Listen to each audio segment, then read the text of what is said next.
Tantor Audio, a division of Recorded Books, presents The Marquis and I by Ella Quinn, narrated by Kat Gould. Chapter 1. Berkeley Square, Mayfair, London, England, May 1815. Prickles of fear ran down Lady Charlotte Carpenter's spine, and she fought back the gorge rising in her throat. Inside her gloves, her hands grew damp. Not even as a child, when she was afraid of thunder, had she been so terrified. This must be what her sister Grace and her friend Dotty had felt when they were abducted. Charlotte drew a shaky breath. Well, they had survived, and so would she. She had been shoved roughly into the coach, hitting her knees on the door edge and almost falling to the floor. Fortunately, her basket had broken her descent before meaty hands had grabbed her, placing her none too gently on the forward-facing seat. "Don't give us no trouble, and we won't hurt ye," the ruffian across from her had said. Not looking up, she'd nodded. After her sister had been kidnapped, Matthias, the Earl of Worthington, her brother-in-law and guardian, had ensured that she, Louisa, her sister, actually her sister-in-law, yet Charlotte considered all her sisters-in-law sisters, who had just wed, and Augusta, their sister who was 3 years younger than Charlotte and Louisa, had been given lessons on how to protect themselves, and what to do if something like this happened to them. All she could do was trust her lessons would stand in her good stead, and remember all she had been taught. She should concentrate on that instead of panicking. Yet for what seemed like an eternity, her mind refused to cooperate. Closing her eyes, she focused on gathering her scattered wits. Gradually, pieces of what she had learned began coming back to her. The first thing she had been taught was to let the curs believe she was under their control. That was supposed to lull them into thinking she would not try to escape. Under the circumstances, that wasn't very hard to do. She was under their control. Both the men were much stronger than she, making escape more difficult. Second, she was to take inventory of what she had that could help her flee their control. That should make her feel better. She had a dagger strapped to her leg, although she needed much more practice to be able to draw it out properly. Her basket held a pistol made just for her, loaded, and with extra bullets and powder. Unfortunately, her kitten, Colette, was in the basket as well. But she was in the harness and lead Charlotte had fashioned for the cat. Both items would serve her well if she had to abandon the basket. She tightened her hands on the wicker handle. And the third part of the plan was to think of a way to escape. That might be a little more difficult. She had not intended to go farther than across the square to Worthington House. Therefore, she had no money. Even if she did manage to get away from the brutes, she would not get very far without funds. On the other hand, she knew how to tool a carriage, so she might be able to drive the coach if she could steal it. Her breathing steadied, and she began to feel a little more in control, as long as she ignored the brutes who had kidnapped her, that is. A friend of Matt's had also taught her and her sister to pick a lock. It might take her a while, but she was sure she could do it if she had to. She was wearing sensible leather half-boots and a twill walking gown, practical and sturdy enough not to fall apart if she had to go traipsing across the country. There, already her heart had stopped beating, as if it would fly out of her chest. "Got any victuals in that basket of yourn?" the man across from her asked. Oh, Lord, Colette! Who knew what they'd do to her kitten? Charlotte couldn't let them look in the basket. "No, I was going to fetch some things." He leaned back against the worn cushions again, and she resisted the urge to breathe a sigh of relief. Her abductors were dressed neatly, in a middling sort of way, even if they didn't speak like one would expect. They wore breeches instead of pantaloons, and belcher scarves rather than cravats. At least they didn't smell or appear overly dirty. That was helpful, as her stomach was still a mass of knots. It wouldn't take much to make her ill. If only she knew in what direction they were travelling, it might help her form a scheme to escape. A few minutes later, a large estate situated on a hill caught her attention. "What is the building over there?"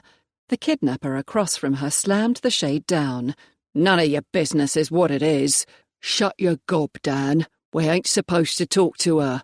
Next to her, the other scoundrel shoved his chin forward as if daring Dan to defy him. "And what you think the mort's going to do? Jump out and run for help?"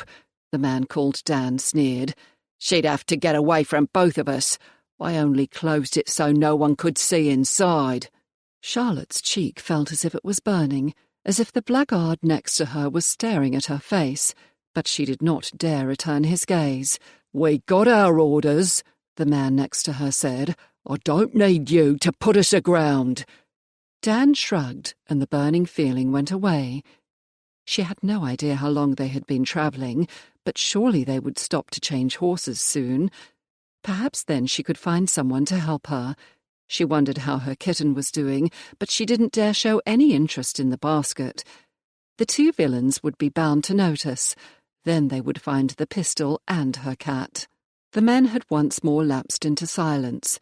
Dan's eyelids drifted shut, but she doubted the other man would be so lax. Not that she could have jumped out of the coach in any event. The traffic had finally lessened, and they were moving along at a faster, steadier pace. Some time later, Dan's foot pushed against her shoe. She moved her leg to give him more room, but the foot followed. Suddenly, he yelped, and when she sneaked a look, he was holding onto his knee. The other man must have kicked him. "What'd you do that for?" "Leave the mort alone," the blackguard next to her growled. "No talking, no touching." She should be relieved. Someone obviously wanted her unharmed. Yet that begged the question of who could have ordered her abduction. She was positive that she had not made any enemies. Matt kept such a careful eye on her. No fortune hunters had been allowed within several yards of her or Louisa. She gave an imperceptible shudder. Going down that line of thought would not help her escape. All it would do was distract her, and possibly frighten her even more than she already was. The coachman's horn sounded, and the carriage began to slow. They must be at a toll. But before she could think what to do, they sped up again. Well, drat. She'd have to be faster the next time. A short while later she noticed a pattern of speeding up, then slowing down, but not for the tolls. The driver must be sparing the horses so that they would not have to be changed. "I have to go to the bog house," Dan said in a sullen tone. "Surprised she ain't whined about wanting to go. He must have scared the piss out of her." He laughed at his own joke. The man next to her grunted. Well, if they were going to stop somewhere, perhaps she could relieve herself and find help. Thinking about it made the urge almost too strong to hold. "I must use the necessary very soon." "But you can stop here. I'll watch them, Mort." Dan leered at her, turning Charlotte's stomach. "We're almost to the inn," Bert said. "If ye say a word, or try to get anyone to help ye, your ladyship, I'll bind and gag ye. Understand?" Charlotte nodded. The last thing she wanted was to be constrained in any manner. Several minutes later the coach came to a halt. "Say to the horses," Bert barked, and Dan jumped down quick as a rabbit. An ostler came around and let down the steps. The boy helped her out, but Bert grabbed onto her elbow and guided her into the inn. "Sir," the landlord said, hurrying up to them, "how can I help you?" "I'm Smith. Ye have rooms for us." "Oh, yes, indeed I do." The innkeeper cast Charlotte a disapproving glance. "Right this way." Bother. The landlord had probably been told some Banbury story, just as the couple who'd held her friend Dotty had been told. 2 days before her wedding, Dotty, now the Marchioness of Merton, had been abducted by a man who wished to stop her from marrying Merton. She'd been taken to a house in Richmond, and the caretakers had been informed she was a runaway. By sheer luck, Matt and Merton had discovered where she was, and the men had ridden ventre à terre to her aid.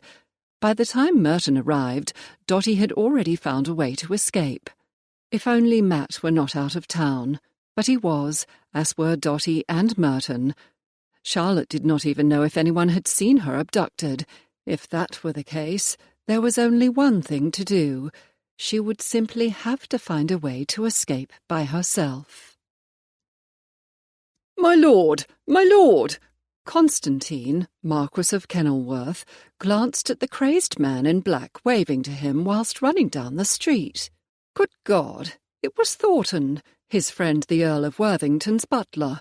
What the devil was going on? Drawing his fate into the pavement, Con slowed the horses, bringing them to a halt. "My lord!" With a shaking hand, the servant pointed at a black coach driving down the street. "You must go after them. They took Lady Charlotte." Lady Charlotte? He could have sworn Worthington's wife's name was Grace. Lady Worthington's sister. Where's Worthington? Somewhere close, Con hoped. "His lordship is out of town with her ladyship for a few days." The butler glanced worriedly at the coach. "Hurry, please, my lord. You must save her." He glanced around, but for some reason no one he knew was in the square. Bloody hell. This is not what he'd planned to do this afternoon. "Tell me everything you know while I turn this rig around." The sooner Con took care of this problem, the faster he could get back to his own business, and his mistress. "Lady Charlotte was crossing the square from Stanwood House, where his lordship and ladyship's brothers and sisters live, to Worthington House, when two blackguards grabbed her. They threw her in that carriage and drove off." The butler wrung his hands. Did she not have a maid or footman with her? He couldn't imagine Worthington being so careless with his charge. "He did try to stop them, but it was too late." The butler frowned, as if he was still trying to figure out how he had failed to protect the lady. "After Lady Worthington," the lines bracketing his mouth deepened. "What I mean to say is that for the first few weeks after his lordship's wedding there was more vigilance, but the children go back and forth so often, we didn't think—" The butler took out a handkerchief and mopped his brow. "There was no reason to believe she or the others would be in danger." Con wanted to ask just how many children there were that Worthington would occupy 2 townhouses, but that question would have to wait until later. Is it possible she eloped? As scandalous as it was, the dash to Gretna Green wasn't that uncommon, although it generally did not involve bullies. Con's only hope that this would be an easy task died a quick death when the servant's features froze. Definitely not a pretty sight. No wonder Worthington wanted the man to smile. "Indeed not, my lord." The butler's lips barely moved. "Her ladyship would never disgrace her family in any way." The man glanced down the street in the direction of the carriage. "Please hurry, my lord. They are getting away." Con gritted his teeth. "I am turning the horses as quickly as I am able." What a pity. That meant someone was intent on harming Worthington or his family. Then again, it could be an attempt to compromise the lady into marriage. "Inform Lord Worthington that I have gone to her rescue." Con almost cringed. Devil take it, he sounded like a character out of those romances his sister liked. "Better yet, tell him I have it all in hand." "Yes, my lord. You might also wish to know that Jemmy, one of the younger boys, jumped onto the back of the coach." How young, Con wondered. Still, it didn't matter. He hoped the lad would be helpful. If not, he would be rescuing a helpless lady and an equally useless boy. Devil take it. The Lord's wasn't in session today. He had no real reason to be out and about. He should have just stayed at Amy's house. If it had not been for a letter concerning a problem at his main estate, that still would not be taken care of. He would have been there, and not here chasing after some insipid young female. Never mind that she was a friend's sister. He had yet to meet a young lady who wasn't too dull to bear, and this one would most likely be hysterical as well. Con scowled. He had done nothing to deserve this inconvenience. He took care of his holdings and dependents, was active in the Lords, and he loved his mother and other family members. Even if he did refuse to heed their exhortations to wed, He had plenty of time yet before he had to don a leg shackle. His life was exactly as he wished it to be, until now. An uneasy feeling like ants crawled up his neck. What rot! Now is not the time to become fanciful. He'd rescue the girl. Worthington would owe Con a favour, and all would be well. With luck, he'd be back in time for dinner with the lovely Amy, and then the theatre. Innocence held no interest for him at all. He didn't even like being around them. Still, he could not refuse to help a friend. Glancing up the street, he saw the coach was still in sight. "I shall return her to you soon." He gave his horses the office to start. Fortunately, the pair was fresh and ready for some exercise. Several minutes later, Con had time to take in the details of the vehicle he was following. Not so large. Most likely it had once been a town coach. The boy, for the figure on the back was definitely a child, a small child, had a wide enough platform on which to stand. There were handles as well, and no back window. The carriage had obviously belonged to someone who, while concerned for their servants' comfort, did not wish to see them, or vice versa. And that worked out well for Con. By the time whoever was in charge of kidnapping the lady— damn, what had the butler said her name was? Lady Charlotte. That was it. Knew Con was after them. It would be too late for the blackguards to escape him.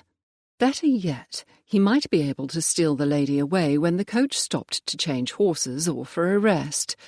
Stealth in these matters was much better than declaring his rank and making a scene. It would help no one if the girl's reputation was ruined in the process.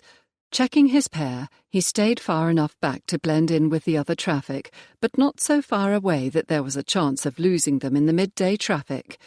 If he had brought his pistol, or there were not 3 of the blackguards, Con would have attempted to drive ahead of the coach and stop it, but there was too much traffic, and he did not have a death wish.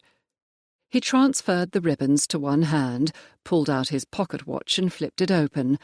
Blast it all! It was almost 4 o'clock.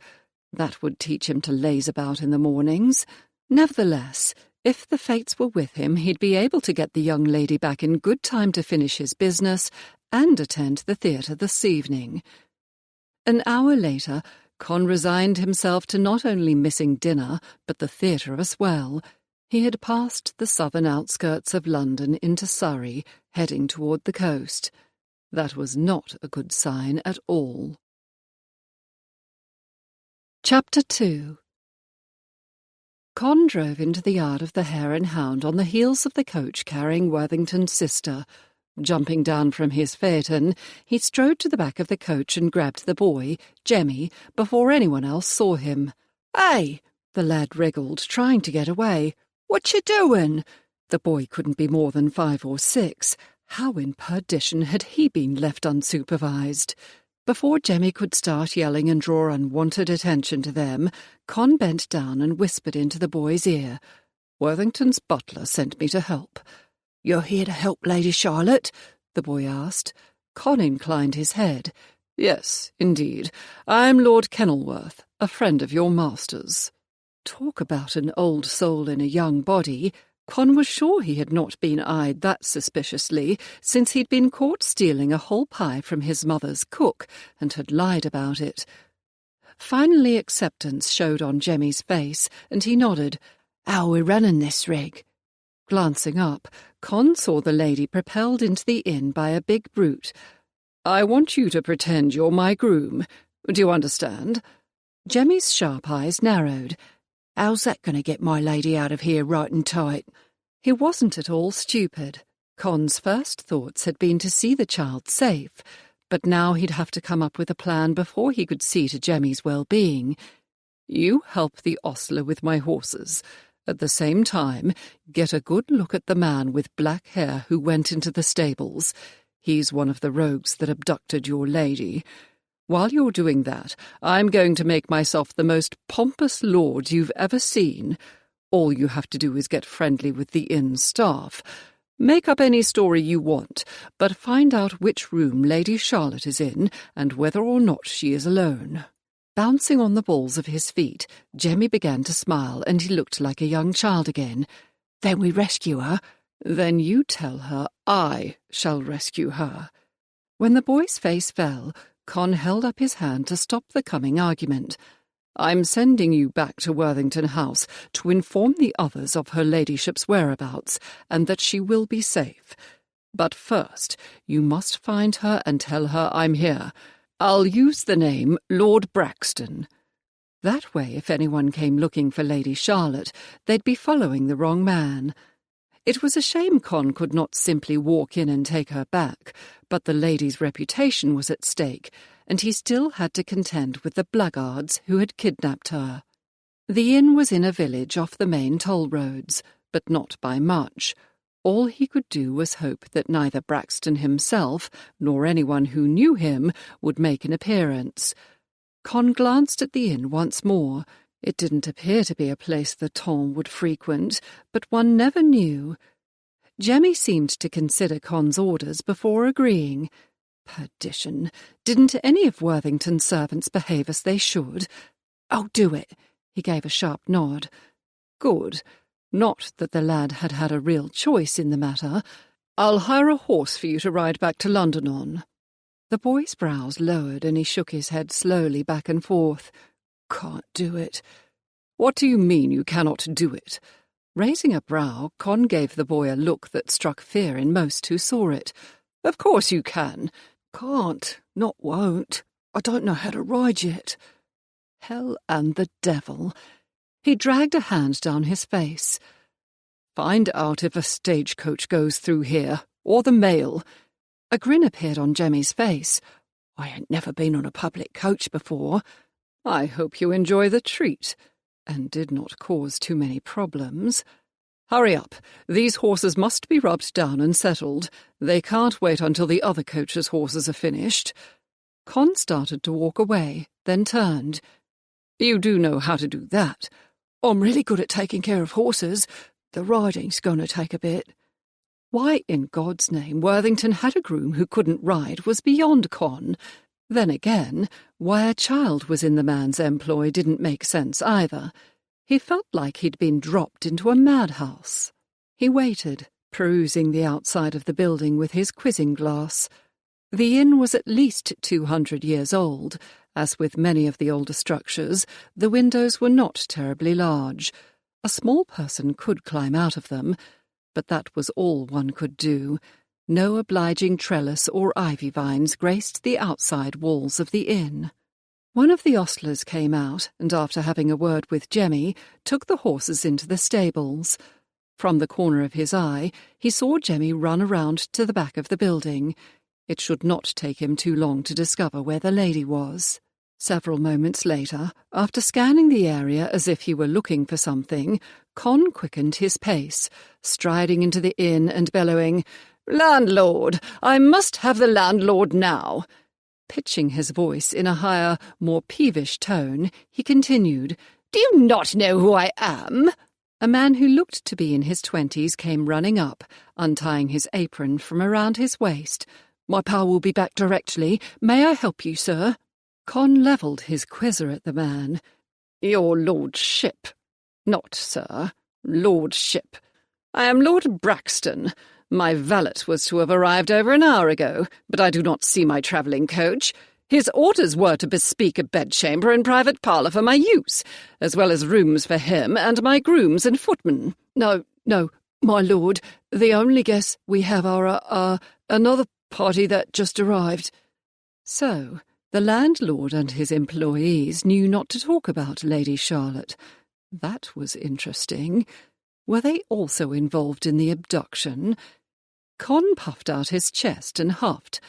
"Are you telling me you have no chambers?" The innkeeper arrived, pushing the younger man out of the way. "My lord?" The landlord bowed low. "We do indeed have a large chamber and a private parlour." Con let the landlord soothe his supposedly ruffled feathers for several minutes before he agreed to the accommodations. "However, the fact remains that my valet is lost. I shall need to send my groom back to London. Does a mail coach come through here?" "Indeed, my lord. the innkeeper bowed again. "It should be here in 2 hours." He kept the man busy discussing items of which he normally took no notice. After sufficient time had passed to assure Jemmy had been able to speak to Lady Charlotte, Con said in the tone of one who cannot be pleased, "That will do. As for now, I have waited here long enough. I wish to be shown to my chamber." The landlord bowed once more. "Please follow me, my lord." He strode off after the innkeeper, hoping he'd given Jemmy enough time to find the lady. Con wished to be on the road back to town before much longer. Charlotte had been given warm wash-water and was promised her dinner would arrive shortly, yet when she had tried to strike up a conversation with the maid who had brought the water and told her what she'd have to eat, the girl's lips clamped tightly together. She sighed. "I take it you are not allowed to speak to me beyond what is required." The maid nodded. Obviously there would be no help from that quarter. Drat! At the very least, she had hoped to discover more information about the inn and where exactly she was in relation to London. Yet it would have been nice to enlist help in escaping. After the girl left, Charlotte glanced out of the open window. She might be able to climb out of them, but there did not seem to be any way to climb down. Aside from that, her chamber faced the street, where anyone would be able to see her. If only she knew where the 2 dastards who had abducted her were. She was sure she could pick the lock on the door and sneak downstairs, safe in the knowledge they could not catch her. It would not do her any good at all to run smack into them when she was trying to escape. She was sure the one would make good on his threat to tie her up. There must be some person in the village from whom she could seek help. Charlotte peered out the window again. A church steeple rose not far away. Possibly the vicar? Surely a clergyman would consent to aid her and keep her confidence. After all, she did not want everyone and his dog to know she'd been kidnapped. Even if none of this was her fault, it would ruin her reputation if anyone discovered what had happened. Then again, she did not wish to place anyone else in danger, and there was still the question of who had taken her. A scratching came from the basket. Before she did anything else, she had to take care of Colette. Charlotte opened the basket lid and the kitten popped up. Picking the poor little thing up, she scratched her jowls until the cat began to purr. "I know, sweetheart, this has not been a wonderful day." Going to the space behind the dressing screen, she located the chamber pot, but not the lid. Finally, she found it in a corner. We shall have to try something new. At home, she and her sister Louisa had taught their kittens to use a board placed over the chamber pot. This would be messier, but at least the lid had leather hinges, so that half of it could be folded over the other half, providing some stability for the cat. Here we go. Thankfully, Colette was either too happy to be able to relieve herself, or she was a much better traveller than Charlotte could have thought, for she did not complain at all, but merely did her duty. She had just put the kitten down when someone scratched at the door. Goodness, it couldn't be the maid again so soon. She'd have to hide Colette. As she lifted the kitten, a childish voice whispered from the other side of the door, "My lady, it's Jemmy." Jemmy? Did that mean some of the other servants had come as well? Was she saved? Charlotte rushed to the door. "Jemmy, what are you doing here?" "I remembered how you helped me, and when I saw those men, I jumped on the back of the coach so as I could help you." She had rescued him from one of the criminal organisations that trained young children to pick pockets and other things. Tears of gratitude pricked her eyes. "Did any of the footmen or grooms come with you?" "No, my lady, just me. None of them was fast enough." That was said with more than a little pride. Very good. He was being taught along with her younger brother and sisters, and she praised him for his progress. She wondered what he was doing outside by himself. That, however, would be a question for later. At the moment, Charlotte was glad to hear his voice, yet now she would have to find a way to get them both home safely. "Jemmy, you must not let them catch you." "I won't, my lady. I came to tell you a friend of his lordship's is here. He's going to rescue you. He told the innkeeper he was Lord Braxton and acted all pomp something, so as I'd have time to find you. He's sending me back to London on a coach." His whispered voice became excited. "Won't that be a grand adventure?" "Yes, it will." Charlotte leaned her head against the door as her anxiety flowed out of her. Thank God someone had come after her. A burble of laughter almost burst forth. And thank the fates it was not the real Lord Braxton. The man had the biggest mouth in town. Less than an hour after they returned, the whole ton would have heard about her misadventure, and she'd be ruined. Still, the idea was brilliant, and Jemmy would be safe. "What is the gentleman's plan?" "Don't rightly know." Just then an aristocratic voice broke the relative silence of the inn. "That'd be him now. Said he was going to cause a bobbery." When they got home, she would have to work with him some more on his language. "Thank you for coming to me. Please tell him that I have a scheme to get out of my chamber, and that if he would kindly be standing by with his conveyance—" She frowned. There was no knowing when the inn would quiet down, and she could trust her abductors were asleep. Well, he should know when it is safe. "Someone's coming. I've got to go." A few moments later a loud knock sounded on the door. "Unless you want that maid to get hurt and yourself tied up and gagged, don't try to talk to her no more," Bert growled from the corridor. Well, drat, the girl must have told the innkeeper. She certainly did not wish to be responsible for the maid being harmed. "I promise I shall not do so again." "See that you don't." Charlotte leaned her back against the door and listened to his steps on the bare wooden floor as he strode down the corridor. The loud, aristocratic voice had faded. It was good of the gentleman to send Jemmy back to town. If only she could go with him, she would be happier. Although he had said that the gentleman had a carriage. With luck, she could be home before morning. She did not want to consider what would happen if she did not return by then. The stagecoach would have been much less trouble. With her eldest sister, now the Countess of Worthington, and her brother-in-law gone away for a few days, and Lord Harrington, the only man currently courting her, attending his father, Charlotte had cried off her engagements rather than bother her cousin Jane to chaperone her. It was, therefore, a possibility that no one would notice she was not present. If someone did, she grimaced, well, she would simply have to cross that bridge when she came to it.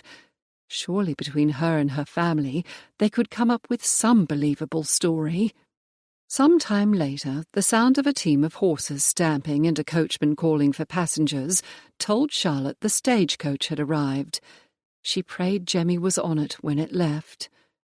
Lying down on the small bed, she tucked her cat next to her. It would behoove her to get as much rest as possible in preparation for a full night of travel, and a nap before dinner would be just the thing. She was not a light sleeper, but if someone knocked or called her name, she would wake immediately.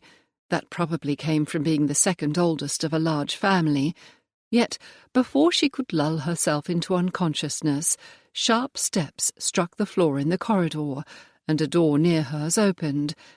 "Here you are, my lord. You'll find water waiting. Dinner will be ready in a half an hour."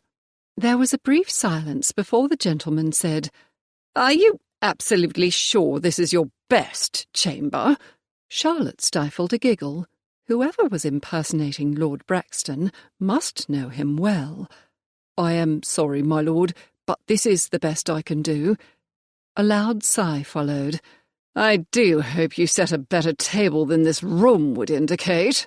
Slapping her hands over her mouth, she tried to hold back her laughter. The poor gentleman would be lucky if someone didn't spit in his food. At the mention of food, her stomach began to grumble. Fortunately, a knock sounded on the door and the maid entered with her dinner. She was pleased to find it more than sufficient, as well as tasty. She ate the soup and vegetables, but shared the meat, fish and cheese with Colette. When Charlotte and the kitten had eaten their fill, she wrapped the remaining bread, cheese and meat to sustain her on the journey to town. As she glanced out the window, several men strolled down the street toward the inn. It might be quite some time before the innkeeper and his workers settled down for the night. Chapter 3. An hour later, the maid, accompanied by Bert, came to Charlotte's room for the dinner dishes. As the girl quietly cleared the table, he glared at her. "She'll be back up later to help you change." He shoved a large cotton garment at her. "The landlady offered you one of her nightgowns." "Thank you." Charlotte wanted to groan. As luck would have it, she could not manage to put this particular gown back on without help. If forced to change, she'd be making her escape in the nightgown. That would not do at all. Please convey my gratitude to her.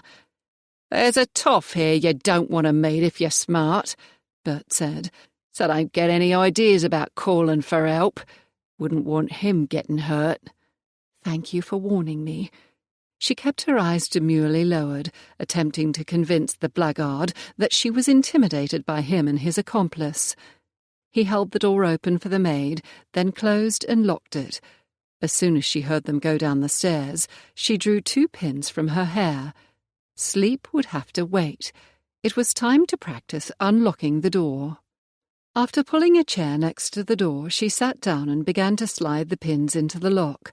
15 minutes later, her neck was clammy and droplets of water slid down her face. A damp curl fell over her eyes, and she tried to blow it out of her way. Every time she expected to hear the snick of the lock opening, it slipped. Drat it all! She stood and stretched. "I shall never get it open at this rate." "My lady," a man whispered through the door. Thank God! With a voice that cultured, it must be the gentleman Jemmy told her about. No one else, other than the inn staff and her abductors, knew she was here. "Yes." "I wanted to tell you that your groom is on the mail coach to town. I instructed him to hire a hackney to take him to Mayfair, and gave him the necessary funds." Now that he was not attempting to act like Lord Braxton, he had a deep and almost melodic voice. Who could he be? Charlotte was almost certain she had never met him. She would have remembered that voice. "Thank you very much." She brushed more damp curls away from her face. "I was so worried he would be caught and injured. The blackguards who abducted me are dangerous." Have they harmed you at all?" There was an urgency in his tone that had not been there before. "I have a few bruises on my wrists, that is all. I have been trying to pick the lock, but it's not working. Do you have any ideas as to how to get me out of this room?" She prayed no one heard them. She did not want the gentleman to be captured or hurt. Even if he had a pistol, that only gave them 2 shots between them. "No," he replied flatly. "Unfortunately." Charlotte dropped her face into her hands. If neither of them could figure out a way to get this door open, how was she going to escape? "I have managed to reduce the number of scoundrels by 1. He sounded a little more assured than before. "The black-haired one is too inebriated to stand." That was good news. Well done. What about the other man? "He's not downstairs. Does he always come with the maid?" "No." Come to think of it, that was a little strange. "He only came one time to help her take my dinner remains away. Earlier he warned me that if I attempted to have a conversation with the girl, she would be injured, but he spoke through the door." The gentleman made a harumphing sound. "I doubt the young woman will be harmed. It is my belief that most of the staff here are related to the innkeeper. I also think the landlord is helping the scoundrels. Another reason to keep their voices down. Will she return to you this evening?" "Yes. In fact, she should be here soon." Charlotte straightened. She did not wish to hurt the maid, but she did have to escape. "Don't worry. I'll think of something," the gentleman said confidently. Shortly thereafter, the door across the corridor opened and closed. Yet by the time he had re-entered his chamber, an idea immediately came to her. She opened the basket, drew out her pistol, and made sure all was in order. Then she lay back down once again with her kitten curled up next to her, and waited. Con gazed consideringly at the door behind which Lady Charlotte was imprisoned, and wondered how in perdition he was going to get her out of it. He thought about telling her to rip up the sheets, tie them together, secure them to something, and climb out of the window, but she had probably never climbed anything but stairs in her life. There was also the real possibility that the other miscreant would see her if his room was on the same side of the building as hers. Fortunately, she was not the type of young lady he had expected to find. Even her voice was not that of a lady just coming out. It sounded more mature than 17 or 18. He remembered Worthington saying it was her first season. Surely she was not older. At least she had not seemed as if she was in a panic or about to swoon. He'd almost laughed when she'd told him she was trying to pick the lock. It would never have occurred to him she would be so inventive or intelligent. Con wondered if she had the signature dark vivers hair and blue eyes that Worthington had. Not that it mattered. He was not looking for a wife. He and his mistress, Amy, had excellent relations. He was fond of her and considered her a friend. At times he had the feeling Amy was in love with him, yet she knew her place and would never enact him a scene, unlike other mistresses he'd had. That, though, was the problem with women. They fell in love too easily. It was the reason he had stopped dallying with widows and married women.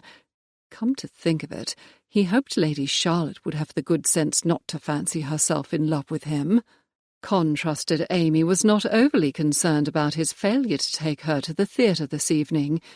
He'd have to remember to purchase a trinket to make it up to her. The sound of heavy boots, most likely the other villain, walking down the corridor and stopping at Lady Charlotte's door, brought his attention back to his immediate dilemma: how to release her from the bedchamber.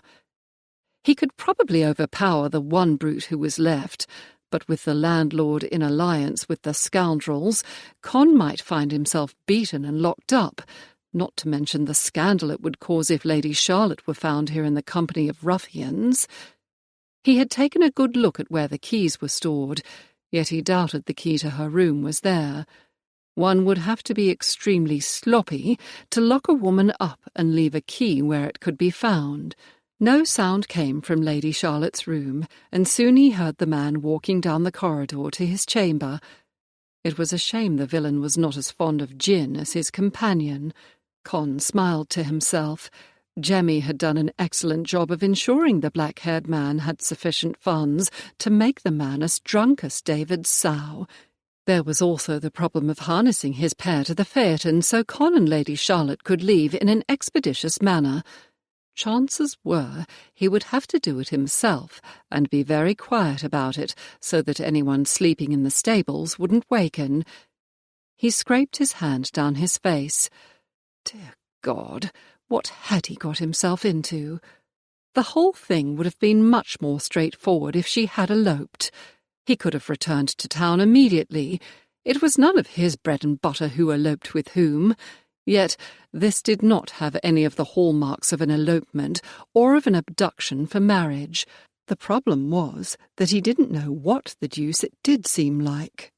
The only thing he was sure of was that he must rescue her ladyship and return her to her family before word of her kidnapping got out and her reputation was destroyed. But first he had to get her out of the blasted room. "My lady?" Charlotte's eyes shot open. She had not remembered falling asleep, but she must have. The room was dark except for the one candle she had left burning, and the inn was quiet. "Enter." The lock clicked open, and the maid walked into the chamber. "I come to help you undress." "Thank you." Rubbing her eyes, Charlotte smiled warmly. "I am absolutely unable to remove my gown without help." She paused, assuming a rueful look. "I do not suppose you would be able to bring me some bread and cheese. Dinner was excellent, but I am still extremely peckish, and I shall not be able to sleep if I'm hungry." "I suppose so," the girl said with reluctance. "I'll go ask Mamma." A few moments after the maid left, the gentleman was back at the door, whispering, "My lady, I have an idea." "As do I." She waited to see if he would actually listen to her scheme. Some gentleman, Lord Harrington, the man who had been courting her, came to mind, would not. Ladies first. His voice was so rich and expressive she could almost see his hand gesture. How nice of him. "I have a pistol. I shall point it at her while you tie her up. She must be gagged as well." "Much neater than my idea." She could hear him shifting. "I believe she is returning." Charlotte removed her pistol from the bedside table and placed Colette back in the basket. "Stay here, sweetheart. We will be departing soon, and I will not have time to crawl under the bed after you." As the door swung open, Charlotte hid the weapon in her skirts. "Mamma was in bed, so I just brought it up. I don't suppose your husband and Miss Betsy want to starve you." Charlotte was about to utter her thanks again when what the girl had said struck her, and her mouth went dry. Husband? Her whole being filled with dread. This was much, much worse than she had imagined. Her voice came out in a hoarse whisper as she gripped the chair with her free hand to stop her knees from buckling. "Miss Betsy, your husband hired her to find you," the girl said as she set out the bread, cheese and fruit on the table. "My ma and pa don't hold with wives running away, so they help her." Charlotte tried to swallow, but was unable to get any moisture past the knot in her throat. "Does she retrieve only wives?" "There's no one to hear me now, so I can tell you," the girl said as she set out the silver. "Children get lost, and sometimes young ladies run away. She makes sure they all get back home." Home, hell. Charlotte's hand began to shake and she tightened her grip on the pistol. To a brothel, more likely. She had to get out of here and warn her family and Dotty that Miss Betsy had changed from drugging the wives of soldiers stationed overseas and making them work as prostitutes to a much wider range of victims. Charlotte forced a smile to her face. As long as the girl was being chatty, she might as well obtain as much information as possible. "How long has she been doing this type of work?" "I dunno. We've been helping her for about 2 months, I think. You're the 4th or 5th one." Somehow, Charlotte vowed, she would find a way to rescue the women and children that woman had abducted. "Do you know where she takes them from here?" The girl's eyes widened. "To their families. Where else?" Where else, indeed. Well, now was not the time to fight this battle. Once she was home, she would work to stop the former madam. When the maid placed the large cotton nightgown Charlotte had left hanging over a chair on the bed, she levelled the pistol at the girl. "I am terribly sorry, but I must ask you to sit on that chair." The girl's mouth dropped open. "Please do not scream. I will shoot if I have to." Not that she thought she could kill the maid, but she had to make the threat. The girl's throat worked, and she nodded a few times, then sat on the chair. "Good, I'm just in time." The gentleman who had been speaking with her through the door strode into the room. He had on a greatcoat and his hat was pulled down, shading his face. Even if the room had had more than one candle, it would have been hard to get a good look at him. All she could make out was that he was tall and at least as broad in the shoulders as her brother-in-law, and he had an almost square jaw with a dimple. She wondered what the colour of his eyes was, and if he was as handsome as she thought he might be. The pounding in her chest increased. Really, this was not the time to be having any sort of reaction to a man. He quickly tied the maid's hands and feet. "If I may make a suggestion." Charlotte blinked, bringing her attention to the matter at hand. "Of course." The corners of his lips tipped up. "She can make a great deal of noise in this chair. I suggest we tie her to the bed." "Very well." She helped him move the girl and secure her to the small bed. When that was done, Charlotte put her bonnet on and tied the ribbons, then gathered the food in a napkin before placing it in the basket. "I do apologize," she said to the girl, but I do not wish to go where Miss Betsy would take me.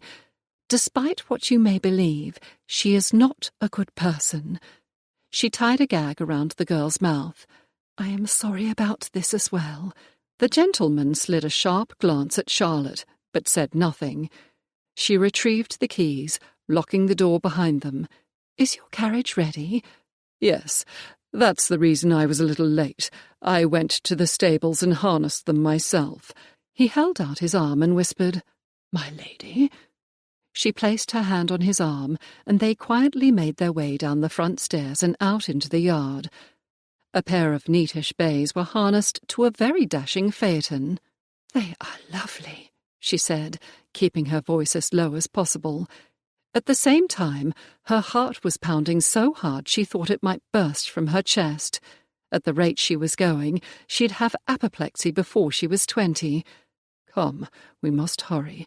We only have a few hours before it is light. I would like to have you back at your own home before then." "What time is it?" She hadn't bothered looking at her watch before they left the bedchamber, and, even with the moonlight, it was too dark to see it now. Still, it could not be past midnight. Almost 2 o'clock. Oh dear, she must have slept much longer than she'd thought. Why would she have come to me so late? She was working in the common room. Their last customer left about a half-hour ago. That makes sense, then. She wondered what the maid and her parents would think if they knew what Miss Betsy truly did with the people she kidnapped. Perhaps Charlotte should have told the girl everything she knew, but if the innkeeper confronted the woman, Miss Betsy would merely change where she took her captives. As soon as Charlotte arrived home, she must write Dotty. Once they were in the carriage, he clicked softly and the pair began to walk. For the next several minutes, Charlotte's skin prickled with fear that someone in the inn would discover they had gone and come looking for them. She wished he would go faster, but she knew that making as little noise as possible would help them get away. Finally, he urged the horses to a trot, and she relaxed a little. Neither of them spoke, not, she thought, because they had nothing to say, but due to the fact that sound seemed to carry more at night. Charlotte wondered how long they had before the maid's disappearance was noted, and prayed it was not until after the sun had risen. Still, she would not get the problem off her mind. How much sleep was the girl allowed after working until 2 in the morning? Her sister insisted that the staff be well rested, and Charlotte made sure that May, her dresser, napped if Charlotte was coming in late. Yet she did not think the innkeeper and his wife would be so kind, even to their own daughter. She and her rescuer passed an open field, and Charlotte could see the horizon lightening. How long would it be before the sun rose? The road in front of them appeared almost white, and she murmured to herself, "It seems too light. The moon has not yet set." Charlotte jumped. Really, she had to stop talking to herself, particularly when she wasn't alone, or be prepared to receive an answer. She glanced at the sky, which was a strange thing to do when the gentleman had already told her that the moon was still up. But people did that type of thing all the time. It could not be because they did not believe the other person. It just seemed to be a natural, albeit unnecessary, reaction. So I see.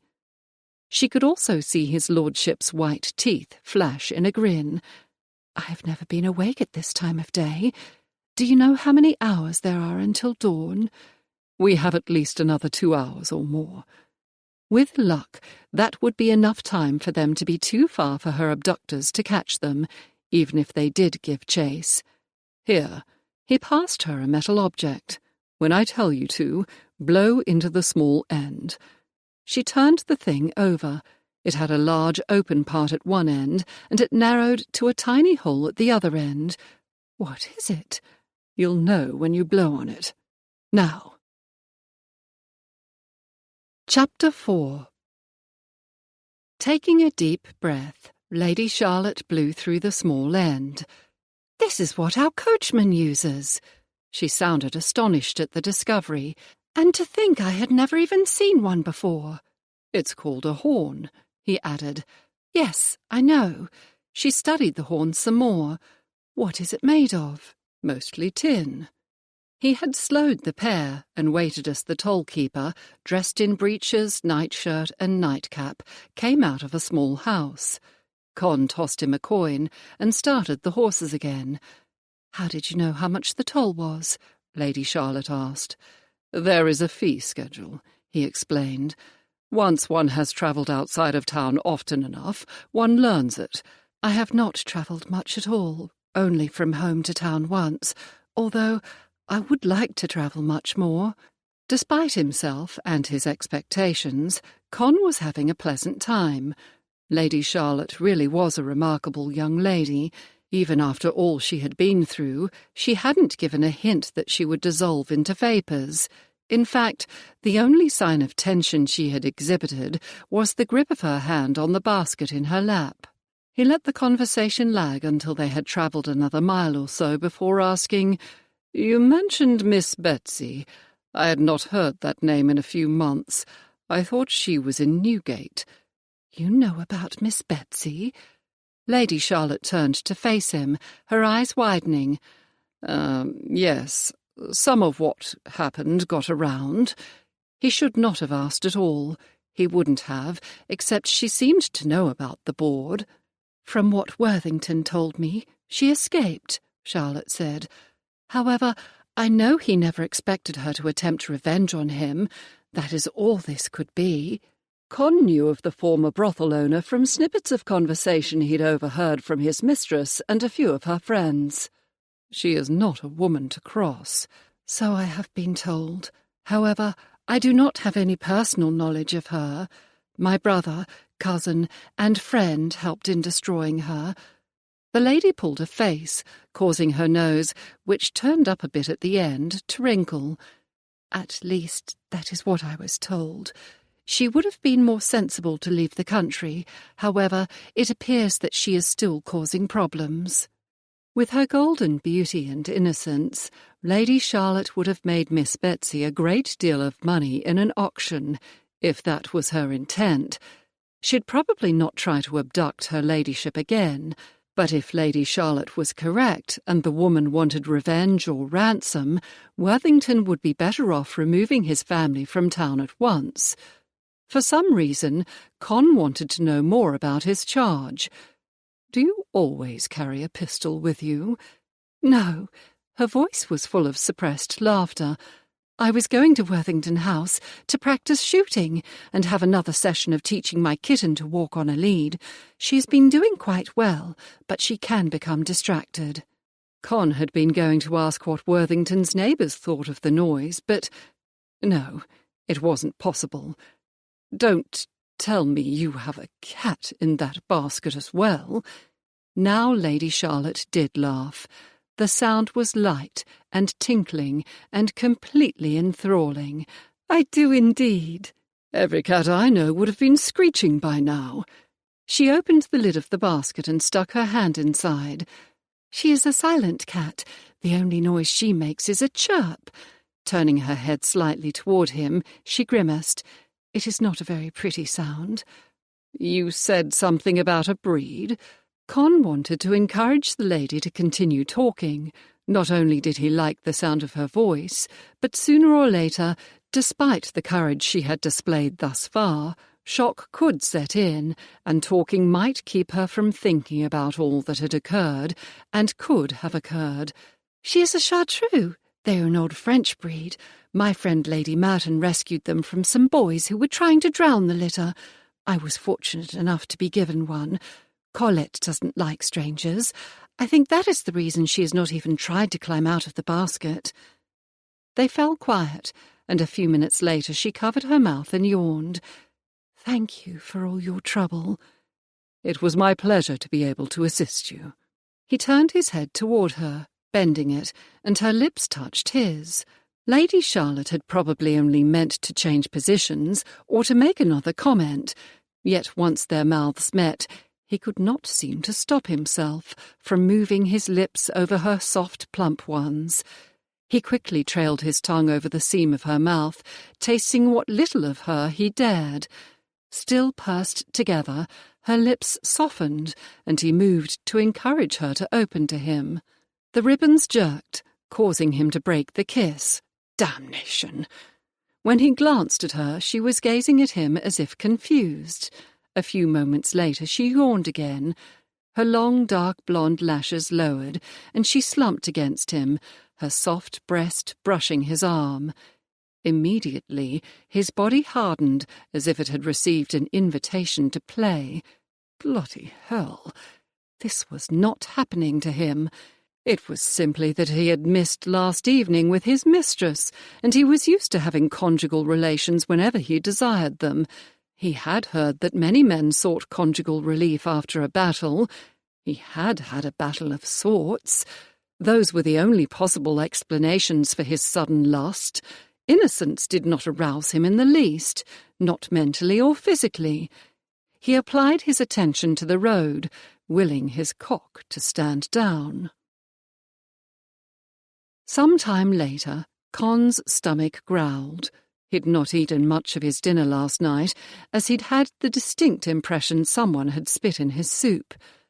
He remembered Lady Charlotte wrapping cheese and bread into a napkin and putting it into the basket. Not wishing to wake her, he stretched his arm across her body, carefully opened the basket lid, and stuck his hand in. "Ow! What the devil?" He snatched his hand back. Blood welled on one of his fingers. Lady Charlotte jerked up with a start. "What happened? Have they caught us?" "No, your cat scratched me." "I'm sorry." Blinking, she looked down at his finger. "I did tell you she does not like strangers." "That doesn't mean she had to attack me." He glared at the basket. "Of course, it was very bad of her. Generally, she just hides.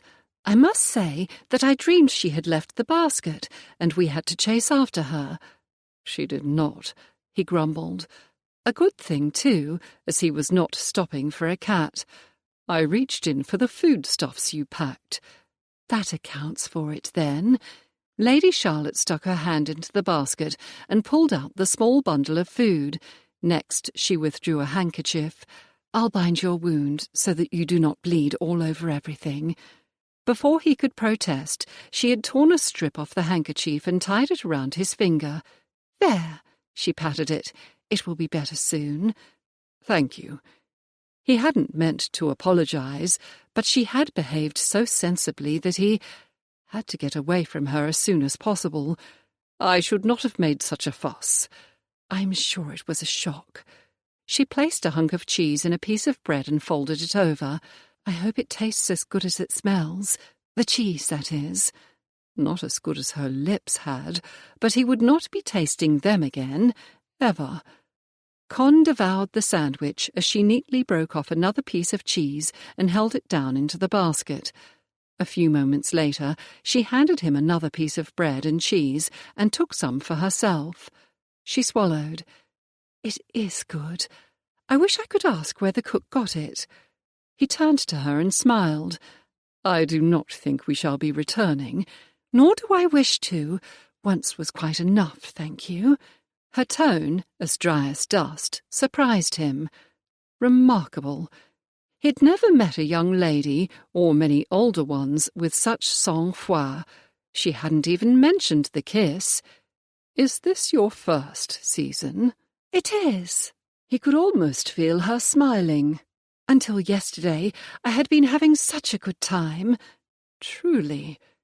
Even though she would not be able to see his expression, he had raised a brow. "Yes, truly. I do not understand why ladies, especially those just out, pretend to be bored. It's ridiculous." What a refreshing point of view. Some gentleman was going to be lucky enough to marry her. When that happened, Con hoped her husband did not try to snuff out Lady Charlotte's sense of joy. "I think I agree with you." "You mean you do not know if you agree?" An inflection of incredulity coloured her voice. "I thought all men knew exactly what they wanted and did not want." Ah, she was dangerous. He had no doubt she could quickly wrap any man she chose around her little finger. It was a good thing he was not in the market for a wife and didn't like innocence. "I suppose you were looking for a husband." Only if I meet a gentleman who believes in the same things I do, and whom I can love. If you do so, would you always agree with your husband?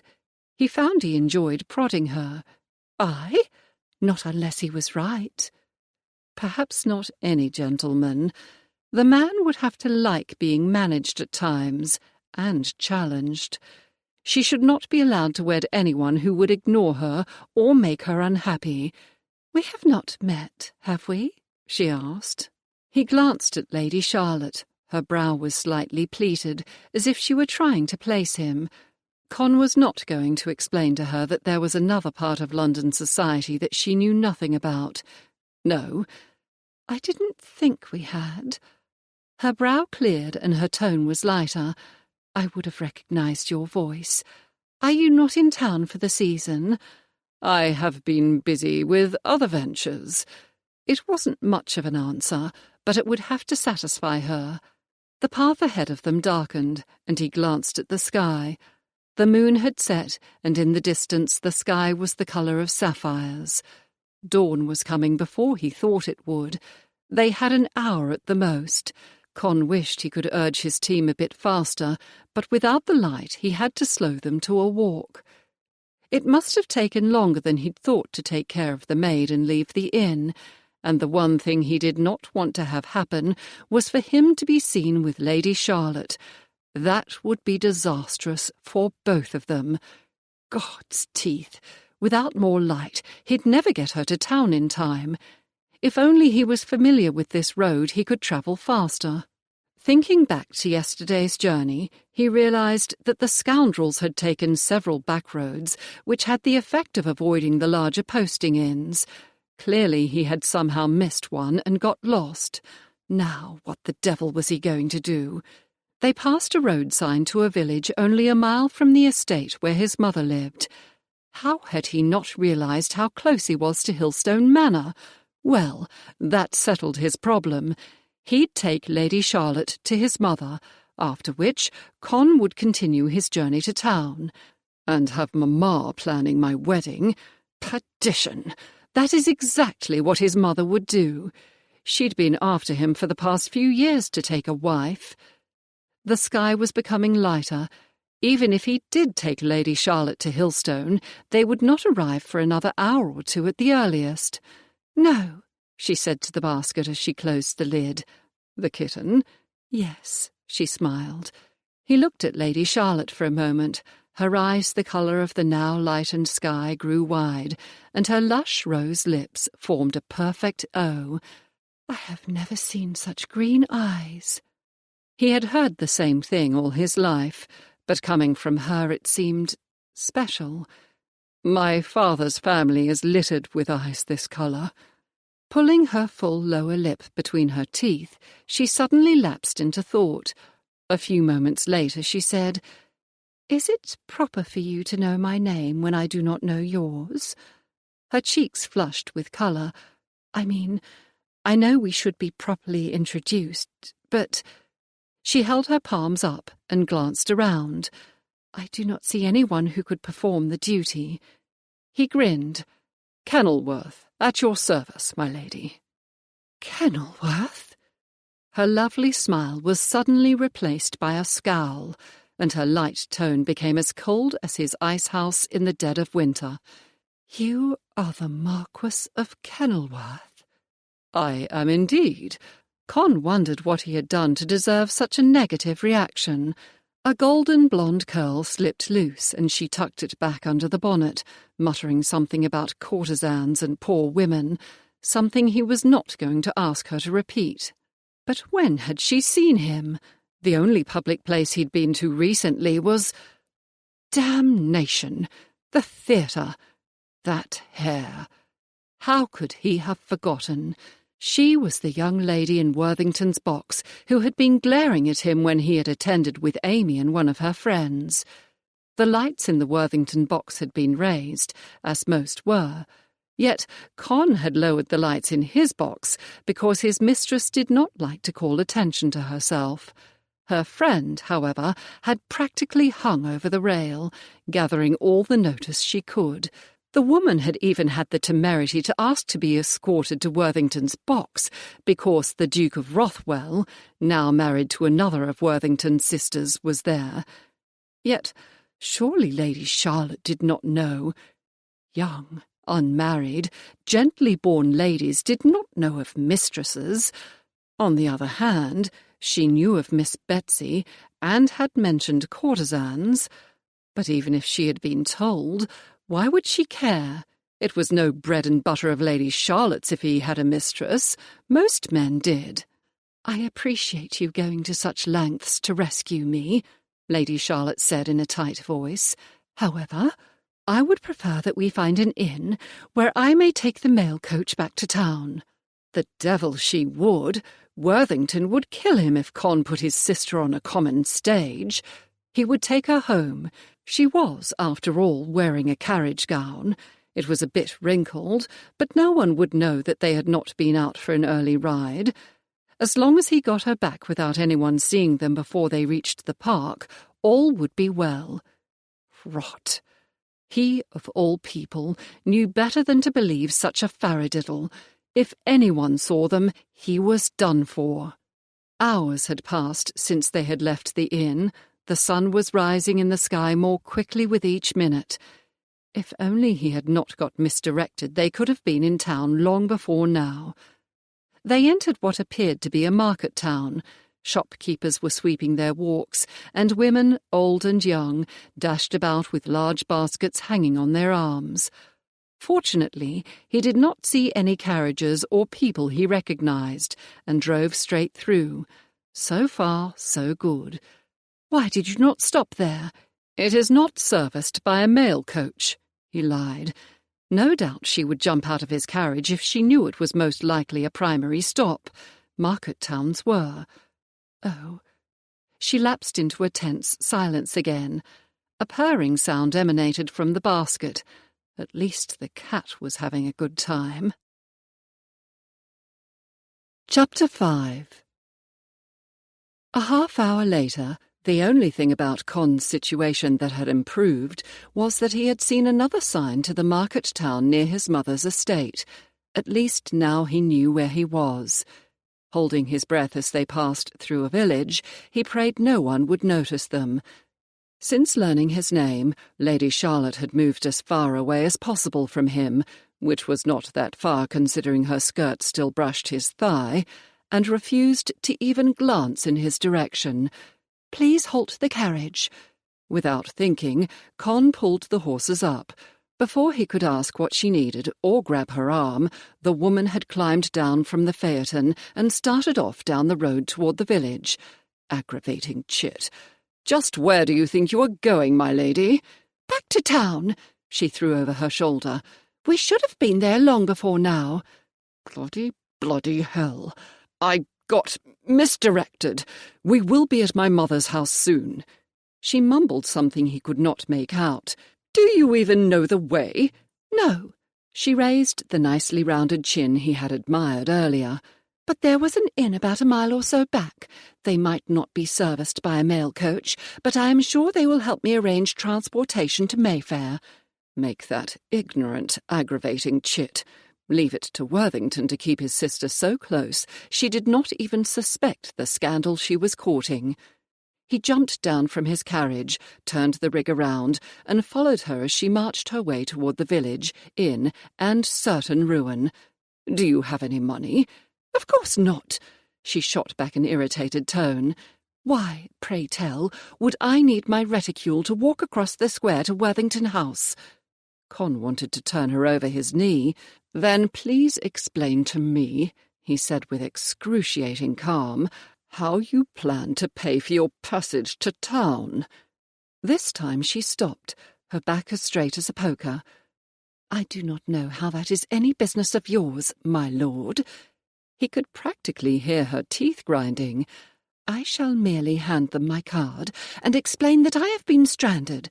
Surely they will understand that my family will reimburse them for any of my expenses. If they will not assist me, I shall apply to the local vicar." "Why me?" He covered his eyes with one hand and mumbled to himself. Why was I the only one riding by when this termagant was abducted? Did you say something? Her tone was as haughty as his eldest sister's. This did not bode well for him. No. Good. She swept him a curtsy worthy of a ballroom. In that case, I shall wish you a good day, my lord. I do not wish to be seen with you. It might ruin my reputation. What had he ever done for fate to hand him such a yoke? Merely entering an inn without her maid, luggage, or a visible form of transportation would ruin her. Perdition! This was the first time he had ever wished for a younger sister. At least then he might know how to talk sense into Lady Charlotte. What was it his German tutor had always said when Kenilworth was having difficulty?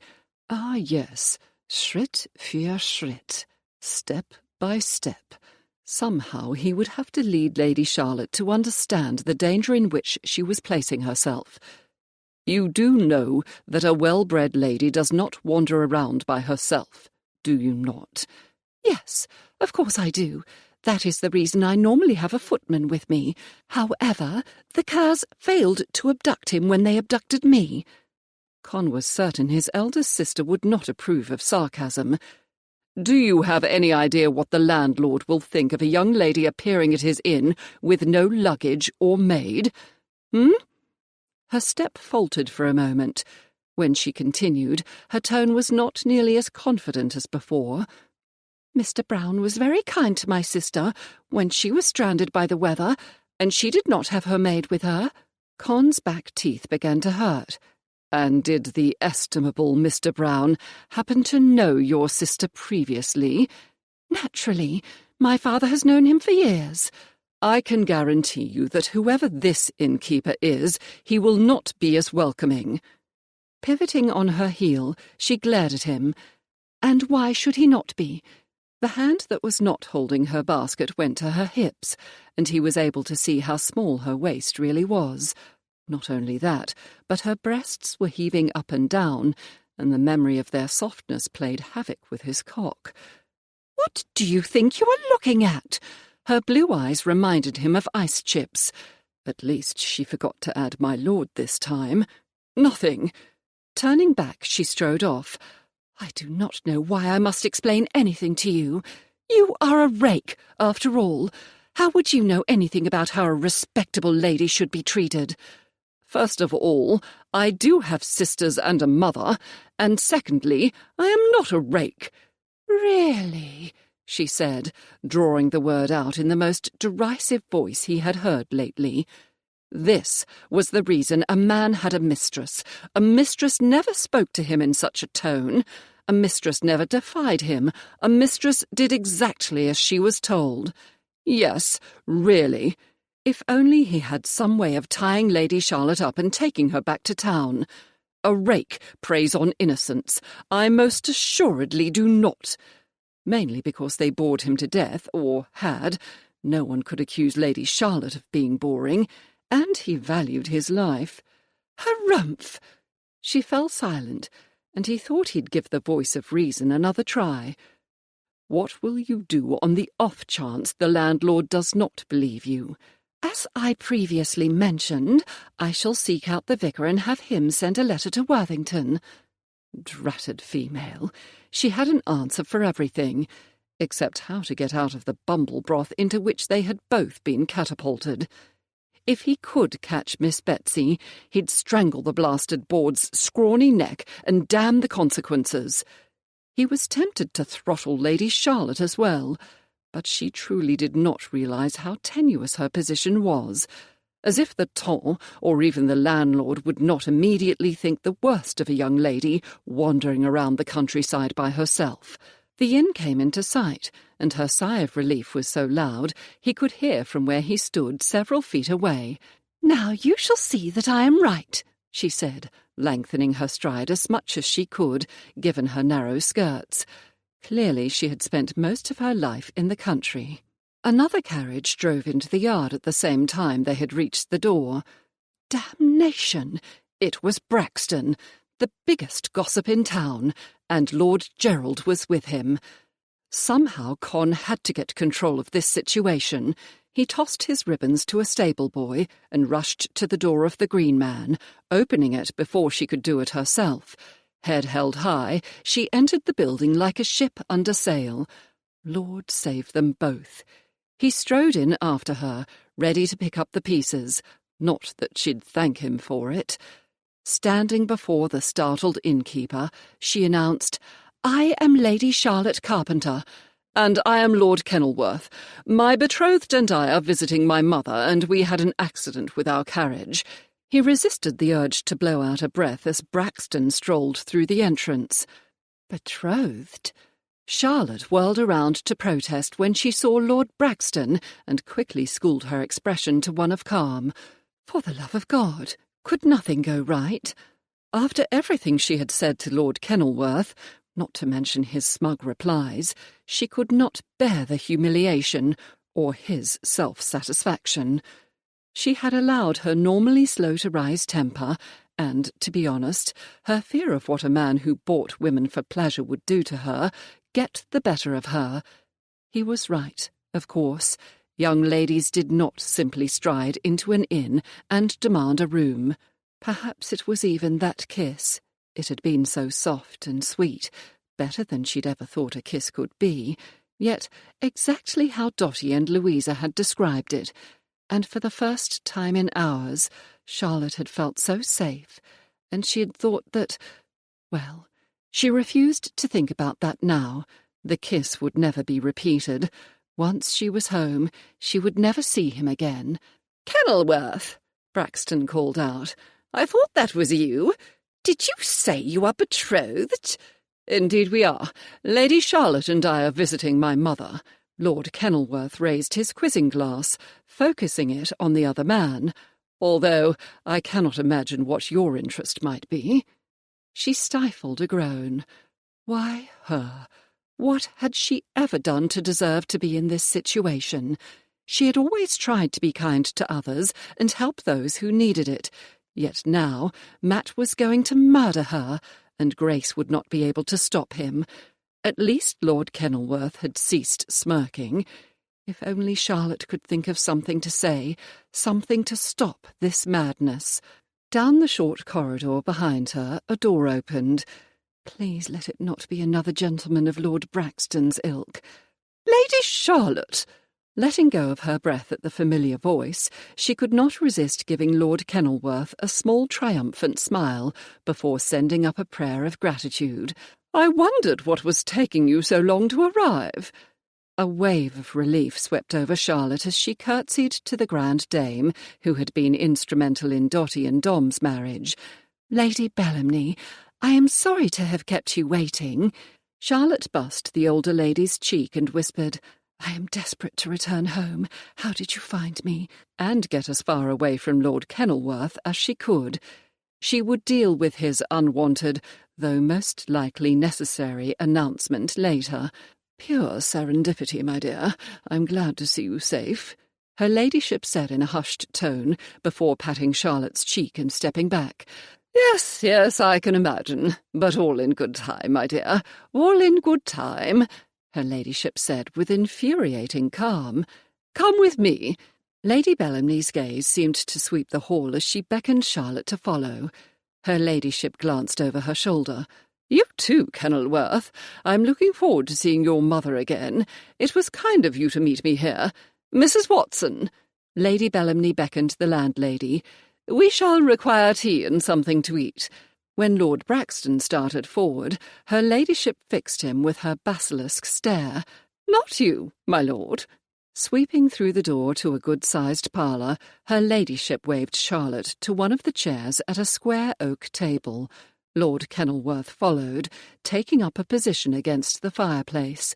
Fortunately, they did not have to wait long before Mrs. Watson and a servant carried in 2 pots of tea, bread, cheeses, meats, and fruit. After arranging the repast on the table, the women left the room, closing the door behind them. Neither her ladyship nor his lordship had said a word. However, he had lost the humorous look he'd been wearing earlier. It served him right for being so pleased with himself. Now that Lady Bellamny was here, Charlotte could be home by tea. Glancing between the two of them, she twisted the pearl ring on her right hand. Briefly she considered breaking the silence, but decided against it. Something seemed to be going on. She just did not know what it could be. "I heard you state that you and Lady Charlotte are betrothed." Lady Bellamny took the chair across from Charlotte and began to pour tea. Lord Kenilworth's jaw moved slightly, as if he was grinding his teeth, before replying with bad grace, "Under the circumstances, there was little else I could do." Her ladyship raised one imperious brow. "Do not look so down in the mouth. Lady Charlotte will make you a perfectly lovely wife. Your mother will be thrilled that you have finally decided to wed." Wife? Wed? No, no, no! Being betrothed was bad enough, but she could get out of that. But married? Lord Kenilworth was the last man in the world she would wed. Just the idea that he would touch her with the same hands he used to mistreat other women made her stomach lurch. Charlotte quickly shoved the memory of his kiss aside. If she had known who he was, she would never have kissed him. Taking a deep breath, she said with as firm a voice as she could muster, "Despite what his lordship said, I do not wish to marry him. There must be a way to—" "That is neither here nor there, my dear." Lady Bellamny waved away Charlotte's complaint in a voice so composed it made her want to slaughter someone, preferably Lord Kenilworth. "I stopped by Stanwood House to inform your sister I intended to be out of town for a few days. Instead, I found your cousin, Jane, Mrs. Addison. Knowing that I am a trustworthy friend of the family, she told me what had occurred. Unless I am mistaken, you were with Lord Kenilworth at least overnight, and you were seen entering the inn with him." She raised a brow. "In a rather dishevelled state?" Charlotte decided to ignore her creased, dusty gown and address the most important issue. "I did not exactly spend the night with him." Not all night, and technically she had entered the inn first. "He followed me into the inn. Close enough, my lady." His tone was as dry as sand. "We were seen together walking toward this place, and I held the door open for you. Charlotte, my dear." Lady Bellamny's hard tone took Charlotte aback. She had never before been on the receiving end of her ladyship's bite. "I do hope you are not going to tell me that you spent the night in the company of those ruffians who abducted you." Her other brow rose as she finished the sentence. "No, my lady." She barely got the words out as the ramifications of that getting out slammed into her consciousness. Unfortunately, in the eyes of the ton, being with those blackguards would be even worse than spending the time with his lordship. No one would believe she had not been violated. The fact that he had helped her get away early this morning would not mean anything to a scandal-monger such as Lord Braxton. To make matters worse, Lord Kenilworth had been right. She had been naive and stupid, although she still did not trust him. Any man who would use women the way he did was a cur. "Excellent!" Her ladyship took a sip of tea and focused an innocuous gaze on Charlotte. "Then what objection do you have to Kenilworth? He is good-looking." She felt her eyes widening. "Heavens, girl, I may be old, but I'm not blind." His lordship inclined his head slightly, the hint of a smile quivering at the corners of his lips, as her ladyship raised her cup of tea to him. "Now, as I was saying, he is not hard on one's eyes, wealthy, and a marquis. Most young ladies would be overjoyed to be making such a match." Most, perhaps, but not her. But I had never met him before last evening." She sat straighter in her chair. "I cannot possibly marry a man on so small an acquaintance." Surely the fact that they were strangers would hold some sway. She had sworn never to wed a man who engaged in buying a female for his own gratification, and that is exactly what keeping a mistress was.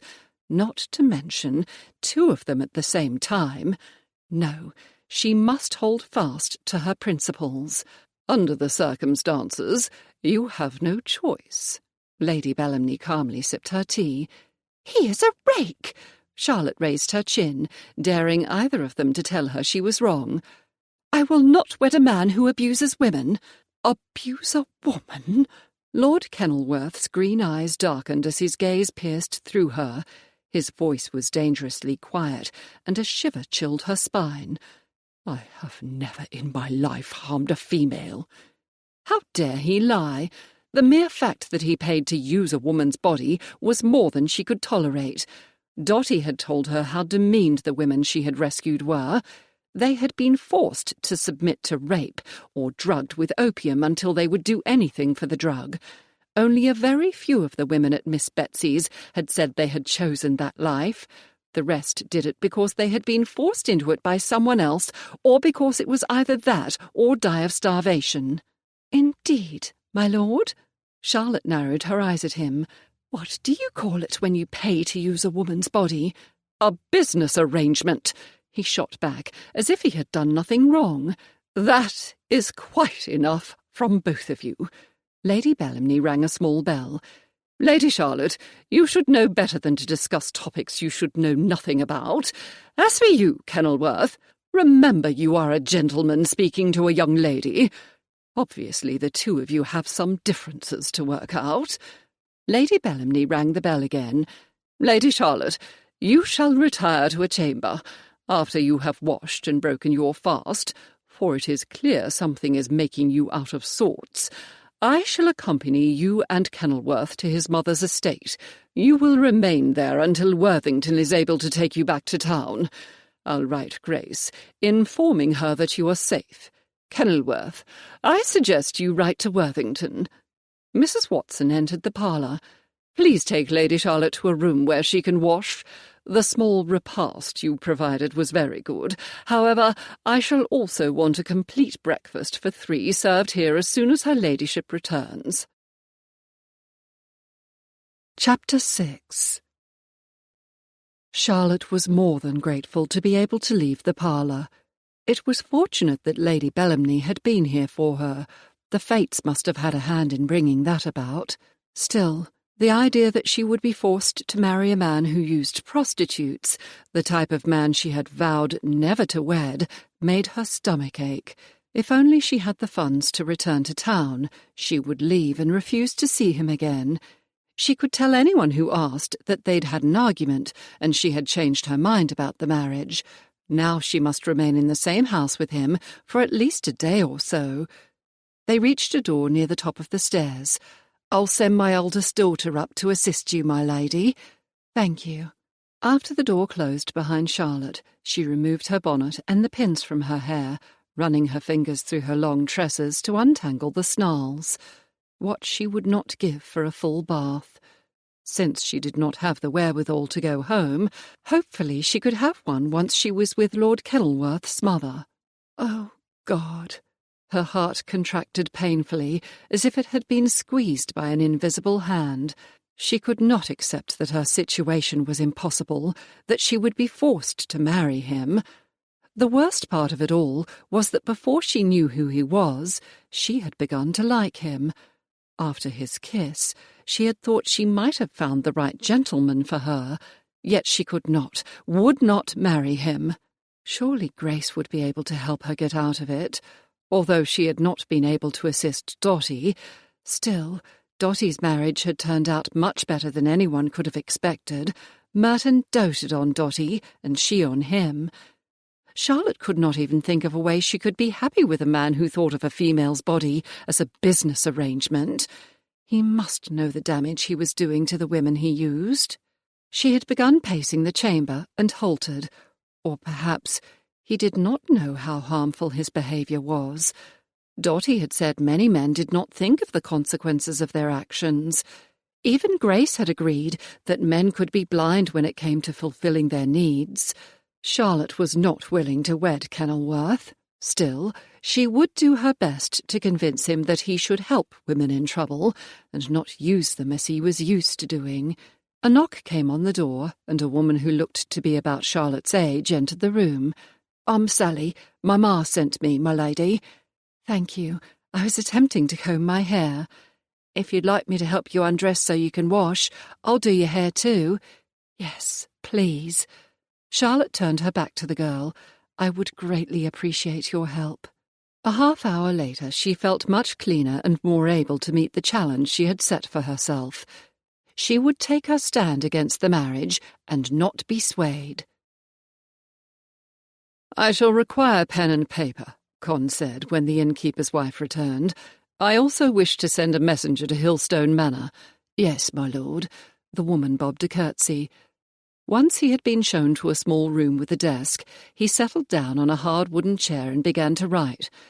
My dear Worthington, you will know by now that your sister is safe. I shall escort her to my mother's house, Hillstone Manor, in Kingsbrook. Lady Bellamny had the good sense and excellent timing to be visiting the area. Apparently there is a rock formation her husband wished to view, and will travel to my mother's with us. I would like to assure you that all is well. However, your sister and I were seen by certain persons as we drove into the yard.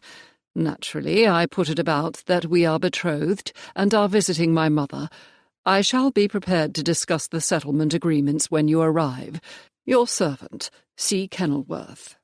Next he wrote a missive to his mother warning her she was about to have guests, but not giving her any idea as to what sort of visitors to expect. That was probably not well done of him, but he must explain how his betrothal came about, and the reason his betrothed, if one could call a lady who refused to wed one a betrothed, was not happy about it, and that must be accomplished in person. Although he never thought to be happy about Lady Bellamny's presence, he'd most likely need her help.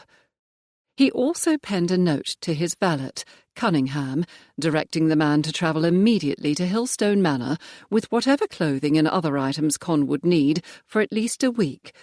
Upon reflection, he instructed his valet to contact Lady Charlotte's maid and tell her she was to accompany Cunningham to Hillstone Manor.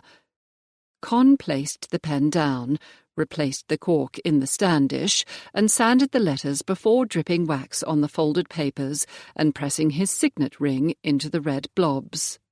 He leaned back in the hard wooden chair. If only Braxton, of all the care-for-nobody slibber-slabbers, had not seen Con and Charlotte come into the inn-yard after having travelled most of the night. If Con were a superstitious man, he'd think that his pretending to be Braxton the previous evening had conjured up the popinjay. Con rubbed his chin. There was nothing for it now. The die was cast and all of that. At least he would make his mother and sisters happy. He strode to the front of the inn and found the landlord. I must have these missives sent out by messenger immediately. Please have the man wait for a reply. I shall also require a chamber and some wash-water. Very good, my lord. Mr. Watson pulled his forelock. I'll have a room made up straight away. Con wandered into the common room that stood off to the side of the hall, preparing to partake in the house's ale while he waited for his chamber to be readied. Kenilworth. Lord Gerald Heathcote gave Con a toothy smile. The ale here is excellent. The man shoved a chair out from the table with his foot. Join me. So I have heard. He glanced around and, not seeing Braxton, joined Lord Gerald. I believe I will. It's been an interesting morning. And evening, yet what else was he to say? What brings you to the country? Boxing match, don't you know? He held up 2 fingers to the barkeeper. Decided to come down early. Inns fill up quickly for that type of thing. Braxton heard me tell another fellow and said he'd come as well. How could Con have been such a dunderhead? Despite what he said earlier, he had been planning to attend the match himself. I'd forgotten. About that. Lord Gerald lowered his voice to a whisper. What is Lady Charlotte doing here? Braxton thinks you must be eloping, but I told him you was going the wrong way to Gretna Green. Lord Gerald frowned. Can't think why you'd have to elope in the first place. You're eligible enough for any lady. 2 mugs were set before them. Lord Gerald took a long draw on his. Didn't know you was looking for a wife. Would have suggested my sister, the eldest one. The other one's not out yet. Come to think of it, don't remember seeing you at any of the balls and such this season. because I haven't been at any of the entertainments, and I have been actively not looking for a wife. The fates have a strange way of interfering with one's plans. He would have to remember to tell Charlotte, he supposed he no longer needed to use her title, the bouncer he was about to tell his acquaintance. Lady Charlotte and I recently formed an understanding. I decided it was as good a time as any for her to meet my mother. During the journey down we had a slight accident with the phaeton. No one was harmed. However, she and I became a bit rumpled. Naturally, Lady Bellamny was accompanying us in her coach. He had to think back to what had been said when Lady Bellamny appeared. Thank the Lord, Braxton had not heard Con and Charlotte bickering. "Never thought I'd see you leg-shackled so soon." A large smile spread over Lord Gerald's face. "Nevertheless, I'm happy to wish you happy. But why the rush down, when you could have attended the match?" "We wanted to inform my mother of our decision to wed." Con had no doubt that once Mamma and Worthington heard that Con and Charlotte had been seen by Braxton, Charlotte would be made to go through with the wedding. "Thought Worthington was out of town?" Lord Gerald asked, confused. Then again, he had always been a bit buffle-headed. "I spoke with him just before he left. However, as I said, my mother needed to be informed before an announcement was made." "Well then," Lord Gerald finished off his ale and rose. "I'll just toddle off and tell Braxton he was out." The man gave Con a jaunty bow. "Very glad we had this talk. Braxton owes me a pony now. Told him Lady Charlotte wouldn't have just run off. Not the type, if you know what I mean." Lord Gerald suddenly looked anxious, and his mouth started to open and close. "My apologies. Not what I meant to say at all. Naturally, you know she isn't that type. Wouldn't be marrying her if she was." "Naturally." Con's hand clenched. Given any reason at all, he'd gladly plant Braxton a facer. Unfortunately, that wouldn't help the situation. The man was as poisonous as a viper. He would ruin Charlotte and Con simply for his own amusement. "I'll just be off." Con stifled a sigh of relief. At least Lord Gerald had swallowed the story. A few moments after Con finished his ale, the landlord appeared to take him to his chamber. He stripped and poured warm water into a bowl, then washed as best he could before shaving. There was nothing to be done about his crushed cravat or shirt points, but Cunningham would be at the manor by this evening. Con wondered if Charlotte had written to her maid, and if he should tell her he took care of the matter for her. Or perhaps, considering she didn't seem to wish to have anything to do with him, he would be better off keeping his own counsel. Until she understood how precarious both their positions were, that was going to be a problem. He had never wanted a reluctant bride. One of the reasons he eschewed balls and other tonnish events where young ladies would be present was to avoid just this type of situation, betrothed to a lady due to forces beyond his control. Good God, what a muddle! Wellington had married from a sense of obligation, and look how badly that had turned out. Con had even less of a choice in the matter than the General. If only he had not got lost. If only he'd been able to get her back to town before dawn. This problem could have been avoided. Or, if she had not formed a completely unreasonable opinion of him that was as ridiculous as it was insulting. What was the world coming to when the mere possession of a mistress caused a man to be accused of abuse? Not only that, but it was not true. He always treated his ladybirds with generosity and kindness. None of them had ever complained. It was the nature of the business that, eventually, one moved on. What manifest nonsense to think badly of him for doing what all men did. Charlotte must be made to understand that Cyprians were in a different class than the poor women at Miss Betsy's or some of the other brothels. He agreed that some of those women were badly treated, even if they chose to be there. His mistress, however, and others saw the advantages in entertaining gentlemen and enjoyed their work. There was nothing unsavoury about it, and the women were well compensated. Someone had to make Charlotte see sense. Although it would not be him. She wouldn't listen to him if he was fool enough to make the attempt. Hopefully, Lady Bellamny would have a talk with Charlotte and explain the ways of the world. Then again, she might come around when she understood her option was to wed him or be cast out of polite society and never marry. If she did not wed him, no one would believe the story that they'd been travelling with Lady Bellamny. If anyone actually looked into the matter, that clanker wouldn't hold water, and her reputation would not be the only one at risk. Her sisters would be harmed. He groaned, not to mention his sisters. He could hear them haranguing and condemning him for an unthinking here-and-therian, without the intelligence to convince an innocent young lady to marry him. Damn if he'd let Charlotte make him look like a veritable coxcomb. There was no choice. She must wed him. Con rubbed his cheek as he remembered her soft curves.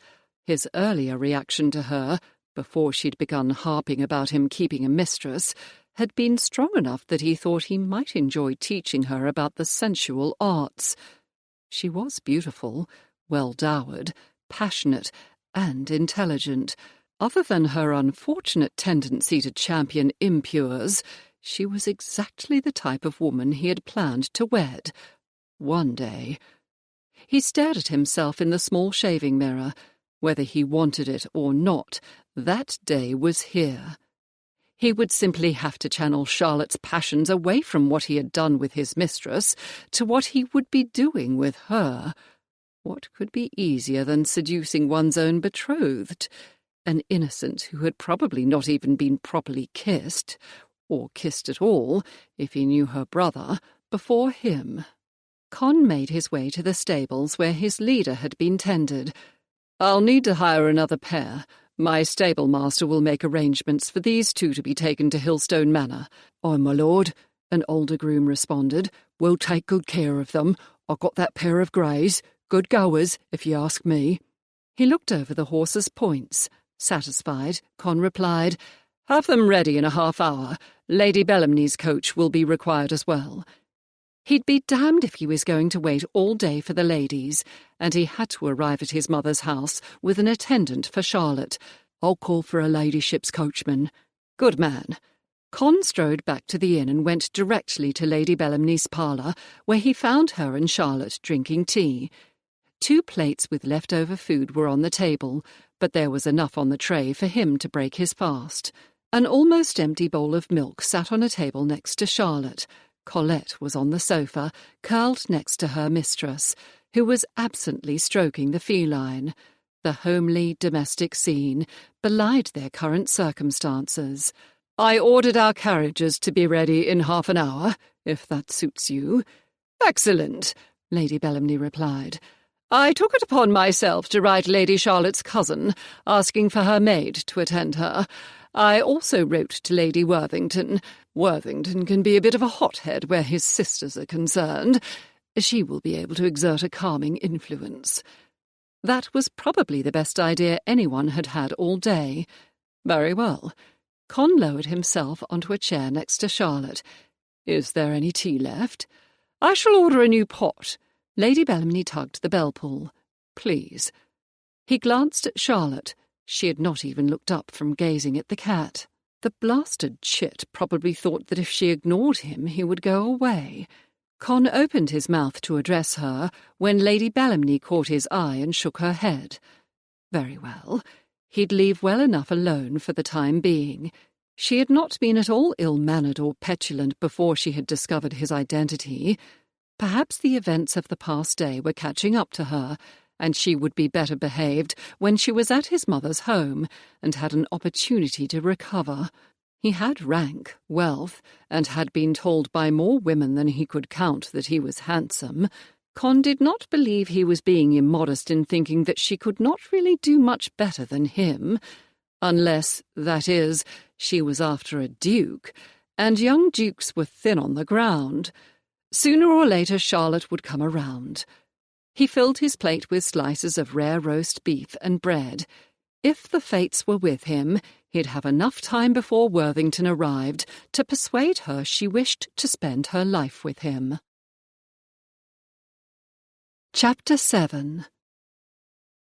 Elizabeth Bell, Miss Betsy to most people, and Mrs. E. Bottoms to others, arrived at the Hare and Hound shortly after 10 in the morning to find the place in an uproar. "Bert!" She grabbed the man's arm as he rushed by. "What is going on?" "My girl, my poor Annabel has gone missing," Mrs. Wick, the landlord's wife, cried into a large handkerchief. "It was that man who was here, claiming he was Lord, as took her." She wrung her hands in her apron. "I know he made my poor girl go with him." Betsy immediately clasped her hands together, holding them to her chest. "My dear Mrs. Wick, surely she would not have run off. Annabel is such a good girl." "She is that." The older woman wiped her eyes and nodded. "He must have knocked her out and took her." Betsy could see when the idea entered the woman's head. "Can you help, miss? I know you're used to working for folks richer than us. We don't have a lot, but we'll give you what we got to get our dear girl back." "You do not even need to ask." She wrapped her arms gently around Mrs. Wick. "You and your family have been such good friends to me. I will do it without compensation."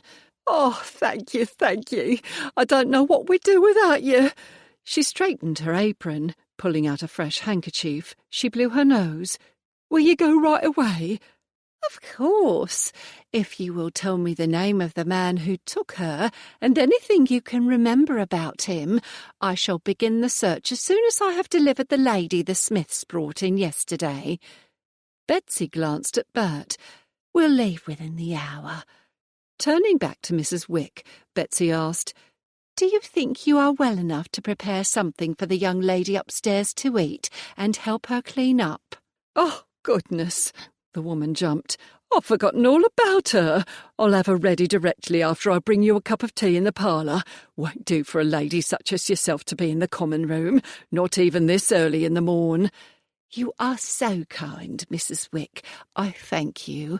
Betsy smiled at the lady before making her way to the only room in the inn that could pass for a parlour. It was because the place did not generally cater to gentry that she'd chosen it. What she really wanted to know now was who the gentleman was who took Annabel, and how much he'd pay Betsy to keep the chit. It stood to reason that by the time she found the girl, she'd no longer be a virgin. Several moments later, an ear-piercing scream stabbed the air. "I've found her! I've found her!" Mrs. Wick's shouting could have been heard in the next village. Well, that was a short-lived deal, Betsy thought sourly. The landlady ran into the room. "Oh, Betsy, you won't believe what happened. That wicked young lady, although I don't know as I should use that term for her after what she did, had a gun and tied my Annabel up. That Lord Braxton helped her." Mrs. Wick was wringing her apron again. He must have been the reason she ran away from her lawful husband. Betsy bit down on her lip hard to keep from saying things she shouldn't. Bert and Dan would have a lot to answer for. Bloody fools letting Lady Charlotte get away after all the planning that had gone into capturing her. And how the devil had she got a hold of a pistol? They'd answer for that as well. "Please tell both Mr. Smiths I would like to see them." "Yes, Miss Betsy, I'll get them right away." She had just drained the cup when Bert knocked on the door and opened it, dragging Dan by the sleeve. For several long moments she remained where she was, allowing the silence to weigh heavily while the two men fidgeted. Finally, she asked, "How did she get a pistol?" Bert looked at Dan, then back to her. "She must have had it in her basket." Betsy's back teeth clenched as she tried to control her temper. Losing it here where everyone thought she was a lady would not help. "A basket!" She bit off the end of the word. "Is there a reason you did not look in this basket?" "I asked," Dan said, glaring up at Bert. "Asked if she had any food in it." Dan shrugged off Bert's hand. "She said she was going to fetch something." Betsy focused on Bert. "And did it not occur to you to think she was lying?" "No, miss. I was busy keeping Dan from trying to get to know her, if you know what I mean." He glowered at Dan. "I never thought a young lady would have a gun. She was just walking to the other house." Well, that, she had to admit, made sense. Betsy didn't think she would have thought of it either, although, if she were a man, she'd plant both of her employees' faces just for losing the chit. And Dan, bloody hell, just what she needed, a man who couldn't keep his hands to himself. Reaching into her reticule, she pulled out a sack. "Dan, here is your payment. I will not need you again for a while." His jaw dropped, but he grabbed the money and dashed out of the parlour. "But how do you plan to remedy this problem?" Because she would get Lady Charlotte back. The amount that the Lord was willing to pay for her made the gentry mort worth more than Betsy's last 3 packages altogether. The early morning dew had dried when Lord Kenilworth handed Lady Bellamny and Charlotte into her ladyship's large travelling coach. She could barely stand to have him touch her, and was glad for her gloves. Thinking he would travel with them, she had sat next to Lady Bellamny. Thankfully, his lordship had opted to drive his phaeton instead of riding in the carriage with the ladies. "I shall put your lack of manners, which I know you possess," Lady Bellamny said in a caustic tone, "to the horrible experiences of the past day." Her ladyship looked at Charlotte, making her feel as if she was 6 again instead of 18. "I will expect you to behave correctly to Lady Kenilworth." "Yes, ma'am." After all, his mother had nothing to do with the way he behaved. Not that Charlotte would disobey Lady Bellamny in any event. She had been a friend to Charlotte's mother, and now to Grace and the rest of the family. "Neither will I have you showing that Friday face to her ladyship. It is her son to whom you are betrothed." Charlotte tried to paste a polite smile on her lips, and failed miserably. "It is my experience that everything always turns out the way it is meant to be." Lady Bellamny lapsed into silence for a few minutes, but Charlotte did not expect it to last, and she was right. A few moments later, her ladyship continued, "You could do much worse than Kenilworth. He does not gamble or, as far as I know, drink to excess. He has an excellent reputation in the Lords. As a matter of fact, he has worked with Worthington to pass some important bills. I am positive that when you have had an opportunity to rest and reflect on your situation, you will come to the conclusion that you could have done much worse. It is a good match." Not if he bought women, it was not. Lady Bellamy's sharp gaze focused on Charlotte, and she felt compelled to respond. "Yes, my lady." Satisfied, Lady Bellamny closed her eyes and dozed, leaving Charlotte to her thoughts. Mostly she just wanted to go home. She wanted to be with her sister and the children, and not have to think about what had happened, or what could have happened, or what might happen. If only she had not sent her footman, Frank, back to the house for her shooting gloves, he might have been able to fight off the miscreants until other help had arrived. With him there, and if she had practised with her dagger more diligently, she could have stabbed one of the men and got away. Tears pricked the back of Charlotte's eyes, and she gave herself a shake. There was no point in crying over what was already done. She would find a way forward, a way that did not include marrying a man she had detested long before she'd made his acquaintance. At least Jemmy would have arrived in Berkeley Square by now, with the message that she would be rescued. That was a happy thought, although she wished her champion had been someone else. That situation, though, was beyond her control, for the moment. She could not stop her mind from wandering back over the past day. At first, Lord Kenilworth had seemed so nice, and she could not deny he was handsome, and there had been that kiss. Still, handsome is as handsome does, and she really had to stop thinking about Kenilworth. Matt and Grace wouldn't be home yet, but Cousin Jane would come as soon as she had received the letter giving her the direction of Lady Kenilworth's house. Perhaps her cousin would have some ideas Charlotte could not think of. After all, Jane had successfully managed not to marry the man her father chose for her. Charlotte would write to Dotty as well. Her friend had always helped her find the best solutions to the problems Charlotte faced, and Dotty would understand why it was impossible for Charlotte to wed Lord Kenilworth. After all, she was the one who had discovered Miss Betsy's brothel and what she had done to the poor ladies there. In the meantime, Charlotte would stay out of his lordship's way. After Charlotte's ordeal, perhaps his mother would expect her to be ill or out of sorts for a few days, and allow her to take her meals in her chamber. Normally she would scoff at such mawkish behaviour, but in this case she'd make an exception. In a day or two, Jane would have arrived to take Charlotte home, and maybe her sister would already be waiting for her. And if she wrote to Dotty right away, she might be in town as well. Charlotte started to feel better, more hopeful. She wished Louisa could come, yet she was newly married, and it would not be fair to drag her back to town. If only Lord Braxton and Lord Gerald had not been there, none of this would be necessary. Still, they had been, and Charlotte must think of a way out of this tangle. She nodded to herself. She would write to her oldest sister and to her friend and tell them everything that had occurred. Well, maybe not about the kiss. And among them, they would figure out a way for her to jilt Lord Kenilworth. He shouldn't even care if she ended the engagement. He did not want to marry her in any event. Lady Bellamny was right. Everything would be as it should be, just not as her ladyship expected.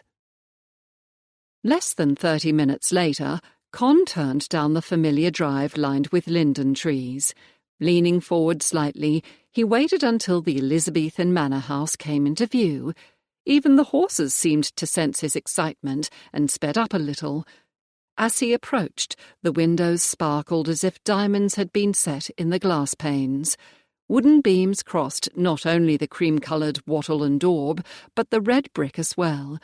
Although hidden from the front, the gardens in back had been restored to their original splendour, and he could not wait to see them once more. The manor house was easily the favourite of all his properties. And even though Charlotte had given him nothing but trouble, he wondered if she would be as impressed by the manor as he always was. He slowed the pair to a stop, jumped out of the phaeton and threw the ribbons to a groom who had run up. When Lady Bellamny's travelling coach stopped, Con opened the door and let the steps down. "My ladies, welcome," he said, offering his hand. Once Lady Bellamny was out of the carriage, he turned to assist Charlotte down, almost expecting her to refuse his offer. Instead, she was standing in the door gazing in what appeared to be awe at the house's facade. "It is lovely," he murmured, praying this new side of her would last. "Yes, it is beautiful." Her expressive blue eyes sparkled. "I love the wattle and daub, and the windows. Is it in an E shape?" "It is indeed. You know your architecture." He had never before met a young lady interested in old buildings, and his appreciation of her grew. Had Lady Bellamny said something to Charlotte to make her change her mind about him? He had never before been rejected by a woman, and it pricked his pride that the lady he must marry did not want him. "Did one of your ancestors build it?" She scanned the front of the building, as if she was attempting to take in everything about the structure before entering. "It has been in my family for only about 100 years. Con offered her his hand again. "There are not gardens in the back, as well as a maze." The massive double doors to the house opened, and a butler emerged. "My lord, welcome. Her ladyship shall be here directly." A bevy of footmen swarmed the carriages, then fell back, looking confused. Good God, how had he forgotten how singular it would appear for two ladies to arrive with no luggage? "There is no baggage, Dalton."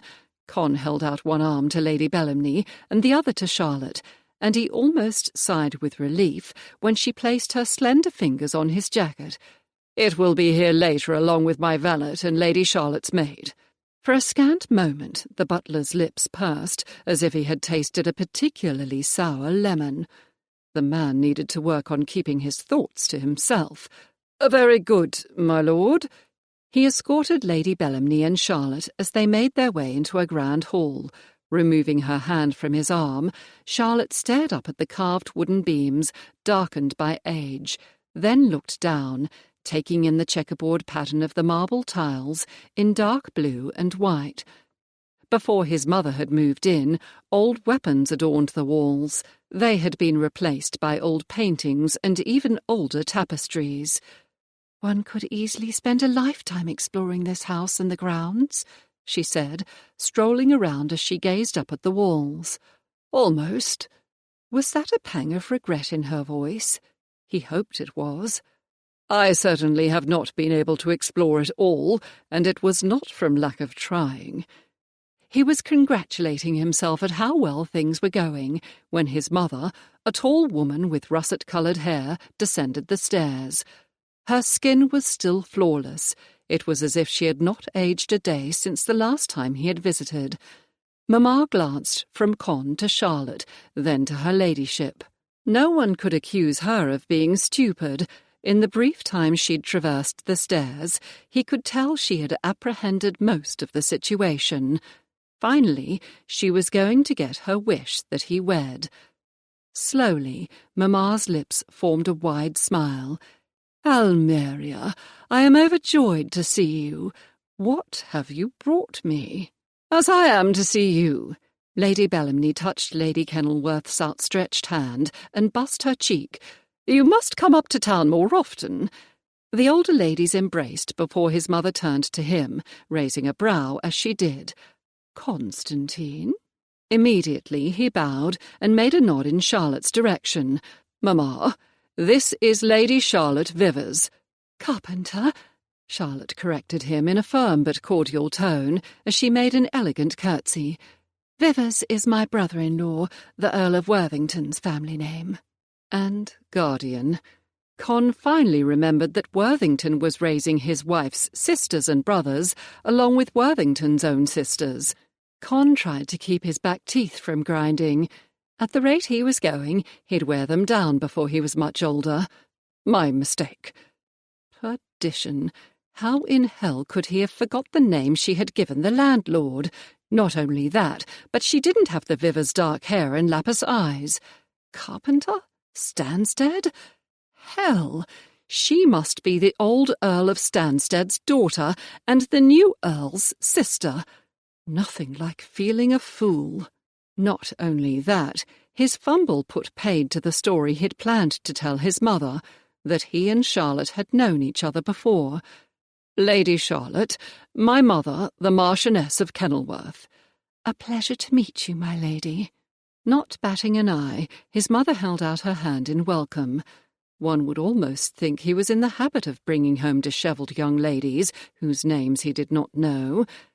"I believe we shall take tea in the morning-room, and you may tell me what this is all about." Lady Kenilworth's eyes narrowed slightly as she gazed at Charlotte and her son. "However, that can wait. Lady Charlotte shall have a chance to rest. You look as if you have not slept well, my dear." Although Charlotte's back was still erect, she seemed to droop, and there was a twinge of something in the region of Con's heart. She had been through a great deal lately. "Thank you. I am rather fatigued," Charlotte replied. As if she had been waiting to be summoned, Mrs. Moore, his mother's housekeeper, came up next to Charlotte, curtsied, then looked to his mother. "Here you are." "My dear." His mother maintained her smile in the light tone with which she had greeted them. "Mrs. Moore will be happy to escort you to your chamber." "If you will come with me, my lady, I have a room ready." "Thank you." She smiled gratefully. That was the first time Con had seen her smile since she discovered his name. He didn't know what had caused this complete turnabout in her attitude, but he was grateful for it.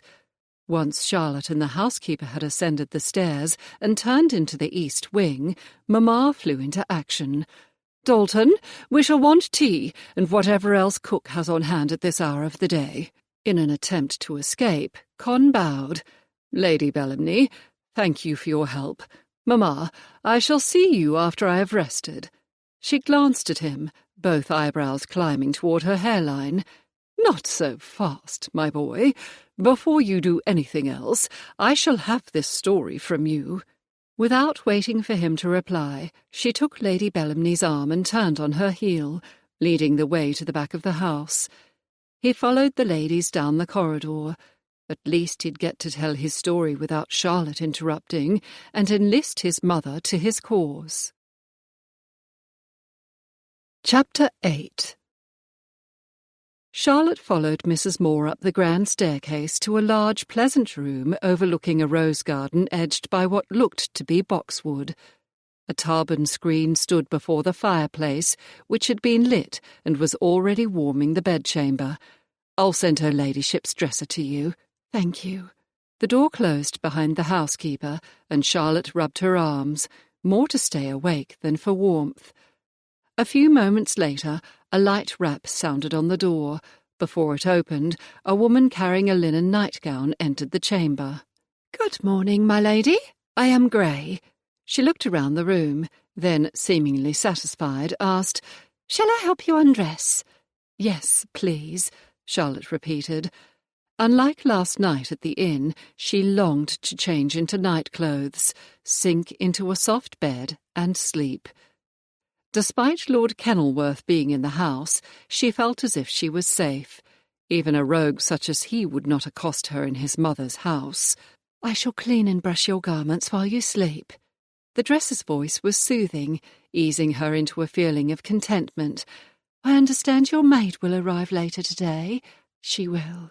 Thankfully, Lady Bellamy had taken care of that.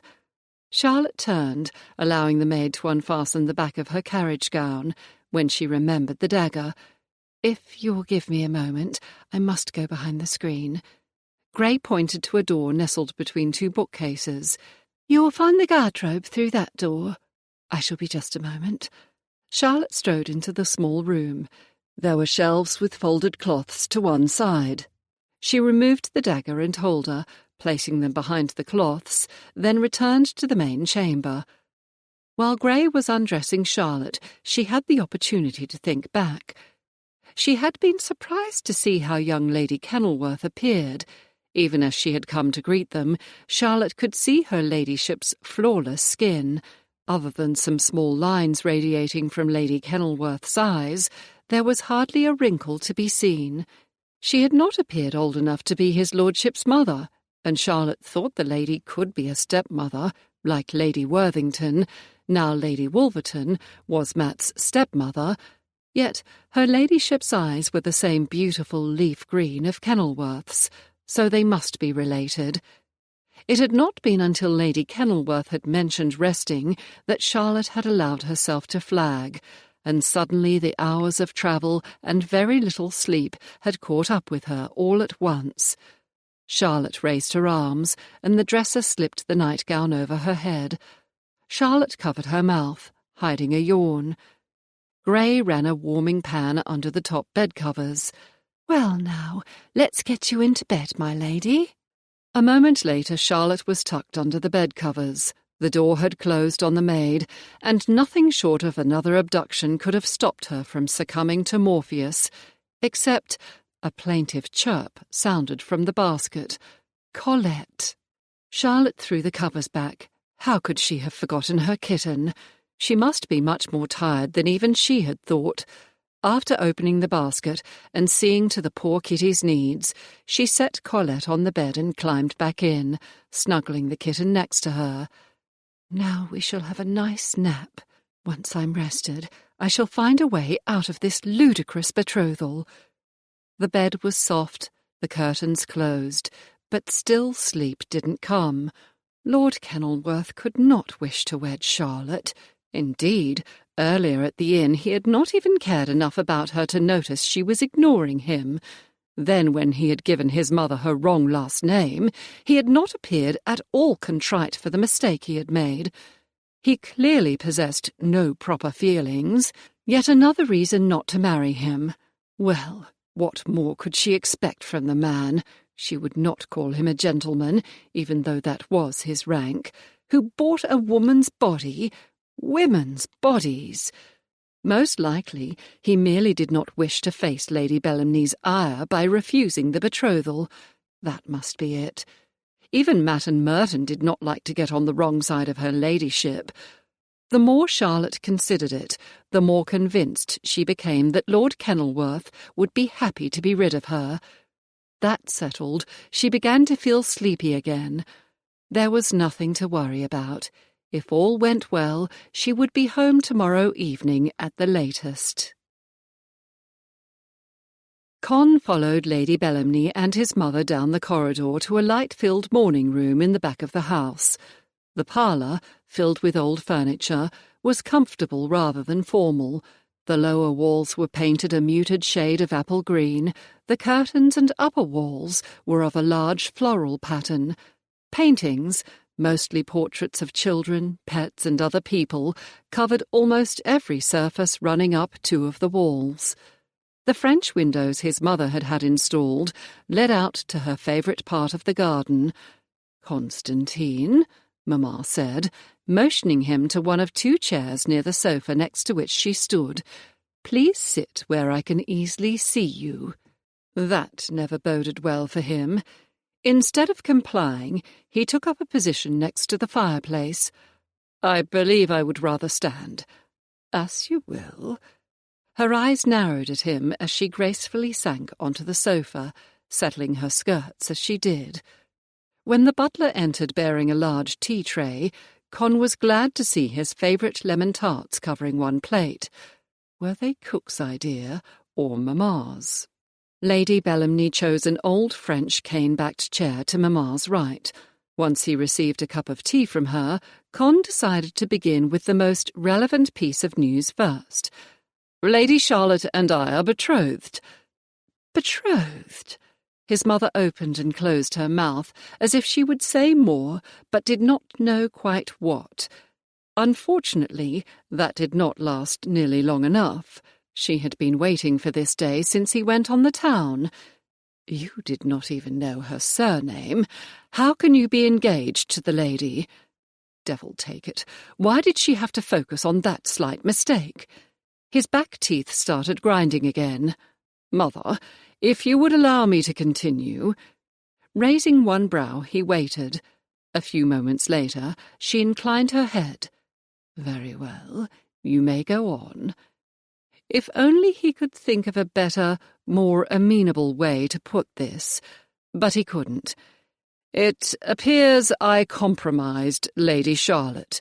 "You did what?" His mother's face flushed with anger. "Kenilworth, how could you do such a thing? And how could it appear that you compromised her? Either you did or you did not." Thankfully, Lady Bellamy cleared her throat, loudly. "If I may—" She paused for the briefest second, then carried on without anyone's permission. "Kenilworth was passing Worthington House yesterday, and he was called upon to aid Lady Charlotte, who had been abducted." His mother gasped, holding her hand to her bosom. "Oh, the poor dear." "Precisely," Lady Bellamy nodded. "He followed her to an inn where she was being held captive, and rescued her." Mamma smiled. "That was extremely clever of you, Constantine." He gave a shallow bow and waited for her ladyship to continue. "He was unable to return her to town before this morning, and they were seen by two worthless fribbles entering an inn." His mother looked as if she would interrupt once more, but held her peace. "One of whom would not hesitate to blacken both Lady Charlotte's and Kenilworth's names. Naturally, as a gentleman and a peer, Kenilworth is prepared to do his duty." "I think both you and Lady Charlotte were extremely brave," his mother said. "It is a wonder she was not suffering from strong hysterics when she arrived." Mamma took another sip of tea, all the while gazing at him with a calculating look in her eyes. "As you know, I wished for a love match for you. However, there is no reason why you cannot make her fall in love with you. You are very charming when you wish to be. Except for the fact that she doesn't want to have anything to do with me. I am well pleased that you have behaved as a gentleman should. Not that I would have expected anything less, and, as you know, I shall be happy to finally have grandchildren." How his mother could completely ignore that his sisters had given her 4 grandchildren she doted on was beyond him. She probably meant an heir, but did not want to say it. "What I would like to know is, how do you feel about this?" Mamma's question shook him out of his thoughts. How did he feel? At first, infuriated that he was being put upon. Then he'd seen how truly distraught Charlotte was, and lost much of his ire. As wrong-headed as she was, at least she believed passionately about the rightness of her cause, and where there was such passion, there was an opportunity to direct it into more appropriate avenues. She was not afraid to express her mind. That, though, was a double-edged sword that was currently being held to his neck. Her innocence was refreshing, as was her honesty. He could do much worse, and most likely not a great deal better. The only problem was that she could not stand to be around him. "She is beautiful, intelligent, and will make me a fine wife and marchioness." His mother nodded. Now was the time to tell her Lady Charlotte was not as sanguine about this situation as he was. "However, I am afraid she is not as pleased about our betrothal as I am." Mamma's eyes hardened into emerald shards, and he hoped it was in defence of him. He was her only son, after all. Does she think she can do better than Kenilworth? "I think she could do better," he retorted, attempting to lighten Mamma's mood. "That, however, is not her complaint. She objects to my keeping a mistress." "For heaven's sake, Constantine!" Mamma threw up her hands. "What on earth were you thinking of to mention your mistress to her? Have you been avoiding polite society for so long that you have forgotten how to behave? Unmarried young ladies should not know." "I was not the one who brought up the subject." "Then how did she know?" she asked, as if she did not believe him. Con swiped a hand down his face. "She saw me at the theatre." "Well." His mother blinked a few times, as if digesting this information. "That is of no consequence. You will simply assure Lady Charlotte that you shall give up your ladybird, and indeed have already done so in your mind." He wished to God it were that simple. "She has stated she will not wed a man who has kept a mistress." "How absurd!" His mother waved her hand dismissively. "It is the way of our world for gentlemen to keep mistresses. Even your father had one." Mamma's face and lips lowered into a frown. "Before he met me, of course. After that, there was no need." Mamma glanced at Lady Bellamny, who shook her head. Good. At least someone knew Charlotte was not going to be so easily reassured. "Unfortunately," he said, "Lady Charlotte was made aware of the deplorable conditions in which some unfortunates are kept. Eventually, she will come around." Lord, he hoped so. "I suggest waiting until her sister and Worthington arrive to broach the subject. In the meantime—" Lady Bellamny rose. "I must return to the inn. Even though I left him a note, my husband will be wondering where I've got to. He left shortly before Kenilworth and Lady Charlotte arrived to view some rock formation or another." "And I," Con said, straightening, "am for my couch. Lady Charlotte is not the only one who was deprived of a night's sleep." He dropped a kiss on his mother's head. "Lady Bellamny, allow me to escort you to the hall." They were halfway down the corridor when her ladyship said, "I wish you luck. I have a feeling you are going to need it. From what I have seen, Lady Charlotte is quite loyal to her family, her friends, and her beliefs." "I have no doubt you are correct." "As there appears to be a boxing match in the village, I shall inform my husband we are returning to town today." She sighed. "Although I wouldn't be surprised if he decided to return home. He only came to town to present a paper, and has remained much longer than I expected. Be that as it may, I shall do my best to make your road easier." "Thank you." It would not suit Con to have his wife hie off to town if he wished to remain in the country, but the Bellamnys obviously had an arrangement that suited both of them. After seeing her ladyship off, Con made his way to his bedchambers. Yet, rather than falling into peaceful slumber, he tossed and turned, punching the pillows more than once. Visions of Charlotte attempting to make her own way back to Mayfair from here kept intruding into his more delightful dreams of making her his. It was, after all, inevitable, therefore he might as well enjoy it. Logically, he thought she was too intelligent to do anything that stupid. She must know that Board and the blackguards who had abducted her would be searching for her. From what he'd heard of Miss Betsy, she would be extremely unhappy that her tool for avenging herself on Worthington had got away. Giving up on sleep, Con tried to remember what exactly he had heard about the procuress. He'd been at one of the French-style drawing-rooms his mistress, Amy, liked to hold. It must have been shortly after the destruction of Miss Betsy's brothel. One of the other Cyprians knew one of the prostitutes who had worked there. It appeared that even the women who went voluntarily were being held against their will, more by the supposed debts they owed to Miss Betsy than anything else. That type of arrangement was, unfortunately, not unusual, or so he had been told. What had been disturbing were the claims of innocents and ladies being forced to work at the bawdy house, as well as the use of opiates to subdue them. This last bit he did not believe at all. He punched his pillow again. Naturally, everyone had heard of country girls coming to town and being lured into prostitution. He'd even met a few. But once settled, they were perfectly happy in their profession. All of which begged the question of why Worthington had put Miss Betsy out of business, or the reason Charlotte would have been told anything at all. What had possessed him to do something so ill-advised as to mention a brothel to an innocent young lady?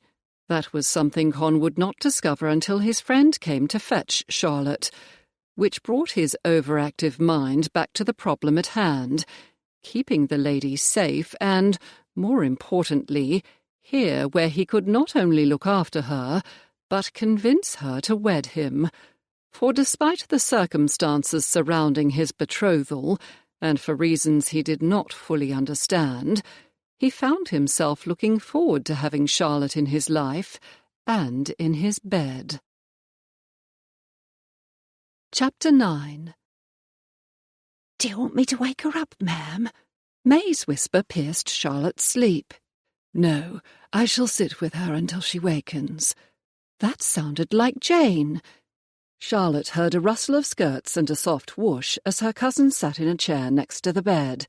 She should really tell them she was awake, but try as she might, her eyes wouldn't open. How strange. Some time later, someone was gently shaking her. "Charlotte, sweetheart." Goodness, it was Jane. "You must awaken, or you'll not be able to sleep tonight." Opening her eyes, Charlotte rubbed the sleep from them. The curtains had been pulled back and sunlight poured into the bedchamber. "How long have you been here?" "About 2 hours. It is well past noon." Even though Jane smiled, a worry line had formed between her brows. "I shall call for May, and she can order a nuncheon to be brought for you." Just then, Charlotte's stomach growled. This morning, her stomach had been so tied in knots she had eaten only a piece of toast. Now she was famished. "A large nuncheon, please. I am quite peckish." Her cousin's smile grew and the worry line disappeared. "I'm so glad to hear it." Swinging her legs over the bed, she picked up Colette. "Is Hector here?" "No. He wanted to come with me, but I thought it might be better if he remained with the children." Jane took the kitten from Charlotte while she went into the garderobe. "Worthington's butler sent for us shortly after yesterday afternoon. As soon as we knew where you were, I wrote to Grace suggesting she and Matt come directly here. But in the event they do not receive my missive in time, Hector will be able to tell them where we are." That meant at least another day or two with Lord Kenilworth and his mother. Charlotte bit her lip to keep from saying anything and went behind the screen, pleased to see that her soap and toothbrush were there. A few minutes later, May scratched on the door and entered, scanning Charlotte before holding out her robe. "I'm so glad to see you, my lady. I've got your pale green gown ready after you finish eating. Let's do your hair while we're waiting." That was surprising.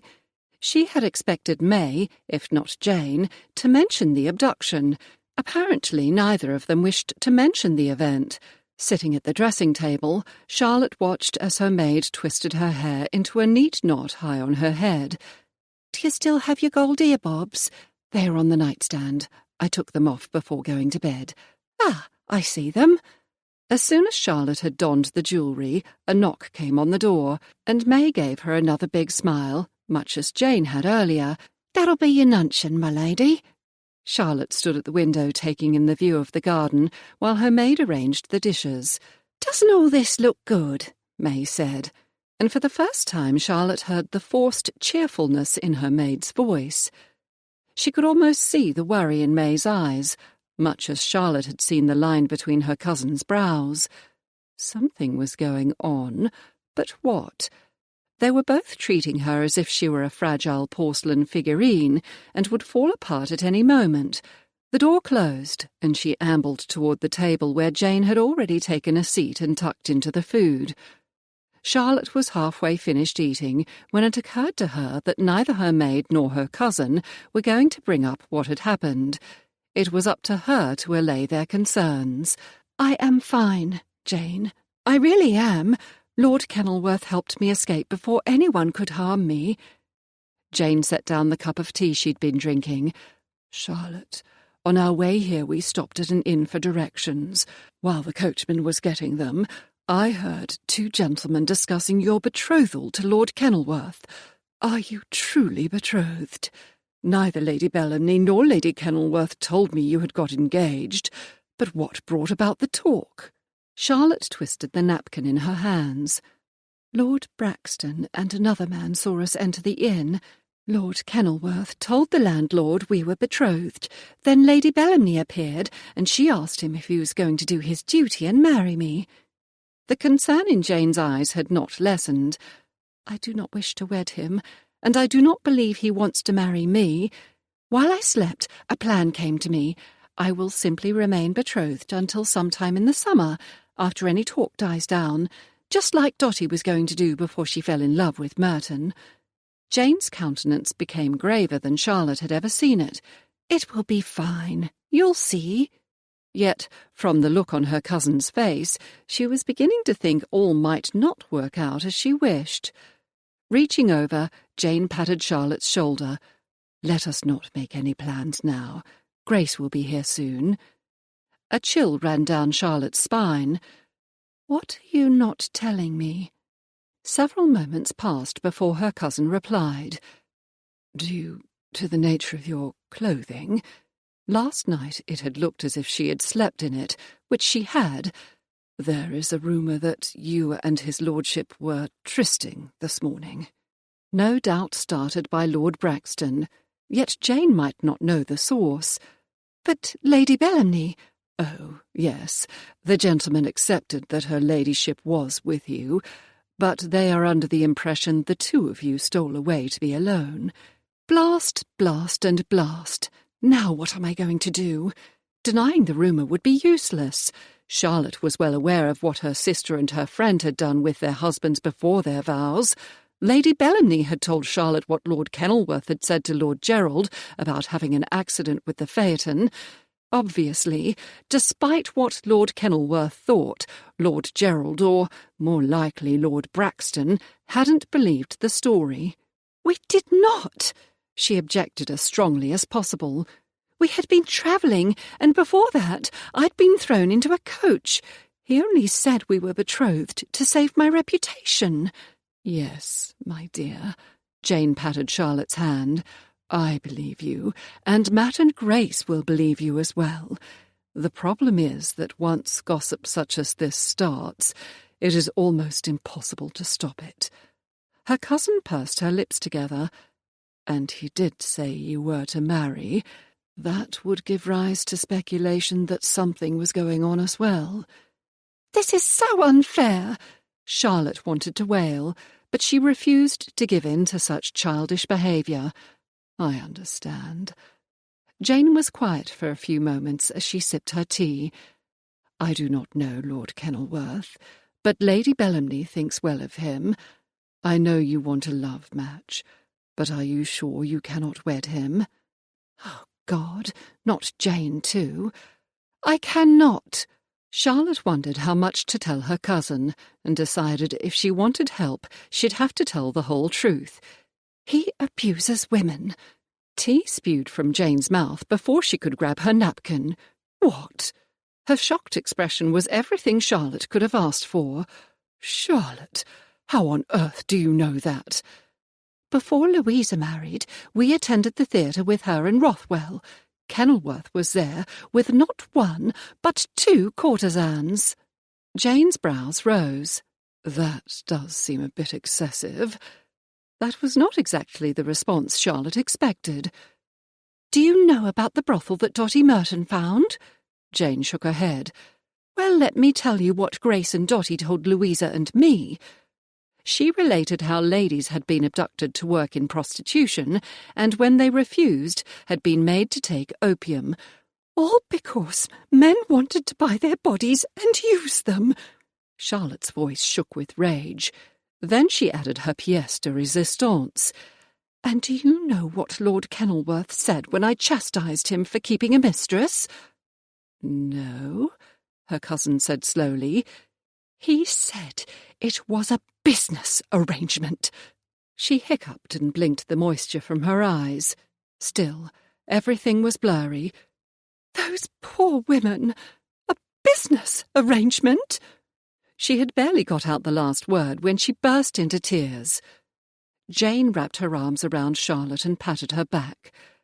"We will think of something, I promise you." Her cousin helped her up and back to the bed. "It would be best if you lie down for a while longer." "You may be right." She hardly ever cried, not since her mother had died, and she discovered it did no good. "Perhaps I am more tired than I thought." Charlotte woke a few hours later feeling much calmer, the bout of tears having worked to rid her of her excess emotions. She rang for her maid, who arrived several minutes later. "We didn't know if you'd be up or sleep through the night." "Have I missed dinner?" "No, my lady. You have enough time to dress." While her maid worked, she made a few decisions. First of all, she must behave like the lady she was. Her sister Grace would have been mortified at her conduct toward Lady Bellamny, and even Lord Kenilworth. No matter the provocation, Charlotte vowed she would remember her manners. Secondly, she would not discuss the betrothal at all, with anyone, including his lordship. Make that especially his lordship. Men could be a strange species, finding challenges in almost anything, and she was not going to be a challenge. Lastly, she was going to find a way to have Miss Betsy arrested and save as many of the odious woman's victims as possible. "The pearls, my lady?" May asked. "Yes, they will be perfect." Charlotte attached the earbobs while her maid clasped the necklace. A silk ribbon with small pearls attached had been threaded through her hair. Once May handed Charlotte her reticule and draped a Norwich shawl over her shoulders, she looked in the mirror and nodded. She was ready to face Lord Kenilworth and his mother. As soon as she figured out where the drawing-room was, old houses were always difficult to navigate. A knock came on the door and Jane poked her head in. "I thought you and I might go down together." "Do you know the way?" Charlotte asked hopefully. "No," Jane laughed. "I hoped to find a footman or maid." Charlotte opened the door wider. "The worst that can happen is they'll have to send out a search party." "No need for that." Lord Kenilworth stood in the corridor, smiling at her and Jane. "I have come to escort you. Lady Charlotte." He held out one arm. "Mrs. Addison." They each placed a hand on an arm. She did not want him there, but this was her first opportunity to behave as she ought. "Lead on, my lord." The house is not as much a rabbit warren as some, but there are a number of rooms." "I would love to tour it some day," Charlotte said, although she doubted she would be there long enough. Without question, his lordship and his mother had a great deal to keep them busy. "I'd be happy to show you the house and gardens tomorrow." Now she'd stepped into it. "I would love to." "If you do not mind," Jane said. "I would like to see the house and gardens as well." Charlotte sent up a prayer of thanks for helpful cousins. "Not at all, ma'am. It is my pleasure." He sounded as if he really meant it, which surprised her. Perhaps she had been right after all, and he would be glad to be free of her. Then again, her sister always said that one caught more flies with a spoonful of honey than a gallon of vinegar. Not that she wanted him to catch her, nor did she wish to be drawing caps at every turn, and there was his mother to consider. After descending the grand staircase, turning right, then strolling down another corridor, they finally reached the drawing-room. It was just as light and lovely as the other rooms. Lady Kenilworth was already sitting next to the fireplace with a glass of wine in her hand. "Welcome, Mrs. Addison." Lady Kenilworth set her drink on a small marble-topped table and rose. "My dear Lady Charlotte, how wonderful to see you so well rested." Her ladyship held out her hands to Jane and Charlotte. "Will you have wine or sherry?" "Sherry, if you please," Charlotte replied. "I as well," Jane agreed. Lord Kenilworth poured, handing them their glasses. "Kenilworth has told me about your betrothal. I cannot tell you how happy I am. A toast." Her ladyship smiled beatifically. "To your betrothal. You do not know how long I have waited to have a daughter." Even though she had not said a word, Charlotte felt like the worst sort of impostor. Charlotte had just taken a sip of sherry when Kenilworth retorted dryly, "I am only 32, though at the moment he sounded more like 13, and you already have 3 daughters. Surely you have not forgotten them." Despite her vow to behave perfectly, she could not stop herself. "How dare you speak to your mother in such a way?" Her grip tightened on the stem of the glass as she fought to keep some control over herself. "You ought to be ashamed of yourself, my lord, and thank your good fortune that you still have a mother." Kenilworth and the Marchioness turned their startled gazes to her. Oh, Lord, what had she done? "Forgive me," Charlotte said, vastly more contrite than she expected to be. Her nerves must be more frayed than she thought. "I should not have spoken. My mother died several years ago, and I miss her every day." "I know exactly how you feel, my dear." Lady Kenilworth hurried to Charlotte, giving her such a sympathetic look that she had to force herself not to burst into tears again. "I too lost my mother when I was young. I do not believe one ever forgets. Constantine." The Marchioness's chin rose. "I approve of your choice of wife, and as far as I am concerned, nothing else matters." "Oh, no." She had not defended Lady Kenilworth to gain the woman's approval in a marriage Charlotte had no intention of making, yet now what was she to do? She could not allow her ladyship to continue under the misapprehension that she would marry her son. She would have to explain that she did not truly have to wed his lordship. She tried to ignore what her cousin had said. "It is a temporary engagement only. I am sure that under the circumstances, his lordship would agree that ending our betrothal in late summer or autumn is in both of our interests."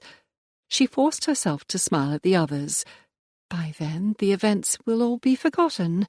"I disagree," Kenilworth said in what she was recognizing as his normal high-handed tone. "I have no faith that Braxton will not tell everyone and his dog that you and I were seen early in the morning appearing dishevelled." Lord Kenilworth glanced at his mother.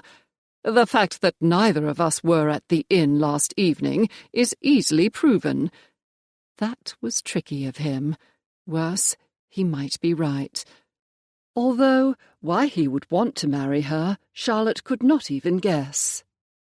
"I am sure that once my sister and brother-in-law have returned to town, they will post here immediately. I suggest that we wait for them to finish this discussion." I agree. We shall leave it up to Worthington and your sister." He took a sip of wine and smiled at her. It was almost as if he knew something she did not, yet neither Matt nor Grace would ever make Charlotte marry where she did not wish. Of that she was certain. Chapter 10. Bert spent most of the morning and afternoon following any trail he could find of Lady Charlotte and Lord Braxton. Unfortunately, it was not until he was backtracking through a toll gate that he had any luck. The man collecting tolls was not the same one Bert had seen that morning. Taking out the coins, he asked, "Don't suppose you've seen a lady and a gentleman come through before dawn?" The older man took the money. "That I did. Thought it was strange seeing them so early. This ain't London." "Any idea where they went?" "Only one town of any size round here. That'd be Blackwell." Bert tipped his hat to the toll-keeper. "Thanks for the information." It took him another 2 hours before he reached the town. The streets were lined with more sporting vehicles than he'd ever seen in one place. Tables were set up outside 2 inns, and young men and boys ran in and out carrying pints of ale. He grabbed one of the boys. "What's going on?" "Boxing match. Finished not long ago." Bugger it. That wouldn't make his life easier. How the hell was he going to find a gentry mort and a gent with all these toffs around? Been here all day? Nah. The boy's eyes didn't stay still as he scanned the crowd. "Only here to help serve. I work with the horses." Damn, he might catch a break after all. "Ever heard of a Lord Braxton? Wish I'd never heard his name." The boy spit on the ground. "Didn't even give me a halfpenny for taking good care of his horses." Bert fished a guinea from his pocket, handing it to the lad. "He here now?" "Nah." The coin disappeared. "Had a pint and left for London." Which is exactly where Bert would go. Finding a toff in Mayfair wasn't nearly as hard as finding one roaming around the country. The mort'd be there too, probably where he'd snatched her in the first place. This time she wouldn't get away. "Get me a pint and some food." Grinning, the boy ran off. Morning would be time enough to find Lady Charlotte and take her to Miss Betsy. Late the following morning, Con was in the library when his mother's butler scratched on the open door. "My lord, Lord and Lady Worthington have arrived. I have taken the liberty of ordering tea. Would you like me to inform her ladyship that Lady Charlotte's family is here?" "Not yet, Dalton. I wish to speak with Lord and Lady Worthington first." "As you wish, my lord. I shall show them in." A few moments later the Worthingtons were announced. For a moment, Con was shocked to see how much Charlotte's sister looked like her. Would her ladyship have the same aversion to him as Charlotte did? He found himself holding his shoulders more stiffly. "Kenilworth, thank you." Worthington turned to the lady next to him. "My dear, may I introduce you to the Marquis of Kenilworth? Kenilworth, my wife." "Yes, indeed." Lady Worthington smiled warmly. "I cannot thank you enough for rescuing my sister." "There is no need to thank me, my lady. I assure you, any gentleman would have done the same." "By God, man!" Worthington held out his hand and Con clasped it. "I'm not sure anyone would." Lady Worthington took a seat on the sofa, and Worthington took the place next to her. Although her face was drawn, she sat calmly with one hand in her lap and the other held by Worthington. When the tea tray arrived, she poured. "Cream or milk, my lord?" "Milk and a lump of sugar." While she prepared her husband's cup, he said, "I received the letter from you, and my wife received letters from Lady Bellamny and Charlotte." Con nodded. "When we arrived back in town yesterday, Mr. Addison informed us that his wife was here with our sister. Naturally, I went to Brooks to discover if any gossip had made it back to town." Worthington grimaced. It had. Braxton? Con pressed his lips together. That was to be expected. "How is Charlotte doing?" Lady Worthington asked with a concerned look. "As well as can be expected. I believe Mrs. Addison's presence is helping." "I would like to see my sister now." Her ladyship finished her tea and rose. "I will leave this discussion to you gentlemen." Con rang a crystal bell and the door opened. "My lord?" Please escort Lady Worthington to Lady Charlotte's chamber. After that, inform my mother that we have additional guests." After the door closed, Worthington said, "In her letter, my Charlotte said she would not wed you, although she did not mention the reason. Have you been able to convince her otherwise?" "No." Con held up a decanter of brandy and Worthington inclined his head. "She still maintains that any man who keeps a mistress is abusing women, and she will not marry such a man." "Hell and damnation." Worthington rubbed his face with his hands. "If only there had been a way to keep the stories about the brothel from her, she wouldn't have even known about demi-reps. She is—" He paused for a moment. "I cannot say she is impressionable, but she tends to still view the world in terms of good and bad." Con had most definitely fallen into the bad category. He handed his friend a glass and took a sip of his own. "I do not suppose anyone would have mentioned to her that not all ladybirds are unhappy." Worthington raised a brow. "No, of course not." Con took a breath. "If you have any ideas how to change her mind, I'd be happy for a hint. Unfortunately, I will have to leave that up to you." Worthington held up his glass, looking at the amber wine. "I am told you have a great deal of charm. Surely you can find a way to make yourself acceptable to her." "I'm glad you have confidence in me." Con wanted to groan. "At present, I can't even get her alone. She is clinging to her cousin like a limpet." He took another drink. "She also thinks you will support her desire not to wed me." Shaking his head, Worthington replied, "That is not an option she has open to her." "No, I didn't think it would be.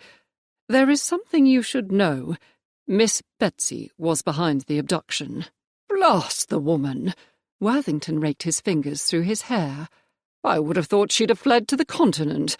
One would think she'd have learned her lesson." Apparently not. What Con had to say next would disturb his friend even more. "She's back to her old tricks, abducting children and young women. Does Charlotte know? She was there. I should also add that the innkeeper who was keeping Miss Betsy and his family think she is rescuing runaways and returning them to their families. I must notify my cousin. He was part of bringing her bawdy house down." Worthington was quiet for a moment, then grimaced. "Please tell me that Charlotte has not expressed an interest in helping save the latest victims." For the love of heaven, that is something of which she was eminently capable, and Con had been worried she would try to make it back to town on her own. What a fool he was.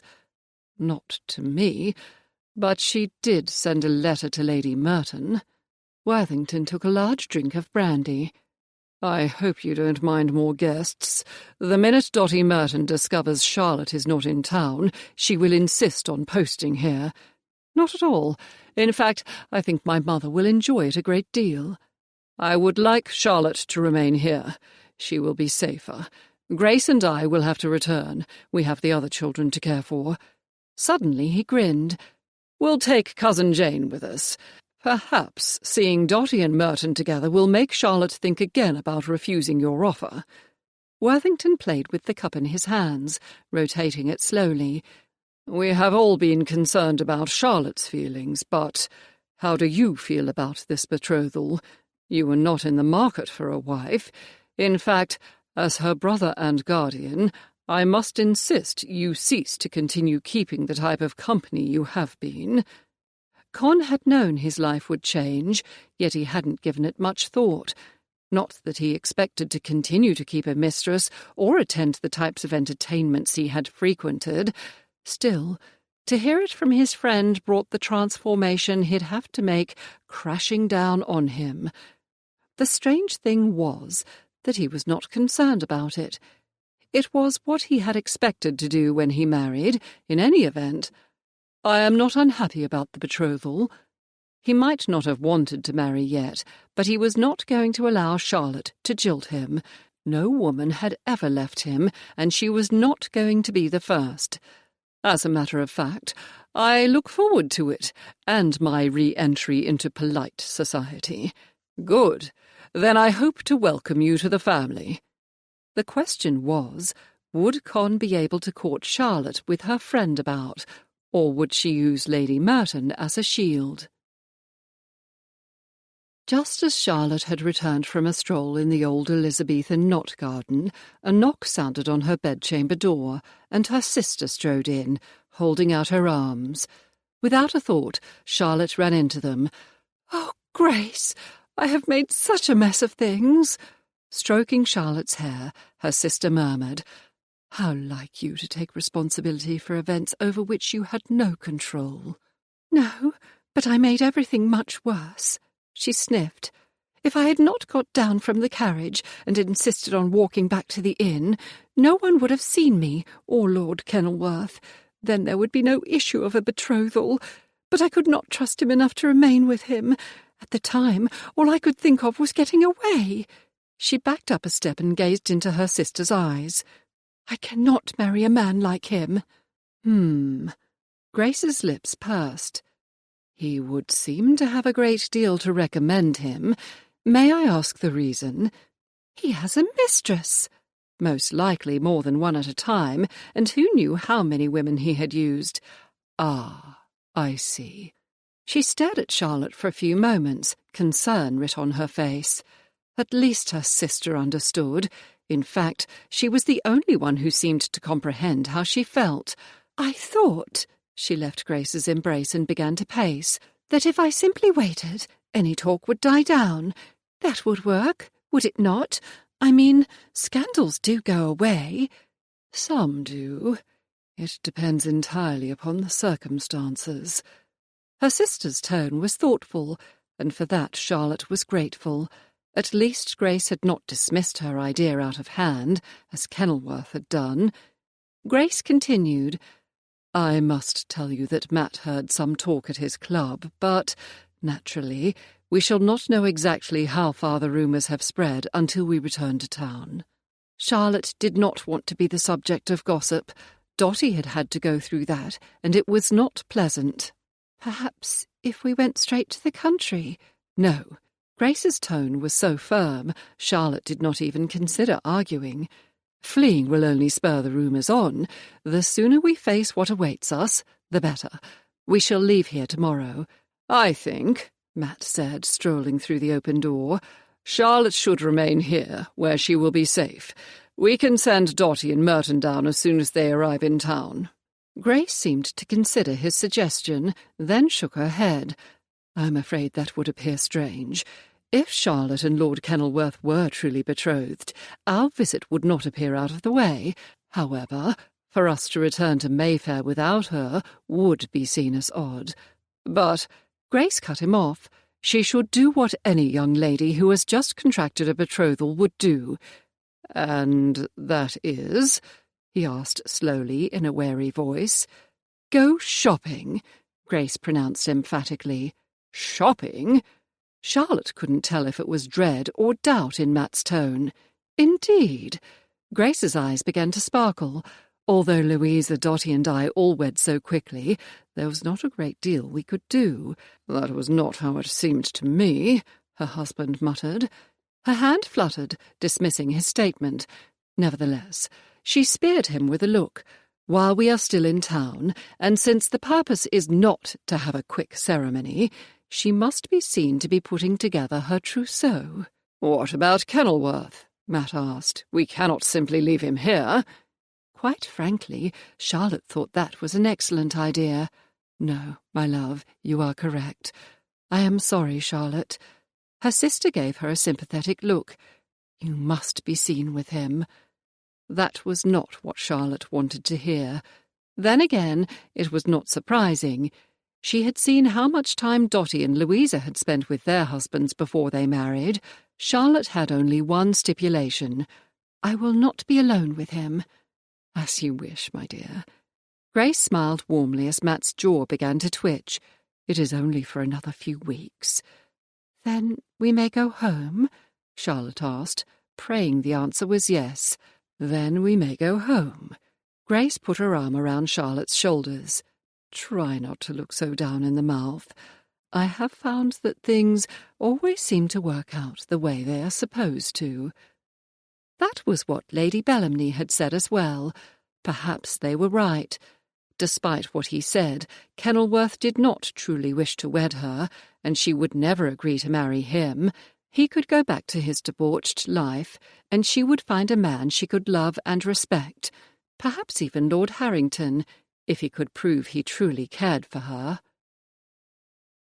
The following morning, Charlotte, Grace, Jane, Matt, and Kenilworth were not the only ones to depart.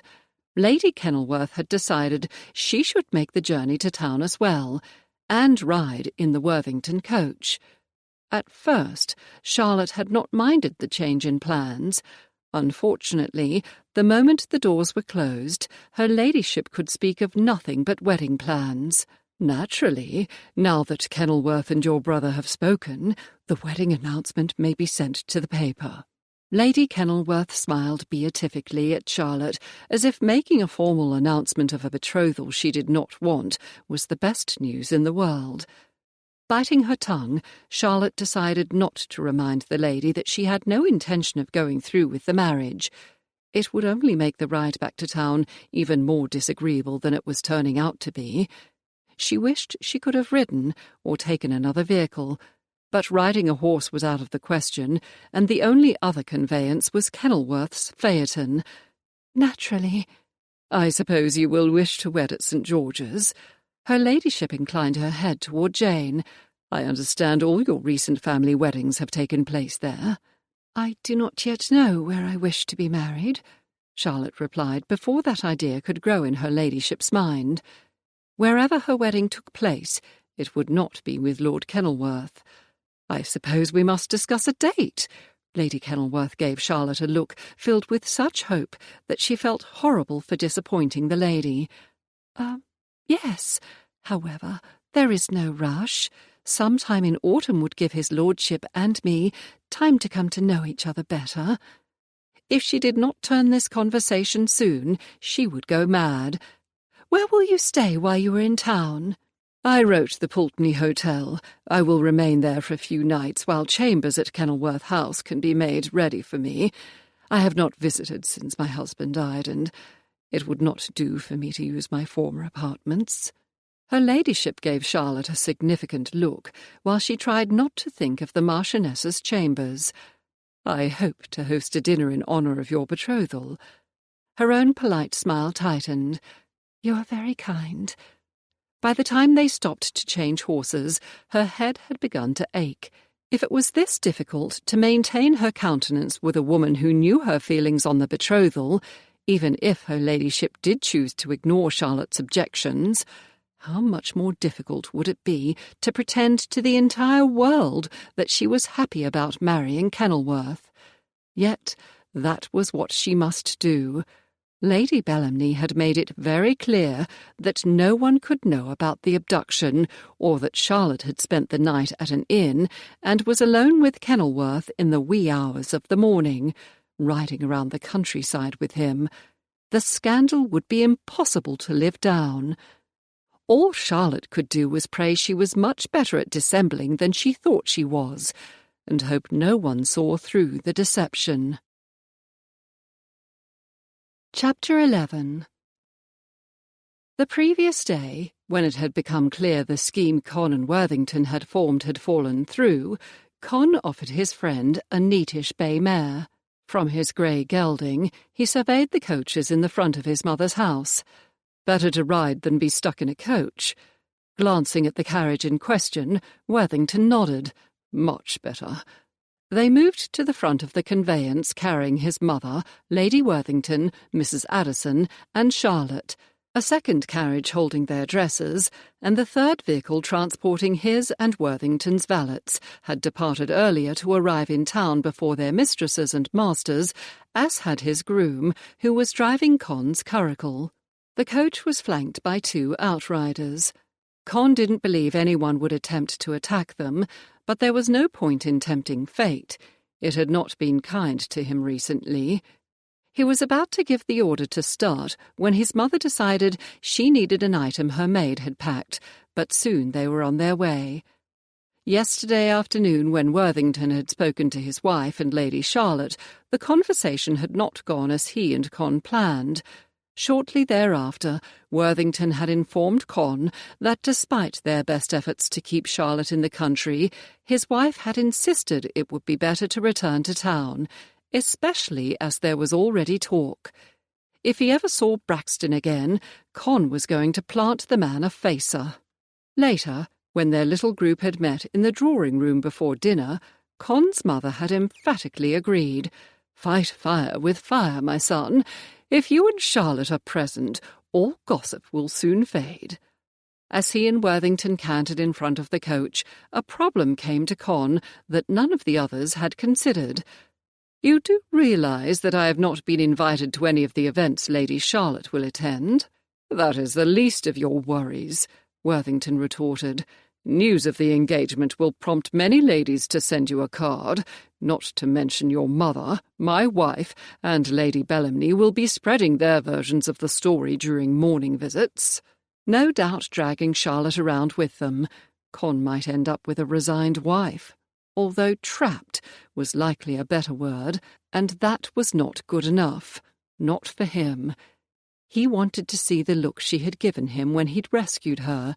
He wanted to sup on her soft lips and have them open to him willingly, and he damn sure did not wish to be berated for having had a mistress, an arrangement he must end at the earliest possible moment.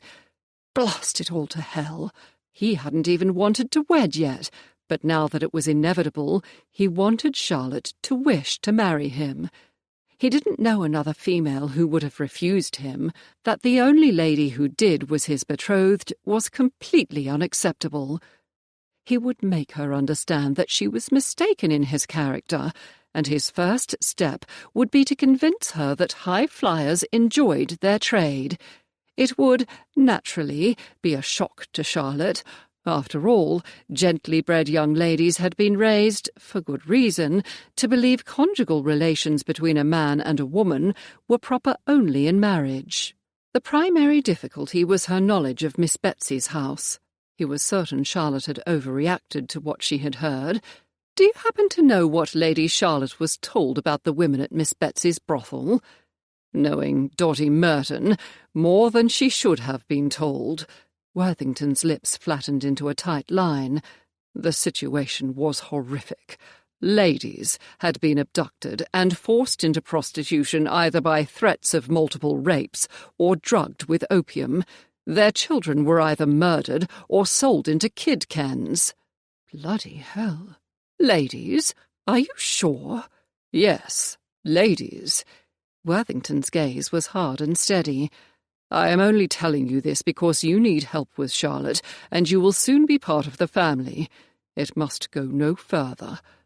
He waited until Con nodded, still unable to understand how women of his own social status could have been in a brothel. "We found them through a woman who ran a boarding house for the families of military officers who could not take their families with them overseas, and whose families had nowhere else to go. The ladies who were with child were given a drink made to abort the child. Some of the women died. Their children, usually ones too young to go to school, were sold to criminal gangs." Good God!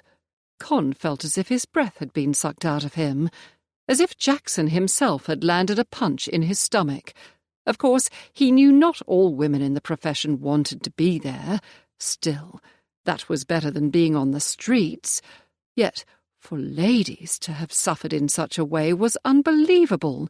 That Charlotte, a complete innocent, knew about it made him feel slightly ill. "I don't understand why anyone would have—" "My wife thinks it is better for ladies to know of the dangers that could befall them and others." Worthington shrugged. "I don't disagree. Yet I do think some of the more lurid details could have been left out of the telling." Con was still having difficulty understanding how gently bred women could have been used so horribly. What happened to the ladies? "My cousin Merton and his wife are caring for them." Worthington's brows drew together. "We are still waiting for most of their husbands to return." "And the children?" "Merton has hired men to find them. There's been some success. Jemmy, for example, though we haven't found his family yet." Wait a moment. Jenny had said Charlotte had found him. Why was Charlotte involved with that? Dotty and Charlotte have been best friends since they were in leading strings. When Dotty decided the process was taking too long, she decided to oversee one of the raids. Naturally, Charlotte accompanied her. Con opened his mouth to speak, but shut it again. Worthington's eyes began to twinkle with mirth. When Dotty told Merton what she was going to do, he was speechless as well. Short of locking her in her room, there was no way he could stop her. He was in the coach, and they were well guarded. I still do not understand how Charlotte saved the boy. From what I understand, Jemmy was being taken away by one of the villains, and Charlotte shoved open the coach door into his face. He dropped Jemmy, and Charlotte snatched him up. If you want more details, you'll have to apply to her." That explained why she was not in a panic when Con rescued her. In fact, the only thing that seemed to overset her was him. Still, the stuff about Miss Betsy was far and away worse than Con had thought it could be. It was no wonder Charlotte deplored men who frequented brothels, although the Covent Garden abbesses got the majority of the blame, and rightfully so. Without customers, those types of houses would not exist. Nevertheless, and this was a point that must be made, those poor women were not the same as the Cyprians he hired. All of his mistresses had come to him willingly. In fact, high flyers chose their protectors more frequently than the gentleman chose the mistress. It was as different as night and day from the horrors she had been told about. That was what Charlotte must be made to understand. Con keeping a mistress was not at all the same as a man hiring a woman who had no choice. About 2 hours later, their cavalcade stopped to rest the horses and to partake in a light luncheon. Con assisted his mother, then Charlotte, down the coach steps. Her countenance might well have been a mask for all the emotion she showed, and, although she didn't shrink from his touch, she was as cold and stiff as a block of ice. To make matters worse, if that is even possible, his mother spoke of nothing but how happy she was to be welcoming Charlotte into their family, and the ball she would plan in their honour. He would have to talk to his mother. There was no reason to make his betrothed more recalcitrant than she was already. Once in the private parlour he had hired, the cat resided in Charlotte's lap, eagerly lapping up pieces of meat and cheese. After the animal's hunger had been satisfied, the little beast emitted a large rumbling sound as Charlotte stroked the thing and effectively withdrew from the conversation. Con wondered if he'd ever receive as much attention from her as the damned cat did. Unable to talk to Mamma about mentioning her plans, he attempted to turn the conversation whenever she opened her mouth. By the time he was back on his horse, he had the beginnings of a headache. In the past, the only time his head had hurt was from overindulgence, and his valet had a remedy that cleared his head in short order. He had a feeling this ache would not be so easily cured. Thank God she was finally home. Charlotte had just set her feet on the pavement when Jemmy collided with her, his thin arms wrapping around her waist. "They told me you were safe, but I had to see for myself." "I am safe and well." She patted the child on his head. "And I'm very happy to see that you arrived home unhurt. You were quite brave climbing on the coach as you did. Thank you." His face reddened as he looked up at her. "Weren't nothing." He peered around her as if searching for something or someone. "Did the gent bring you back?" "Ah, yes. He came back to town with us, but went to his own home." She had never been so glad to get rid of 2 people in her life. "I knew he was a good un. Gave me more than the coach fare and hackney." He lowered his voice. "Should I give him back the rest?" "I don't think that's necessary. In fact, I am positive he would want you to keep it." She couldn't imagine even a man such as Kenilworth would quibble over a few pennies. Jemmy's wide smile showed another missing tooth. Charlotte would make sure the stable-master had noticed it and given the child temps fait. After all, just because he still insisted on sleeping in the stables, there was no reason he should not receive money for his tooth. They would have to move him permanently into the house soon. Do you think I'll have a chance to thank him for the extra? Yes, indeed. And much too soon for her comfort. She ruffled the boy's hair and placed a kiss on the top of his head.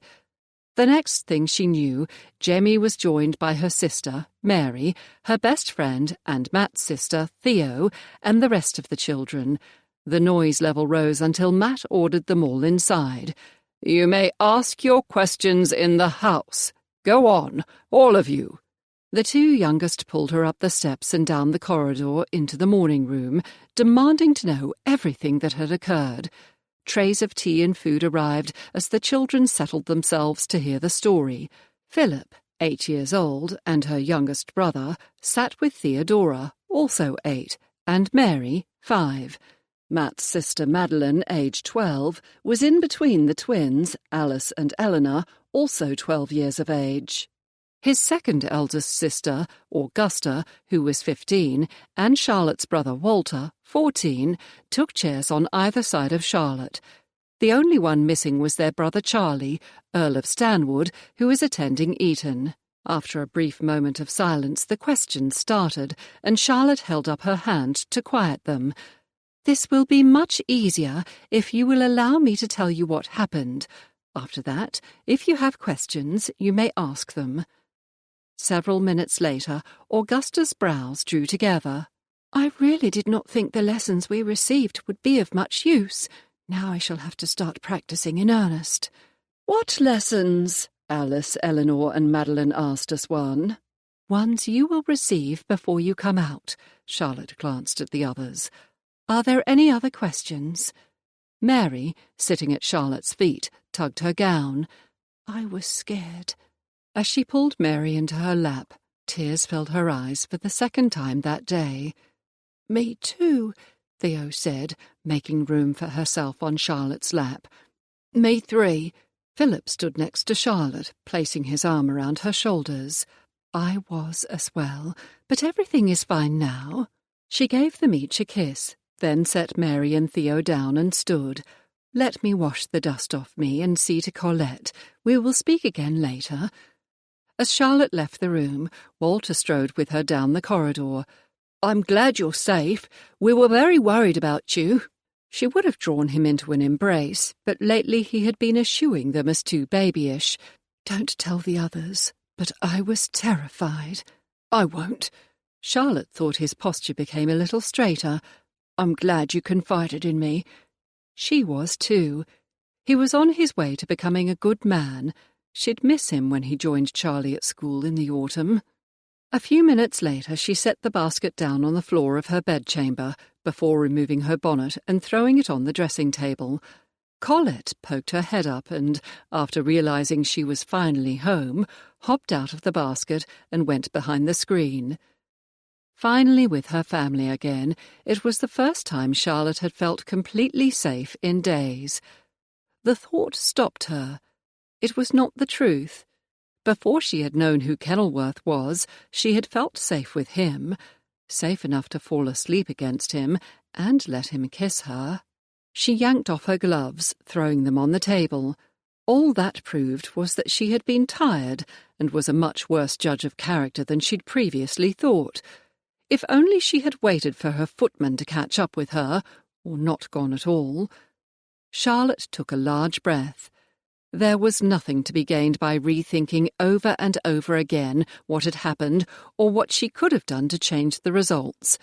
The only thing she might have any control over at all was marrying Kenilworth. She turned her mind to the plans Lady Kenilworth and Grace had made on the way to town. Grace's "at home" was in 3 days.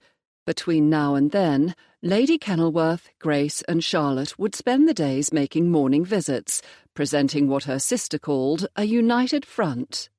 By the time she and Kenilworth made their first formal appearance together, no one could possibly think anything about Charlotte's betrothal was unusual, especially with her ladyship so ecstatic about the engagement.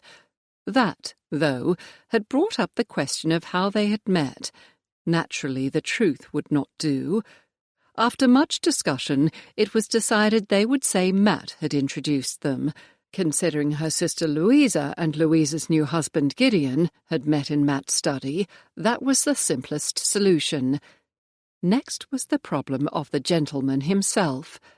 Somehow, Charlotte must find a way to make him understand that she had no intention of marrying him, and that having a mistress, a woman he bought for her body, was morally depraved. Regrettably, he appeared to be convinced he was doing nothing wrong. Charlotte glanced at the clock on the mantel. There was plenty of time for her to practice the piano before tea. Playing would help clear her thoughts. She might even come up with a persuasive argument to make his lordship change his hard-headed mind and agree with her. May entered Charlotte's bedchamber from the dressing-room, carrying her favourite Pomona green day dress. "Pardon me for being so long, my lady. I wanted to get everything put away. Let's get you out of your carriage gown." After changing one garment for the other, she opened the door. "If anyone wants me, I'll be in the music room." "Yes, my lady." "Charlotte!" "Dotty!" Thank God, just the person Charlotte wanted to see. "I am so glad you are here. How did you know I had returned, and when did you arrive in town?" Laughing, her best friend in the world took Charlotte's hands and squeezed them. "Let us go into the parlour, and I shall tell you." "Would you like a cup of tea?" "Very much, and if your cook has any of his biscuits, they would be welcome as well. I cannot stay long, but I will see you at dinner this evening." She nodded to May, who rushed out the door as Dotty and Charlotte strolled into the young ladies' parlour. "Are you happy?" Charlotte searched her friend's face, pleased with what she saw. "You look to be." "It is hard for even me to believe, but I've never been happier." Dotty's smile seemed to light the room. "Dominic is everything I could have asked for in a husband and partner." Dominic, Marquis of Merton, was a cousin on Matt's side of Charlotte's family. Before he'd fallen in love with Dotty, he was so stuffy and puffed up in his own consequence that no one in the family liked him. "That is only because you changed him." She gave a light shrug. "I merely encouraged him to be himself and not what his uncle had taught him to be." The tea arrived and Charlotte poured. Once they had each taken a sip of the strong gunpowder tea, and Dotty had had a bite of the lemon biscuits she liked so much, she said, "I received your letter, but I'd rather hear from you exactly what occurred." Charlotte told her about the abduction, the kiss, finding Lady Bellamny at the inn, and the betrothal. "I have decided to wait until sometime late in the summer or autumn to break the engagement. Even after what Lord Braxton put around, I should still be able to call off the wedding." When her friend's brows lowered, she rushed on. "I am quite sure Lord Kenilworth will not mind." Even though that was not what he had said, she was positive he would change his mind. "And after what I know about the poor ladies at the brothel, I cannot wed a man who hires women for, well, you know." Dotty nodded thoughtfully. "Dominic tells me he is rather famous for his mistresses, but that he has never been known to frequent brothels." "What does it matter?"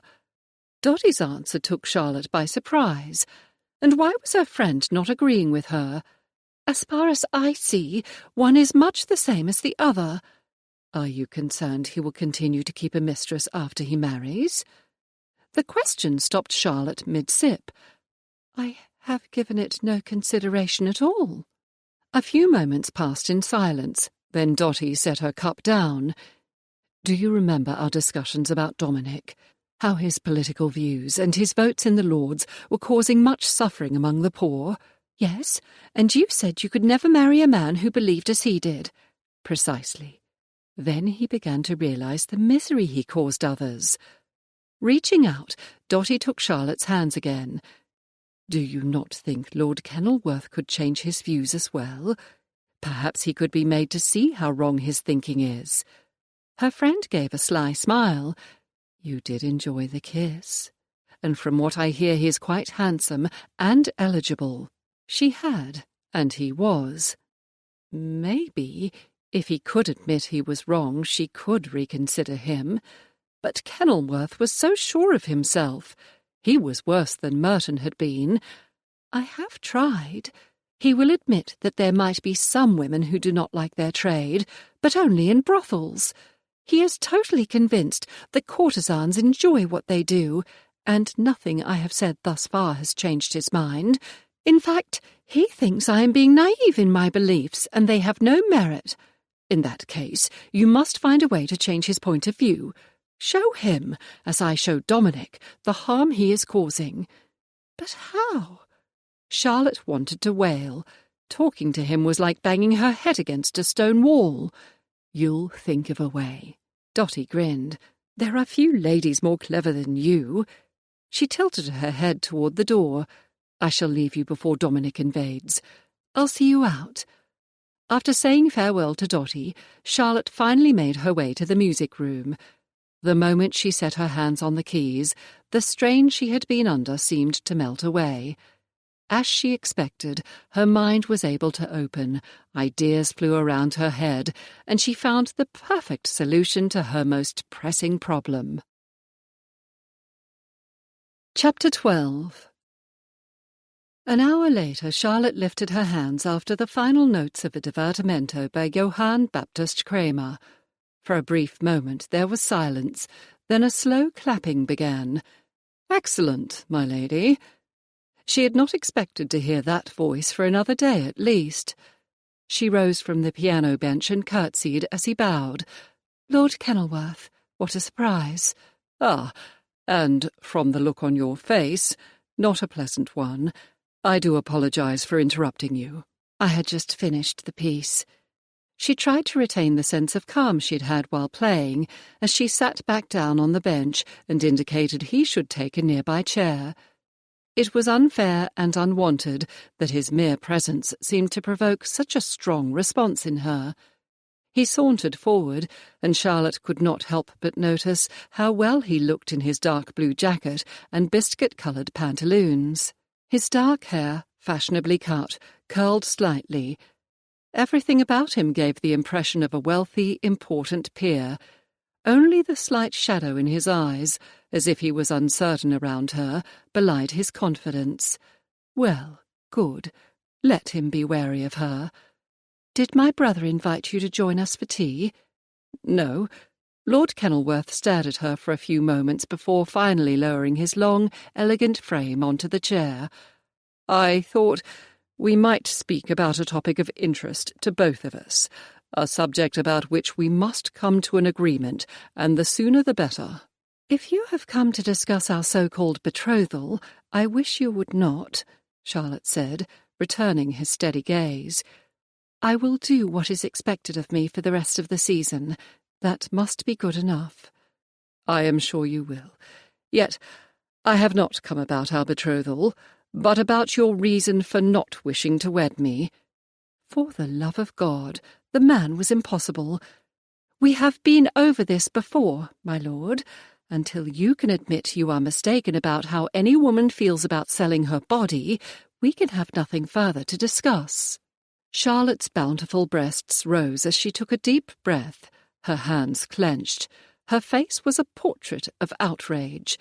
This was a woman no one could dismiss. In short, she was magnificent, and he vowed she would be his. Regrettably, she was also the most stubborn woman Con had ever had the misfortune to meet. Some might consider marriage to be a form of prostitution. He heard the crack of her palm against his cheek before he felt the pain radiating through his face. Apparently she did not agree. "That!" Her face was flushed. Once again her breasts heaved in indignation, and he didn't think she had ever looked more beautiful. "Was one of the stupidest things I have ever heard. A married woman has a position in society. Her children are legally born and can inherit lands, other property, and titles. She has settlement agreements to protect her rights. If her husband predeceases her—" Charlotte's eyes narrowed, and Con thought she might be envisioning his death. "She may remain a widow, or marry again. She is not in the position where she must seek another protector. She is not in danger, or in as much danger, of contracting some dreadful disease." How the hell does she know about that? Con wondered. If her husband mistreats her, she has the protection of her family and possibly the law, as Lady Byron and others have shown. He was not going to even try to inform Charlotte that many women could not take advantage of the law, or that their families would not support them, either financially or emotionally. All that mattered was that Charlotte's family would, and would make the courts do so as well. She glared at him for several more moments, and he wondered if she was finished. Then she pointed a long, elegant finger at him. "You are so sure of yourself, my lord. Well, I dare you, no, I challenge you, to ask your mistress how much she likes living the life she is leading, whether she would rather have had a different life than the one with which she is now stuck." His cheeks still burning, Con managed a half-smile. "What are the odds?" Startled, Charlotte gaped at him. "I do not understand." Now was the time to make her promise to marry him. "What do I receive if I'm right and you are wrong?" "The satisfaction that you were right and I was wrong." Her chin rose. "More I will not promise." Con considered attempting to convince her to wager with him. Instead he stood and bowed. "Very well, my lady. I shall ask her, after which I will faithfully report my conversation, and then we will have another sort of discussion. One where you will be forced to eat toads." She crossed her arms beneath her breasts, plumping them up nicely. He'd wager that her nipples were the colour of light pink roses and tasted like honey. Marriage to her was enticing him more and more, or rather, having her in his bed was, but one came with the other. Someone will be tasting something, in any event. Con kept his smirk to himself as he rose. There was no point in tempting her to slap him again, and strode out of the room. Less than 15 minutes later, he knocked on the door of a house on a quiet street at the edge of Mayfair.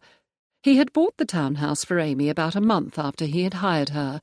The place she had been living in was far too away for his taste. Con waited until the elderly butler opened the door and stood aside. "Good afternoon, clerk." "My lord," he bowed. "The mistress is in the morning room." "Thank you." Con strode down the corridor to the open door at the end. "Amy." She rose slowly and as fluidly as flowing water. "Kenilworth?" Her regular smile of welcome was absent, and she did not move toward him. "I hear you are to wed." Well, damn. It had not occurred to him that Braxton's talk would have spread to her, but that was the only way she could have found out. Con should have written to her so that she would have been prepared for the news. "Yes, I wish I had been the one to have told you. I returned to town only an hour or so ago." "It is not widely known in my world." She gave a slight Gallic shrug. "Lord Braxton thought I would be looking for another protector, and offered himself. Bugger the man." "Is that what you want?" "Do you mean to say that you would keep me as your mistress after you married?" Amy's eyes shimmered with tears. "I have known you to be selfish, mon ami, but never cruel." Devil take it. This was not going at all as he'd expected it would. Did all the females in his life believe he was such a cur? He'd thought Amy knew him better than to ask such a question. Charlotte was insistent that he discover how his mistress had become a courtesan, and he had agreed, secure in his belief that the beautiful, talented, and intelligent Amy had chosen this life. But now he was suddenly not so sure of himself. "I'm making a muddle of this. Please, may we sit down? I have a question to ask you." "Naturellement." She glided to the bell-pull. "I shall order tea." After no more than a minute or two, her butler carried in a tray with tea, brandy, and wine, as well as small cakes and sandwiches. She must leave standing orders for the repast to be readied when he arrived. A small smile wobbled on her lips. "I know how hungry you always are." "Thank you." Food was the last thing he wanted right now, and he did not dare resort to brandy. "I'll have a cup of tea." Once she'd handed the tea to him and poured a cup for herself, she folded her hands in her lap. He supposed this was to create a feeling of calm, but her fingers had tightened to the point where her knuckles turned white. "What is it you wish to ask me?" "Amy, why did you choose this life?" For a moment she stared at him, a polite smile frozen on her lips. Then her top lip curled into a sneer. "I did not choose this life." Her voice was low and brittle, and pain echoed through her words. "It was chosen for me." Con's first reaction was to reach out to her, hold her hands, or take her into his arms. Yet he wasn't sure she would accept his comfort, or that he had a right to offer it. His second response was chagrin. Charlotte had been right, and he, in his arrogance, had been absolutely wrong. "I would like to hear your story, if you will tell me." Blinking rapidly, Amy poured a glass of the claret he provided for her cellars and took a long swallow. "I do not think you truly wish to know. This is merely some fancy you have developed." Then he did reach out, covering her hands with his. "Please, I need to understand." Shaking his hands off as if they were dirt, she brushed at a tear. "I come from a good family. My father was a wealthy wine merchant, and my mother was the daughter of a baron." She pronounced the rank in the French manner. "They were very much in love, but they would not have been allowed to wed if it had not been for la terreur. My grandfather did not cover his head. You would say, ignore the facts. The noble he had wished my maman to marry had been murdered, and he thought she would be safer with my papa." Taking out a lace-edged handkerchief, she dabbed her eyes. "For many years we were happy. Then my parents died from la grippe. I was 14. Devastated. A man my father knew, a colonel, offered to take me to my aunt and uncle in Lyon." She took a larger drink of wine, almost emptying the glass. "Instead, he made me his mistress." Her eyes had a dull, hopeless look, and her tone was flat. "Some months later he was given a command in the south, and left me with a well-known courtesan in Paris. She taught me everything she knew. Art, music, clever conversation. The last thing she did for me was to send me here, to England. I heard that she has since died." Con poured her another glass of wine. 14. He did not even know how to respond. How could anyone take the innocence of a child? Although he knew it happened, he never expected to be on familiar terms with and care for someone it had happened to. But Charlotte, if she had not actually known, had suspected what had occurred. He almost wished she was here to tell him what to do. He drank his now cold tea without tasting it. "Do you know if your aunt and uncle are still in Lyon?" "They are. We write to each other. They think I am married to an English merchant." Even in France, being a courtesan is not respectable. To keep up such a facade, Amy must want desperately to be respectable again. He wondered if that was even her real name, and thought it was probably not. "What if you had the funds to go to your family in France, with enough money to live on as if your husband had died and left you a widow? Would you like that?" She looked at him for the first time since she had begun her story, and stared. The soft ticking of the gilded clock on the mantel filled the silence. Still, it was several moments before she replied. "More than anything in my life, I want a real husband and children. Very few women want to have the life I'm leading." The last part of what she said answered another question. Most of them? How could he have been so wrong? "You are shocked, mon ami." Con could only nod. "How much would you pay for a woman who showed her distaste?" Amy asked. "Not much," he answered, but only to himself. He sucked in a deep breath. He might not be able to repair all the damage he and other men had done, but he could help her have what she wanted and deserved. "Then you shall have it, or at least as much of that life as I can give you." His stomach twisted. The part he played in Amy's life made him almost physically ill. "I will transfer this house to you. It is your decision whether to sell it or lease it. I will also set up an account that will be sufficient for you to maintain the fiction you told your family."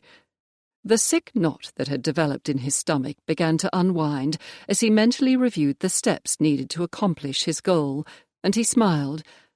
"I'm afraid you will have to arrange the husband and children on your own." For the first time since he'd entered the house, the smile Amy gave him was genuine. This time, he hoped the tears shimmering in her eyes were ones of happiness. "Merci beaucoup, mon ami. I do not know how to thank you. It is I who should thank you." Con thought of the stories Charlotte had told him and how he had scoffed and not believed her. "You have given me a chance to begin making amends." His former mistress moved to a small escritoire. Drawing out a piece of paper, Amy made a notation. "This is the name I use for my family." Folding the foolscap, he tucked it into the pocket in his waistcoat. "I promise you I shall never reveal to anyone your connection to this name." "Thank you again." She held out her hands. "I wish you much happiness with your fiancée. She must be très spéciale." Taking her fingers, he kissed them for the last time. "She is much more than that." Much more than he had ever suspected. Yet now he would have to confess to Charlotte that she had been right all along. As he left Amy's house, he wondered ruefully if his male pride could take the blow she was bound to land, and prayed she would be kinder to him than he had been to her. Chances were he'd be eating real toads before this was over, but would even that be enough to convince Charlotte to marry him? Con turned on St. James Street toward his club. He'd never been at such a loss in his life. Fortunately, she didn't expect him until tomorrow.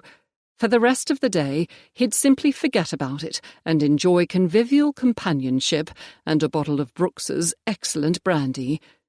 Not long afterward, he opened the door to his club and handed his hat and cane to a footman.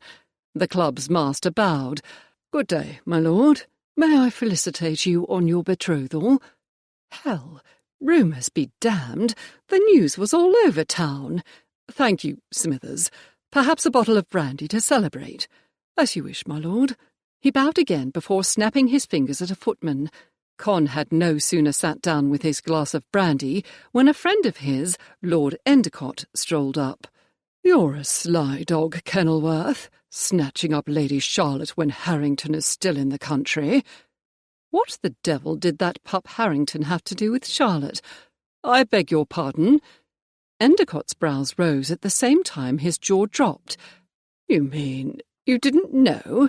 He's been sniffing around her all season. He had to get his father's agreement to the match. That is the reason he's out of town now." Was that why she was so hesitant to marry Con? She had said it was because of his mistress. But did she wish to wed Harrington? Was she in love with the man? His name did not come up. How did you meet her in the first place? Endicott settled on a leather chair next to Con's. Now that was a question he could answer. "Worthington introduced us, went to visit him and stayed for tea." "If Worthington had any other sisters out this year," Endicott said with feeling, "I'd cultivate a closer acquaintance with him. That's how Rothwell met Lady Louisa, you know." Lady Louisa? Oh, that's right, Worthington's other sister. He'd mentioned that she had got married not long ago. "Yes, of course. I'm fortunate to be a friend of his." It began to occur to Con that coming to Brooks's was not one of his better ideas, at least until his life was more settled. "Damned fine ladies, Worthington's sisters." Endicott glanced at the bottle of brandy and frowned. "Come now, Kenilworth, you don't want to be drinking that stuff. A celebration is called for." Endicott turned his head and called out, "You there, Bring us a few bottles of your best champagne. We have a betrothal to celebrate. Lord Kenilworth here has stolen the march on the rest of us and convinced Lady Charlotte Carpenter to marry him. Must wish him happy. Perdition. He couldn't let Charlotte jilt him now, even if she did prefer that pup Harrington. Con would never live it down. Chapter 13. The morning after Bert had left the Green Man, he found Lord Braxton's house in Mayfair and discovered the man had left town with a blonde woman. Miss Betsy wasn't going to be happy her chicken had flown the coop. After returning to his rooms, he wrote to her, and for the past 2 days he'd been at a tavern waiting to hear from her. "Be there a Mr. Smith here?" a young boy dressed in little more than rags asked. The lad reminded him of himself when he was a kid. "I'm Smith. Got this for you." The boy held up a letter and Bert flipped him a penny. He swallowed the last of his ale, then went to his room to open the note. "Please continue to follow his lordship and recover the package from him. B." In his opinion it were a waste of time. Likely the Mort weren't still a virgin and the gent wouldn't want her no more. Not that anyone asked him. He shrugged. It was all the same to him as long as Miss Betsy was paying for it. Bert opened his watch. Still enough time to try to catch the Nob's trail before dark. If he was lucky, that fancy coach would be easy enough to find. He packed up his sack and paid his shot at the tavern. It didn't take him nearly as long as he'd thought to get to the Great North Road. Bert pulled up at the first toll booth, and the toll-keeper came out. "Have you seen a flash cove with a fancy black carriage and a yellow-headed mort come by a day or so ago? See a lot of fancy coaches this close to London." Bert tossed a coin up and the lad caught it. 2 days ago, you said?" "Reckon I did. Bought a ticket all the way to the next county. The coachman said they was going to somewhere called Biggleswade. Ain't never heard of it myself. Said it was in Bedford." Bert gave the man another coin. The information would save him a lot of time. All he had to do was find Biggleswade, somewhere in Bedford. He travelled until dark, then found a room at a posting inn. The next day, shortly after noon, he arrived in the market town of Biggleswade. The first tavern he came to was the Dog in a Doublet on the High Street. No ostler ran out to help him with the horses, but there was an iron ring on the side of the building. After tying his leader to an iron ring, he entered the inn and headed for the bar. "I'm looking for a room and board for a day or two." "You're in luck," the innkeeper said. "I got 1 chamber left. Tomorrow's market day and the whole town'll be full up." "Looks like I got here in good time." The man signalled to a younger man to take his place. "I'll show you up." "I got a coach and pair too," Bert said. "My son'll take care of them. That'll be extra for the carriage and horses." He nodded, not minding the expense. Miss Betsy was good about paying him back. The room was small but clean. There were 2 windows. One overlooked the street, which suited him just fine. "Thank you. Dinner's at 5. Anything else I can do for you?" "I was told to look for a gentleman with a shiny black coach. Have you seen him?" "We got a lot of them coaches going through here. His lordship at the big house is having one of his house parties. You might find your man tomorrow. He likes to bring his guests to the market." The innkeeper pulled a disapproving face. "By the way some of them London women acted, you'd think they'd never seen a market town." That didn't make a lot of sense to Bert. Even he knew most ladies lived in the country a lot of the year. But the landlord had said women, not ladies. Before he could think of a way to ask about it, the man went on. "Last time his lordship was here, my wife and most of the other women in town went to the rector about the gentlemen who were visiting. His lordship's got to bring his own maids with him now when he has one of his parties. None of us will let our daughters go." Bert gave up trying to understand quality. It didn't make sense that Lady Charlotte would be allowed to go to such a thing. "They even stop at the White Hart and have ale," the innkeeper said, clearly scandalised. Well, if that's where they went, that's where he'd be. What Miss Betsy wanted, she got. Not long after Lord Kenilworth had left, Charlotte made her way to the morning room for tea. The house had been unusually quiet. which meant Matt had most likely taken the children to the park, and they had not yet returned. Just then, the sound of the front door bursting open, the tromping of feet and Daisy's bark sounded down the corridor. A moment later, Mary and Theo appeared in the door. "Daisy and Duke are getting married," Mary called to Charlotte. She shook her head, trying to clear it. "I beg your pardon?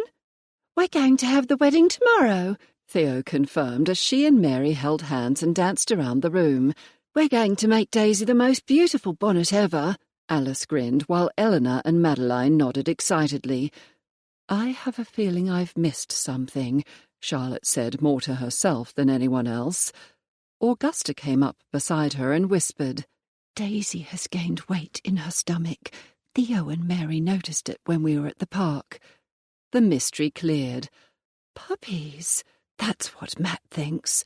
The corner of Augusta's lips curled up. "Hence the wedding. He did explain to the children that we would not be going to church for the ceremony." Thank the Lord for that. With 5 weddings in half as many months, their family had given Mr. Peterson, the young clergyman at St. George's, a good deal of business this season, and the ton a great deal of entertainment. It occurred to Charlotte that the coming-out party Grace had started planning for her, Louisa and Dotty had never taken place. The weddings kept interfering. Daisy ambled into the parlour, her tail wagging. She really was increasing. It seemed as if everyone Charlotte knew was expecting, except Dotty, and that was only a matter of time. If only Harrington had proposed before leaving town, Charlotte might be looking forward to a happy event sometime in the not-so-distant future as well. If she had accepted him, that is, and she was not sure she would have. There just seemed to be a quality of feeling or something missing whenever they were together. She had experienced more of a reaction to Kenilworth, before she knew who he was, of course, than she ever had to Harrington. Not to mention Harrington took her for granted, and as Louisa had said, that would not do. Charlotte gave herself a shake. She was being a goose. If she had been betrothed to Harrington when she was abducted, then she would be in the position of being seen with Kenilworth while engaged to another man, which would have made all this vastly worse than it already was. Maybe she should just stop thinking about any of it. Then again, that was hard to do when it, and he, seemed to be controlling her life at the moment, and Charlotte did not like the situation one little bit. In her wildest dreams, she never thought she would be betrothed to a gentleman she did not wish to marry. She thought about her agreement with Kenilworth and what Dotty had said. He'd promised to tell Charlotte the truth about his conversation with his mistress, but even if she was right, would he really change his mind and his behaviour? Matt, Philip and Walter piled into the room, followed by Duke, who went immediately to Daisy. Did he know that he was going to be a father? She turned her head toward the dogs and smiled. The noise level rose with plans, sometimes shouted to be heard over the clatter. Grace strolled in, next followed by their butler and 4 footmen carrying trays. She elegantly sank onto a sofa. "As soon as you have quieted and taken your seats, you may have your tea." Philip and Walter sat quickly, and Philip shouted over the rest of them, "Hurry up! I'm hungry!" Seconds later, Charlotte was helping Grace hand out cups of tea and plates filled with jam tarts, biscuits, and small slices of sandwiches. Finally, Charlotte fixed her own cup and plate, carrying them to the window seat. Once the children's hunger had been satisfied, the wedding talk began again. Naturally, Grace had to be told of the coming event. Her eyes sparkled with laughter as Matt put a finger between his neck and cravat as if to loosen it. Charlotte imagined herself as the mother of a brood of children with a husband who was as caring as her brother-in-law, yet as much as she tried to shove away the image of laughing green eyes, the picture would not leave. I am not going to wed Kenilworth. Even if he could admit he was wrong, he would probably never do anything to help women trapped in prostitution. And what did she know of him after all? Yes, he was handsome, and titled, and wealthy, but what did all of that matter if he refused to help the poor and needy of the world? "Charlotte, you looked to be deep in thought. Do you mind if I join you?" Matt stood before her, a dark brow cocked. Not at all. She made to move over, giving him room to sit beside her, but he picked up a nearby chair and set it down. "You seem to be handling everything that has happened exceedingly well," he commented, taking a seat. She shrugged lightly. There was no point in going into hysterics over what could not be changed. "I haven't had a chance to speak with you about the abduction and—" Betrothal? She dearly hoped he was not going to try to talk her around. If she changed her mind, it would be because of Lord Kenilworth's actions, not the words of another, even a much-loved brother. "Indeed." His brows lowered for a moment. "I understand you do not have a good opinion of Kenilworth." "You are correct. I do not." The image of him at the theatre with not one but 2 Cyprians emerged. I am not impressed with what I do know about him. "Yes, well, of late his personal life has not been pristine." Glancing at her, Matt pulled a face. "Based upon what you have seen, I cannot blame you." She fought to keep from pressing her lips together. But a small smile appeared on his face. "I have known him for a long time, and I can vouch for his general temperament. He does not fly into rages or abuse others." With the exception of certain women, Matt rubbed his hand over his jaw. "That is, unfortunately, a failing that society in general encourages." It was time to bring this discussion to an end. It is, nevertheless, a failing I abhor. You would not wish me to wed a man I cannot like or respect, would you? "No." His brows drew together and he shifted on the chair.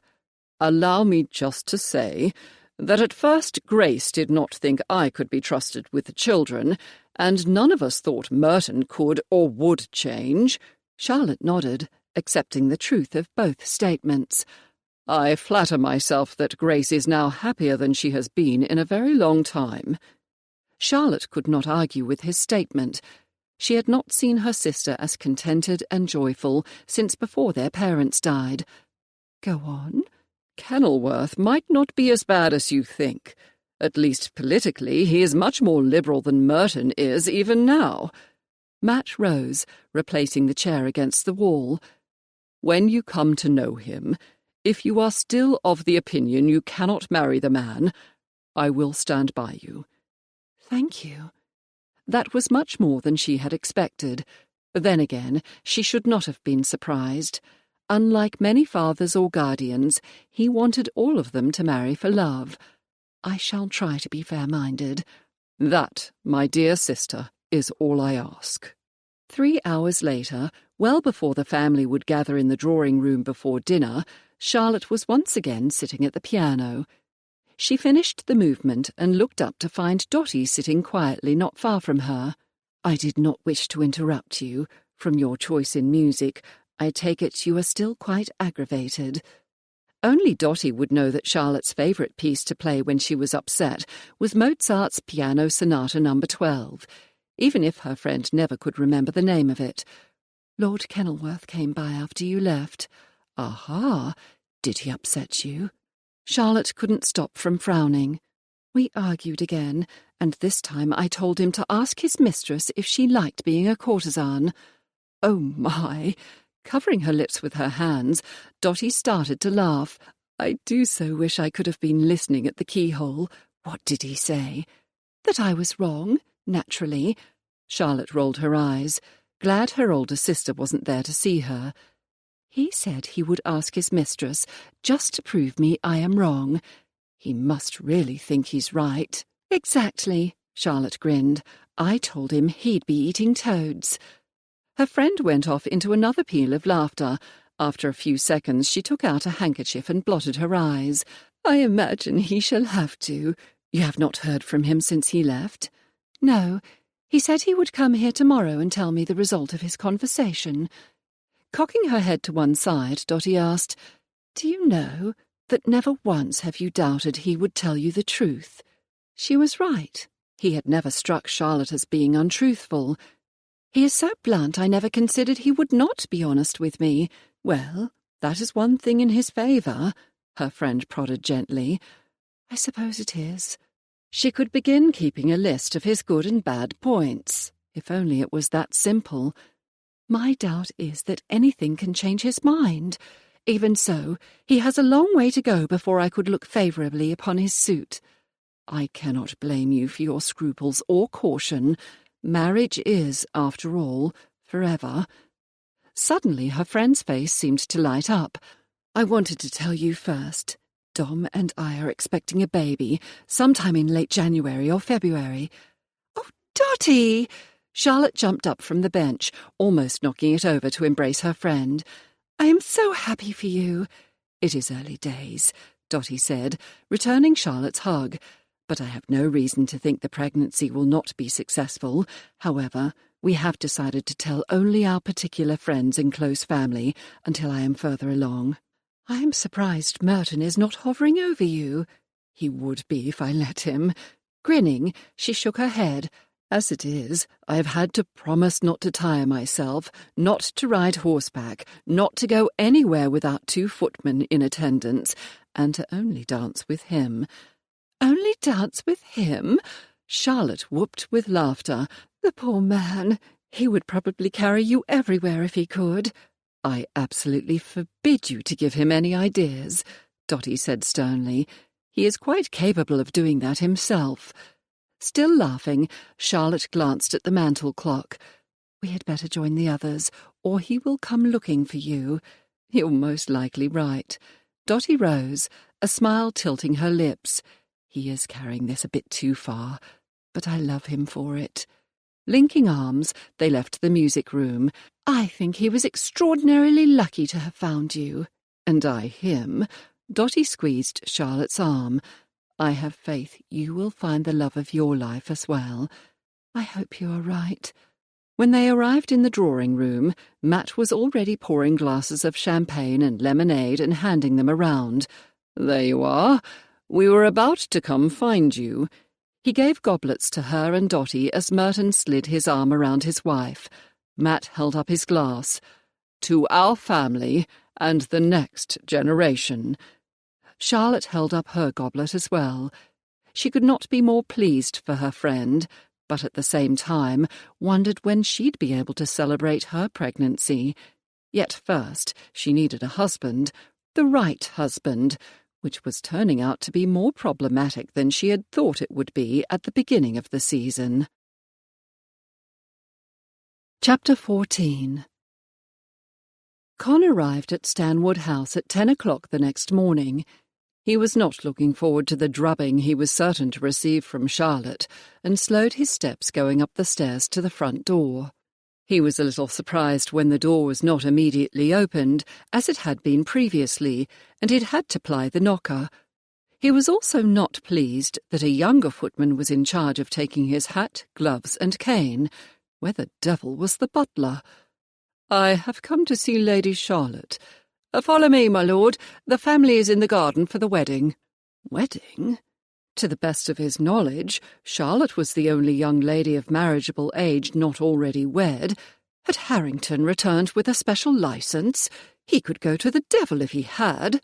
He could not have her. Charlotte was Con's, and it was about time she knew it. "I can find my way." "As you wish, my lord. Go straight down the corridor." "Thank you." He must put an end to this wedding before it was too late. Rushing down the corridor, he looked to his right and spied open French windows in a parlour. A large group of people were gathered just beyond the terrace. Con prayed he was in time to stop her, halt the wedding. Hell, what sort of man asks permission of his father to marry someone like Charlotte? Not one she needs. The fates had given her to him, and no one was going to take her away. Even if the time to object had passed, he would make himself known. She was his. Dashing through the room, he arrived in the garden in time to hear Worthington say, "If there is anyone who objects to this wedding, speak now or forever hold your peace." Worthington? Con almost skidded to a stop. A ringing of high-pitched, childish giggles answered. Charlotte stood off to the side next to her elder sister and another lady with black hair. A smile was on her lovely face as she gazed forward. What looked to be all of the servants were gathered as well. A long table was set up with an assortment of food and lemonade. What the devil was going on? "Very well. I now pronounce you," Worthington glanced down, "husband and wife." "Matt," a young girl in an outrageous hat said, "do they not have to say their vows?" This was greeted by more giggles and some laughter. Worthington blinked once, slowly. "Madeline, they are dogs. They do not know how to say the vows." Con edged around the crowd to see exactly who or what was in front of Worthington and, to Con's amazement, the two Great Danes, dressed in what could only be described as wedding finery, stood before his friend, although the smaller Dane appeared to be trying to eat her bonnet. Lady Worthington whispered something to Charlotte, and her eyes began to twinkle as she nodded at whatever was said. He, on the other hand, felt like a fool, even if he was the only one who'd thought a real wedding was taking place. "Can we eat now?" the smaller of two boys asked. "May we?" And "Yes, we may," Lady Worthington said. "Mind you don't give the dogs too many treats. It will make them sick." The children were the first to move en masse to the table. The servants melted back into the house, and a tall man escorting Mrs. Addison approached him. "Good day, my lord. I am Mr. Addison. I've heard a great deal about you from my wife." Con bowed. "A pleasure to see you again, Mrs. Addison, and to meet you, Mr. Addison." She curtsied. "I take it you have come to see Lady Charlotte. I shall fetch her for you." "Thank you." Turning to the lady's husband, Con said, "I hope what you have heard does me—" Something pulled on Con's jacket, and he looked down at two pairs of blue eyes, one summer sky blue, the same colour as Charlotte's, and the other pair, more of a cobalt, were identical to Worthington's. "I do not believe I've had the pleasure of an introduction." The girls glanced at Mr. Addison, who said, "Ah, Lady Theodora," the dark-haired girl curtsied, "and Lady Mary." The younger girl curtsied as well. "Allow me to introduce the Marquis of Kenilworth." The one identified as Lady Theodora peered up at him as if trying to decide if he was welcome. "What are you doing here?" "He has come to see me." Charlotte arrived just in time to stop what promised to be a budding interrogation. Yes. Excuse me for interrupting a family event, but I thought we might have a small discussion." She glanced down at the younger girls, then to where the rest of the family and guests were gathered. "I cannot at the moment. However, you may join us if you wish, and we shall speak later." He summoned a smile. "I would be delighted." A few of the other children began to notice him, and he thought about changing his mind. Still, if he wanted her to wed him, how bad could it be? They were only children, after all. He held his arm out, waiting for Charlotte to place her hand on it. Instead, a much smaller, younger hand gripped his sleeve. "Thank you." Lady Mary gave him a brilliant smile. "Are you here to court Charlotte?" Before he could fashion an answer, his other arm was appropriated by Lady Theodora. "She is the last one left to get married this season, so we thought you might be." He heard a choking sound, and Charlotte's face took on a rosy hue. Well, as a matter of fact, I am indeed." That wasn't as bad as he'd thought it would be. "I understand that your dog's just wed." Lady Mary nodded her head several times. "May I ask why?"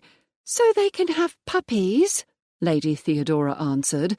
He glanced at the bride and was able for the first time to see her slightly rounded stomach. "Yes, of course. Very understandable." Con slid a look at Charlotte. She'd worn a pale yellow gown that reminded him of the early daffodils at his estate. Her golden hair was done in a knot fastened just above her neck. Spiraling curls framed her face, and at the mention of puppies, the rosy colour in her face deepened. He could easily, almost too easily, imagine her with a swollen stomach, carrying his child. He had agreed to marry her. Indeed, he would demand she wed him. Out of duty at first, but his feelings for her seemed to be growing, At least his regard for her was increasing. That was an unlooked-for pleasure. He had arrived at the refreshment table, the two girls still with him. They released his arms and took plates from a stack at one end of the table. "Grace said this would be like a picnic, so we have to pick our own food," Theodora informed him. Taking a plate for himself, he bent slightly and addressed both girls. "Perhaps you can advise me." "The lemon cakes and cheese," Mary responded firmly. "I like the cream tarts and the cheese," Theodora said. Is there something special about the cheese?" "Yes," Mary grinned. "We make it at our home in the country. It's the best cheese in the world." "In that case, I must try a taste." He bit off a piece. It was, indeed, one of the best cheeses he had tasted in a while. Rich and sharp, with a crumbly texture. "Excellent." "We told you it would be." Theodora guided him to a selection of meats. Pleased to have made it this far, he searched for Charlotte and found her at the end of the table. However, before he could move to join her, three girls, somewhat older than Mary and Theodora, with the extraordinary hats, joined him. "What lovely bonnets! I do not believe I've seen anything like them before." The girls preened. "Thank you," they said in unison. "We made them ourselves." He looked around again in a vain hope that another adult would be nearby, but they were all gathered near the table. Well, as they say, in for a penny, in for a pound. "Forgive my boldness, my ladies, but I do not see anyone who can perform an introduction. I am Lord Kenilworth." The girls curtsied. "I am Lady Alice Carpenter." She pointed to the girl next to her, another one with dark hair and the Worthington eyes. "This is my sister, Lady Madeline Vivers, and this," indicating the third girl with blonde hair and Charlotte's eyes, "is my twin sister, Lady Eleanor Carpenter. We are 12, and when we are 18, we shall make our come out." Lady Madeline and Lady Eleanor nodded in confirmation, and Con made a decision to keep Charlotte in the country that year. On the other hand, Worthington might insist everyone be in town to help keep an eye on them. "A pleasure to meet you, ladies." Dotty took Charlotte's arm as she ambled after her sisters and Lord Kenilworth. "I see he is well in hand. Theo and Mary will take good care of him. The fun will begin when the twins and Madeline decide it's their turn to meet the visitor. I think you're about to see what will happen." Charlotte glanced in the direction her friend was gazing to see the girls had taken over from Theo and Mary, and wondered what the result of his conversation with his mistress was. Yet she was equally curious as to how he would handle being around the children. Her family meant everything to her, and whoever she married must love them as well. She chewed her bottom lip. "He wishes to speak with me." "Of course he does." Dotty pulled Charlotte to a halt. "Do not tell me you are concerned about what he may say." "Partly." She tugged her friend's arm and began walking again. "Truth be told, I do not wish to have been wrong." "No," Dotty murmured, "though I shall own myself surprised if you are." They hung back from the table, allowing everyone else to make their selections. "It is more than that, isn't it?" "I don't understand," Charlotte said, wondering what her friend was getting at. "The way his gaze travels to you, and the way you continue to glance at him. Do you like him, Char? Perhaps more than you are willing to admit at present?" Maybe she did. Yet he still had to prove himself before she would allow this to go any further. "Do you remember the night you and Merton became betrothed?" "I could hardly forget it," Dotty laughed lightly. "You were not really happy about it. Then you and he went off together and he kissed me." A dreamy look appeared on her face. "After that, I did not mind at all being betrothed to him. I had not realized how much I truly liked him until that kiss."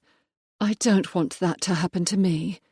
They'd taken a few sweets and some cheeses from the table and strolled back to the arbour against the wall at the back of the garden. "You had already begun to show him how wrong-headed he was. If I am to fall in love with Lord Kenilworth, I must have some assurances that he is able to change his behaviour as well." She rubbed her right temple, trying to forestall the ache threatening to come on. If only he had not turned out to be the gentleman at the theatre, she would have fewer doubts. She might even be happy about the engagement. Still, she must deal with what she had. "Do you understand?" "Completely," Dotty assured her, "and I agree. If he is not all you want, then you should not marry him, provided you can think of a way to jilt him without creating a scandal." That is what it all came down to, a scandal. Although neither Matt nor Grace had said anything, they did not seem to think much about Charlotte's idea to forestall the wedding indefinitely. "Thank you. It's good to know that my family and my friends will accept my decision." Dotty grinned, and they started walking back to the festivities. That is what friends and family are for. Now, fortify yourself with some of your cook's excellent lemon cake, then talk to Kenilworth. I am certain everything will be fine. "I shall." Charlotte prayed her friend was right. She could not put off the conversation much longer. When they returned, his lordship was surrounded by the rest of her brothers and sisters. There was nothing unusual about that. They were curious children, and the twins and Madeline would try to extract as much information as possible from him. Her brothers would care for nothing more than what types of horses and carriages Lord Kenilworth owned, and if he was a member of the 4-Horse Club. Being admitted to that famous driving club was now both Philip's and Walter's primary goal. Augusta would want to know if he had travelled to Europe and, if so, what he had seen. As if he could sense her presence, Lord Kenilworth swivelled his head toward her. His green eyes seemed lighter than the last time she had seen them. Today they were the colour of newly furled beech leaves. Did they only resemble grass when he was angry? "Do you see what I mean?" Dotty asked. "Even surrounded by the children, he sees you." Charlotte quickened her step. "I must have some more lemon cake and a cup of tea." "Of course you must." Her friend gave her an enigmatic smile. "Yet you cannot continue to put off the discussion indefinitely." In fact, not more than a half-hour later, he managed to escape her brothers and sisters, approaching her as she was removing Daisy's finery. "I would have thought she'd had eaten all of the flowers by now." "She only sampled them. Apparently they do not taste as good as they smell." Daisy sniffed at a rose and sneezed. "Thankfully, otherwise she would have an upset stomach." "Your brothers and sisters are delightful." "I agree." Charlotte pulled the last of the lace from around the Dane's neck. "We have been very fortunate that everyone gets along." "Your twin sisters and the other girl seem to have formed a unique bond." He stroked Daisy's head and she leaned against him. At least he liked dogs. "They have. It is not surprising. They are all very close in age. Madeline's birthday is only a week away from the twins, and they have a great deal in common." "Such as bonnets?" He grinned. "Yes, and fashion in general." Charlotte gave him a slight smile. "They can be very silly at times, but they are good girls and will grow out of it." "Tell me about the others." Charlotte wondered if he was truly interested, or if his query was simply a way to make conversation that did not touch on their differences. "Walter, the oldest boy present, has formed a friendship with Augusta. It appears they both love maps and languages. I'm afraid Augusta will be a bit lost when Walter goes away to school." "I understand he is to join your other brother Stanwood at Eton." Charlotte wondered if Lord Kenilworth had asked, or if one of the children had told him. "Yes, this autumn. The younger ones, Mary, Theo and Philip, spend a great deal of time together. The girls are almost inseparable. Philip divides his time between them and doing things boys enjoy with Walter and Matt." "How much longer will he be at home?" "Only another year. Grace doesn't think the boys should be sent away at too early an age, but Matt says it is helpful for a boy to have a brother at school as well, so she agreed." "An older brother was not something either Worthington or I had," Kenilworth noted, sounding a bit sad about it. Family seemed to be a safe subject at the moment. "Do you have brothers and sisters?" "I have 3 sisters, all of whom are several years older than I." Lord Kenilworth grimaced. "I'm sorry to say I do not have much experience with a large family. By the time I was ready to attend school, my youngest sister was having her first season. I do remember the attendant drama," he added dryly. Charlotte couldn't help but laugh. "I think there is always some of that." "Your brothers and sisters are charming." His mien became sober, and he raised a brow that she supposed was meant to intimidate. "However, they do not appear to know about our betrothal." That was direct. Yet, based on her short history with him, she should have expected him to get straight to the point. "No, they do not. Matt and Grace have left it up to me when to tell them." "And when exactly will that be?" His tone became tighter, almost irritated. Charlotte straightened to her full height. Even though her head still did not reach his chin, it made her feel more in charge. "When I am convinced that a marriage will follow." "Ah." Instead of arguing, as she had expected, he became quiet. "Is there a place we can speak where we will not be interrupted?" She glanced around and saw Grace shooing the younger children into the house. "Here will do." "Here?" he asked, looking none too pleased. "Is there not somewhere more private?" After everything they had been through, how could he think Charlotte would agree to be alone with him? The man was delusional. She moved the short distance to one of the several wooden benches scattered around the garden and sat. "No, we shall remain in full view of my sister." Chapter 15. This was a fine state of affairs. Not only would Charlotte not acknowledge their betrothal to her family, but she was forcing Con to discuss the subject of his mistress in a garden with her family looking on. He was still having trouble with the concept of having this conversation with a lady, particularly a young unmarried lady.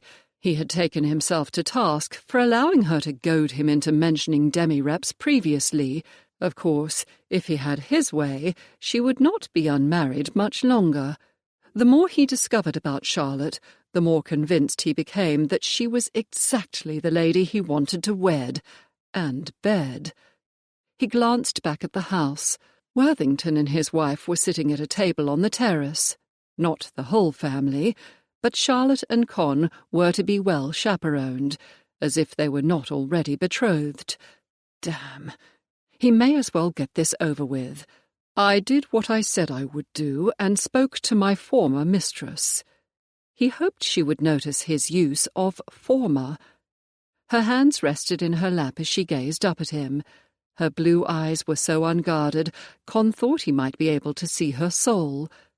How unusual for a lady of the ton. A feeling or emotion tugged in his chest, but he didn't have time to study it now. "I have never impugned your honesty, my lord. To be frank, you have been extremely truthful in your dealings with me." Too truthful, mayhap. A little roundaboutation would have held him in good stead. "I would hope that all of our dealings are honest." She inclined her head rather regally.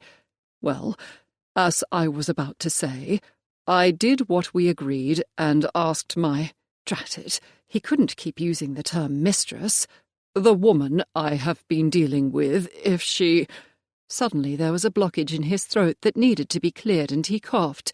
"Had chosen her profession." This was a damn sight harder than he thought it would be. Wishing he had a glass of brandy, he took a breath. "She had not. As a matter of fact, I was He took a breath and tried again. "You were correct." Charlotte's lush lips pressed together and seemed to twitch a little just for a moment. The vein at the base of her lovely throat began to throb, and he thought her heart had started beating faster. He'd had no idea she would be so affected. "Do you plan to do anything to help her?" Finally he could give her an answer she would like. "Yes, indeed. I am in the process of doing so." His eyes were drawn to her neck again. The throbbing had slowed. "She told me she is in touch with her family, who do not know what she has been doing. I offered to settle an amount on her that will enable her to regain the life she should have lived." Still clasped, Charlotte's hands moved to her breasts. She blinked rapidly. Her lips formed a perfect O. Then she said, That is most kind of you. I did not expect, for you to—" For him to do anything to help his mistress was what Charlotte meant. It pleased him that she seemed to realize she had been about to offend him and stopped. "I can understand how you might believe me to be less than sympathetic. I find I owe you an abject apology, my lady. For the most part, I have not exhibited my best side to you, nor have I always behaved as a gentleman should." "Nor I to you, my lord." Her tone was firm, but, as if suddenly shy, she did not look at him when she spoke. "In any event, I ask your forgiveness. I was wrong." It wasn't nearly as hard to say the second time. "You are forgiven." Her lips pressed together once again, but more in consternation. "I too have failed to always be at my best with you. I would like to apologize for my ill temper." "There is nothing to forgive." As the words left his mouth, Con knew it was the truth. Any lady, especially an innocent one, would have been shocked at the idea of prostitution. For him to have baited her and engage in scandalous arguments with her had not been well done of him. "I wish we could." He glanced up at the sky, hoping for inspiration, and found none. "For lack of a better way of saying it, begin again." She pulled her bottom lip between her pearl-like teeth. "I do not wish to offend you, my lord, yet I am afraid that—" Charlotte covered her face for a moment. "Oh, this is so awkward. I vowed to myself never to wed a man who had engaged in purchasing a woman. Yet my brother tells me that gentlemen are encouraged to— There is no need to explain. I comprehend your meaning. He is correct." Con raked his fingers through his hair. He must convince her to accept him.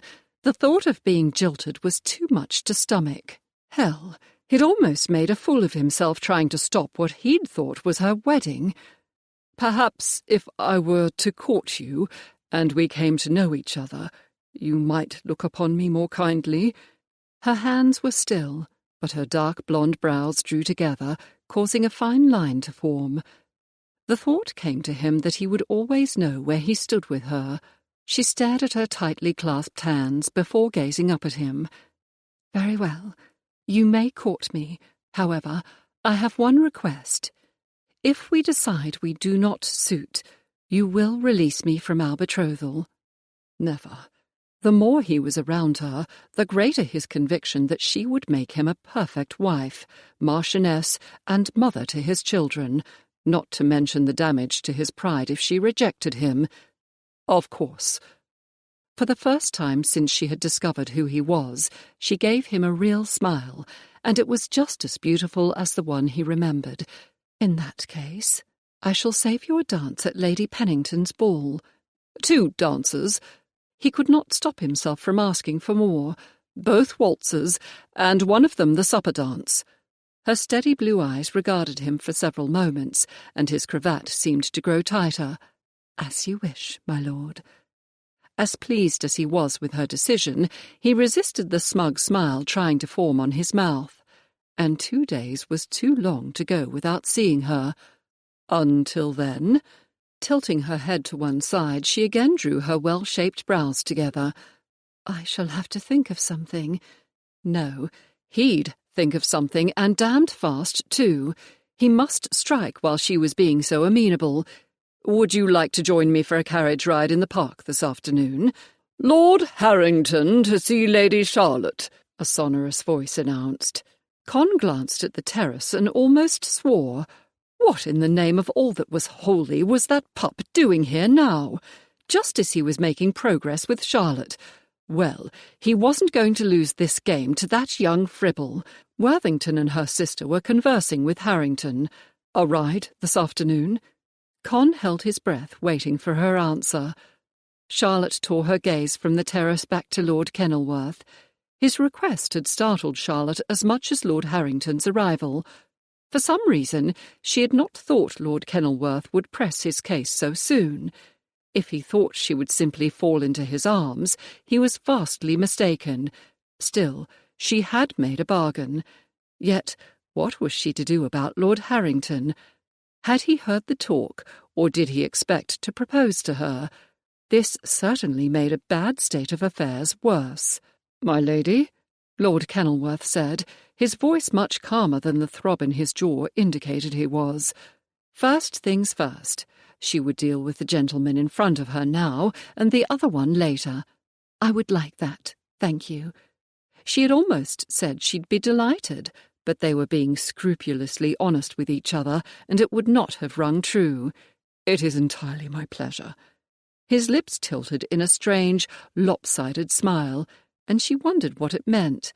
Despite her brother stating that he would leave the final decision of marriage to her, she knew he would be satisfied with her choice. After all Grace had done, and now Matt too, to keep her brothers and sisters together. She did wish her family to be happy with her. A ride with Kenilworth would also allow her to come to know him better. That was all her brother-in-law had asked of her, to give the man a chance to prove himself. She thought back to his confession and could not help but smile. It had taken a great deal for him to admit he'd been mistaken. For a few moments, Charlotte had wondered if he'd be able to get the words out.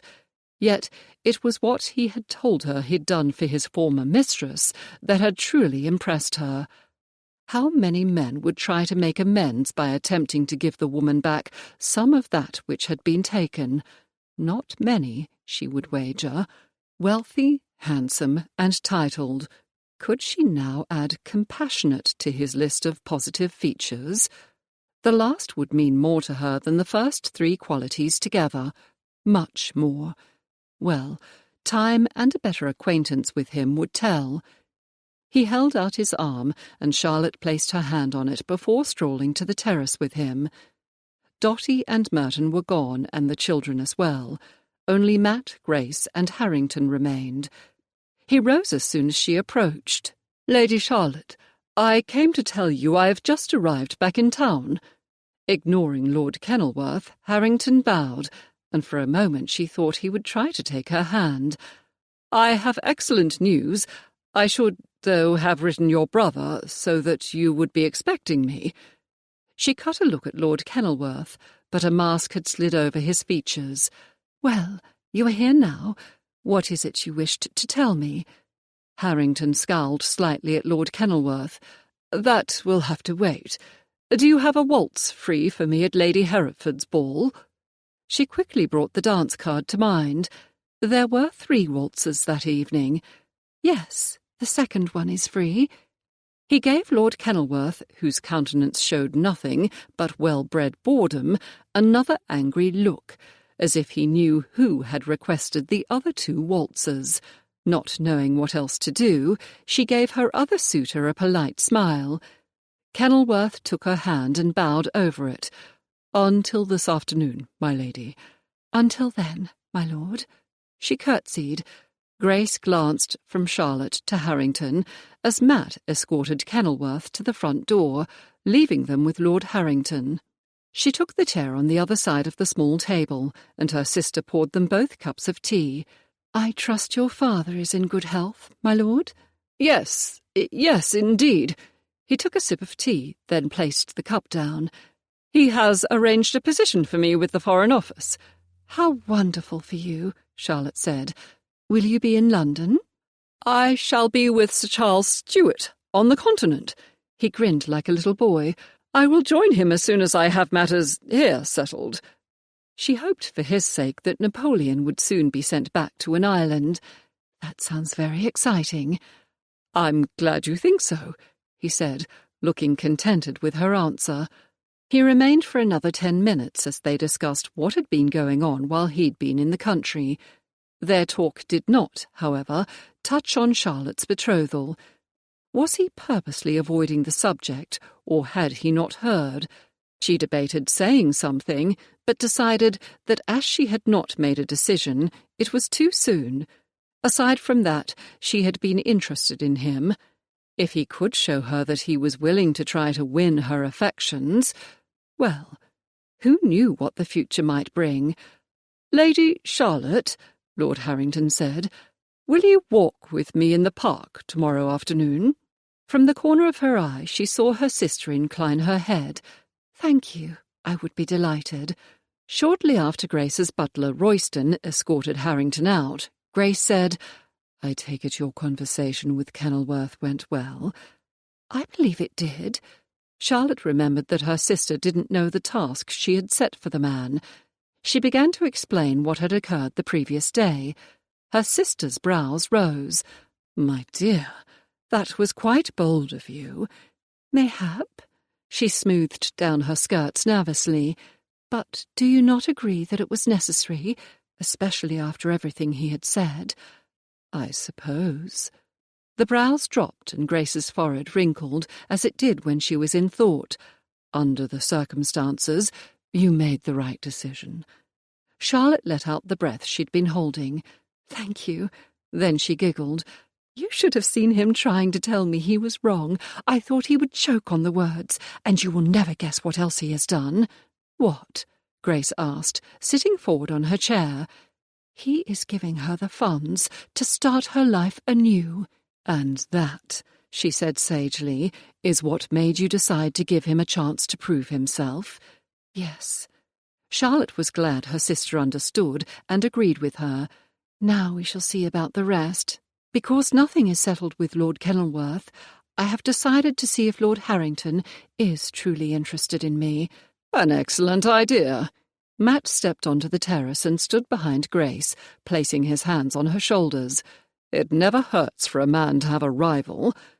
Charlotte stared at him for a moment. "I do not understand." "You still have not decided for Kenilworth, is that correct?" She nodded slowly, noting the sly gleam in her brother's eyes. "Harrington has received permission from his father to marry you, and asked to speak with me." That his lordship would require permission from his father rankled her slightly. "Allow them both to court you." "I had decided to do that, but I have a feeling you have something else in mind."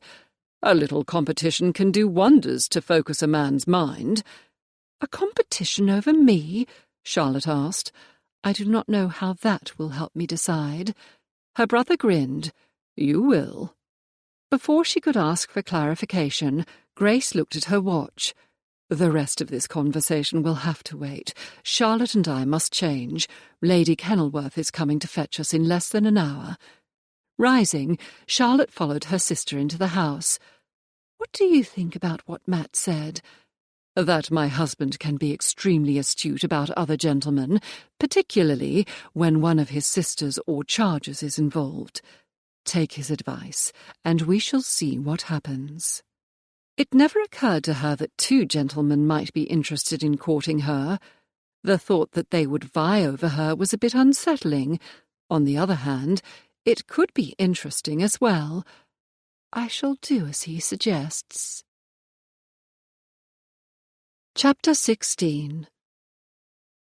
An hour later, Charlotte, Grace, and Lady Kenilworth were ensconced in Lady Bellamy's drawing-room. It was the first time Charlotte had seen her ladyship since the day Lady Bellamy had declared Charlotte and Kenilworth must wed, and she still felt bad about her behaviour that day. After greetings had been exchanged and her ladyship had congratulated Charlotte on her betrothal, Charlotte went to the window seat, her favourite place in the drawing-room. It seemed strange, though, not to be sharing it with Louisa or Dotty. Just then, Miss Turley entered with her aunt, Lady Bristow. After making her curtsy to Lady Bellamy, Elizabeth hurried to Charlotte. "I heard from my brother you and the Marquis of Kenilworth are betrothed. Is that true?"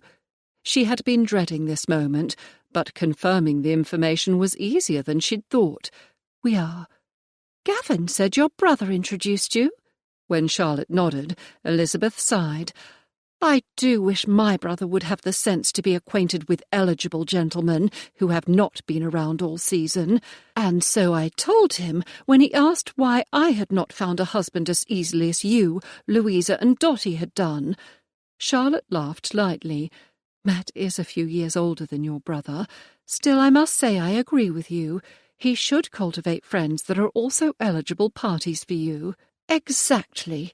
Elizabeth gave a sharp nod. "But, Charlotte, what of Lord Harrington? Did you not have an understanding?" "Not really." Charlotte wondered how much to tell Elizabeth. She had been a good friend, but Charlotte had only really confided in Dotty and Louisa. Now that she thought of it, Kenilworth had done more to fix her interest than Harrington had done since the beginning of the season. He'd probably had a mistress as well. She wondered if he would have been as kind as Kenilworth had been, and decided not. I had not heard from him since he left town to visit his father, until today, when he stopped by to tell me he had returned. Despite what Grace had said, Charlotte was a little surprised that Elizabeth had known about the betrothal. "Did your brother say where he heard the news?" "Oh," Elizabeth fluttered her fingers. "At his club last evening. Apparently, Lord Endicott was calling for champagne to celebrate your betrothal." Lord Endicott? What had he to do with anything? And what business had Kenilworth spreading round word of their betrothal? "Yes," Elizabeth said excitedly. "From what I was told, Kenilworth entered Brooks's and was congratulated by the master of the club. He ordered brandy and sat by himself, but upon seeing him, Lord Endicott got him to confirm the rumours were true and called for champagne. My brother said Kenilworth did not appear pleased with the interruption and tried to leave, but by then too many gentlemen were trying to wish him happy." "I see." And a great deal more than Elizabeth understood.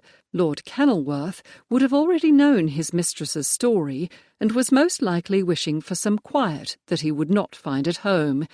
His mother had taken one look at the Pulteney, one of the best hotels in town, and declared she would rather stay at Kenilworth House, so there would have been little peace there. Charlotte almost felt sorry for him. "Gavin said Kenilworth also refused to go with several of them when they left Brooks's to find other entertainment." Elizabeth cast her gaze to the ceiling. "Whatever that means. He will never tell me. However, he most likely means gambling hells and other forms of low entertainment." Charlotte had a very good idea what that meant, and her esteem for his lordship grew a little more. "I am not sure I would wish to know." "Very true," Elizabeth remarked unconvincingly. "You said Lord Harrington has returned?" "He has." Charlotte studied her friend for a moment. "He has asked to speak with Worthington." "Oh." Her friend's face drooped. "Are you interested in him?" "I might be." Elizabeth's tone was evasive. "Are you?" This was a pickle. Charlotte wanted her friend to find a husband, but was it Harrington? She did not wish to stand in the way of Elizabeth's happiness. "I'm not sure." Elizabeth gave Charlotte a sharp glance. "It is complicated. We are about to be descended upon. If you like, we shall discuss it later." "I would like that." She smiled as if relieved. "Thank you." She and Elizabeth smiled politely as a group of ladies surrounded them, and Charlotte was besieged by well-wishers with questions for which she did not have convincing answers. Fortunately, a few minutes later, Grace beckoned, and Charlotte was able to excuse herself. When they arrived in the hall, Lady Kenilworth was smiling contentedly. "I have not had so much fun in a long time. Almeria was correct. I should spend more time in town." Their carriage arrived, and the ladies were handed in. "Charlotte, my dear, did you hear that news of your betrothal is all anyone is speaking of? It has even eclipsed Lady Jane Summers's marriage to Mr. Garvey. The Garveys are an old and well-respected family. But to allow Lady Jane to throw herself away on such a fellow— well, I do not know what her mother was thinking. She could have done much better." Their grandparents' estates run together, and they have known each other for years. Charlotte saw no reason to inform Lady Kenilworth that Jane's parents hadn't had a choice in the matter. Everyone had thought she had set her cap for Merton, but he was merely a diversion until she confirmed she was breeding and could wed the man she loved. "I received a letter from her when I returned. She is extremely happy being married to Mr. Garvey." "She had better be," her ladyship responded laconically. "There is no changing her mind now." That was true. Marriage was forever, or until one person died, which was a very good reason for Charlotte to be as sure as she could be of Kenilworth and her feelings for him, as well as his for her. She should also discover if she had feelings, other than friendship, for Harrington. At this point, she wasn't sure how she felt about either man. It was as if Harrington had appeared merely to muddy the water. On the other hand, perhaps it would help her make the right decision. Then again, once he heard about her betrothal, he would most likely turn to another lady. Mayhap she could help Elizabeth. Charlotte sighed to herself. Even in Pride and Prejudice, the book she had just finished reading, the hero and heroine did not get on immediately. That thought made her feel better. Her mother used to say things always worked out for the best. I hope so, Mamma. Con lightly drummed his fingers on his desk. He had summoned his man of business and was growing impatient with the man's questions. Suffice it to say, it is a debt of honour. If you cannot see to it, I shall find someone who will. No, my lord. For the first time, Sutton appeared ill at ease. I was merely attempting to convey... but a debt of honour, I understand. Sutton had originally been hired by Con's father because Sutton did not defer to every demand without ensuring a scheme was in the best interests of the Marquisate. However, Con's promise to Amy, at least as he saw it, meant that his man of business must be kept ignorant of some of the details. I shall see to the accounts immediately. Where do you wish me to send the documents? Sutton asked. To me. Draw up papers to convey the house or North Row as well. Sutton sat up straighter. That is a fine property, my lord, even if you will not be using it as you have been. Now that I am betrothed, I would rather see it gone. Con had stilled his fingers, but impatience continued to flow through him. He wanted this business completed as rapidly as possible, and not just for his former mistress's sake. Charlotte had warmed considerably after he had told her what he'd done. Her brother had said the family would leave in less than 2 weeks, and he was determined that Charlotte would be his wife by then. This idea she had of pushing their wedding off, or not having it at all, was intolerable. He wasn't going to be jilted by the first lady to whom he was betrothed.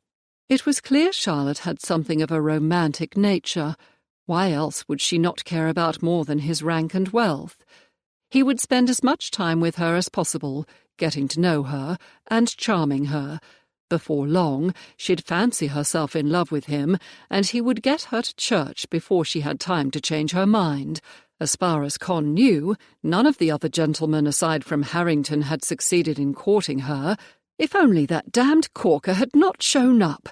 Con's way would be much simpler. Damn the pup for thrusting a spoke in his wheel. He'd just have to find a way to cut the man out.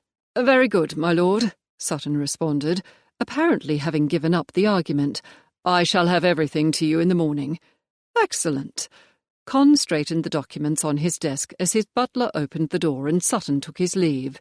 Webster, my lord. Have my phaeton brought around in 20 minutes. Yes, my lord. Con leaned back against the soft leather squabs of his chair. Today would be the first time he and Charlotte had been alone since the morning he rescued her. Although, to be fair, he had merely given her a method of escaping. She had managed to foil the procuress's plans without his assistance.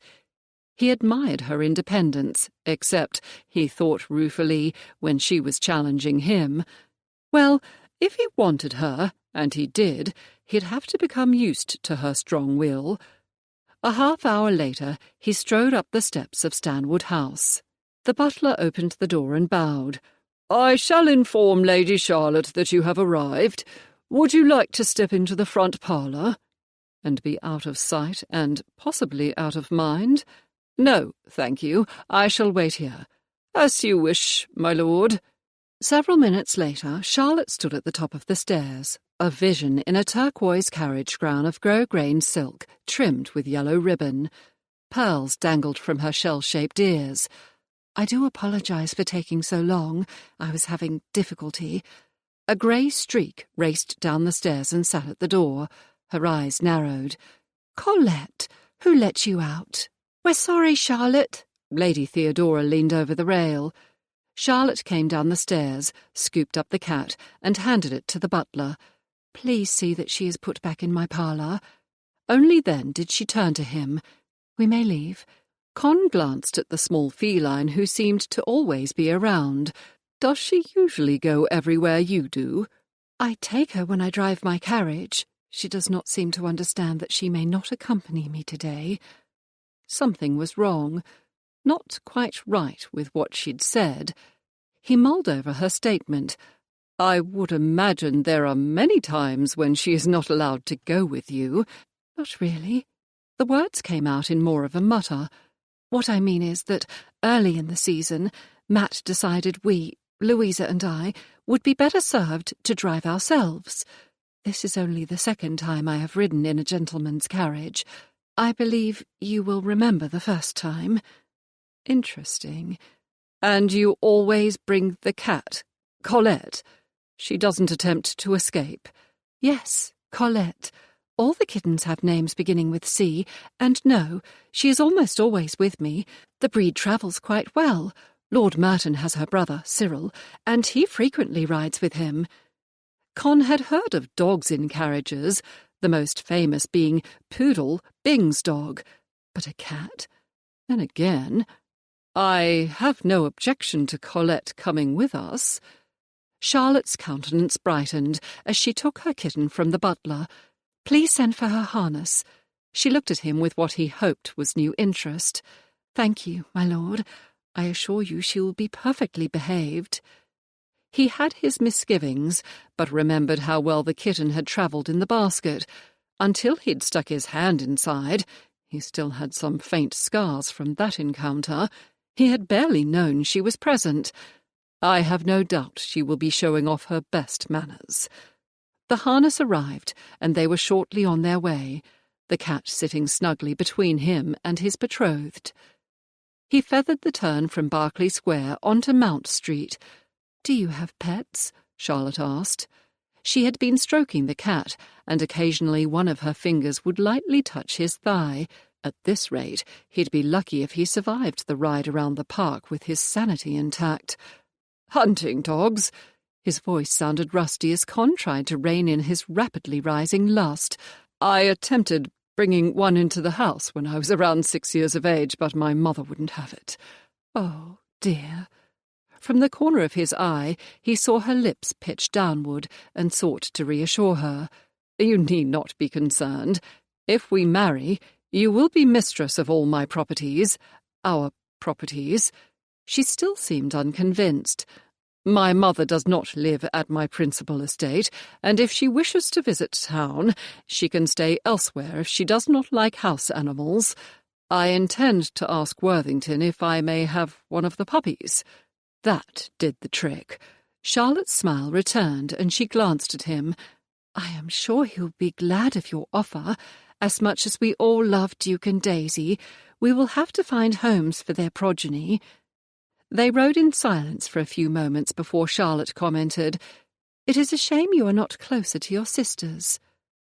As close to her brothers and sisters, even her sisters by marriage as she was, Con knew she would eventually bring up the subject of his sisters. She might even be concerned that he would not wish her to maintain close ties to her family. My youngest sister, Annis, Lady Kendrick, and I write, but she is still 5 years older than I am, and her family takes up much of her time. Do you have nieces and nephews? Yes, 5 nieces and 6 nephews. Thinking of them made him smile. Anissa's children were much nicer than the children of his other sisters. Not that he knew the others nearly as well. The ones I know the best are Anissa's. The oldest, a boy, is 14. Then there is a girl, 13, another boy, 11, a girl, 9, and the youngest boy is 7. They live about a half-day's travel from my mother. I usually make a point of visiting either before or after I see Mamma. Charlotte had turned in the seat so that she was facing him. What of your other sisters? Cornelia, Marchioness of Westborough, is 8 years my elder, and Sapphira, Duchess of Stafford, is 10 years older than I. We are not close. I think I understand. Charlotte's lips formed a moue. I have met both of your elder sisters. They are not particularly friendly. That is putting it nicely. He commended Charlotte's kindness. His older sisters were shrews of the first order. In my considered opinion, they are both puffed up in their own consequence. You should have seen the fit they threw when a niece was allowed to marry a mere baron. They had got together and decided she should marry one of the royal princes. Charlotte wrinkled her nose. She, Louisa, and Dotty had all been presented to Queen Charlotte earlier in the season. 2 of the royal princes had been present, and Charlotte had not been impressed by either of them. Were they any better when they were younger? In a word, no. She would have been made miserable. Fortunately, my mother's good sense prevailed. When she had first met Lady Kenilworth, good sense was not a term Charlotte would have used. However, after having spent the early afternoon answering questions about Kenilworth, Charlotte had a new appreciation for the torture the lady had put her through during the journey back to town, and no one who spoke to Lady Kenilworth today would doubt that her son and Charlotte had a love match, thus stopping the small bit of harmful gossip that had been bruited about and saving her reputation. Yet that brought her around to Kenilworth. He was turning out to be a much better gentleman than she had originally thought he was. Earlier, when he had told her about what he was doing for his mistress, she had been almost speechless at his generosity. But could she love him? That is what she must discover before she kissed him again. I'm glad she was able to marry the man she wished to wed. So was she. He grinned. Unfortunately, the decision caused a rift that has still not fully healed. That is sad. Although she had still not completely forgiven her uncles for trying to stop Grace from gaining custody of her and the younger children. I do not think something like that would ever occur with my brothers and sisters. We are already so close, and there are so many of us. I find your family truly enjoyable, he said, trying to reassure her. That type of affection is what I wish for in my future family. One more of her concerns dissolved, blowing away like dandelion seeds in the wind. Thank you. They are very important to me. And, equally important, could he love her? At the moment, she had a foreboding that he was insisting on this marriage because he said he would wed her, and not out of any true feeling toward her. Would a kiss show her how he felt? Dotty said it had with her, but for Charlotte it was much too soon, and there was Harrington to consider. She felt duty-bound to give him a chance. They were on the carriage track in the park, and his attention was taken by the various vehicles, horses, and people strolling on the verge. Lady Charlotte, Lady Jersey. Charlotte acknowledged the Almack's patroness's greeting. How nice to see you. And Lord Kenilworth. Her ladyship looked like a cat lapping cream. I am thrilled to learn the gossip was correct. May I wish you happy? Thank you, Charlotte and Kenilworth said at the same time. I shall visit your sister at home and congratulate her as well. It is not often one manages to marry off 3 young ladies in their first season, and such good matches as well. Though I suppose she has Worthington to thank for the last 2. Her ladyship gave her coachman the office to go. I look forward to seeing you at Lady Hereford's ball. Charlotte noticed that Lady Jersey had not added Grace's wedding. Yes, indeed. If the ball will be too much of an ordeal for you, he whispered, his low tone causing pleasurable shivers to caress her neck. That had never happened before. No, your mother is correct. We must attend. Charlotte studied him for a moment. Unless it is you who does not wish to attend. In fact, I do not remember having seen you at any of the events this season. This cannot be as bad as the last one, he groused, making her smile again. How so? I shall have you to protect me. Ah, from all the marriageable young ladies? Matt had friends who attended only the entertainments they must. Even then they left early and did their best to avoid the more forward of the young ladies. In fact, her cousin Merton had almost fallen into a lady's trap. And marriage-minded widows, you can't forget them. They can be more ferocious than the matchmaking mammas. She wanted to let out a peal of laughter, but contained her mirth to a light giggle. "I shall make sure to keep you safe." He gave her a considering look, and she wondered if she had been too rash. "I shall hold you to your word." Chapter 17. Bert had had to wait 3 days in Biggleswade for the London guests to show up at the White Hart, where his landlord said the knob in the big house took his guests. For the past 2 days, he'd watched the group of toffs swill ale, but there was no sign of Lady Charlotte or the gent. Where the devil could they have gone? 2 yellow-haired whores went around behind the inn, and one of the gents called out, "Braxton, I'll trade you for a day." The game pullet sitting next to the man punched his arm. "Don't think you can share me. I stick with the gent I come with." "I'm satisfied with what I have," the man called Braxton said. Braxton? That was the name of the gent who took off with Lady Charlotte, but the one here didn't look like the knob at the inn. Bloody hell, Bert swore under his breath. He'd been gammoned, and he didn't have a clue where to find her ladyship. Miss Betsy weren't going to be happy about that. "Did you hear Kenilworth is getting leg-shackled?" the toff with red hair asked. The rest of the gents packed their ears up. "Thought it would be years before he became a tenant for life. Who's the female?" Red called for another round of ale. "Lady Charlotte Carpenter, Worthington's sister-in-law. It's her first season." "I could have told you that," Braxton groused. "I saw them the morning of the fight I attended before I came here. Looked smoky to me. Then I saw Lady Bellamy was there too." Fight? Bloody hell. He'd been that close to catching her in the village he'd passed through. "Well, if she was around, it's all bright and tight," another gent said. "Wonder how Lady Charlotte snared him." A man with a purple coat tossed coins at the serving-maid. "He always said he didn't like them young. Maybe I should have taken a look this year. I wonder if his mistress is looking for someone new," a tall man said. The gent called Braxton scowled. "Not yet, she isn't." "Asked her, did you?" Braxton turned red, and the rest of the crowd laughed at his expense. Days wasted following around the wrong man. Bert didn't even know where she'd be. He waited, hoping he'd hear something useful, but someone started talking about horse racing, and they lost interest in Lady Charlotte. Bugger all.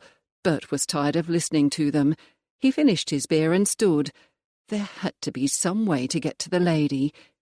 He walked back to the tavern he'd been staying at. By the time he returned to London, Miss Betsy would know how bad he'd cocked up. He was on Queer Street now. He should have listened to himself when he'd thought no gentry mort would be at a party like this. What was worse, Miss Betsy'd know it too.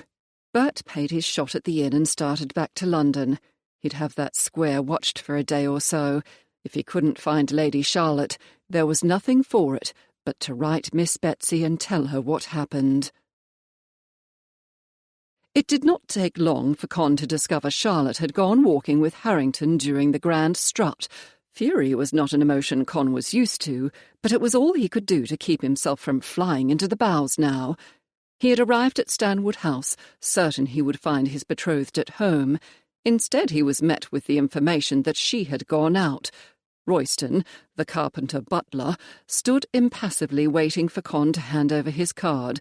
Yet the sound of children began to fill the silence, and an idea came to him. Whose permission must I have to take the children to Gunter's for ices? For the briefest moment he thought he saw a canny look enter the butler's eyes. "Lady Worthington, my lord." The servant stepped aside, allowing him to enter the hall. "If you give me a moment, I shall see if she is at home." "Certainly." A few moments later Royston returned. "She will see you, my lord." Con was escorted to a room on the opposite side of the house from the morning room and announced. Sitting behind a large desk covered with documents and ledgers, Lady Worthington waved him to a straight wooden chair with a leather seat in front of the desk. His father's study had a chair like this, and he had never enjoyed sitting in it.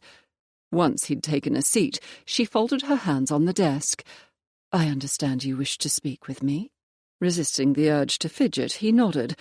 "I would like to take the children to Gunter's for ices." Her eyes widened. "All of the children?" "Yes." Con started feeling more confident. "I thought they might like a treat. I shall require a few footmen." "Very well." She reached behind her and tugged a thick braided silk rope. A moment later, the butler appeared. "Prepare the children for an outing to Gunter's. His lordship has very kindly offered to take them." This time he was positive he saw Royston's lips twitch. "Yes, my lady, I shall notify his lordship when they are ready." The door closed, and he glanced at Lady Worthington. "How long do you think it will take?" "Not long at all." She tilted her head slightly to one side. "I take it you know Charlotte is walking with Lord Harrington." Nothing like a full frontal attack, as his army friends would say. It must run in the family. "So I was informed." "Why do you wish to marry my sister?" His mind emptied of all thought, and she smiled at him. "Be assured, by paying attention to the children you are going about it the right way. However, I would like an answer." "We must wed." The moment he said the words, he wanted to call them back. "I mean, everyone knows." That wasn't much better. "I agree. The circumstances are not good." That was putting it mildly. "However, I tend to be of the same mind with Charlotte. A long engagement, a falling out, and a decision that you do not suit might work as well." She raised one expressive brow. "If you do not wish to wed her—" "No." He leaned forward in the chair and sat back again. "I do want to marry Charlotte. I am not able to put my reasons into words, none that Lady Worthington would find acceptable, but I am determined. I will not have her made unhappy. Nor will I." Con's back teeth began to throb again. He had thought a great deal about how he felt, not that it had helped. He had, however, considered Charlotte's feelings. He was going to make her fall in love with him. A knock came on the door, and it opened. "The children are in the hall." Rising from his seat, he bowed. "Thank you." Her ladyship inclined her head and went back to her books. Con followed the butler into the hall, now teeming with children, already in a line with the footmen. He could barely hear himself think over the din. "Shall we depart?" Somehow he'd been heard, evidenced by the children lining up in pairs flanked by footmen. Royston opened the door, Con stepped out, the children following along behind him, and almost ran straight into Charlotte and Harrington. At first she appeared shocked, then a twinkle of laughter entered her bright blue eyes. "Are you going into the square?" "In a manner of speaking. I am taking the children to Gunter's." Con met Harrington's glower by raising his quizzing glass and directing it at the popinjay. "Would you like to join us?" "I would love to," she grinned at Con before turning to his nemesis. "My lord?" "No, I have another appointment." Harrington gave a stiff bow. "I look forward to seeing you this evening, my lady." Routed him. That was easy. The idiot clearly did not know the first thing about winning a female. Never let another man walk off with her. "As do I, my lord." He enjoyed the sight of Harrington stomping down the steps. Charlotte gave Con a graceful curtsy, then took his arm. They crossed the street and made their way up Berkeley Square toward the famous tea shop. He enjoyed the way she seemed to lean a bit near him as they walked. "What possessed you to offer to take them all for ices?" Her gaze was still full of mirth. He thought about shamming it, but they had agreed to be honest. "You?" "Thank you." "Thank you? Thank you for what? Being truthful? Asking the children? What the devil did she mean, and how was he to find out? You are welcome." This last was said so tersely, Charlotte glanced up at Kenilworth. A look of consternation had settled on his strong, lean face, making his brow furrow slightly, and his well-moulded lips flatten. Men were such strange creatures. He had been almost playful before. What had happened? "What is wrong? Are you regretting your largesse?" He whipped his head around. "Not at all. I like children." His dark brows lowered. "I did not understand what you meant by thank you." "I am pleased that you would take my brothers and sisters out because you thought it would make me happy, and it does." He grunted, which she supposed indicated satisfaction with her answer. "How do you plan to order the ices?" "Youngest first." Looking at her, he grinned. "Ladies Theo and Mary terrify me. They are already forces to be reckoned with." They had reached Gunter's and he took charge, leaving Charlotte to compare Kenilworth and Harrington. During their stroll, she had asked Harrington if he had heard of her betrothal. It had seemed strange to her that he would ask her to go to the park with him if he had. "You cannot really be thinking of marrying the fellow?" His astonished look had surprised her. "I've spent the entire season fixing my attentions with you, and my father has approved the match." "I beg your pardon?"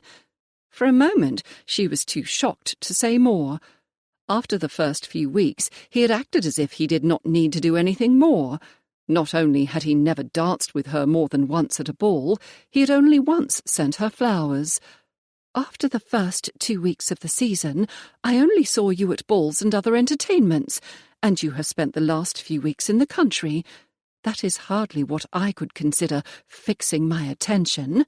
"There is no reason to become upset. I was busy. You must have known I planned to offer for you." Harrington blew out a breath. "I even wrote to your brother, informing him I would do myself the honour of calling on him when I returned." Actually, it was more like a huff, and Charlotte's temper rose. "Yes, you did. You did not, however, arrange to write to me." "That would not have been proper before I had my father's permission." She had never known before how much he relied on his father's approval. "With the position with Sir Charles under discussion, I dared not make any mistakes." "Sir Charles?" What had Sir Charles to do with Harrington's behaviour toward her? "Yes." Glancing down at her, he gave a patronising look. "I suppose you do not know. He is the ambassador to France and The Hague." Of course she knew, and he should know she knew from their conversation the other day. "Naturally, as my wife, you will have to make a point to learn the people and politics involved." "I am well aware of who Sir Charles is. Why did you not mention it as a possibility before you left?" "As I said, nothing had been decided, and I did not wish to get your hopes up." Her hopes! Charlotte was so angry she could happily kick Harrington. Unfortunately, that was not a possibility. They had reached the park, and it seemed as if everyone was staring at them. She pasted a smile on her lips. Apparently, she had been right about him not really caring about her. He merely wanted a wife. It was fortunate that she did not have to marry this season. Come, he said in a tone one might use with a child. "I will speak with Worthington and set it all straight." Providentially, Lady Bellamy pulled up on the verge to speak with them. She was followed by several other ladies Charlotte knew, and by the time she and Harrington had arrived back at the gate, she was in charity with, if not him, the rest of the world. "I should return home." "If you wish." It was during that part of the walk she noticed he never used an endearment when speaking with her, or told her how he felt about her. He also minced, making her slow to his step, as if he thought she was walking too quickly, and the muscles in his arms were not as hard as Kenilworth's muscles. That thought startled her. Charlotte had never noticed a man's muscles before. Why would she care about them now? She wondered if Harrington would have come to the house when the children were ill, as Rothwell, Louisa's husband, had. But Bentley, Harrington's friend who had thought himself in love with her, had not. "My youngest brothers and sisters contracted the measles while you were gone." "How horrible!" His words were correct, but his tone indicated that he did not care. "I helped nurse them," she added to see his reaction. "Rest assured, when we have children, you will do no such thing." She knew many mothers relied on their nurses and nursemaids, but Charlotte could not imagine not being with her children when they were ill. They strolled up the steps to her house, and the door opened, causing her to almost walk into Lord Kenilworth, with the children lined up behind him. Once again, Harrington was pouting like a small child, and had refused to accompany them to Gunter's.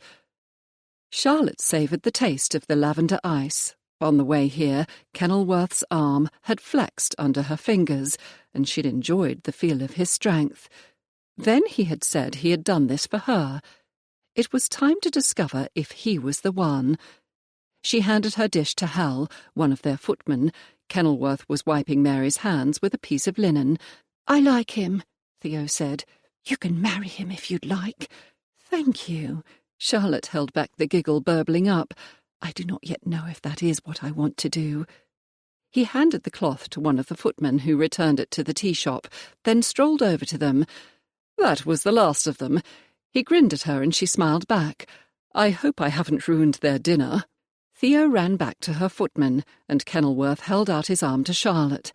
"I think they will be fine," she replied, taking his arm. When she returned, she would ask Grace to invite him to dinner before the next ball. Chapter 18. The next morning, Charlotte and her sister visited Madame Lisette, the modiste, to whom they had been giving their custom. "I wish you happy," Madame said, as she spread out drawings over a long table. "I have heard of your engagement," as had everyone else in the ton. "Thank you, Madame." Sleep had not come easily last night. Every time Charlotte thought she would surrender to Morpheus, another thought invaded her mind. Lord Harrington had shown himself to be someone other than what he had pretended to be when they had first met. Apparently, the attentions he had paid to her early on, pretending interest in her brothers and sisters, were not how he intended to behave as a husband. If he actually got around to proposing, she would reject him, although he would most likely not take no for an answer. That would be awkward. Yet, were Kenilworth's attentions real? If they were, could she love him, and could he love her? Why did he wish to wed her in the first place? Perhaps, for her, there was another gentleman entirely. She gave herself a shake. No matter what happened or failed to happen, she was getting a new wardrobe. That was something to be happy about. "What do you think of these?" Grace asked. Charlotte looked at a carriage gown in Spanish brown, a colour that looked well on her, and a walking gown in damascene, a deep plum. They would be perfect for autumn, although whether she would be allowed to wear them if she did not wed was another question. "They are lovely." Madame showed her several other designs, including evening gowns, ball gowns, and day dresses. By the time she and her sister left, the order exceeded what had been purchased for the season. Deciding to simply enjoy the excess, Charlotte took out her list as Grace gathered up swatches. The milliner next, then the shoemaker. Later that morning, when they returned home, Charlotte's spirits were much restored. She walked into the hall and stopped. Flowers filled the round walnut table and both front parlours. Where did these come from? Royston held out a silver salver with 2 cards, one from Lord Kenilworth and the other from Lord Harrington. The butler cleared his throat. "Lord Kenilworth arrived shortly after you left this morning. There is a note on the back of his card." Picking it up, she turned it over. "Will you do me the honour of saving me 2 waltzes at Lady Pennington's ball, to include the supper dance? Please. C." She would send him her response later. What does this have to do with the bouquets? Lord Kenilworth brought the first bouquet. He pointed to a lovely arrangement of Provence moss roses, which were her favourites, mixed with nigella and ivy. Lord Harrington arrived before his lordship departed. She took the other card. "I would like to stand up with you for the supper dance at Lady Pennington's ball tomorrow. G. Earl of Harrington." This was an easy decision to make. Kenilworth had asked first, and more politely. Let me guess, Lord Harrington sent a bouquet as well? "Indeed, my lady. The red roses are from him." Well, that accounts for 2 of the arrangements, but there must be at least 10 of them, as well as the marigolds, delphiniums, and lupus. He was obviously guessing as to what she liked, yet how had Kenilworth known? Of course, the children had told him. More importantly, he had obviously inquired. 15, my lady.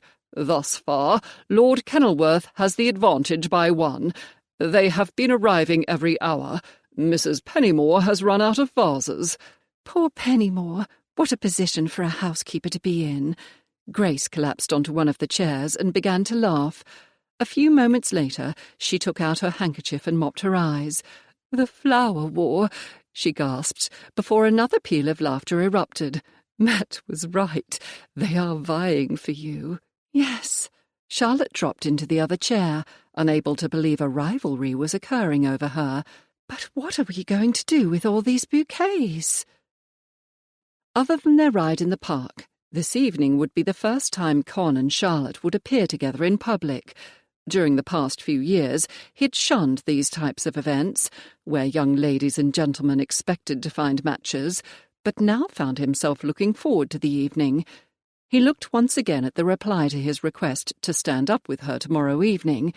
It would be the second time, tonight being the first, that he would have 2 dances with her. "Dear Lord Kenilworth, I would be pleased to grant you the supper dance and 1 other waltz. Regards, Lady Charlotte Carpenter." Or perhaps he was merely looking forward to having Charlotte in his arms during the waltz, and on his arm for as much of the rest of the evening as he was able, a thought that pleased him more than it would have a few days ago. What would please him even more was to have her in his home, and in his bed. In some ways it was a pity that she was not a more biddable lady. It would save him from the worry that she might still actually jilt him. Then again, he would probably not like and admire her as well. Hadn't that been his complaint against every year's crop of ladies who were just out, that they were all insipid and boring? He looked in the mirror one last time as Cunningham made some last-minute adjustments. "Very fine, my lord. I believe you are right. I expect to return before 1 o'clock. "Yes, my lord." Con went down to the drawing-room and poured himself a brandy. A few moments later, he heard the rustling of his mother's silk skirts in the corridor and stood as the door opened. She glanced at his goblet. "Would you like a sherry?" He held up the decanter. "If you please." He gave her a glass of wine, and she took a sip. Her forehead pleated softly. Had the sherry gone off? "Is anything wrong?" "Not at all, my dear," she smiled. "My, you look handsome. I wanted to remind you that as a betrothed gentleman you may dance more than twice with Charlotte." Mamma tapped her finger against the glass. "In fact, you may live in her pocket this evening if you like, and no one will think you rude for not dancing with the other young ladies." "Ah, thank you." He was pleased to learn this bit of information. Perhaps he had been away from polite society too long. "I was unaware that the proprieties had changed." "They have not," his mother replied acerbically. "Your status has." Webster appeared to announce dinner, and she placed her hand on his arm as they made their way to the dining-room. He held the chair for her at the foot of the table that had been shortened to accommodate the 2 of them, and considered what she'd said. He might indeed be allowed to keep Charlotte by his side, but he had the distinct feeling that would raise her ire enough to defy him, and that was not what he wanted. It would not only fail to advance his cause, but it would make him a laughing-stock. It was much better to take his lead from her, and not expect her to run in his harness. He would like to see her refuse Harrington. For some reason, Con could not like the younger man. Charlotte had been clearly upset when she returned from her walk with the coxcomb. Had Harrington tried to press her to marry him? Or worse, berated her for being betrothed to Con? He wished he could ask her to confide in him, but it was too soon for that. Con had taken his seat, and his mother had signalled the footman to serve. She would never become used to the plates being set on the table. He wondered how Charlotte would keep the table once this house was hers. 2 hours later, he entered Lady Hereford's ballroom. The woman was a friend of his mother's, thus enabling him to discover that she loved the new German dance, news that did not make him happy. There were to be 3 waltzes, and he had Charlotte for only 2 of them. That meant some other gentleman, probably Harrington, would have his arms around her. He spotted her halfway down the room, not far from Worthington and her sister, surrounded by her court. Several of them were much younger than he, and obviously new on the town. Endicott was there, as were Harrington and 2 other gentlemen with whom he was not acquainted. One of the men caused his brow to rise. Con was surprised that Worthington would allow Lord Ruffington within a yard of Charlotte. However, the man stood back and did not engage in the banter. Unfortunately, it took Con several minutes to reach his betrothed's side. It was amazing how many of his colleagues in the Lords had wives and eligible young daughters who must meet him. He managed to slide in between Charlotte and a young swain whose shirt points threatened to poke out one of the man's eyes. She had been laughing at a remark, and, when she looked up at him, her eyes still sparkled with jollity. "Good evening, my lord." He bowed slightly. "My lady." Other than Harrington, the other gentlemen seemed to step back a fraction. "I trust you are having an enjoyable evening." If Con was waiting for her to announce that his presence was all that was needed to make the night perfect, he would have been disappointed. "I am. Lord Endicott has told me a very funny story about the two of you as children." Con cut his friend a look. "Not the bull?" Charlotte's laughter sounded like the tinkling of bells. "Exactly the one. Is it true you jumped down and distracted the bull so that his lordship could get away, and then had to hide behind a cow?" Cows. He was sure he should not mention that several of them had been ready for the bull's attentions. One of them took pity on me and helped me get to the fence. "How clever of you." She placed her fingers on his arm when she gazed up at him. "I hope you rewarded her later." That he wanted to carry her off and make her his did not surprise him. What shocked him was that his yearning had nothing to do with his pride. Cows are much harder to please than horses, but I believe treacle was involved. The prelude to the first waltz began, and he said, "My dance, I believe?" She made a point of glancing at the dance card hanging on a silken ribbon from her wrist. Every line was filled. "It is, my lord." Harrington scowled, and Con wanted to laugh. Con and Charlotte took their places on the dance floor. When she placed her hand on his shoulder, he wished she would step closer to him. He put his hand on her waist, and her eyes widened for a moment before she lowered her thick, dark blonde lashes. When they began to dance, it was as if they moved as one. No other woman felt as if she were part of him like she did. There was an attraction. He had not been mistaken when he'd felt it in the carriage as they'd fled from the inn. Yet how was he to convince her? She was likely too innocent to recognize the feelings she no doubt had when they touched. He caught a glimpse of her brother-in-law as they circled the floor. Worthington was watching her like a hawk. There would be no help from that quarter. Charlotte smiled at another couple. "Who are they?" Con asked. "One of my cousins, Miss Blackacre, and Lord Bentley. They recently became betrothed. They will marry in the country at his father's estate." Her voice softened when she mentioned the country. "Will you be glad when the season is over?" Charlotte met his gaze with a serious one of her own. It occurred to him that she did not merely make polite responses, but honest ones. "I think I shall. I have had a wonderful time in town, but I miss the relative quiet of the country." "I know what you mean." London was almost unbearable during the summer. He usually made a point to visit his estates, but also escaped to Brighton for a few weeks.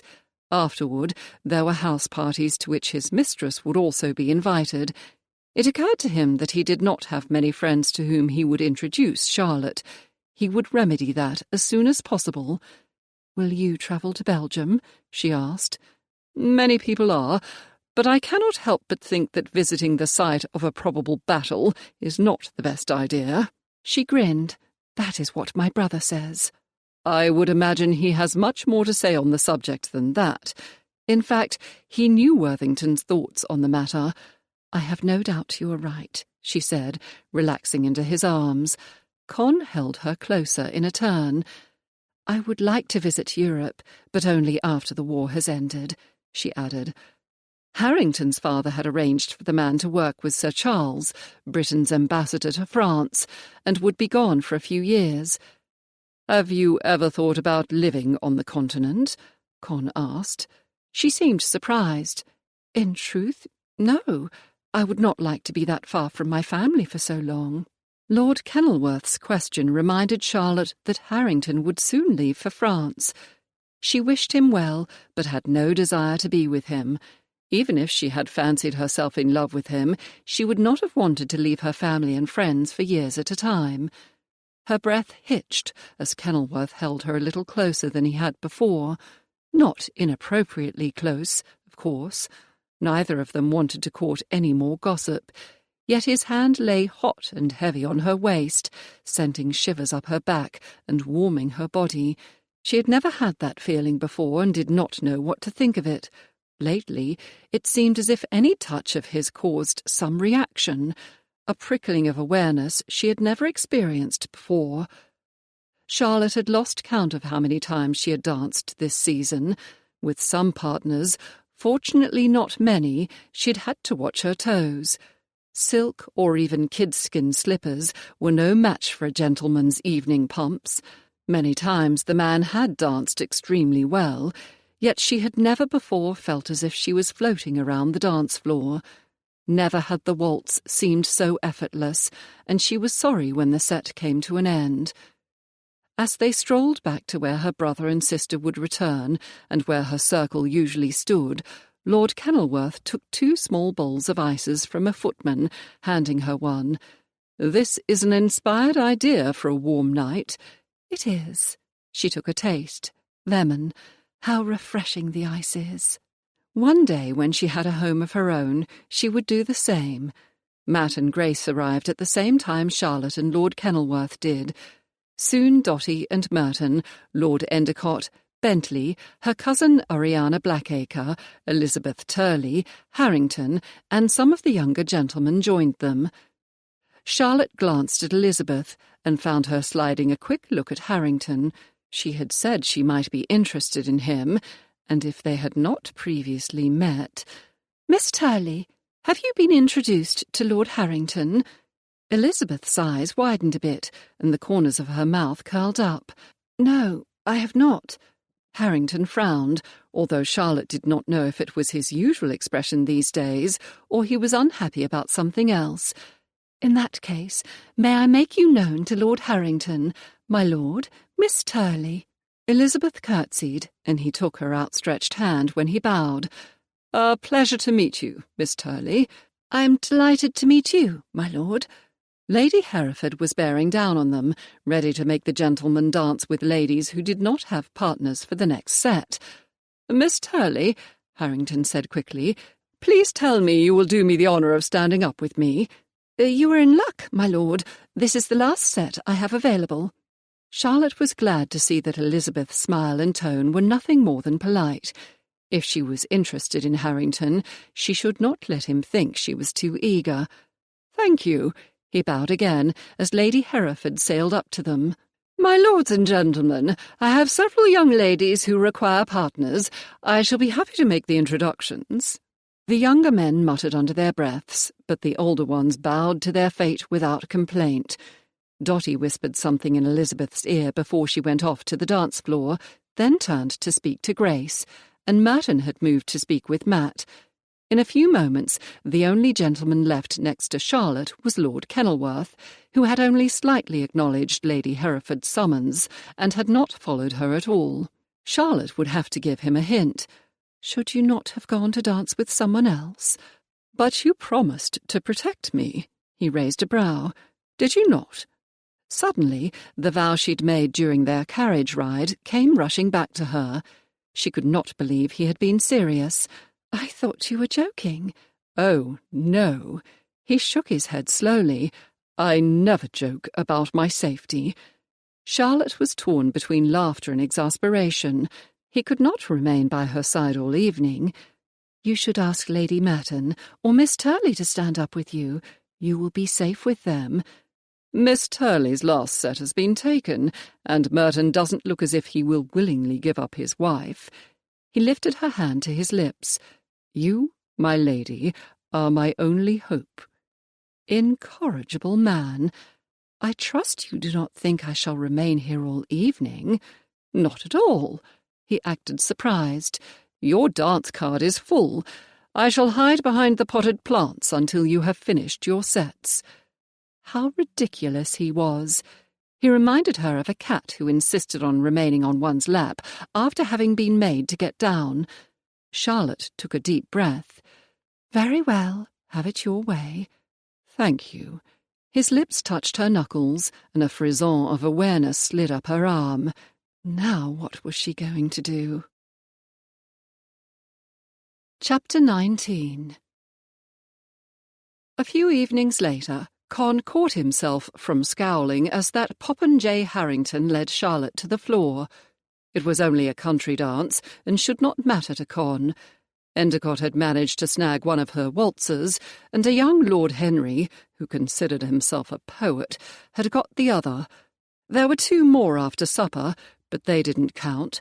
Worthington never remained past supper.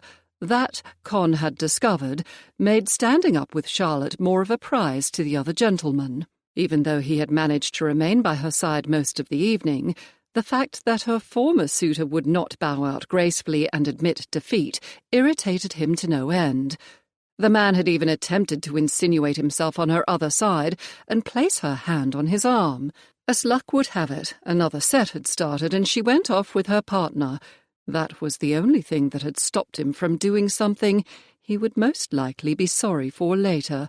"You put me forcibly in mind of a caged lion," Endicott said.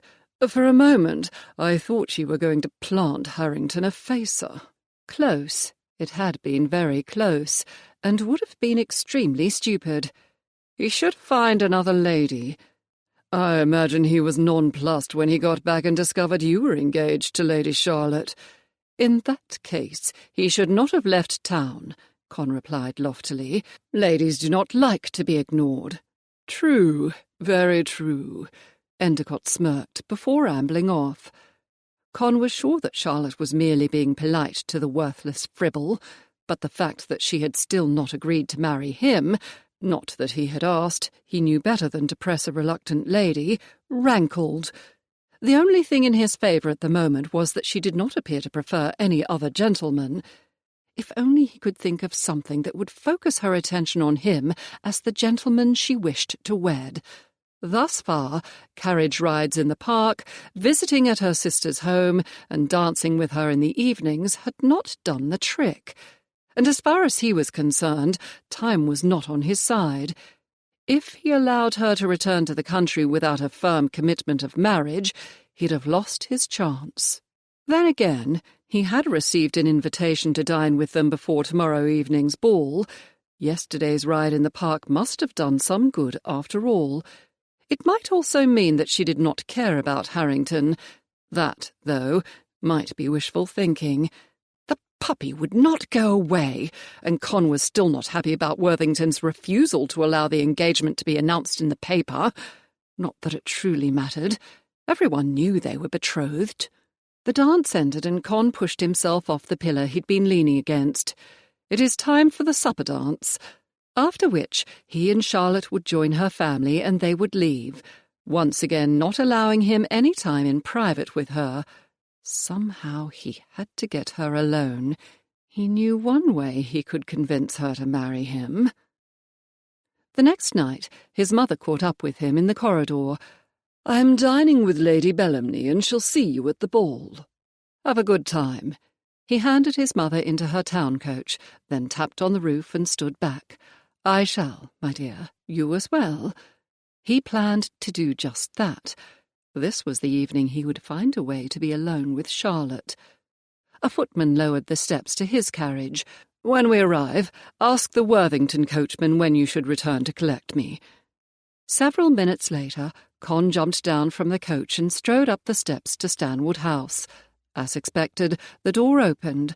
Once the butler had taken his hat, he was escorted to a drawing-room where Charlotte, Worthington and his wife, and Lord and Lady Merton were drinking sherry. "I trust I'm not late," Con said as he entered the room. "Not at all," Charlotte answered. His chest tightened when she came forward and held out her hands to him. "Dotty and Merton arrived a few minutes ago." Con lifted first one of her ungloved hands to his lips, then the other. "You look enchanting." A faint pink hue, the colour of her favourite roses, caressed Charlotte's cheeks. "Thank you. You are very dashing as well." He captured her gaze, searching their blue depths for a sign that she felt something for him other than their newly formed friendship, but instead of awareness, he saw confusion. Before he could figure out the reason, a woman coughed and Charlotte glanced at her sister. "Would you like sherry or wine, my lord?" Devil it! He must find a place to be alone with her. "Sherry, please." While Worthington poured, he greeted Lady Worthington. "Thank you for inviting me to dine with you." "You're welcome." She smiled and glanced at Charlotte. "However, it was my sister's idea." That was a welcome surprise. Was it? Charlotte blushed again. It made more sense. "I can see that. But he'd be damned if he knew what it meant." Seeking to turn the subject, he said, "The house is much quieter than before." "That's because the children are in bed," Worthington replied. "They do not do well with town hours." Con had the feeling his friend wanted to say more, but stopped himself. "I understand how." "Normally we dine much earlier and en famille," Charlotte added. Except this evening, when he, who was not a member of the family, joined them, and that did not make him happy. "Even when you are attending a ball?" "Indeed, there is always something to fill the time before we go out." "Cards and games, generally," Lady Merton added. "Have you ever played dominoes?" He had not. "I don't believe I've ever heard of the game." In short order, he was made to understand that his education, not to mention pleasure, was severely lacking. Naturally, the conversation turned to the game's rules and who of the present company generally beat the flinders out of everyone else. Charlotte was held to be a very good player, but Lady Worthington was the expert. "Only because I have been playing so much longer," the lady demurred. Before he knew it, the butler announced dinner. A short glance around informed him that he was free to escort his betrothed to the dining room. His mood improved when he discovered he could sit next to her as well. The conversation quickly turned from games to politics, and Con was not surprised that Charlotte was well-read and well-informed. That they agreed on most of the problems plaguing the country didn't surprise him. He was, after all, one of Worthington's allies in the Lords. Despite their conversation, which he thought was going extremely well, she seemed skittish. Something was not quite right, and Con didn't know what to do about it. It was fortunate that earlier Charlotte had eaten a light dinner with the children, because her stomach was too tied up in knots to do more than pick at her food. She had expected Lord Kenilworth to sit next to her. What she had not expected was the impact his nearness had on her senses. Throughout the meal, she'd had to force herself not to fidget. At times, when he leaned closer to her to make a comment, her breath shortened, as if she had been running. Even taking his arm earlier had caused a shiver of excitement, and when he had kissed her hands, she had wanted to fan herself. She did not know what to do with her reactions to him. Harrington had never caused her to be so unsettled or breathless. Finally, just as she thought she would jump out of her skin, Grace rose. "Ladies, let us leave the gentleman." Thank God, it was all Charlotte could do not to dash out of the room.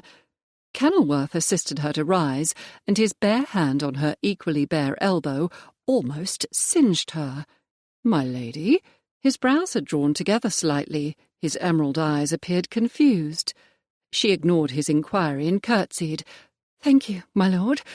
Once she was with Grace and Dotty in the drawing-room, Charlotte went immediately to the piano and began to play. The music flowed from her fingers as the keys responded to her hectic nerves, allowing her to calm. A few minutes later, she closed the lid and stood. "I do not know how I will make it through the rest of the evening." Dotty handed Charlotte a glass of wine. "Drink some." Grace patted the seat next to her. "What exactly is the problem?" "I don't know." Charlotte sank onto the sofa, wine-glass firmly in hand. "It is Lord Kenilworth.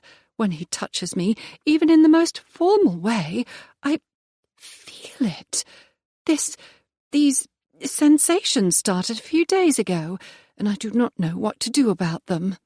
Dotty tilted her head first right, then left, as if studying Charlotte from both angles would enlighten her. "Did you have the same reaction to him when he took you for the carriage rides?" Charlotte thought about it for a moment. "Yes and no. At first his touch just warmed me, but it did not make me uncomfortable. But lately—" Grace moved to face her. "Uncomfortable in what way?" "I do not know how to explain it." She covered her face with her hands for a moment. "Let me try." Dotty took Charlotte's hands. "You feel a tingle or a shiver when he is near?" "Yes. Thank the fates, someone understood. And tonight it was more intense than before. I thought his fingers would burn me." Her friend leaned back in her chair. "I think you need to kiss him." "But I don't want to." Dotty raised her brows. Charlotte never had been able to lie to her dearest friend. Since Lord Kenilworth had arrived, she'd had a difficult time keeping her eyes from his lips. Still, that was the very reason she should not kiss him. "Not yet. Not when I do not know what I feel for him." "It sounds to me as if you desire him and, for some reason, you are fighting your emotions." That was not what Charlotte wanted to hear. "Grace?" "I think Dotty has a point." Charlotte opened her mouth to protest, and her sister held up her hand.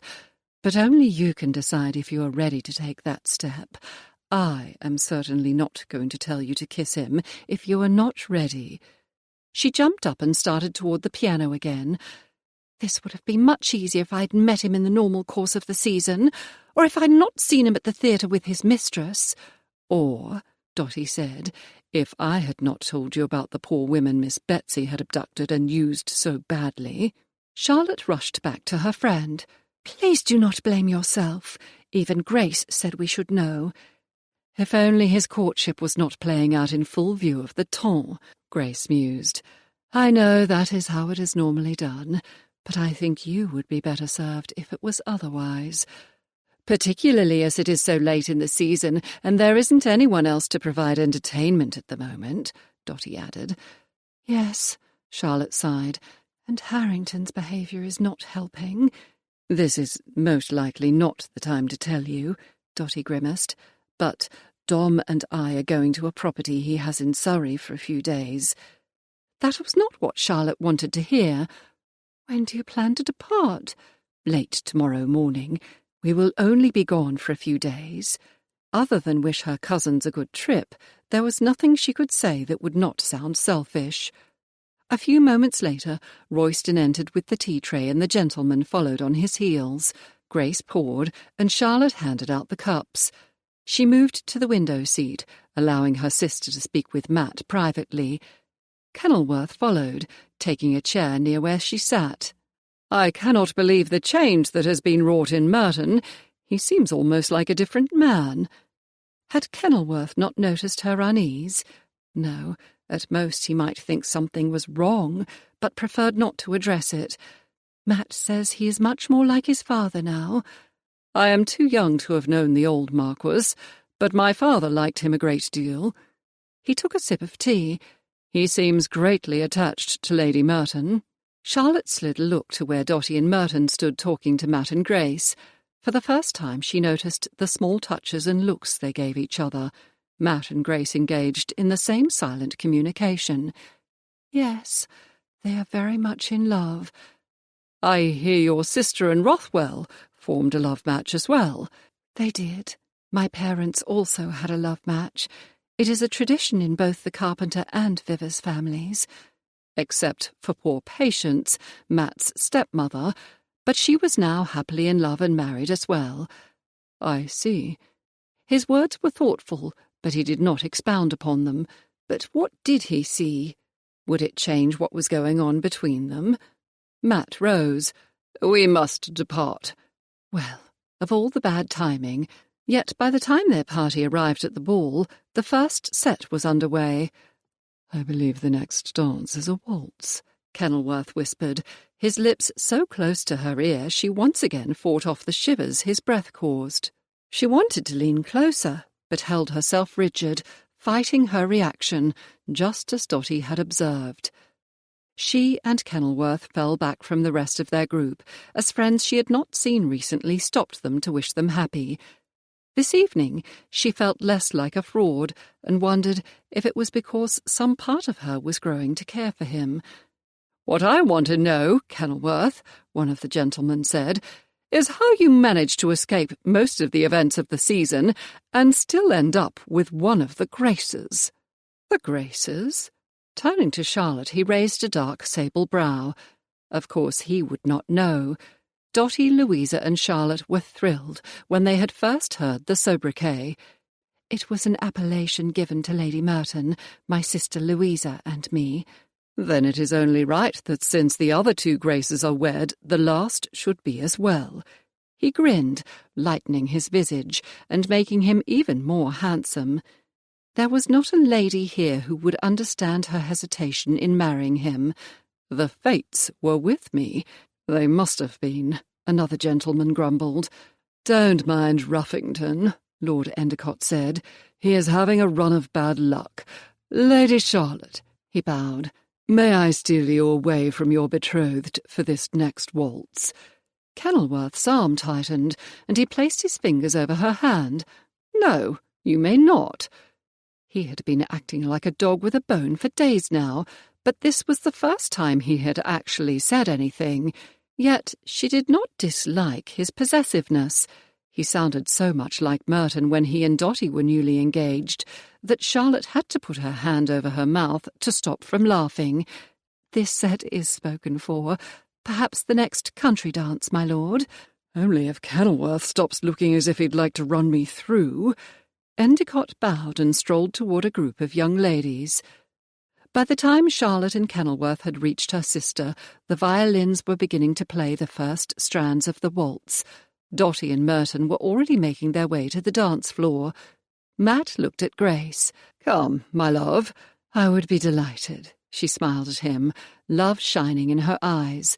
"It is so much nicer dancing with you when you have only Charlotte to watch out for." Kenilworth raised Charlotte's hand to his lips, and the sensations began again. "Shall we?" Were her friend and sister correct? Did this mean she liked him more than she let on, even to herself? Indeed. The moment he took her in his arms, her world tilted. She felt as if her slippers had left the ground, and she was twirling on air.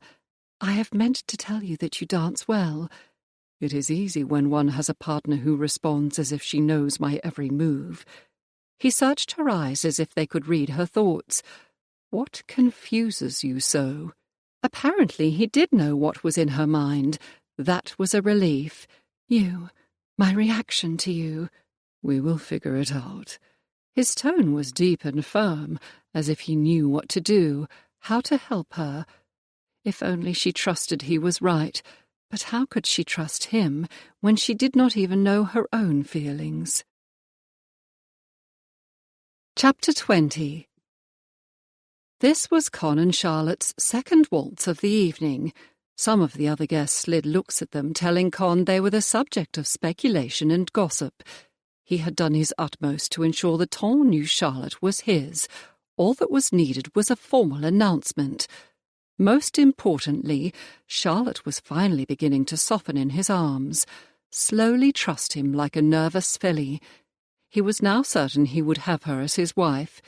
He'd have to make sure he brought her along gradually, something he'd never had to do with a female before. All his women had been experienced. He cringed at the thought of Amy. How many of his other mistresses had been forced into the same life and pretended to like it? Not all of them, he supposed, but too many. Martin had mentioned the charities he and his wife had established for ladies and other women and children who had been preyed upon by brothel owners and procurers. According to Worthington, Charlotte already contributed far more of her pin money to those causes than she should. That, Con was discovering, was exactly what he would expect from her. He would take up the cause as well. It would give them one more thing in common, and it was the honourable choice. He gave her a reassuring smile and tightened his hold on her waist. She wasn't at all sure about his courting her, but she was giving him a chance to redeem himself in her eyes. and he was doing his best. A strange flutter caused his chest to tighten, and he knew his earlier possessiveness would last the rest of his life, as would his desire to protect her. "You look very severe all of a sudden," she smiled, and the tightness in his chest increased. "What are you thinking about?" "You. Us." His voice sounded as if he had not been speaking all evening, or perhaps talking too much. A crease formed between her brows, marring the smooth beauty of her skin. "Do you wish you had not agreed?" "No, the furthest thing from it. I wish there was more I could do to make you feel better about my courting you." One day in the very near future, he would have to figure out just what his feelings for her were. Sometime this evening, they had grown beyond merely wanting her to something else, something deeper. An answer to Lady Worthington's question the day he took the children for ices. The corners of her lips tipped up. "It has not been all bad. We do seem to agree on many issues, and enjoy spending time together. At least he enjoyed being with her." "Yes, we do." She said the word slowly, as if she had not thought about it before. The set ended, she curtsied, he bowed, and he made a decision. Taking her hand, he placed it on his arm. "Will you come with me?" A slight look of hesitation formed on her countenance. "To where?" "Trust me, I will not harm you or worsen our situation." Con stilled, praying Charlotte would go with him. "Very well." Once again, she seemed to be working out her path as she spoke. He threaded their way through the crowd to the French windows closest to them. Turning right, they strolled to the end of the terrace, and there, in the shadows where no one could see them, he placed his hands on her small waist. "I want to kiss you, like we did before." She could not know that it had been years since he'd experienced such an innocent kiss. Back then the innocence had been on his part. Charlotte stared at him, as if she would discover something she didn't know. Finally, she nodded. "Yes." He lowered his head, and their lips touched. He moved his mouth over hers, waiting for her to return the caress. Then she placed her hands on his cheeks, raised up, and kissed him back. The purity in her touch almost brought him to his knees. "Thank you." Con touched his forehead to hers. Even in the dark he could see her blush. "You are welcome." He brushed his mouth across hers again. "We should go back now." Charlotte hadn't known what to expect, but she had not expected a kiss as sweet as Kenilworth's. Once she had seen Merton kiss Dotty. That kiss had been demanding and full of passion. If Kenilworth had attempted anything like that, Charlotte would have hit him hard and run. Yet now that she had felt his lips on hers again and his hands tightening around her waist, she almost looked forward to the other type of kiss. But not tonight, not when her comfort with him was still growing and fragile. Reaching up, she brushed her mouth against his, as he'd done to her. "Yes, we should return." His body tensed. Even the muscles in his lean face seemed like steel. "You will be the death of me." She couldn't help but grin. "No one has ever said that to me before, my lord." Kenilworth groaned, and she laughed lightly. "I would like it if you would call me Con, or Constantine." She had insisted on being more formal than most betrothed couples, only because she was not sure they were truly engaged. Yet now, mayhap, it was time to move forward. They did have a great deal in common.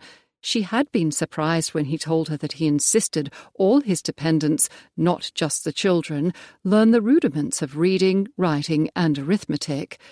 She had heard him talking with Merton about the charities in which he, Dotty, and Charlotte were involved, and he seemed interested in them. Kenilworth was turning out to be a much better man than she had thought possible, and there was the physical connection she had with him that she had not experienced with another gentleman. She did not know if she was in love, but she would give herself permission to discover what she felt. "Constantine, if you wish. It is a strong name. You may call me Charlotte." He drew her gently into his arms and they kissed again. "Charlotte, we must go back now, before anyone comes looking for us."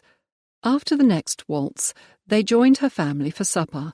Matt found a table and, as usual, he took Constantine and Merton off to select food for the ladies. Ever since she and Constantine, she really did like his name, had re-entered the ballroom, Dotty had been shooting Charlotte questioning looks. Now her friend leaned close and asked, "Well?" Her sister was studiously ignoring them as if she did not wish to overhear the conversation. Charlotte held her hand to the side of her mouth, just the same, and said, "I kissed him." Dotty's smile grew. "And?" "I liked it. I was very apprehensive at first, and almost refused to go outside with him, but he did not attempt to go too far, and I liked kissing him." "Charlotte, I'm so happy for you." Dotty's eyes misted a bit. "I want you to find love, and I think you have, or will do soon." She blew her nose. "If you have any questions, just ask, or if anything he does frightens you, tell me." "I shall." Charlotte did not think Constantine would harm her or even scare her, but she was grateful for the offers of aid and advice. The gentleman returned, and Constantine sat next to her, serving her lobster patties, small mushroom tarts, asparagus wrapped in wafer-thin slices of ham, and ices. This time, when he brushed against her or spoke, his breath caressing her ear, she could allow herself to enjoy the pleasurable sensations he caused and not run from them. It was truly amazing what a kiss could do. Charlotte woke early the next morning. She had dreamed about more of Constantine's kisses, even the ones she had not experienced yet. Her door flew open, and Mary landed on the bed, followed by Theo, who'd had the good sense to close the door behind her. "Good morning." "Good morning," the girls chorused, scrambling up and hugging Charlotte. She put her arms around both children. "To what do I owe this visit?" Mary snuggled tighter. "We hardly see you any more." It was true that Charlotte had been spending much more time away from home. Theo wrapped her fingers around one of the ribbons on Charlotte's nightgown. "Matt said that if you were awake and wanted to, we could go to the square and play." "Well, I'm awake, so ring the bell pull, and as soon as I have washed, dressed, and broken my fast, we will be off to the square." "We love you," the girls cried, smacking kisses on each of her cheeks before jumping off the bed and running out of the room. "I love you too," she whispered. When she finally did marry, leaving her brothers and sisters would be the hardest part of her new life. She was glad that she had not fixed her attentions on Harrington. Being in another part of England would be bad enough. She could never have lived overseas for years. By the time she arrived in the breakfast room, the children were tucking into their meal. "Good morning." The low, now familiar voice took her by surprise. Constantine sat next to Charlotte's regular place at the table. "Good morning." She smiled at him before going to the sideboard. When she brought her plate back, he held out her chair. "I did not expect to see you so early." Still, she was happy he was here. All the gentlemen who had recently joined her family had taken breakfast with them. "Your brother suggested I join you." After piling his own plate full of food, Constantine returned to the seat next to hers. The twins and Madeline glanced up, exchanged looks, and giggled. "At least they are not asking embarrassing questions," Constantine remarked in a whisper. "That makes me wonder what they're planning," Charlotte shot back. "Sure. Did you see the prime goers he has?" Walter asked. "I did. They have very sweet mouths as well." She glanced at Constantine. "If you are extremely good, he might show them to you." Walter's and Philip's faces lit up. "Oh, would you, sir?" "Yes, of course. They will be brought around when I leave. You may assess their points then." Constantine turned his attention back to Charlotte. "I understand there is an outing planned in the square before lessons begin this morning." "There is." She slid him a look. He seemed almost nervous. "Would you like to join us?" "I'd love to." He grinned at her before digging into his food. She began to eat her breakfast also. This morning was going exceedingly well so far. She'd have to thank Matt for inviting Constantine. "Where are Matt and Grace?" "Inspecting the renovations," Augusta replied. "I'm not sure they will ever be done." That is what Grace thought about changes she made to this house. Charlotte glanced at the younger children. "When you've finished eating, go get ready for the park." The sounds of chairs being pushed back and children rushing from the room filled the air. "I hope I'm not being rude when I say that they sound like elephants going up the stairs." She placed an elbow on the table and rested her cheek against the palm of her hand. "Have you actually heard elephants?" "Yes. I was not allowed a grand tour, but I was allowed to travel to India for a short time, although I spent more time on the passages than in the country." "You must tell me about all of it." She let out a sigh. "I would love to travel." "Once Wellington has dealt with the Corsican, Europe will be safe again." "So everyone says. My sister Louisa believes Napoleon will give him more trouble than many think he will." "I tend to agree." Constantine blotted his lips with the napkin, reminding Charlotte how his lips felt on hers. "How long do we have before the children arrive?" "A few minutes. I must fetch my bonnet." He walked with her into the corridor. "Before you do," cupping her cheek in his hand, he kissed her. It was every bit as sweet as his kisses had been the night before. She sighed softly. Perhaps soon there would be more. "I shall be back in a few minutes." She reached up, drawing her thumb along his bottom lip. He sucked in a breath. Smiling to herself, she made her way to her bedchamber. Her life finally seemed right, as if everything she wanted, love, a home, and children, might be within reach. Chapter 21. Con wanted to catch Charlotte's thumb between his teeth and pull her to him. Instead, he let her go and enjoyed the view of her lush bottom swaying as she climbed the stairs. He was delighted she had accepted his kiss and returned it so easily today. Each day, his future with her was looking more and more certain. Worthington was right. If Con wanted her, he must become part of the family. Today was the second time he'd be able to show her he had the makings of a good husband and father. The Great Danes arrived first, with their footmen. The children could be heard again coming down the stairs, and once they were assembled, more footmen appeared. Finally, Charlotte walked down the stairs, stopping on the last tread to survey the hall. She smiled at him, and he held out his arm. Together they strolled through the front door and across the street to Berkeley Square. They were not the only ones taking their leisure in the park. Mary and Theo joined another girl who looked to be about the same age. The child was accompanied by a woman he supposed to be about Charlotte's age, and an older woman who had charge of a baby in an elaborately painted and gilded baby carriage. "It is for Lord Wharton's son and heir." Her breath caressed his ear, and he wanted to be able to slip his arms around her. "How did you know what I was looking at?" he teased. "How could you not notice it?" She looked as if she was about to go into whoops. "Grace said we had plain wicker baskets set on a frame with wheels." "I have no idea what I had. I'll have to ask my mother." He glanced at it again. "I am quite sure it was not that elaborate."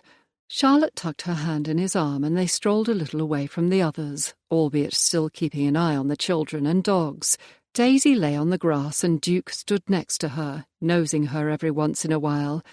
They paint a domestic scene. Only because she is enceinte. Otherwise she would be romping all over the park.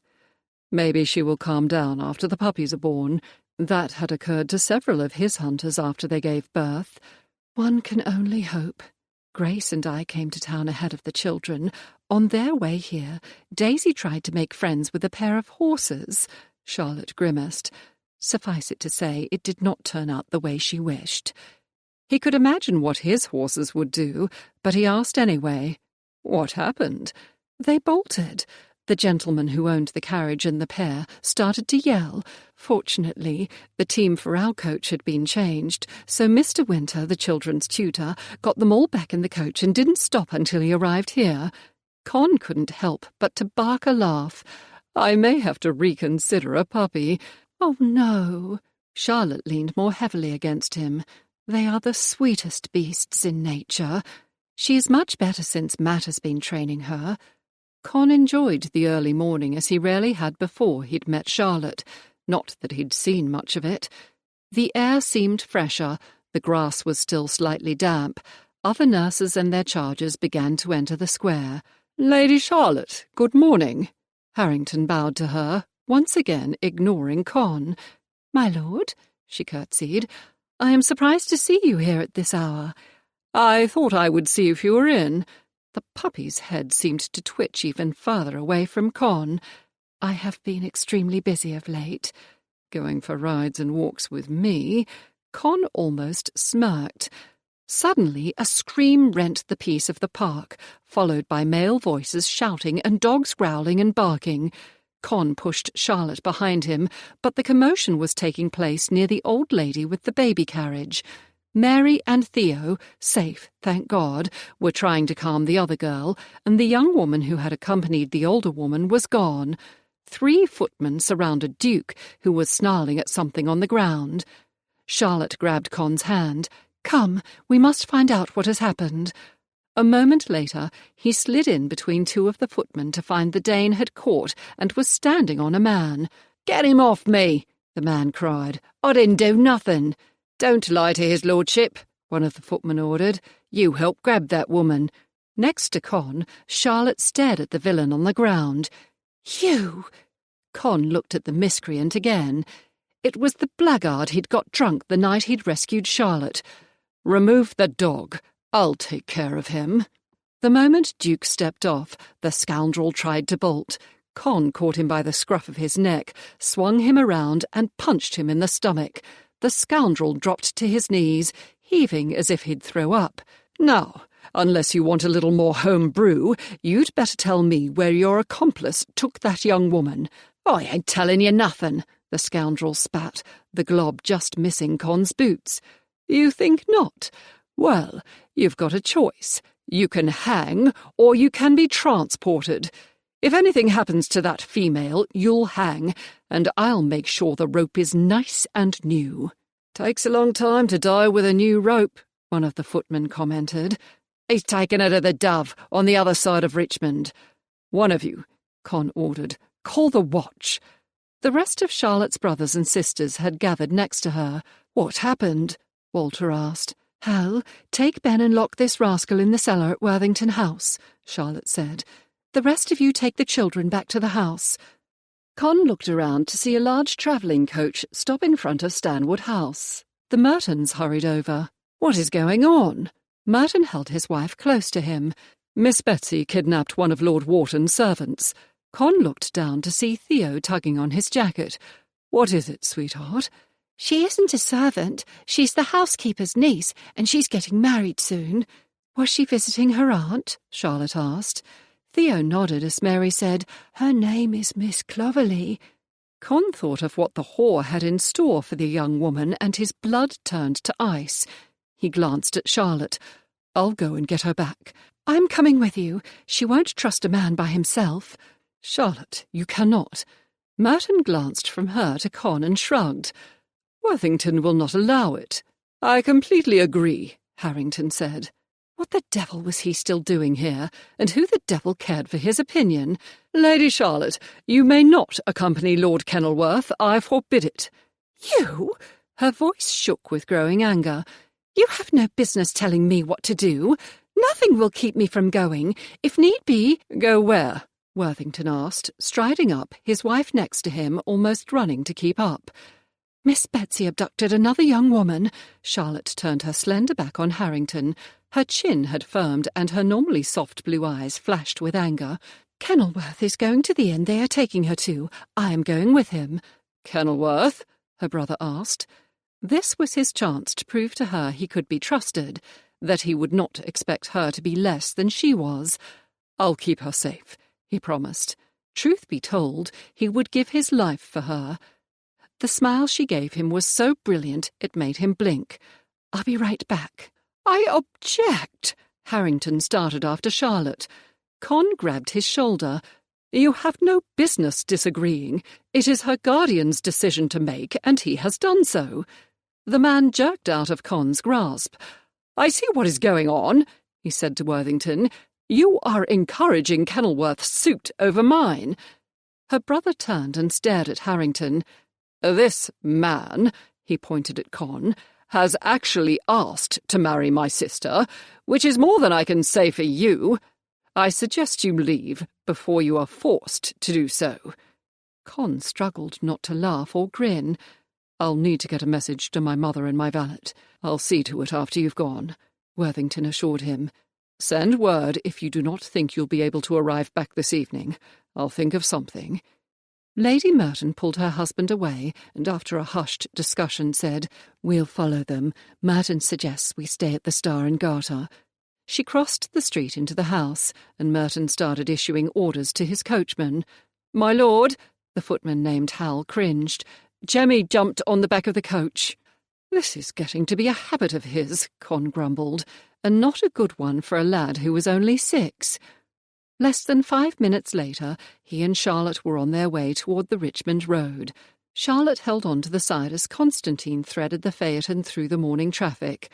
The moment he had recognized the villain, his expression had hardened into stone. "Thank you for agreeing I could come. If anyone has a right to be there, you do." He glanced at her for a brief moment. "This time we'll catch her and turn her over to the magistrate. I hope we get there in time." She could imagine how frightened the young woman was. Why would she pick a female who was just visiting? How would she even have found out about her? Con was quiet for a few minutes as he negotiated the carriage between a milk wagon and a large coach. "It's possible that she is procuring for individuals. She doesn't seem to have a brothel to take them to, otherwise she'd use that instead of country inns." She took a large breath. Surely he could not mean what she thought. "You mean she supplies—" "In a word, yes. Someone has a desire, and she finds the person to fulfill it. In this case, that customer may have wanted Miss Clovelly." He dodged a vegetable cart. "The question I have now is why did she abduct you?" Charlotte shook her head. "We always thought it was for revenge." He looked at her again. "Then why not Lady Merton? Her husband was involved. Or your sister Louisa, or Lady Worthington?" That was a good question. Grace and Dotty had been there when Matt and Merton had ruined the woman's brothel. Why her, indeed? I wish I knew. Well, when we find her, we'll ask. The traffic was finally thinning. "Did you bring your basket?" "Yes, your groom put it under the seat." "Does it include the kitten this time?" She could not tell from his tone if he would be upset about her cat coming or not. She pulled a face and nodded.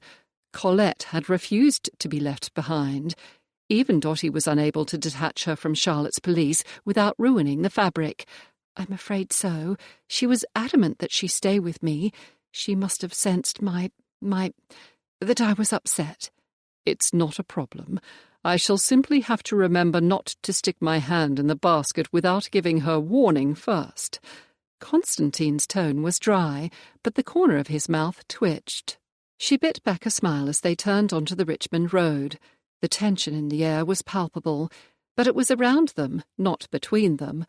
She supposed it was because they were a team, acting in concert with each other, and he had trusted her enough to bring her with him. She had been prepared to argue with him and anyone else who tried to stop her from going, but he had made it easy for her brother to agree. "Look, straight ahead of us, past the landau," she pointed, although there was really no need. "That's Jemmy on the back of the coach." "So it is." A slow smile formed on his lips, the ones that felt so good when they were kissing her. "We'll just stay back here."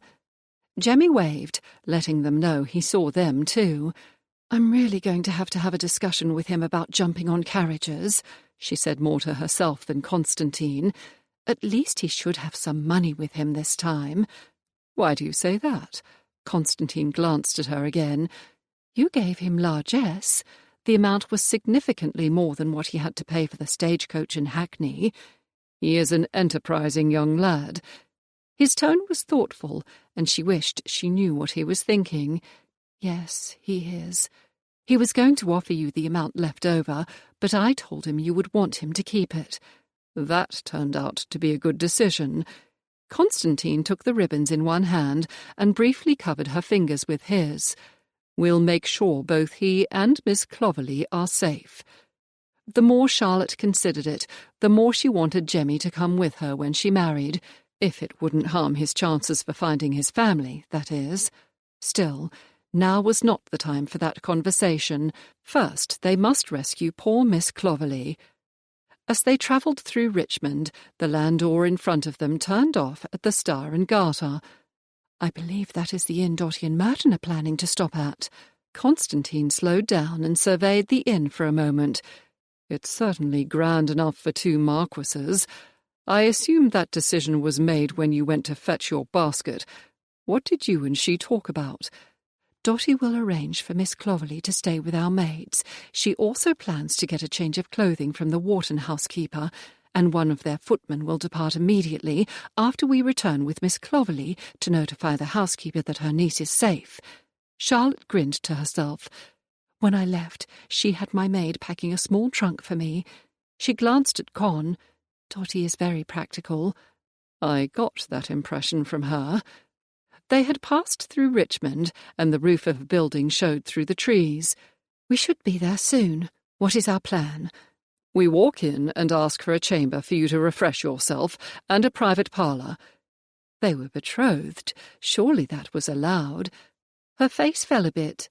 I thought, well, it doesn't matter. Your idea will work. He wondered if she had wanted to do something like what he'd done at the Hare and Hound. Thank you. The inn came into sight. It was much smaller than he had imagined, more of a tavern than an inn, really. He doubted they had more than 1 or 2 bedchambers, and those would be taken by the villains.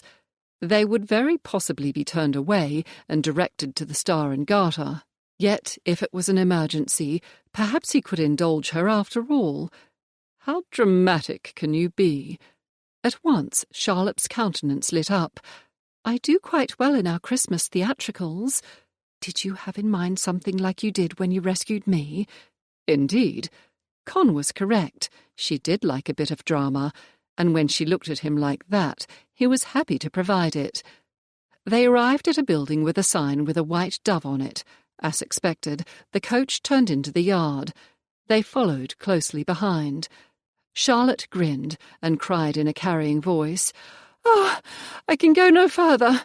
I must have something to drink. I am so parched, and the weather is far too warm to bear." "Yes, yes, my dear." He took her fan and began applying it.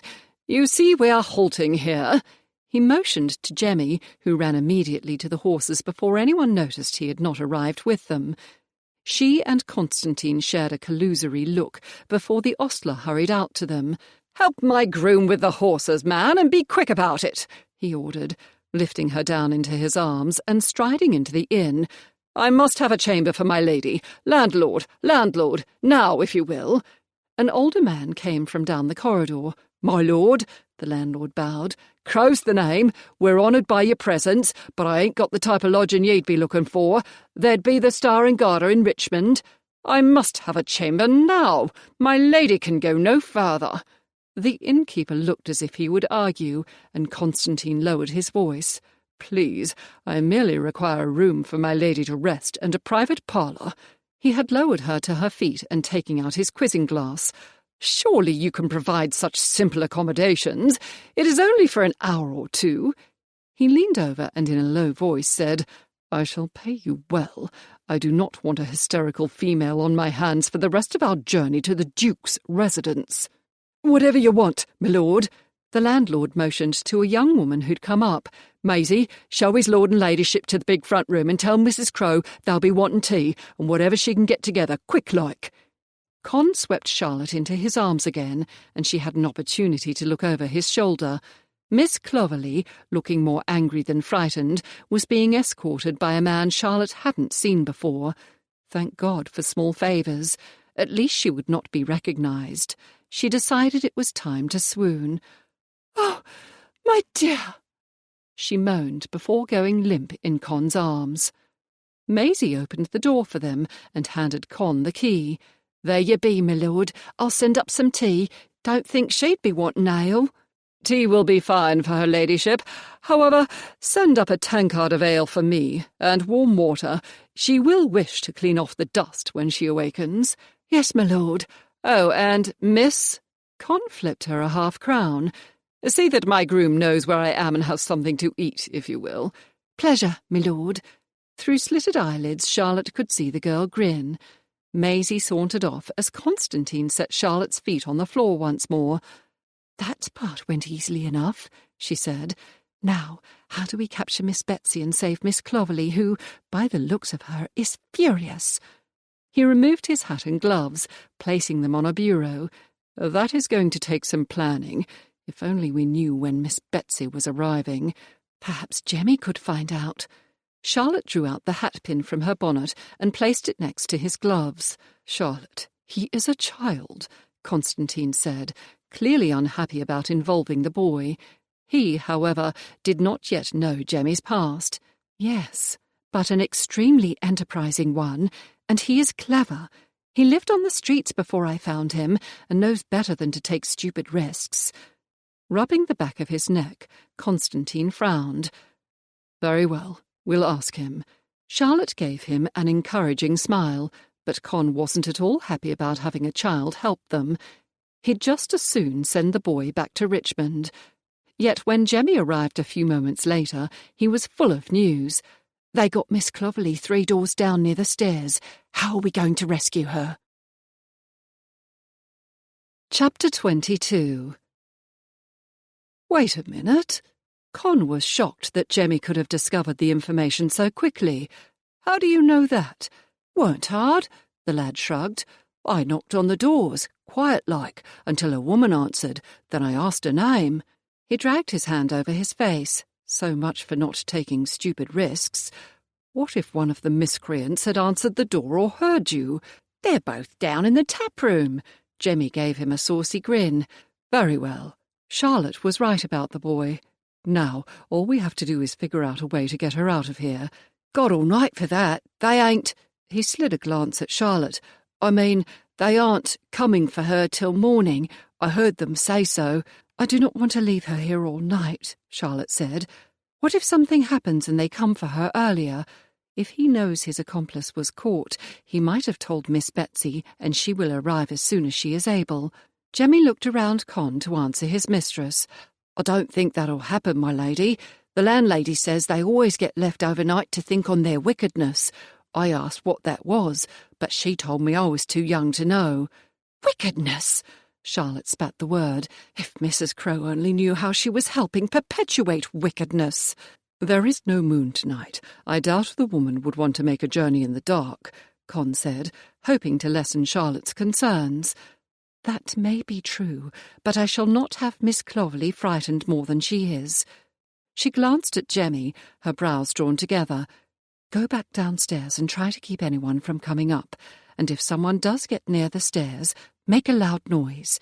"Yes, my lady." "Oh, there is one more thing," Charlotte said. "Maisie will be bringing up the tea and water. Perhaps you can tell her that I'm resting and do not wish to be disturbed." "I'll do that, my lady." Con watched the lad grin before he scampered down the stairs. At least someone was having a good time. When they reached Miss Clovelly's door, Charlotte gave him 2 of her hairpins, and he began trying to pick the lock. After what seemed like several minutes, but could really have only been a few moments, she asked, "Are you sure you do not want me to try? You didn't have much luck the last time." He knew his answer sounded surly, but they didn't have all day, and he would make it up to her later. Not only that, but he was more than a little embarrassed that it was taking him so long to accomplish what thieves seem to do so easily. "I've been practicing. I think I know the trick now." Her tone was sweet, but he thought he detected a thread of steel beneath the honey. "I have too. Bloody hell. Why the deuce is this lock so hard?" Charlotte leaned over his shoulder. "Most likely they have not oiled the tumblers in a while." What in the devil had she been up to? He eyed her suspiciously. "How do you know that?"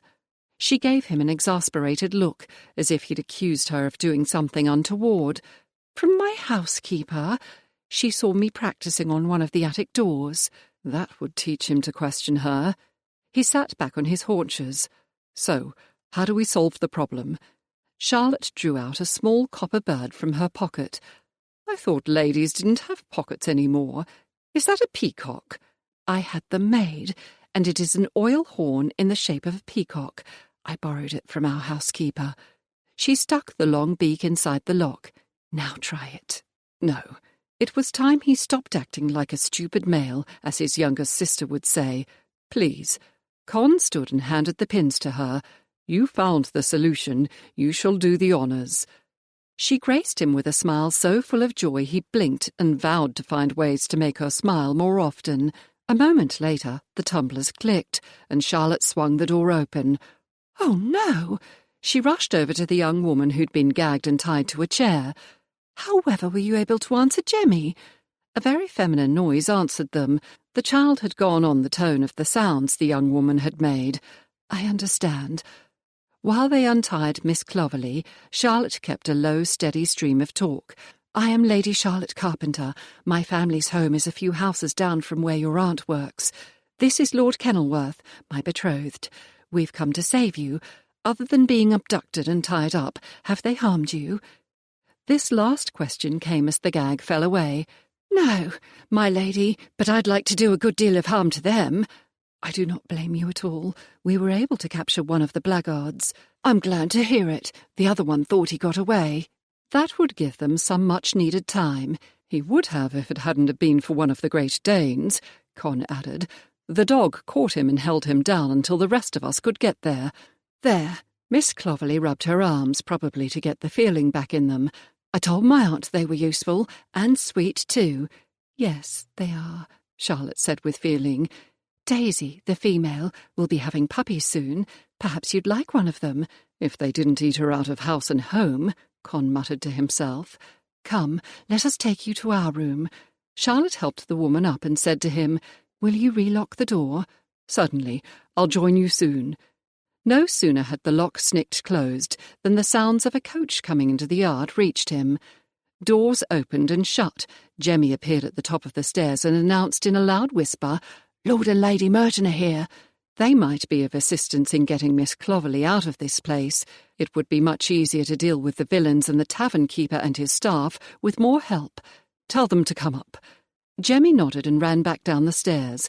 Not more than a minute later, Merton and his lady were striding down the narrow corridor toward him. Is she safe? Lady Merton asked, concern writ on her features.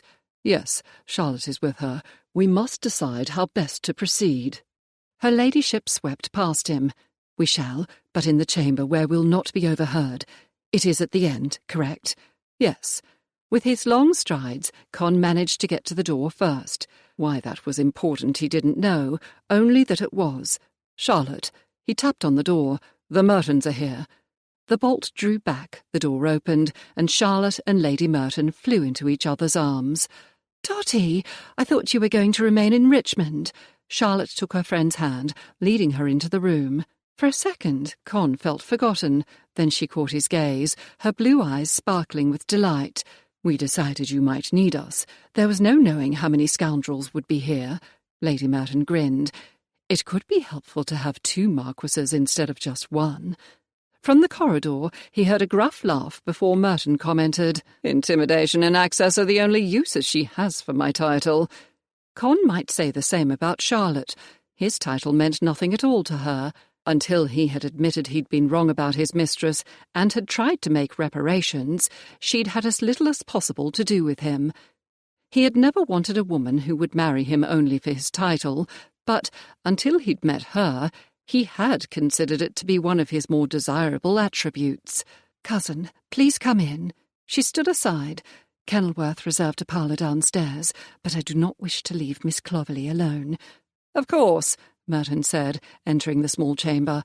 I suppose we must decide how we're going to get her out of here. Indeed. His wife pulled a face. I've looked at the windows, but there is no way for her to climb down without being seen. I say we simply take her out, Merton said. Our outriders and I are armed.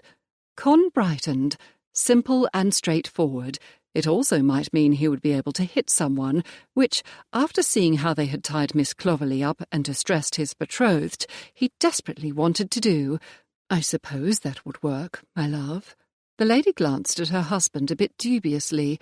"But, as with spiriting her out of here, that does not net us Miss Betsy," Charlotte said, effectively quashing the idea.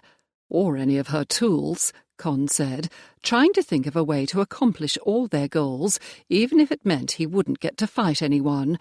Charlotte began to pace from one end of the chamber to the other. After a few moments she stopped. "Jemmy," the lad turned, giving her his complete attention.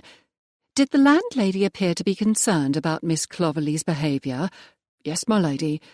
"They are most likely told the same type of story that was told about me." Charlotte's blue gaze once again held Con's. "Why do we not try to make them our allies?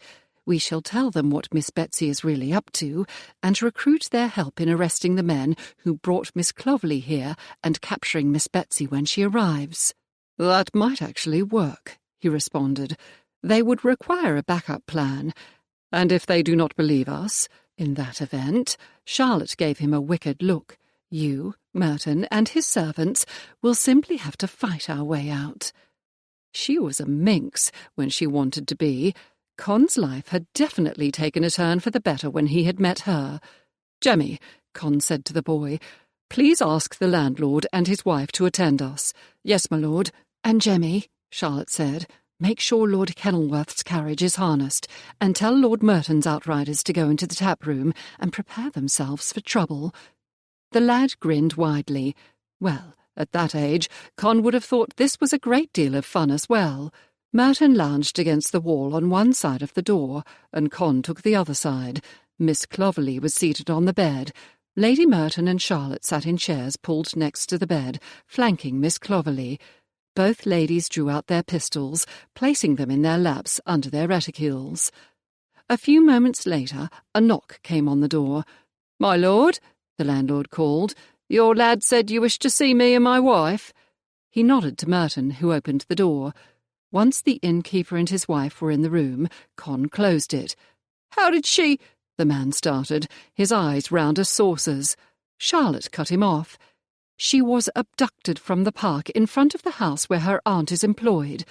I shall tell you everything, but first we must introduce ourselves." Before she could say another word, such as tell them she was unwed and in a bedchamber with an equally unwed gentleman, Con said, "Mr. and Mrs. Crow, I am the Marquis of Kenilworth. This," he pointed to Merton, "is the Marquis of Merton. These," he motioned to Lady Merton and Charlotte, "are our ladies," he said, carefully skirting Charlotte's marital status. Other than closing her eyes for a moment, she didn't make any indication that he was playing fast and loose with the truth. "As you were told, this young woman was kidnapped. We happened to be in the square with my wife's brothers and sisters when we saw the commotion. Naturally, we followed the coach in the hope that we could rescue her." Con glanced at Charlotte, and she continued the tale. "Our understanding is that a person by the name of Miss Betsy may have told you that Miss Clovelly was running away from either her parents or her husband." The landlady nodded. "We was told she didn't like the man her parents wanted her to wed." "That is not true. In fact, she was visiting her aunt."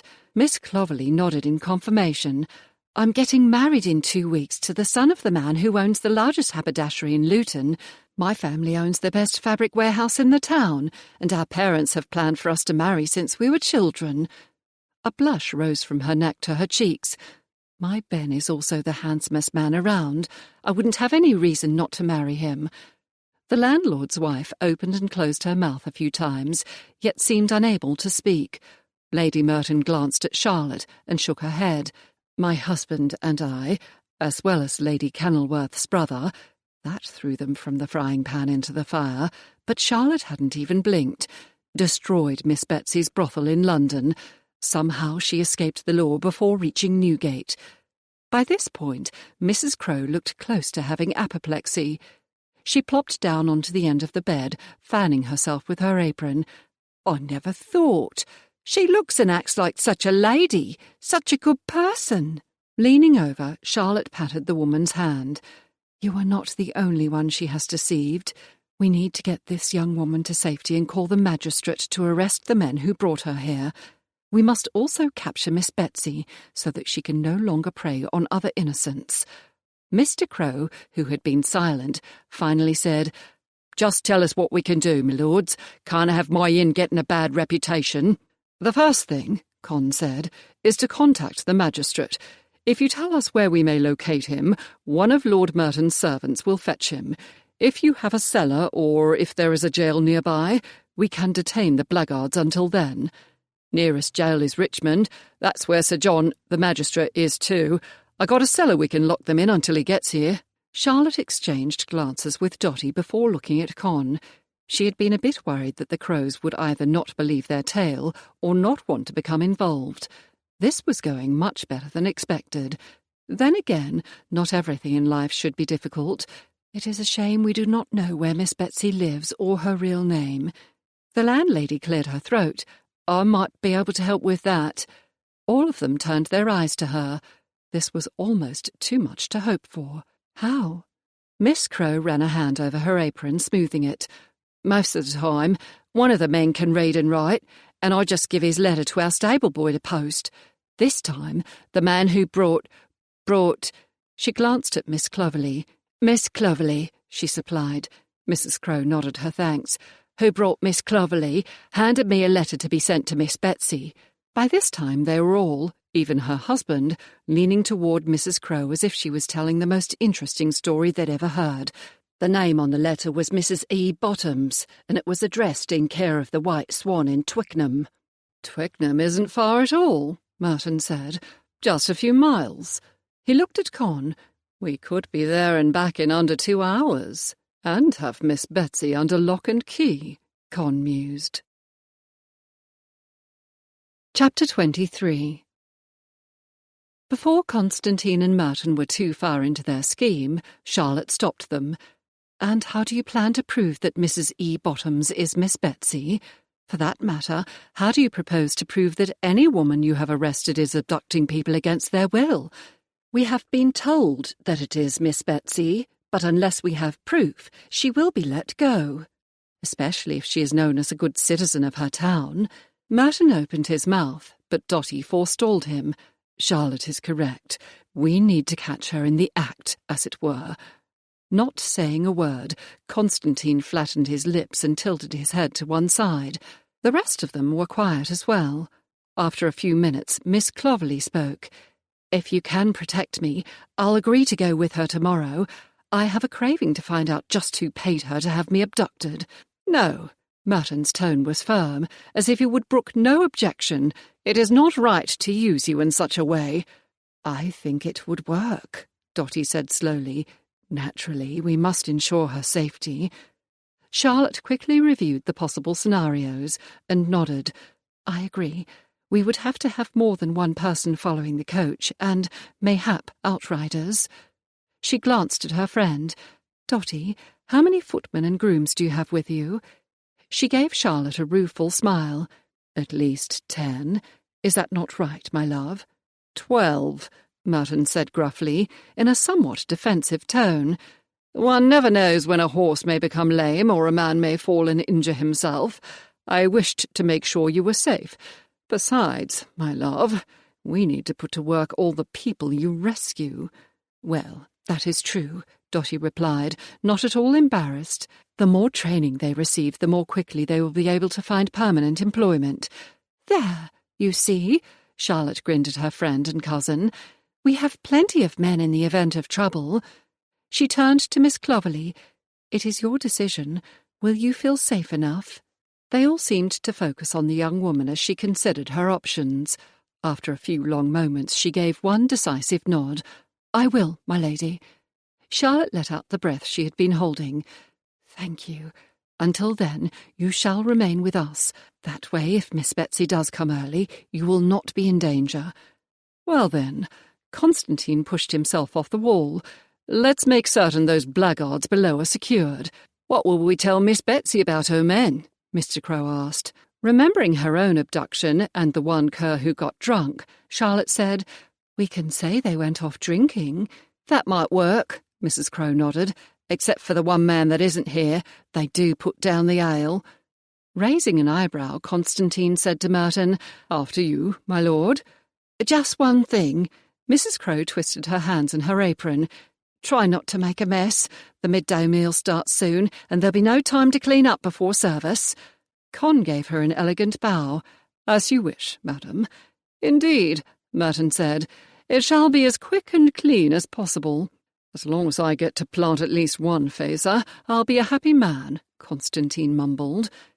It didn't appear the landlady had heard him, but Dotty shook her head as Charlotte stifled a chuckle. She went to the door, and once Merton and the Crows had left the chamber, Constantine turned to her. "Promise me you will remain safely here."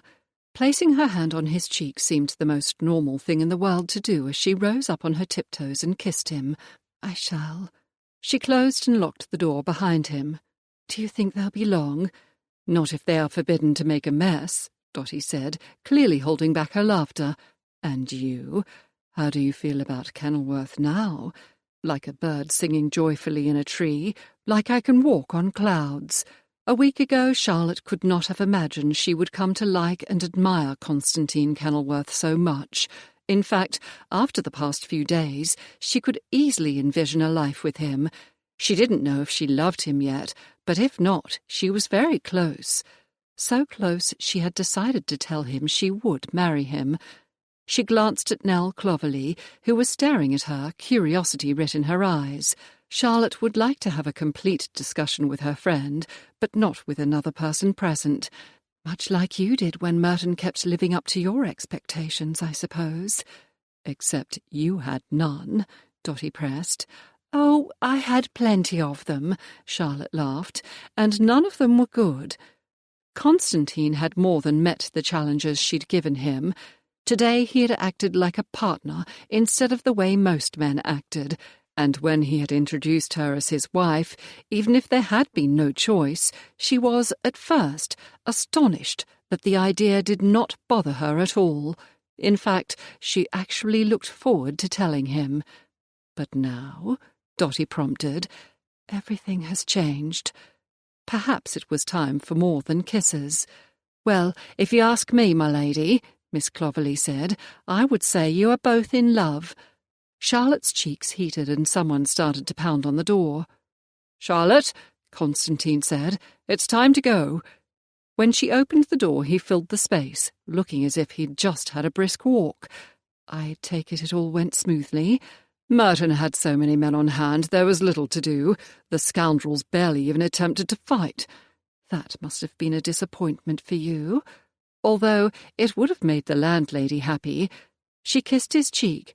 "Has the magistrate been summoned?" "Yes, along with a message that he can find us at the Star and Garter if he has any questions." "In that case, we should be on our way." Her stomach growled, and he grinned at her. "We never did receive our tea." "No, we did not, and I'm becoming quite peckish." She shook out her skirts. He held out his arm to her. "That won't do at all." It was decided that she, Dotty, and Miss Clovelly would travel in the Merton coach. Merton was on horseback, and Constantine would take Jemmy in his phaeton. Yet Miss Clovelly demurred. "Thank you for the offer, but I'd feel more comfortable on the outside seat." "If you are sure?" Dotty asked, surprised at the woman's decision. "Yes, my lady, I've been cooped up long enough, and it looks comfortable." She was right about that, Charlotte thought. There was even a convertible hood on the boot of the coach. "Very well." Merton helped Dotty into the coach. One of the footmen assisted Miss Clovelly, and Constantine handed Charlotte into the coach.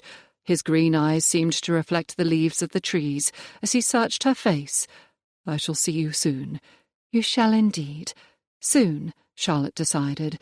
She would tell him that she'd be his wife. She took a seat next to her friend, and it was definitely time for more than kisses. The door closed, and he signalled the coachman to start. "Now then," Dotty said, her eyes sparkling with curiosity. "Have you decided to put the man out of his misery and wed him?" "Yes." Charlotte couldn't help from grinning. "I think a week or so will be all the time we shall need." Then a thought occurred to her. "Dotty, I need to know how it is between a man and a woman." A wicked smile graced her face. It is glorious. That was not very helpful. So I inferred from you and Louisa, but I believe I require a little more information than that. Ah, yes. Dotty sat up straighter.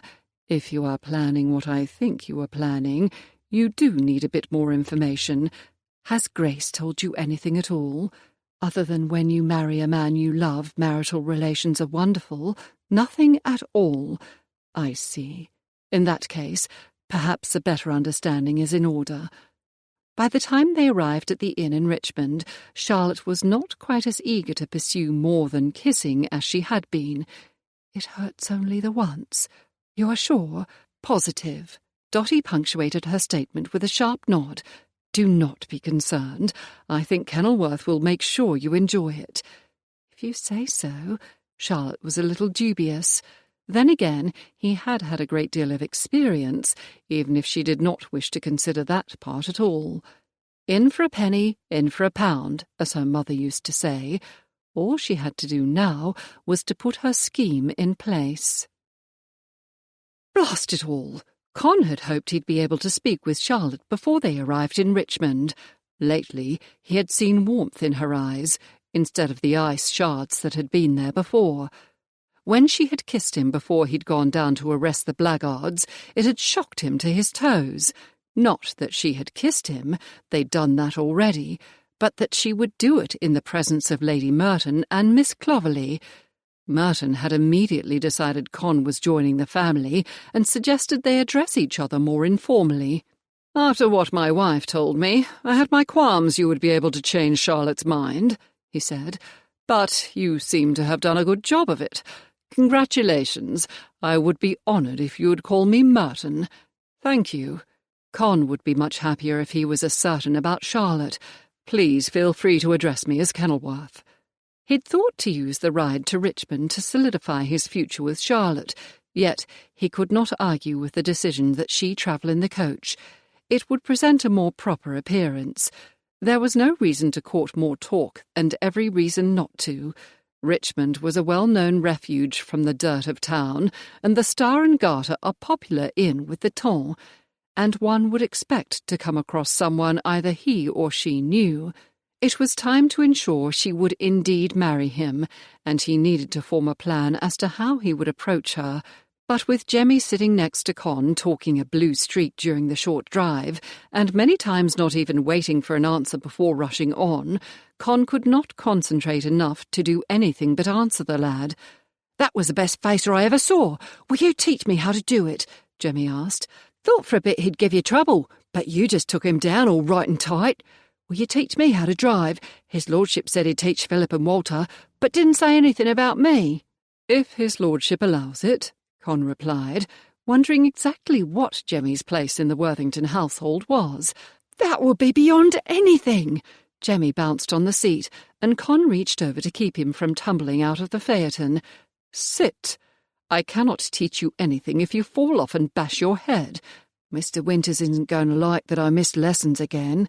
That was said a bit glumly. "Do you like your lessons?" Con asked, wanting to know more about the child. "I like learning about different things, and his lordship said I need to know as much as Walter and Philip." Con was beginning to wonder what Worthington was doing with the lad. That he was educating Jemmy was clear, but to what end? The child, however, didn't have an answer for that.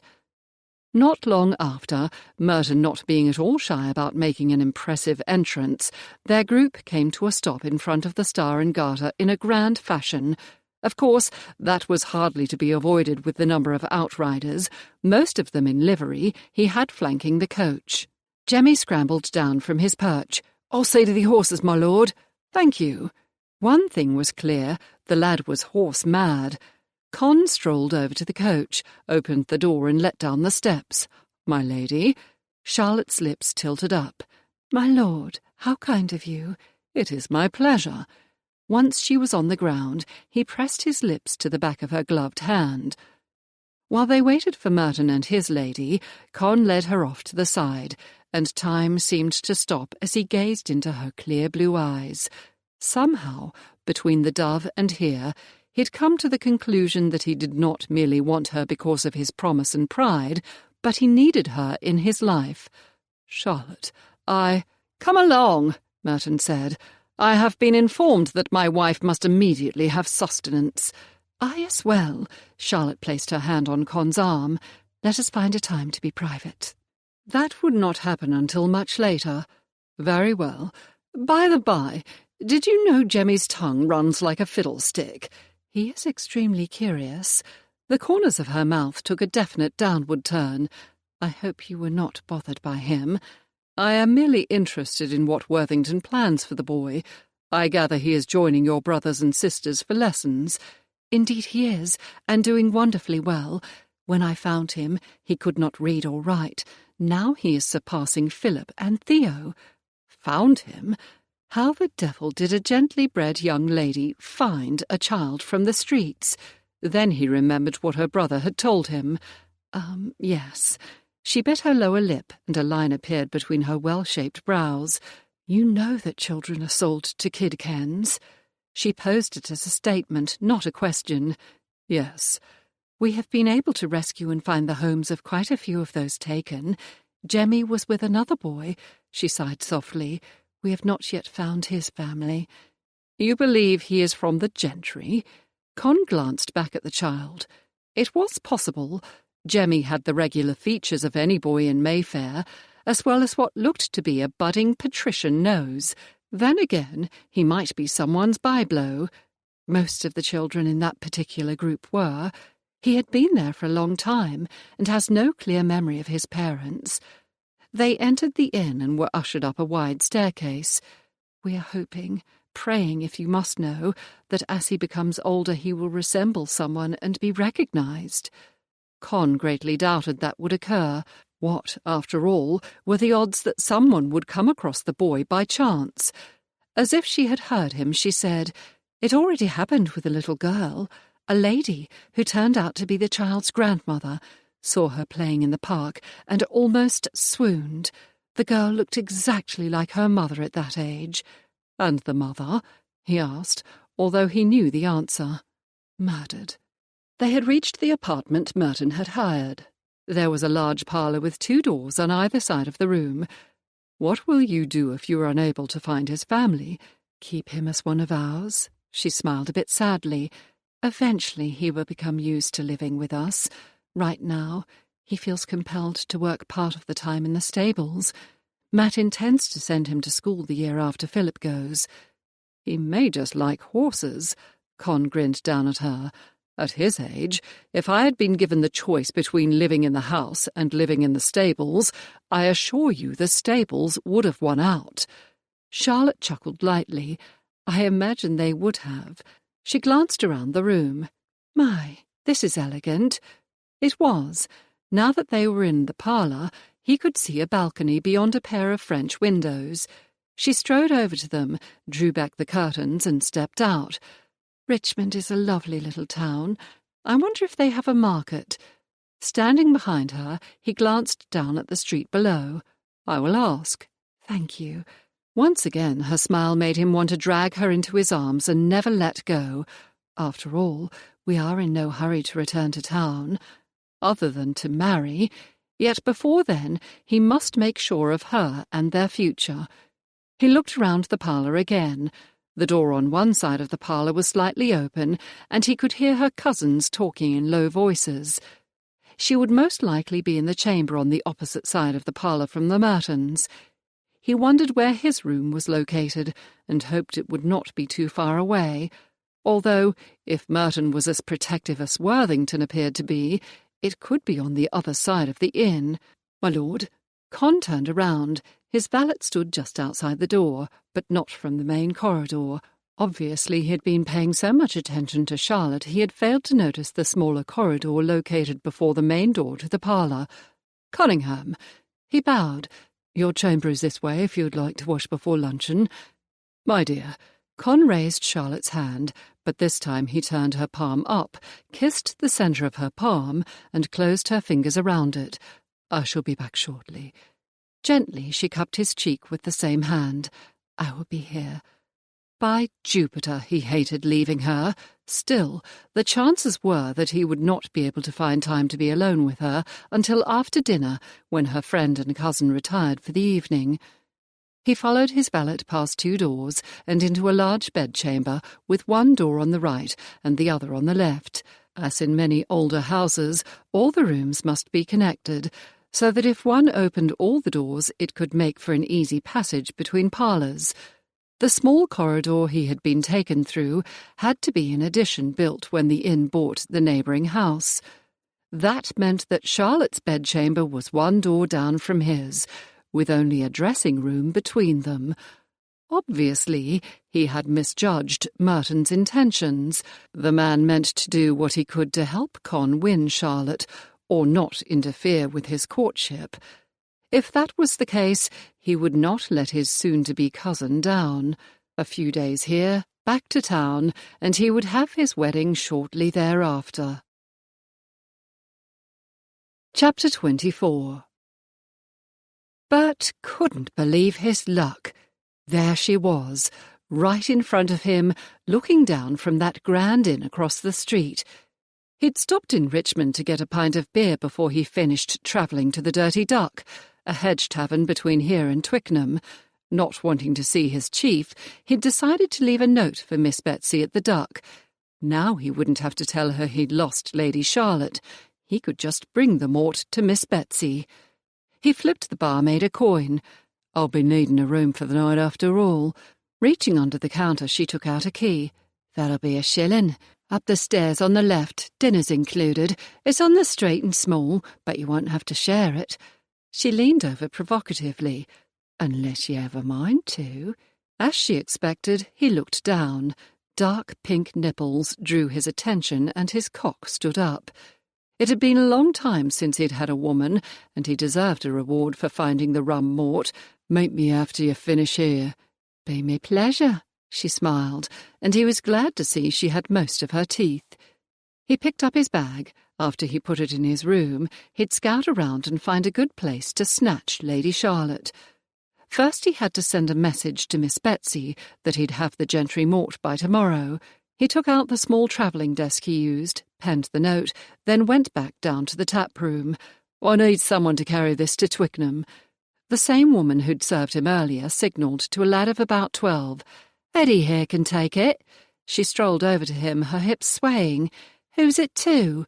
"Me employer," he said, using the posh word. "I need to tell her I stopped here to pick up a package she wanted." There wasn't any point in making the woman jealous. Bert was looking forward to tonight. "In that case, Eddie," she kept her eyes on Bert as she spoke, "better get going, so she won't be expecting you." He handed the lad the letter and a penny. After the last several days, his life was good again, and he was looking forward to his payment. It was late afternoon when Betsy Bell strolled into the entrance of the White Swan in Twickenham to collect her post. She stood at the desk for a few minutes before the landlord appeared. "Good afternoon to ye, Mrs. Bottoms." She inclined her head slightly, a perfect imitation of what she'd seen real ladies do. "And good morning to you, Mr. Griffin. Will you see if I have any letters, please?" "2 of them. One just got delivered by hand a few hours ago. If you'll just give me a bit, I'll get them for you." "Certainly." Betsy glanced around, pleased with what she saw. No one but her would have thought a girl from St. Giles would end up in a nice village like Twickenham. She'd known she'd make herself a better life, and she had.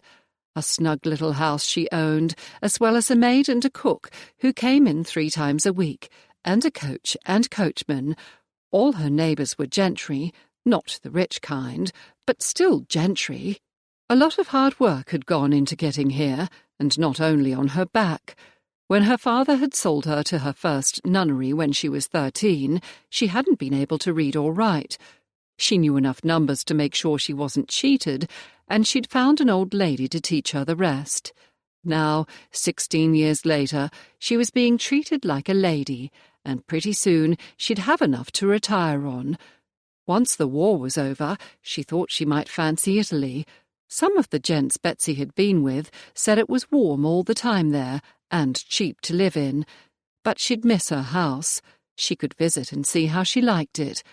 No, it wouldn't be long now, and she'd have everything she wanted. "Here you be." Mr. Griffin handed her 2 letters. "Thank you." As expected, the missive sent from the Dove had her own handwriting on it. That package would bring her a pretty penny.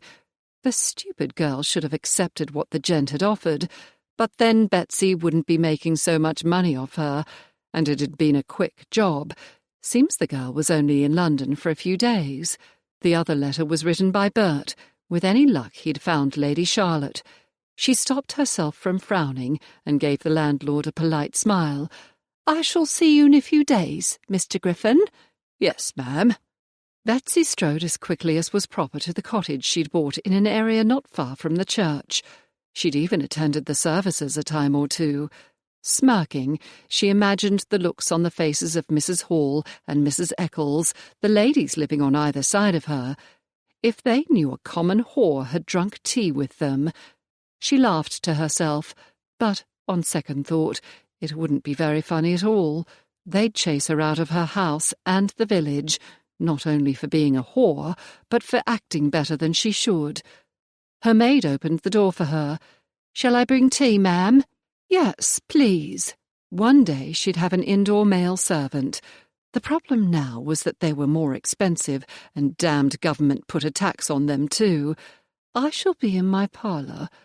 The girl bobbed a curtsy. "Yes, ma'am." Sitting down at her desk, Betsy pulled out a sheet of plain foolscap. Her pen had already been sharpened, and she dipped it into the ink. "My dear sir, the package you ordered will be delivered tomorrow. Meet me at the Dirty Duck off the main road between Richmond and Twickenham at 10 o'clock in the morning. Payment must be rendered in coin before you receive the package. Your servant, B." She sprinkled sand on the paper and dusted it off before folding it, writing the address, and applying the sealing wax. Next, she opened the letter from Bert. "Dear ma'am, I found the package. I'll deliver it tomorrow morning at the Duck. Your servant, B." She could scarcely believe her good fortune. Once again she wrote a note, directing the second gentleman to meet her tomorrow at 9:30 in the morning. That was pushing her luck. It was early for a knob, but it would not do for the 2 men to meet, and she couldn't take the chance of any of the Duck's regular customers seeing her there. Not only that, but the next young lady should arrive at the Hare and Hound no later than this evening or tomorrow morning. All in all, this was a good day's work. Once she delivered her ladyship to the gent, and the next package was delivered, she would be able to retire sooner than she'd thought.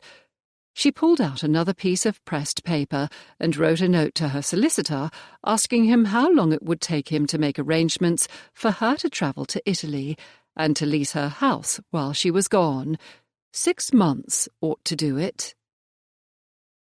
Dinner was long over when Charlotte cast Dotty a pleading look.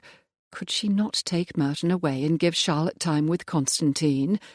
She wanted their future settled, and that was impossible to do with her cousins present.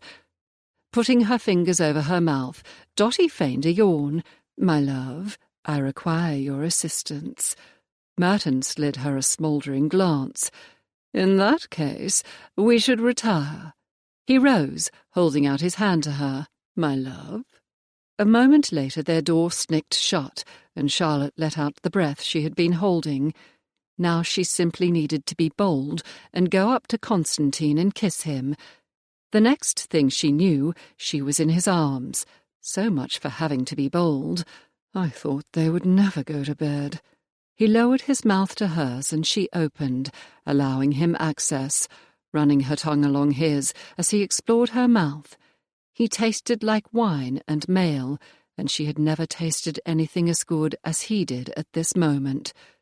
She hoped this meant that he had the same thoughts as she did. After all, earlier today she'd done her best to let him know that her feelings for him had changed, that she now looked forward to being in his arms and his life. Throughout the past week, and particularly today, she had been amazed at how often their views ran in tandem. She spread her fingers through his hair, enjoying his soft tresses as she explored his mouth as well. Would he be surprised that she had changed her mind about him? No, he couldn't be. Charlotte had given him enough hints. She'd been right not to let him kiss her like this until she was sure she wanted him, because now she did not wish to stop, and she had every intention of making him hers.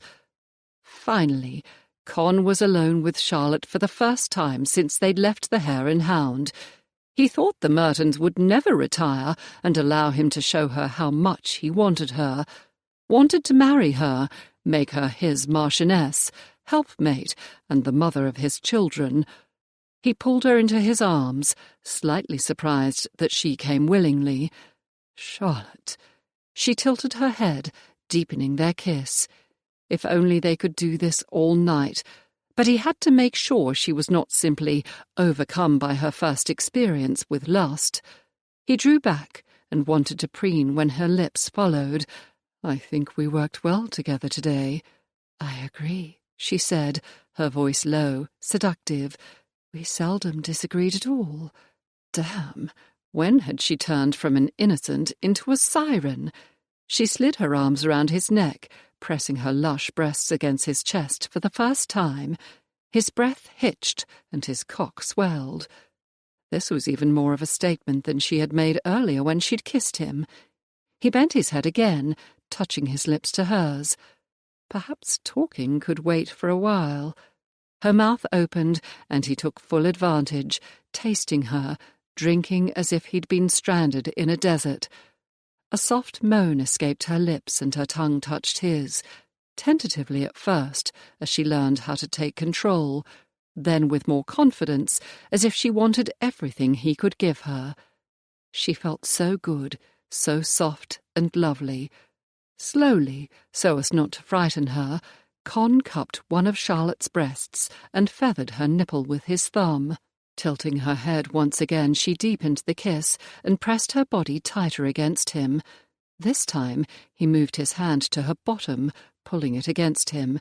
Her fingers tangled with the hair at the nape of his neck, scraping his skull.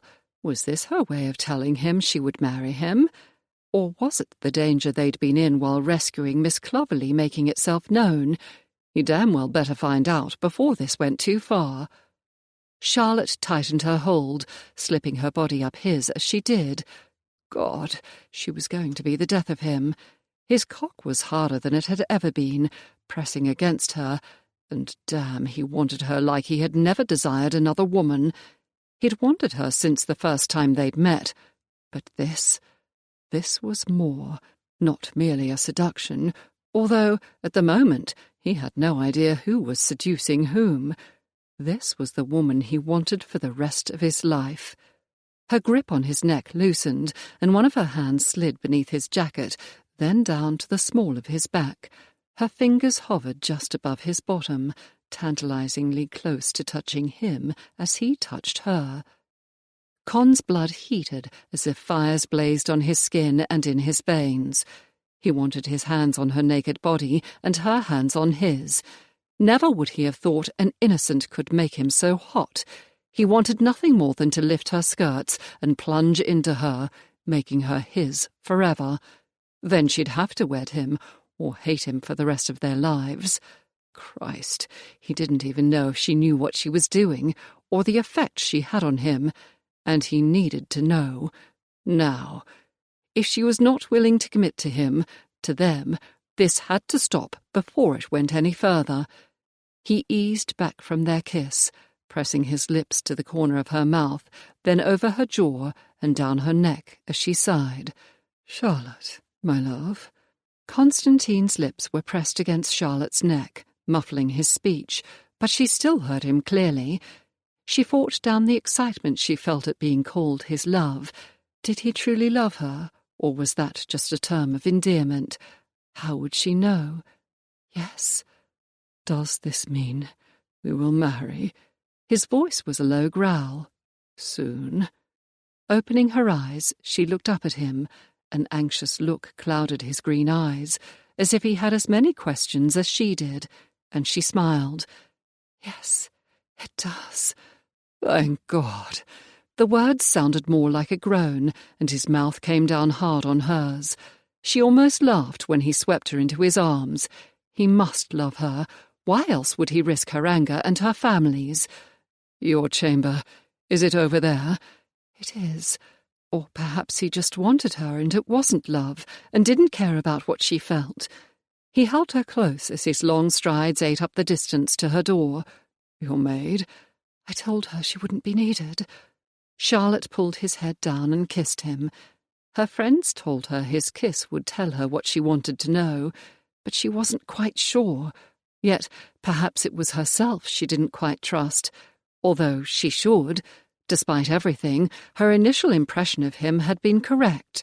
Constantine was kind and caring and wanted to help those less fortunate than he.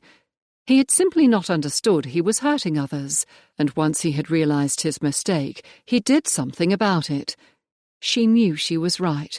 All this questioning herself was just a slight bit of fear at the change she was about to make, and the fact that he had not told her he loved her.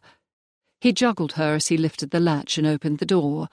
Once in the room, he carefully lowered her, and she could feel every inch of his muscular body slide against hers as her feet touched the carpet. A ridge as hard as steel, that must be the reason some referred to it as a sword, rode against her stomach, and she wanted to caress it, but that might be a little too bold at the moment. Instead, she rubbed against it, grinning to herself when he groaned again, gathering her into his arms. This, being with Constantine, felt right. Earlier today was the first time she'd thought she wanted him forever. Now she knew she would never let him go. He lifted his head, breaking the kiss. A smile played around his firm lips, but his eyes were warm with desire. "Are you seducing me, my love?" There was that word again. Love. Did he love her? She wanted to ask, but fear stopped her. What would she do if he did not? Yet she was sure she loved him.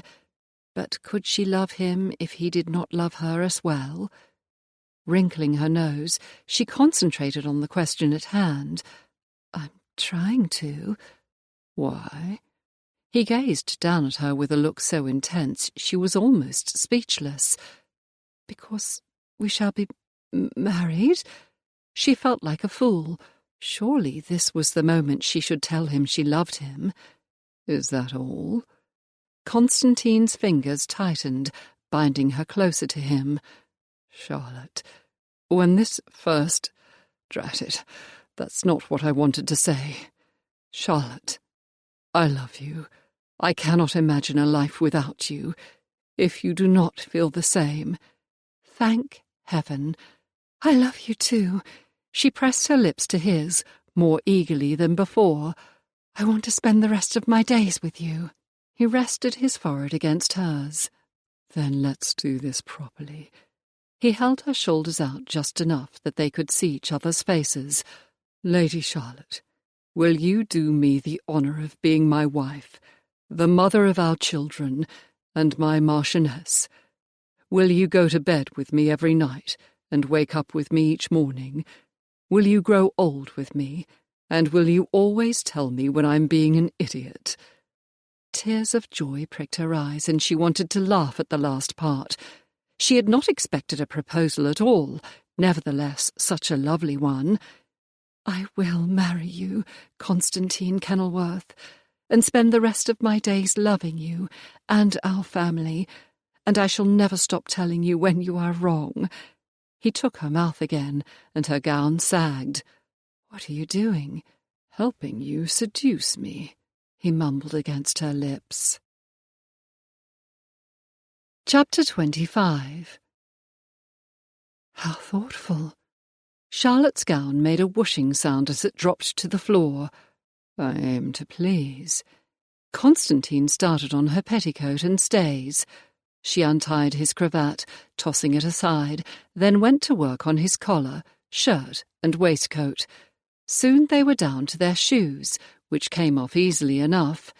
He unfastened the clasp on her garter, and her stockings slipped to her feet. Constantine lifted her and placed her on the bed, before climbing in beside her. Spreading her hands over his chest, Charlotte twined her fingers in the soft hairs covering his taut skin. You are so different from me. Cupping her breasts, he licked one nipple, making her moan with need. I can't help but think that's a good thing. She held his head against her. A very good thing. He spread her arms out to the side, holding them there as he licked and kissed his way over her stomach and down. A strange sort of tension began between her legs and spread through her body. She'd never felt such heat and need. Part of her wanted him to stop, but the other part wanted him to keep on. More. Oh, please, more. His tongue touched her mons, and she arched into him. Oh, heavens, whatever you're doing, don't stop. You taste like spiced honey. Constantine chuckled and licked again. Come for me, my love. His finger filled her, and she thought she'd go out of her mind. How much more could she stand? The coiling tension burst and released. For a moment, Charlotte thought she'd died as tremors of pleasure gripped her. Con's large, strong body covered hers as he kissed her lips and held her. Do you know what marital congress is? Her limbs were loose, and Charlotte had never felt so relaxed in her life. He settled between her legs, his member nudging at her entrance. She rubbed against him, trying to encourage him to take her. Dottie told me. What did she tell you? His voice was tight, with strain or something else. Charlotte didn't know. That at first it would hurt, but then it was glorious. He pushed into her, slowly filling her. Trust me, and I'll take you to heaven. Again, she could not imagine anything could be better than what he'd just done. I trust you. Good God, Charlotte was tight. Con had done all he could, all he knew to do to prepare her. He was relieved she knew at least a little of what to expect. This first time would be something she would remember for the rest of her life, and he must make her enjoy it, especially after his boast. Heaven, indeed. He should have stuck with glorious. He slipped in and out of her, keeping control over himself when all he wanted to do was plunge into her and bury himself in her body. He'd never had trouble before.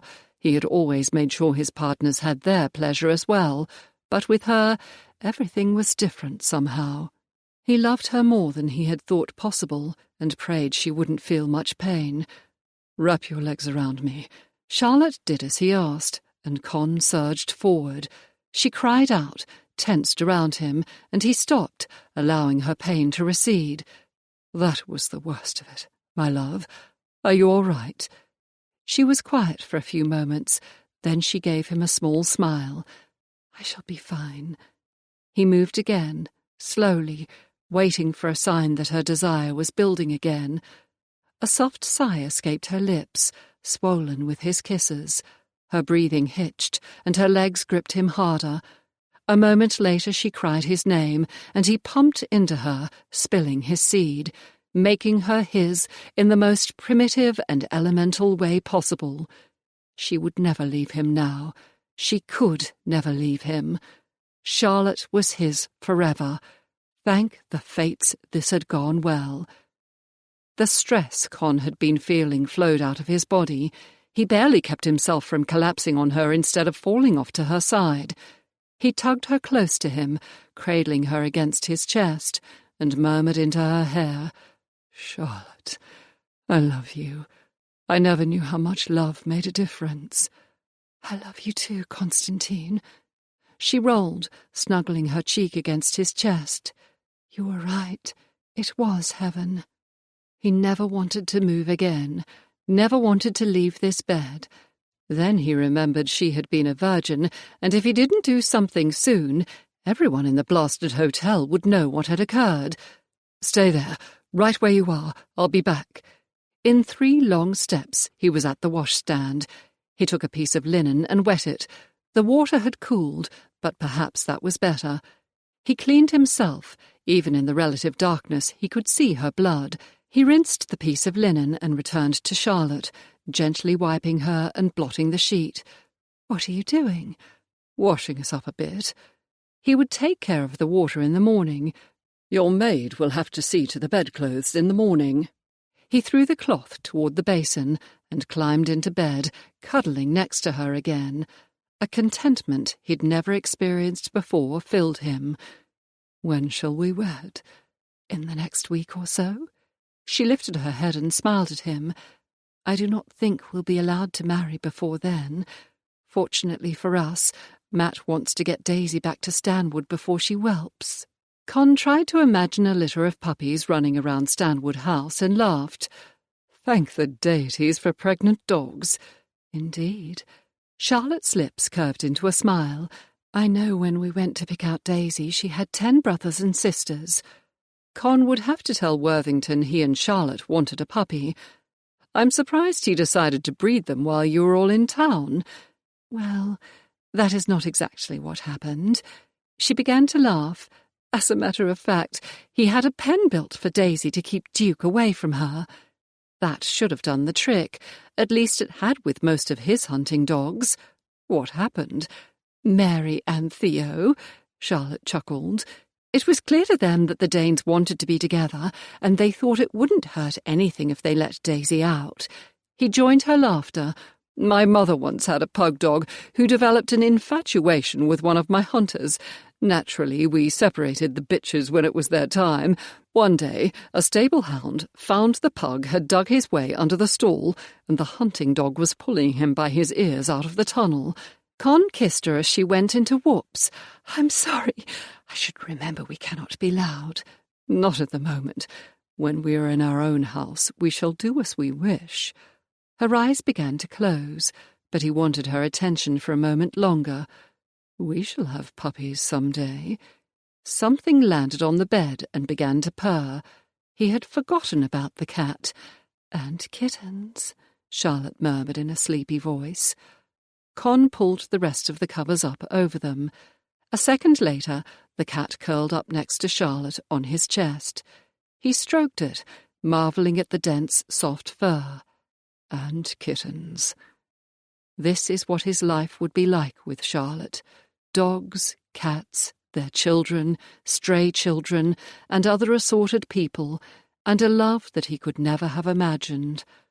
Con couldn't wait for it to begin in earnest. As soon as they returned to town, he'd procure a special license. Hours later, light stole through the slit in the curtain, waking him. He lay there listening to Charlotte's soft breathing, marvelling that he had her in his life forever. Mine. No matter what happened, she would always be with him. The kitten stretched and patted his chest. Its large yellow eyes seemed to study his. "I suppose you need something." He stroked the cat again and found himself to be inordinately pleased when it began to purr. "We shall break our fast soon." What he really wanted to do was to make love to Charlotte again, but Con wasn't quite sure what would happen if he made the kitten move. He definitely didn't want to get clawed. She would probably be sore as well. Tonight would be soon enough. Sounds came from his room, disturbing his peace. Damn. Cunningham was already up and about. They had to leave the inn early to return Miss Clovelly, but surely it couldn't be late enough for that. Con slipped out of bed, gathered his clothing, and opened the door to his bedchamber. His valet's eyes might have widened, but he couldn't swear to it. "You may wish me happy. Lady Charlotte and I shall wed next week. The best of news, my lord. Congratulations." Cunningham finished laying out Con's kit for the day. "Breakfast shall be served soon." 2 doors opened and closed, and he resisted the urge to wipe his brow. A few moments longer, and he would have been found in her bed. Somehow that was infinitely more troubling than his valet knowing he'd slept with her. About a half-hour later, he entered the parlour. Lady Merton, who had told him to call her Dotty, was pouring tea for Merton, and Charlotte was just taking a seat at the table. The kittens were rolling around the floor, not paying attention to anyone else.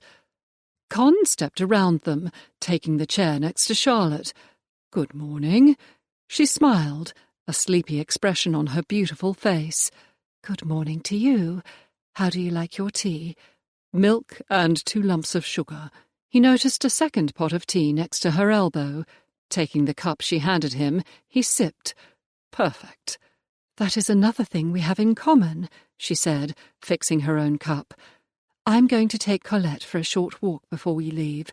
I wasn't able to work with her at all yesterday." A vague feeling of uneasiness slithered down his spine, something akin to the one he had experienced when he'd started this adventure with her. One of the men who had abducted her was still missing, but he did not dare forbid her to go. She would not take that at all well. Nor could he hover over her. He could, though, watch her from the balcony that overlooked the front of the inn. "Will you do me a favour and remain in the yard?" She nodded and swallowed the bite of toast she'd been chewing. "I shall stay on the side, out of the way of the carriages and horses." "Thank you." He covered her hand. Con caught a look from Merton. He was her cousin and had been nominally put in charge of her well-being. She turned her hand in his and held it, as if giving her approval to share their news. "Charlotte and I have decided to marry next week." "How wonderful!" Dotty came around the table and hugged Charlotte. "I'm so happy for you." She glanced at Con. "And you as well. You will never find a sweeter, kinder person than Charlotte. Or a stronger woman. I know how fortunate I am to have won her." Merton shook Con's hand. "I wish you well." The four of them chatted for a few minutes as they finished breakfast, yet it was clear they were thinking more of what would occur once they arrived at the Dove. Charlotte rose. "I'll meet you in the yard." She glanced around the room. "Colette, allez." To his utter surprise, the kitten ran to Charlotte and sat at her feet. "I can honestly say I have never heard of a cat doing that before." A few minutes later, Con stood on the balcony watching Charlotte walk her kitten on the lead. Jemmy stood not far from her, standing watch over her basket. Con's pair, harnessed to his phaeton, was led to the centre of the yard, not far from Charlotte. It was time to go. As he turned from the window, a black coach pulled up next to Charlotte. A man jumped down, grabbed her, and threw her into the coach, slamming the door. "Bloody hell! Not again!" "They've got Charlotte!" he shouted as he ran out of the parlour. "Damnation!" Merton swore. Con reached the yard first and jumped into his carriage. "Jemmy is on the back of the coach." Something else that would have to cease. "Hand me Charlotte's basket." "Where is Colette?" Dotty asked. "In the basket," Merton answered, taking the cat out and handing it to her. "She can stay here with Cyril. I'll take her inside." "Who is that boy?" an older lady demanded in a shrill tone. "The boy on the back of the coach. I demand to know who he is." A woman a little older than his mother was striding toward him, but he had no time to waste. He had to go after Charlotte. "That's Lord Merton. Ask him." The coach had been out of sight for several minutes before Con saw Jemmy waving. With any luck, they would turn off at the Dove. Con just prayed the crows wouldn't be shocked to see Charlotte brought in and ruin their plan. He passed the Dove, and his hopes that this would be an easy rescue died. Where the devil was she being taken? A large stagecoach pulled in front of him. Con tried to overtake the vehicle, but the blasted thing stayed close to the middle of the road and did not give way until they had reached Twickenham. Hell and damnation! The carriage carrying Charlotte had disappeared. How the hell was he going to find her before it was too late? The sound of hooves behind him beat a tattoo, and he pulled over to the side of the road. "My lord," one of Merton's outriders came up on Con's side. "His lordship sent us to help you." "Thank God. How many men do you have with you?" "4, my lord." "The coach turned off somewhere between the Dove and here. Search every road and path. She must be found, and soon." "Yes, my lord." The riders galloped back down the road. Con turned his phaeton. If only he had taken notice of the lanes and other roads, but he'd been so intent on passing the coach he hadn't paid attention. Fortunately, the outriders would be able to cover more ground than he could on his own. The saving grace was that it wasn't that far back to the Dove. He dragged a hand over his face. But how many blasted side roads were there? That is what mattered. He prayed that Charlotte would be safe until he arrived. Chapter 26. Drat! Drat! Drat! Charlotte pulled herself up from the floor of the coach and tried the handle on the door. Locked, and there didn't seem to be a keyhole. Well, blast it all! She drew in a long breath and straightened her bonnet before taking stock of her situation. No pistol, no knife, but at least Colette was secure. She would have climbed into the basket. It was her safe place. Jemmy knew Charlotte had been abducted again, but he was on the back of the coach. That would not bring help. The question was, did anyone else know? With luck, Bert, she remembered the villain from the last time she was abducted, would stop at the Dove. Then she would be rescued when Constantine and her cousin arrived. Glancing out the window, she was just in time to see them pass the inn. So much for that idea. Blast! She really must learn some better oaths. They would be useful in times like this. Constantine will find me. The thought came to her, filling her with calm. He loved her, and he would never allow anything to harm her. Yet, how long would it be before he discovered she had been kidnapped and where she was being taken? Yes, he would be looking for her, but she had better try to help herself as well. Some time later, the coach dipped, as if the wheels had gone into a hole. It came to a stop, and the door opened. "You won't get away from me this time, my lady." Bert grabbed her arm, his fingers digging into her flesh, and dragged her roughly out of the coach. "Ain't no fine knobs to help you here." Charlotte wanted to tell him that he'd be dead or in prison as soon as her betrothed found her, but there was no point in putting him on his guard. Instead, she kept her mouth shut, straightened her shoulders, and gave him her best Lady Bellamy, "you are dirt under my feet" look. "You won't be so high and mighty when that gent comes for you," he sneered. Bile threatened to choke her, but she refused to allow him to see her fear. Constantine was right. It was not revenge. Someone had paid to have her abducted. But who? She gave herself an inner shake, not difficult at all considering she was being dragged by a brute into an inn that was sure to have all sorts of vermin in it. Still, she had the strong feeling that he was not far behind. Maybe if she dug her feet into the ground and made it hard to manhandle her, she could gain some time. She studied her surroundings. They were only about 4 miles from the Dove. The Richmond Road was visible through the trees. A sign hanging crookedly off the building proclaimed it to be the Dirty Duck. Well, it certainly lived up to its name. The tavern was painted a dingy white, the roof tilted to one side, as if part of the building was sinking. "Come on!" Bert jerked her arm. Charlotte grabbed her skirts, lifting them to keep them out of the mud puddles that covered the yard. He led her around the side of the building, drew out a key, opened a door and pulled her through.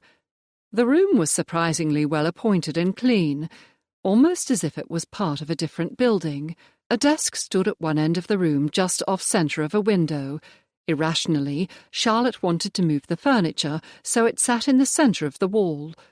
There was a square table with 4 chairs, a sideboard held decanters, one of which had to be brandy, she was sure. There were several sash windows. 3 were on the same side as the door, and 2 overlooked the yard. Another door looked to be an entrance to the tavern, and a third was at the back of the room. If he left her alone here, it would not be at all hard to escape, provided the windows opened, that is. He yanked her arm again and towed her to the back of the room, shoving her into a small chamber, complete with a bed. The only window had iron bars on it. This was not good at all. She whirled around in time to see the door slam shut and hear the lock click. Well, at least she was alone. Going to the door, she pressed her ear to it. There was no sound at all. Did that mean the blackguard wasn't in the room? She did the same to the wall with the tavern, and faint voices filtered through. There was only one thing to do, try to open the door. Charlotte drew 2 pins from her hair and began to work on the lock. After a few moments, it was clear that the lock hadn't been attended to in a while, and her oil can was in the basket.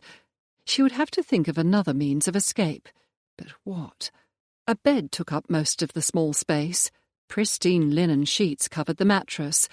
Satisfied there were no vermin, she began to sit, but stopped.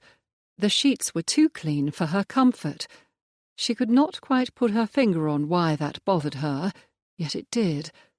She and Constantine had wondered where Miss Betsy delivered her victims. This must be one of the places. Charlotte wiped her suddenly damp hands down her skirts. No matter what happened, she would not allow herself to be frightened. That blackguard Bert had said a gentleman was coming for her. Did Miss Betsy encourage the men to rape their captives before they left? Did she make sure the sheets were clean because of the gentleman? Charlotte glanced at the bed again and shivered. It was the only reason she could think of for the presence of a bed. She tried not to shudder again or think about the horrors this room had seen. As she paced the room, refusing to sit on the bed, she tripped and almost fell over a small wooden stool. It had 4 legs with wooden spokes, or whatever they were called, between the legs. Charlotte lifted it to get a feel for the balance. Although not large, it was well made and sturdy. She practiced swinging it side to side, then down and back up again. After a few moments, she smiled to herself. The stool would do nicely. No matter how she hit whoever entered the room, she was sure to do some damage. The only question now was who to use it on. The sound of a pair of horses coming to a halt could be heard from the front. A door opened and banged shut. She clung to the stool, glad she had found a weapon. A woman's voice floated through the air, yet Charlotte could not understand what the female had said. "Ma'am," a man answered. "That is Bert," she murmured to herself. The woman had to be Miss Betsy. Charlotte put the stool down and stood in front of it, hoping her skirts would hide it. A door near her, probably to the parlour, opened and closed. "Well done," Miss Betsy said as she opened the door to the bedchamber. "Go to the Dove and collect the other package. Our first customer should be here soon." Package? Customer? Rage coursed through Charlotte as she thought of all the lives this villain had destroyed. "Is that all the people are to you? Do you not care who you harm?" "I provide a service," Miss Betsy replied in a composed voice, then shrugged. "What goes on afterward is none of my concern." Before Charlotte could grab the stool and bash the miscreant over the head, Miss Betsy closed the door. Soon the jangle of a harness interrupted the silence.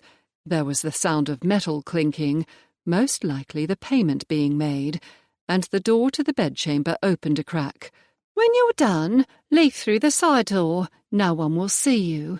"You think of everything." The man entered the room, and Miss Betsy pulled the door shut. "There is no one to rescue you now, my dear," Lord Ruffington said. "Your brother will have to agree to our marriage." Good Lord, Ruffington! Charlotte barely knew him. In fact, she did not think she had even danced with the man or been introduced to him. He always seemed to be just outside her circle. Straightening her spine, she raised one brow. Lord Kenilworth, however, will not. "Do you truly think he'll want you after I'm done with you?" He looked at the bed. "I was going to wait, but it might be easier to simply take you here." Ruffington sauntered forward, unbuttoning his falls, then stopped and glanced down, as if he was having trouble with one. Charlotte lifted the stool and smashed it as hard as she could on his head. He fell to his knees, hitting his forehead on the bed frame. "Bloody bitch!" he roared as he tried to stand. "You'll pay for that!" A wheel hit the rutted road, causing Con to lurch to one side. Bloody hell! He'd have to slow down. Where the devil was the damn place? Less than a second later, a large, grubby building with a sign hanging crookedly from a wooden arm appeared. A coach stood in the yard, horses still hitched. He had to find Charlotte. Pray God he was in time. Movement from one side of the inn caught the corner of his eye as a gentleman entered a side door. Stopping his phaeton to one side of the yard, he jumped down and dashed to the side, ducking so that he couldn't be seen from the windows. "Bloody bitch!" a man roared. "You'll pay for that!" Every muscle and sinew was alive and ready to do battle as he jerked the door on the side of the building open, ran to the door at the end of the room and kicked it in. Clutching a stool over her head, Charlotte stood like a Valkyrie. Ruffington, the bloody cur, had blood running from a gash in his head as he rose. Con grabbed the cur by his cravat. Someone was going to pay dearly, but not his love. "This is for insulting my betrothed," he growled as he drove his fist into Ruffington's nose. The sound of bone crunching made Con grin. Blood flowed down from the blackguard's face onto his neckcloth as the man lurched forward. "And this is for even thinking of dishonouring her." Still holding the neckcloth, Con rammed his fist into the villain's jaw. Ruffington slithered to the floor, unconscious. "It's too bad I didn't kill him." Con had wanted to. He reached for Charlotte, pulling her to his side. "Are you all right? I was so afraid I wouldn't arrive before." Yes, I'm fine." She had thrown her arms around his neck, but let go. "I cannot believe he... She reared back and kicked Ruffington hard in his ribs. "I wish you had killed him as well. The scoundrel! What are we going to do about him?" "I'm not sure yet. Bringing a criminal case against Ruffington in the House of Lords was not an option. That would only serve to ruin Charlotte. I'll think of some fitting punishment." Con wanted to hold her again, but they had to escape before anyone found them. "We must get him out of here. We do not know when that villainess will arrive with Miss Clovelly." "She left not long ago," Charlotte said. Con opened the side door. Merton's men had arrived and were ready to help. He pointed to the bedchamber. "Get the man in there, bind him, and put him in his coach." Turning to take Charlotte's hand, he almost bumped into her. "Let's go." Should we not wait to see it through? Naturally, she would not want to leave immediately. He'd been foolish for even thinking she would. "If you wish, but not in here." "No," she shivered, as if the horror of the morning was catching up to her. He heaved a sigh. "Better yet, hide his coach and put him over by my phaeton. That way we can keep an eye on him." "Yes, my lord." Charlotte and Con stood outside as Ruffington was carried out to the trees, dumped on the ground, tied up, and gagged with his own bloody cravat. "We've got him trussed up all right and tight, my lord," said the same outrider who had found the Hedge Tavern. "What is your name?" Con asked. "Jeffers, my lord." He was a good man. Con was bound to require outriders to protect Charlotte. Perhaps Merton would be willing to let the servant go. "We have to find some way to keep Miss Clovelly safe," Charlotte said. "Could you go back to the room and stay there until we ensure she is safe?" Con hesitated. He would much rather remain with Charlotte and keep her safe. For a moment he thought of ordering one of the other servants to man the room. But if one of them struck a peer, or even the son of a peer, they could be in a great deal of trouble. "We shall take good care of her ladyship," Jeffers said. "Very well." Con escorted Charlotte to where his phaeton was hidden. "If you are in danger, do not wait for me. Just go. I'll find my own way back." He glanced around. "Where is Jemmy?" "Right here, sir." The boy popped up from behind the carriage. "You stay with Lady Charlotte." The lad grinned. "I'll protect her, my lord." Con ruffled the child's hair. "I know you will. By the by, when all this is over, we must have a discussion about you jumping onto the back of coaches." Jemmy opened his mouth, but Con said sternly, "There is no time to talk about it now." The boy's face fell. "Yes, sir." Striding back to the tavern, he remembered the woman from this morning. Blast it all, he'd forgotten to tell Charlotte about the older lady who had been asking about Jemmy. Con hoped the woman would turn out to be Jemmy's relation. Con was growing fond of him, but Charlotte would be glad that the lad had found his family, if that was indeed the case. He couldn't think of another reason the woman would ask about the lad. Meanwhile, back at the Star and Garter, Matt rode into the yard just ahead of his coach. Several servants in Merton's livery were mounted on horses, ready to go. He had been satisfied to leave this mess to his cousin in Kenilworth, and would have if his unexpected guest had not arrived. A moment later, Matt spotted Merton being harangued by an older woman. What the deuce was going on? "Madam, I shall explain everything later," Merton said in a haughty tone Matt hadn't heard him use since he'd married Dotty. "At the moment, I have an urgent task to which I must attend." "I demand—" The woman started to reach out. "Come with me." Dotty took the woman by the arm. "I shall explain everything, but my husband must leave immediately." Merton blew out an audible breath. "Worthington, what are you doing here? Trying to find out what the devil is going on?" He'd had a long morning thus far, and it wasn't even 8 o'clock. "I wrote you," his cousin said in an offended tone, as if that explained everything. "I received the letter, but Grace was concerned, and—" Matt pointed to his coach. "Miss Clovelly's betrothed arrived." Merton swung up onto his horse. "We do not have time for introductions at the moment. I suppose you'll want to come along?" Matt nodded, as if there was any real choice in the matter. "Then let's go." Merton's coach started forward as they rode out of the yard. "I doubt you'll need your carriage. I have mine." "I'll explain later," Matt said as Merton urged his roan gelding into a gallop, and Matt could do nothing more than follow. A few moments later, he caught up to his cousin. "Do you know, Dominic," Matt shouted over the sound of the hooves, "you have only yourself to blame for my arrival. The letter you wrote was terse at best and largely uninformative.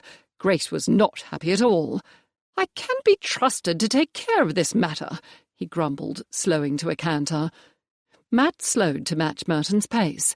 "I'm sure you can be, but she figured out that this was no longer a matter of simply rescuing Miss Clovelly, and she became concerned. Then, early this morning, Ben Mitchell, the young woman's betrothed, arrived with my neighbour, Lord Wharton." Merton closed his eyes for a second. "I suppose you had to bring him. You know as well as I do there was no choice. Would you remain behind if Dotty was in trouble?" "Oh, of course not." That was exactly what Matt expected his cousin to say.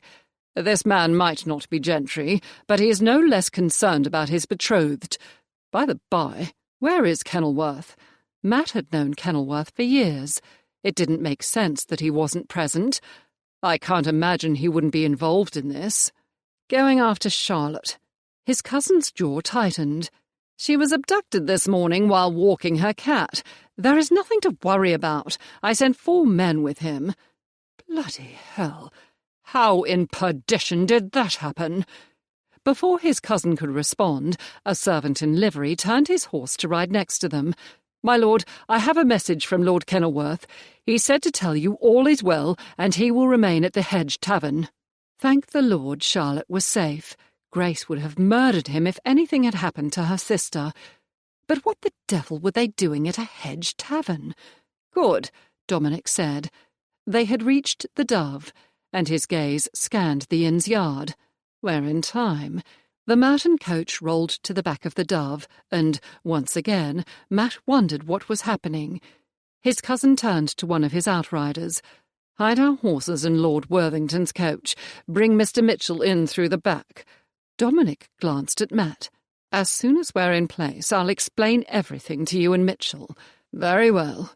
After all, there was no other response. They could not sit around the yard discussing the matter. His cousin turned to the servant. "Jeffers, come to me when you're done." "Yes, my lord." The innkeeper met them at the door. "Everything is ready, my lord. Me wife has taken Miss Clovelly to the room." "Thank you. Worthington, this is Mr. Crow. We explained the situation to him and his wife yesterday. They have been very helpful." "Good morning." Matt inclined his head. "And thank you." "Good morn to ye, my lord." The innkeeper grimaced. "Will we have to tie Miss up again? Don't sit right with me rib." "No," Dominic assured the landlord. "Miss Betsy won't know she was bound." Mr. Crow led them to a room at the top of the stairs. "It's not as nice as the one Lord and Lady Kenilworth had yesterday, but I thought it might be better for what we're doing." Lord and Lady Kenilworth. Chapter 27. Someone had a great deal of explaining to do if Charlotte and Kenilworth were going around the country pretending to be married. Matt wondered just how long it would take to discover the entire story. He had half a mind to simply take his sister back to town and demand Kenilworth marry her immediately. "Excellent." Merton clasped Mr. Crow's shoulder. "Her betrothed, Mr. Mitchell, is with us as well. We instructed him to go around the back of the inn with Lord Worthington's coach. Send him to my chamber as soon as you can. I also imagine he will wish to ascertain that Miss Clovelly is safe. I'll tell him, my lord." Crow bowed to Merton, then to Matt. "He seems like a good man." Matt watched the innkeeper move swiftly down the corridor. "He and his wife are both good people," Merton said. "It was Charlotte's idea to recruit them. They were shocked at how they had been duped. I imagine they would be. Duped? Matt was confused by his cousin's statement, and it occurred to him that neither he nor Grace had asked Charlotte for all the details surrounding her abduction, and she had not volunteered the information. Apparently, she had discovered much more about Miss Betsy's operation than she'd let on. Then again, they hadn't asked her exactly what had happened. Not only that, but Charlotte had been dealing with an unwanted betrothal to Kenilworth at the time. At least that seemed to have changed. As soon as he returned home, Matt would secure a special license and see the two wed. A few minutes later, the small room seemed even smaller. Ben Mitchell was a tall, strapping fellow with brown eyes and blonde hair, just a shade darker than his intended's. I was able to see Miss Clovelly. Mitchell's brows lowered in a slightly menacing fashion. She just hugged me, told me she'd be fine and pushed me out the door. Are you sure she'll be all right? Dominic nodded. She will be guarded the entire way. He motioned to Jeffers. I take it there was more to tell me. Yes, my lord. They're at a hedge tavern called the Dirty Duck. Her ladyship managed to hit the blackguard over the head with a stool, and his lordship finished him off, so to speak. Why did they not return with you or go to the Star and Garter? Worthington, his cousin said in a tone designed to depress questions. Allow him to finish. We don't have much time before the board arrives. I shall explain the entire plan when he's done. There's another man that needs to be arrested, if you don't mind, my lords. I should get back in case they need any help. Dominic nodded. Once Jeffers was gone, he turned to Matt. Yesterday we, all of us, including Miss Clovelly, decided that the only way to put an end to Miss Betsy's villainy was to catch her in the act. Merely rescuing the women wouldn't be enough to hang her. Glancing at Mitchell, Dominic continued. We gave Miss Clovelly the choice of not being involved, but she agreed to help, as long as we could keep her safe. I promise you she shall come to no harm. That doesn't surprise me. Mitchell's mouth tightened. She's as brave as they come. He shook his head. What I don't understand is why her? What we have ascertained, Dominic said, is that the woman, Miss Betsy, is a procuress. In other words, she is hired by men who want a certain female. Or child. Matt's stomach turned when he remembered what Charlotte had said. Mitchell's face turned murderous, and Matt couldn't blame the man. What about the men who hired her? We'll capture them as well. Martin's voice was as grim as Matt had ever heard it. Naturally, a trial is out of the question. The only thing it would achieve is to give grist to the gossips, and ruin Charlotte's reputation, Matt thought. However, there are other ways to get rid of the scoundrels. I don't normally agree with handling crimes outside of the court. Mitchell glanced at Merton and Matt. But I also don't want Miss Clovelly to have to testify in court, so you do as you please. It will be much easier for everyone if this remains among us. When Matt had agreed to bring Mitchell with him, he'd forgot about the middling class's objections to aristocratic privilege. Matt was about to ask again how Charlotte had been kidnapped when a knock sounded on the door. My lords, sir, a coach is coming in the yard. A few moments later, a loud male voice boomed from below. Where are the others? Don't know, sir, the landlord said. I ain't seen them since last night. Went to another inn drinking, they did. Useless. That's what they are. I told her not to keep them on. Where's the woman? Heavy steps landed on the stairs. There was the sound of a door being unlocked, and a pair of lighter feet pattered on the treads. As soon as the front door opened, Dominic, Mitchell and Matt ran down the stairs. By the time Dominic and Matt had remounted, all they could see was the back of a black coach. He could only trust that Mitchell would keep his head about him. Back at the Dirty Duck. Charlotte watched as Constantine strode back inside the parlour. It seemed that no one was going to relock the door, but as soon as he was in the bedchamber, Miss Betsy strolled by the windows. Well, damnation, he thought she'd left. The board must have just gone somewhere else in the inn. Grabbing her pistol from the basket Constantine had brought, Charlotte climbed down from the carriage and ran as silently as she could to the bedroom window. Standing on her tiptoes, she could just barely see inside. Constantine flattened himself against the wall, and the door opened slightly. Miss Betsy stepped in, looked at the bed, and left. Breathing a sigh of relief that the door blocked the window when it was open, Charlotte crept to the nearest parlour window. The villainess was gone, and their scheme was still secure. She returned to the bedchamber window to look in on him again through the open window.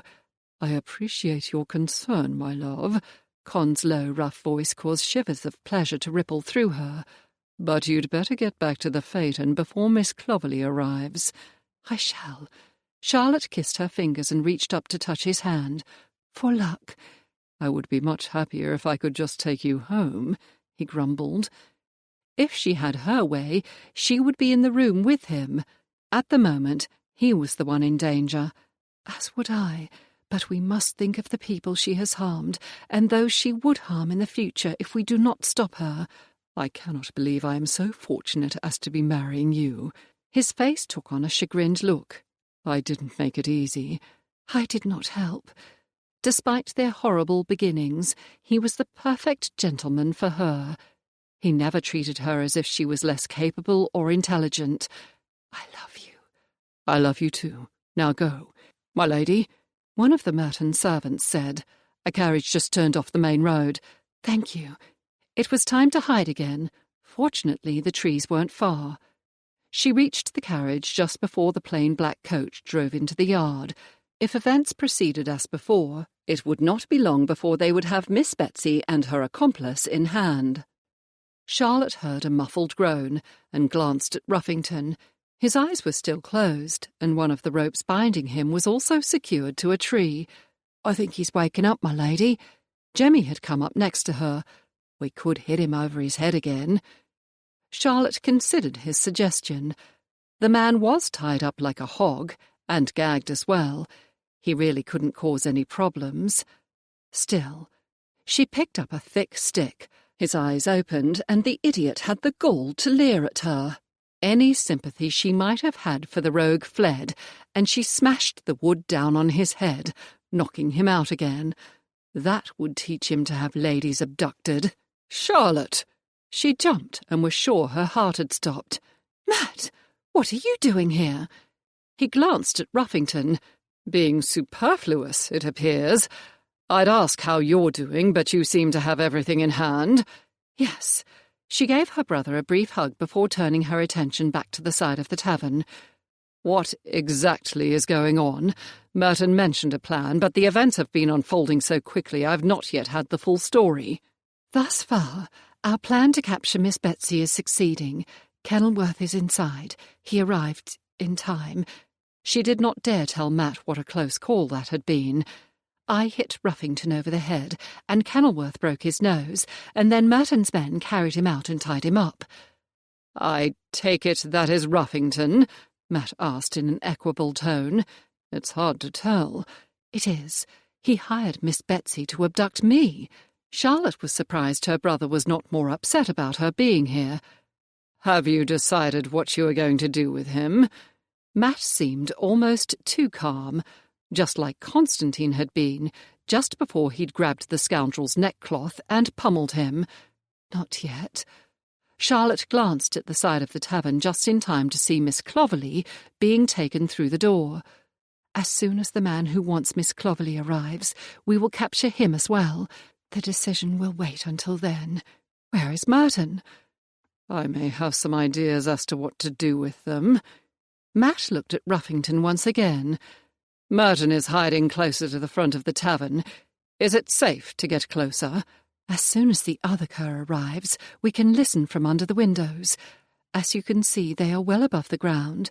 She took Ruffington through the inn, but I do not know if that is what she always does."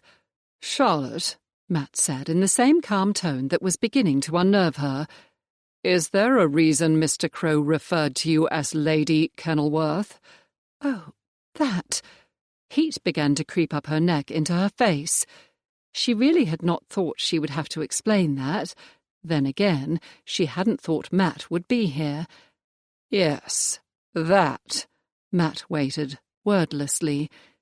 Well, you see, she glanced at him, but his face was like a mask. This was not going to be good. When Kenilworth and I arrived at the Dove yesterday, we had to put on an act in order to get to Miss Clovelly. Charlotte's throat was suddenly dry. Maybe if she said the rest quickly, he wouldn't notice it as much. The inn only had one large room, and we took it. Then Dotty and Merton arrived, and we all spoke with Mr. and Mrs. Crow, and it just happened. Charlotte slid another look at him, and his expression hadn't changed. We shall marry next week. Thankfully, the sound of a carriage reached her. Ah, the other man has arrived. Do not think this has saved you, Matt warned. We shall finish discussing this later. She let out a breath. This must be how Louisa felt after she had to admit to Matt the reason she had declared her betrothal to Rothwell. At least Charlotte would have Constantine, Dotty, and Merton on her side. The door to the inn slammed shut. Come, we may move closer now. They reached the windows just as Miss Betsy and the man entered the parlour. I shall wish to see her before I pay you. Charlotte did not recognise his voice at all, yet next to her Matt tensed. Naturally. As before, the door to the bedchamber opened briefly. She is as lovely as I was told, the man said in a pleased voice. You mean you have never seen her?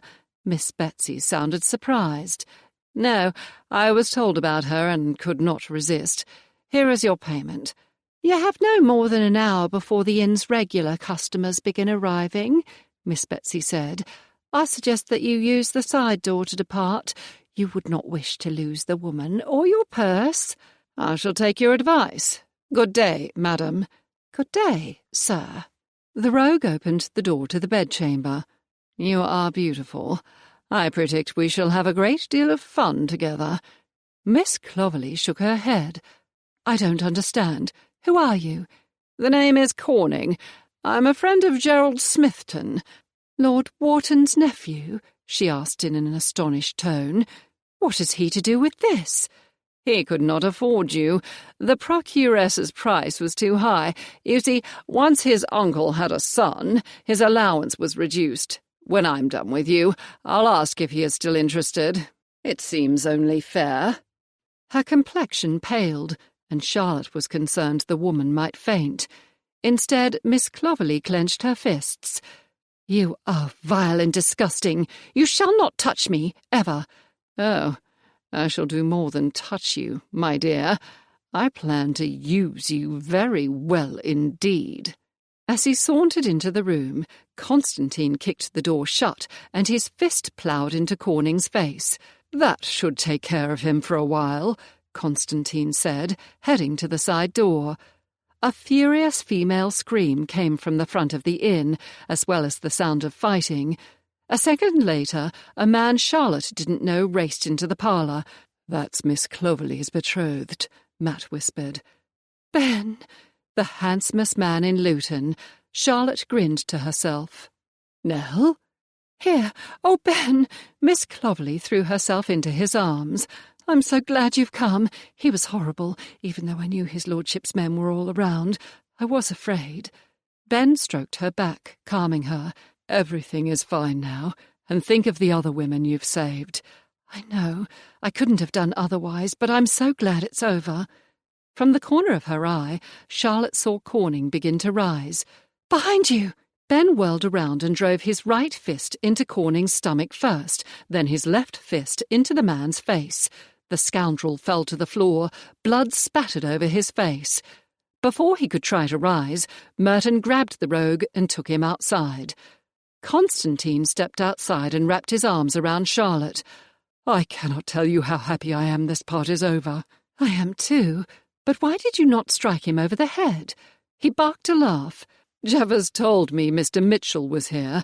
I assumed he'd want a chance to avenge his betrothed. Right you are, my lord, Ben chuckled as he joined them, his arm possessively around Miss Clovelly's shoulders. I would have been put out if I had been denied that opportunity. He drew her closer to him. It's time we returned to Luton, right, my love? Lord Worthington has offered us the use of his coach and driver." She had a misty smile on her face. "I cannot wait to be home again." She glanced at Charlotte. "You will rescue the other woman you heard about, my lady?"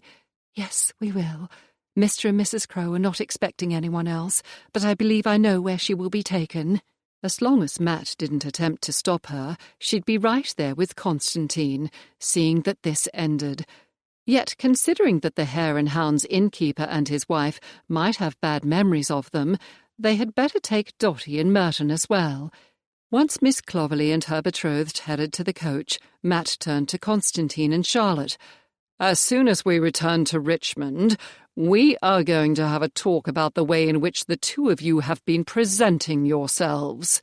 "Of course," he replied, not acting at all intimidated by her brother. Matt strode off toward one of the outriders, and Constantine glanced at her. What was that about? He looked as if he'd like to string me up.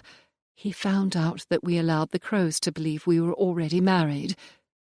He was silent for a few moments, then shrugged. "We shall be wed as soon as he likes." Charlotte's heart filled with love and joy. She could not imagine being any happier than she was right now. Matt had managed to daunt Louisa's Rothwell, and to some extent Merton before he and Dotty wed, but Constantine seemed immune to her brother's wrath. Charlotte could do nothing other than be as sure of herself and their love as he was of himself. Chapter 28. Charlotte and Constantine were halfway to his phaeton when a shot rang out. What the devil? He lifted her into his arms, carrying her to his carriage.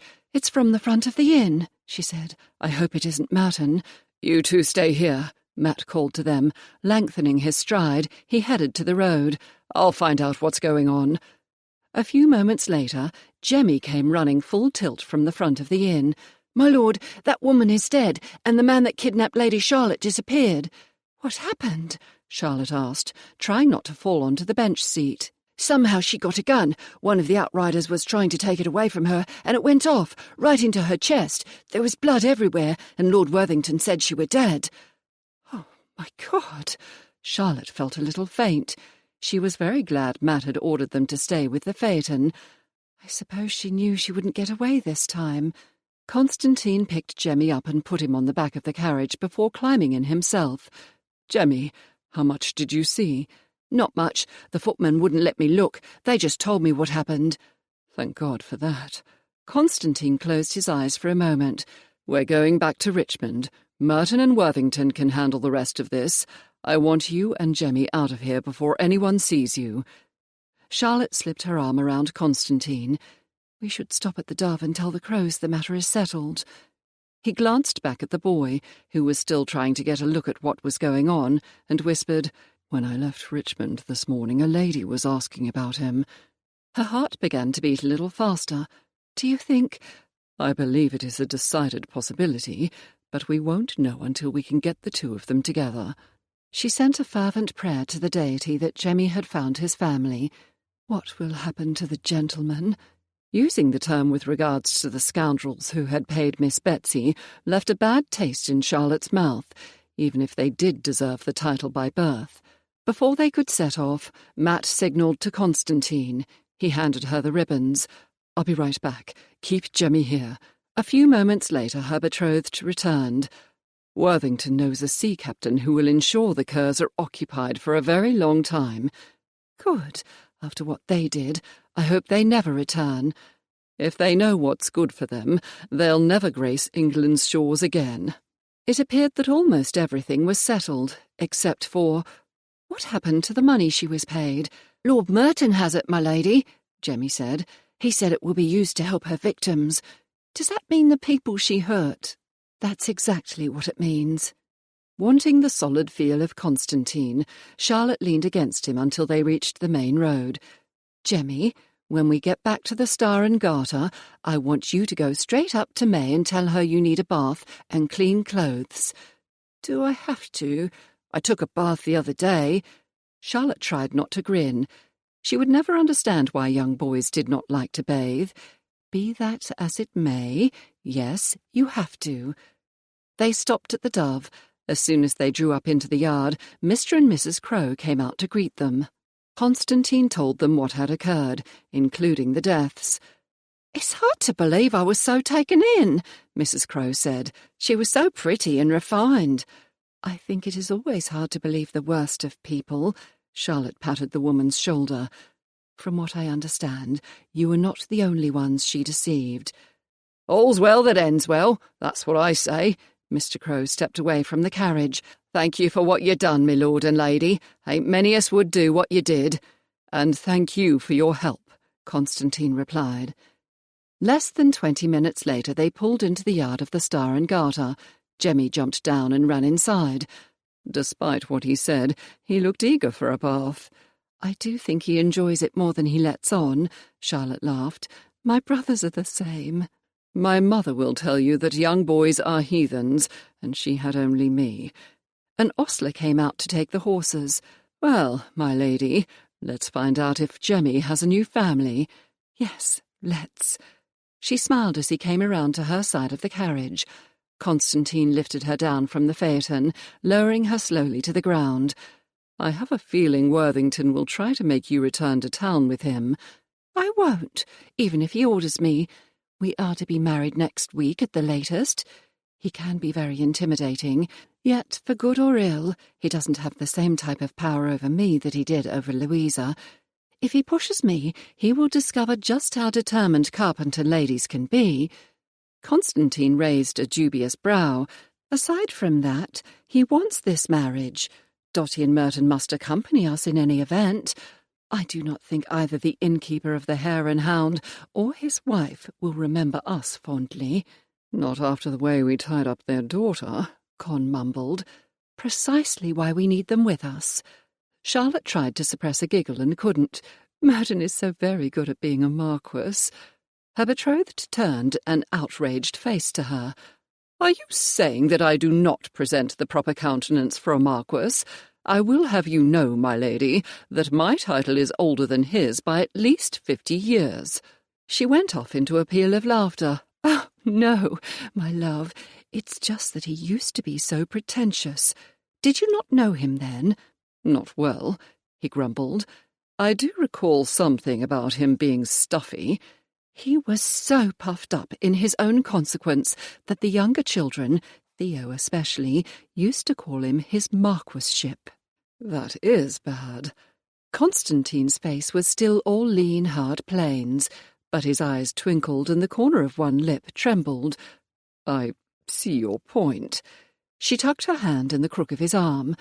"I can't wait to hear what Dotty has to say about Jemmy, and I'm sure she will have the whole story out of us before my cousin returns." Con left Charlotte at the door to the parlour, and he went to his chambers to wash his face and hands and get one small item he had not yet given her. Once he had washed and changed his cravat, he called for his valet. "My lord, bring me my jewel box." His mother had given him 3 rings before they'd left Hillstone Manor. At the time, neither of them knew Charlotte well enough to guess what her tastes were. Now he knew that he would let her pick her own ring. Cunningham placed the box on the dresser and opened it. "Which of them will you give to Lady Charlotte, my lord?" "She shall decide." Con picked out the rings. Each one had different stones, and were from different centuries, the newest being scarcely 100 years old. "A wise decision, my lord." His valet closed the box and took it away. Holding the rings in his hand, he knocked before opening the door between their chambers. "Charlotte?" Her maid finished tying a green ribbon in her mistress's hair and giggled. Charlotte had changed from her carriage gown into a frothy confection of yellow muslin trimmed with green grosgrain ribbon. She met his eyes in the mirror and smiled. "You may go, May." The servant bobbed a curtsy and disappeared through a door Con hadn't noticed before. "Forgive me, my love. I did not even think of your maid being present. Will she make problems for you?" he asked, thinking the girl might tell Worthington that he'd come into her bedchamber. Worthington was already unhappy with them. "No, she has been with me for years. I told her we are going to marry, and she is ecstatic." Con stood behind Charlotte, his hands resting on her shoulders. He didn't dare touch more of her for fear he would not be able to stop before she looked thoroughly kissed. Her slim hand came up and covered one of his. Not to mention that ever since Dotty and Merton married, my maid has wished for me to wed as well. Con didn't understand. His friends' weddings had not prompted a desire in his valet for him to join their new state. Why is that? Charlotte laughed. Dotty's maid and my maid, May, are best of friends, but also rivals in a way. Now May will also be lady's maid to a marchioness. Ah, I understand. Affecting a calm he did not feel, he leaned over, opened his hand, and spilled the rings onto her dressing table.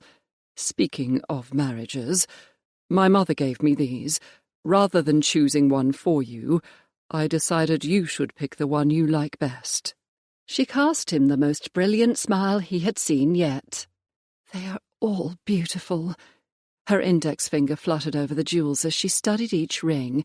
Finally, her finger hovered over a figured gold band set with a large emerald and flanked on each side by opals. This one, I believe. Green is my favourite colour, and my birthday is in October. Picking up the other two rings, he placed them in his waistcoat pocket. He took the one she had selected and held her hand as he slipped the ring on her hand. It's perfect on you. Forgetting his resolve, Con lowered his mouth to hers, slipping his tongue along the seam of her deep pink lips. Charlotte opened, touching her tongue to his, as he tilted his head, wanting more, wanting to be closer to her. I want to be with you more than I can say. His hand started to trail down her shoulders and arms, and her fingers roamed his back. Where is Charlotte? Worthington's deep voice seemed to bounce off the walls. Go. She pushed Con through the door to his room. I shall meet you in the parlour. Jemmy should be there soon. May said he was with Merton's valet, dressing. I'll be out in a moment, Matt. Charlotte blew Con a kiss as he strode through the door. A minute or so later, when he strolled into the parlour, Dotty was there along with Worthington, Charlotte, and Jemmy. Worthington met Con's gaze. I have told Charlotte that I want her to go back to town with me. She has refused. She told me she would. He glanced at his betrothed and held her eyes with his. The warmth and love in her gaze told him everything he needed to know. Not bothering to look at his friend and future brother-in-law, he said, If you would like, before we travel to the Hare and Hound, where she was held, we will stop by Doctors' Commons, where I shall obtain a marriage licence. I am positive Lord and Lady Merton will agree to witness our vows. Only if you're attempting to get me murdered, Worthington scoffed. Grace and the children, not to mention her aunt and uncle, would have my head if they were not present at Charlotte's wedding. Rising, he paced the room for a few moments. Charlotte, does this mean that much to you? She kept her eyes on Con, but nodded. Yes, I must see this through. Matt, Dotty said, no one can object to all of us travelling together, and they are betrothed. If you go home and tell Grace to begin planning the wedding, she will ensure the entire town knows about it. Lady Bellamny and Kenilworth's mother will be happy to help, Charlotte added. Even those who travelled to Belgium will know before a week is out that we are marrying soon. Worthington's gaze flicked from Charlotte to her friend as he appeared to consider their argument. Very well. He took Charlotte's hand. You are not as easy to intimidate as Louisa was. Then again, I had 18 years to work on her. Charlotte flashed him a smile. I shall have to trust that you know what you're doing. She rose up on her toes and bussed his cheek. You have been the best guardian a lady could ask for, and I thank you, but I shall take it from here. She smiled at him. Grace will understand. I promise you. She had better, he muttered. I do not like being in my wife's black book. Give her my love, and I'll see you soon. Not more than 5 minutes after he left, a knock came on the door. Come, Dotty called. A footman opened the door and a middle-aged lady dressed in dark grey bombazine sailed into the room. Lady Merton? The woman inclined her head. That was interesting. She was either of the same rank as Dotty or a higher rank. Con studied her carefully from her light brown hair, still free of grey, to her sharp blue-grey eyes that reminded him of... Jemmy? Yes, my lord. The lad stood from behind a sofa and immediately went to Charlotte. What the devil had he been doing back there? The older woman gasped, her hand going to her throat. "My lady," Dotty said, "may I introduce Lady Charlotte Carpenter and her betrothed, the Marquis of Kenilworth, Lady Charlotte Kenilworth, the Marchioness of Lichfield." "Lady Merton told me how this child came to be with you. I commend you, Lady Charlotte, for rescuing him." Her lips formed a thin line. "There is only one way to know the truth. The boy must remove his clothing." Jemmy grabbed Charlotte's hand. "I already had a bath." She glanced down at him. "Yes, I know, sweetie." Addressing Lady Lichfield, she asked, "For what purpose?" "If he is who I think he is—" Oh, good. They were all dancing around the issue. "He will have 2 birthmarks, one on his shoulder and the other on his thigh. They are both a brownish colour." Rather than making Jemmy shed his clothing for a stranger, she arched a regal brow. Lord, she'd make an excellent duchess, but Con wasn't giving her up, so she'd have to settle for being a mere marchioness. "I suggest we call in my lady's maid. She has been in charge of his grooming, and will be able to tell you if he has the birthmarks." "A lady's maid?" Lady Lichfield said, doubtfully. "Yes," Charlotte stated firmly. "She has a number of younger brothers and sisters, and has a way with children." "Very well, call her in." "Will you have a seat, my lady?" Dotty asked, ushering the woman to the sofa as she spoke. After their visitor was seated, Dotty yanked the bell pull, and one of Merton's numerous footmen appeared. "Tea, if you please." He bowed and was leaving the parlour as Charlotte's maid entered. "You wanted me, my lady?" She bobbed a curtsy. "I do. May, can you tell me if Jemmy has birthmarks? One on his shoulder and another on his thigh?" "Yes, my lady. He does. Brown they are, and in odd shapes. One looks like a horseshoe, and the other like a bird's nest." Charlotte glanced at Lady Lichfield. "Does that answer your question?" "It does." She rose and looked at Charlotte. "I am sorry to have imposed on you." She and Dotty shared a crestfallen glance. It was a deuced good thing none of them had said anything to Jemmy. "Can I change into my regular clothes now?" he asked. Charlotte gave him a quick hug. "Yes, you may." The child ran out of the parlour, and Con wrapped his arms around her. "I'm sorry." "As am I. With 2 birthmarks, I thought surely we had found his family." She blinked back tears, determined not to allow them to fall. "Yes, indeed." Dotty stood next to her, and Charlotte hugged her friend. "It is their loss." "He has a family. Us." Con's voice seemed gruffer even to him. It must be because he had come to care for the lad. "Forever, or for as long as he needs us." He would do his best to find the boy's family, but if he could not, he would raise the child with the ones he and Charlotte would have. Someone had to teach him not to jump on the back of carriages. Chapter 29. An hour later, Merton finally arrived. "I saw Jemmy in the stables." "The lady who stopped you thought he was related to her." Charlotte shook her head. Apparently she was mistaken. Yet Constantine had been wonderful. She was so happy to know he wanted Jemmy with them.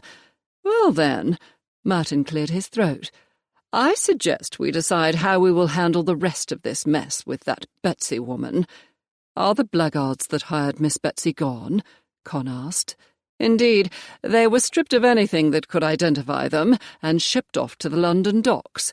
Apparently Addison knows several ship captains and gave the names to Worthington. We need not worry about them again." Dotty laid a hand on her husband's arm. "Are you sure, Dominic? What if they escape and return?" His wicked grin surprised Charlotte. "I made it exceedingly clear to them that if Kenilworth, Worthington, or I ever saw them again, they were dead men." "But if they disappear," Charlotte said, "will not someone start looking for them?" "I did allow them to write letters to their men of business, saying they would be out of the country for a time. That should take care of any problems. I understand that neither of them are what one would call well thought of. Ruffington is under the hatches," Constantine added. It wouldn't surprise me if his creditors are after him. What about Miss Betsy? What does the magistrate intend to do about notifying her family, if she had any? At the moment, it appears we're the only ones, other than Mr. and Mrs. Crow, who know where she receives her mail, Merton said. Once we have the information we're looking for, we shall notify the magistrate. The only miscreant missing is the one who got away. The one who had abducted her twice, Charlotte thought. As to the others, it was really the only thing they could have done short of murdering the men outright. I know it has already been a long day, but I propose we go to the White Swan in Twickenham after luncheon and ask for Mrs. Bottom's direction. I can pretend to be an old friend of hers. She looked at Constantine for support. At some point, Sir John will remember that the Crows were involved and ask for any information they have. I would rather use the information we have to find the other person Miss Betsy had kidnapped. I agree with Charlotte. According to Miss Betsy, there is another victim. If the woman is at the Hare and Hound, Sir John won't have jurisdiction, and we need to get her out of the way before the magistrate becomes involved, Constantine said. The sooner we finish this, the better. Aside from that, he grinned, I have a wedding to attend. I agree, Dotty said. As you wish. I appropriated the key to her house, Merton said, as well as the money that was exchanged today. We shall use anything of value we find to help her victims. We need to find them before we can rescue them, Constantine added in a grim tone. Shortly after they dined, they drove the short distance to Twickenham. The landlord of the White Swan believed Charlotte's story of being friends with Mrs. Bottoms, and not only gave Charlotte the direction of the woman's house, but a letter for her as well.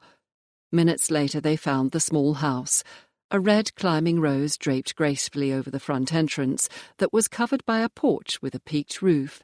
The trim, painted white, was well maintained. On each side of the entrance was one window. Merton knocked, as if expecting the house to be occupied. When no one answered, he used the key and opened the door.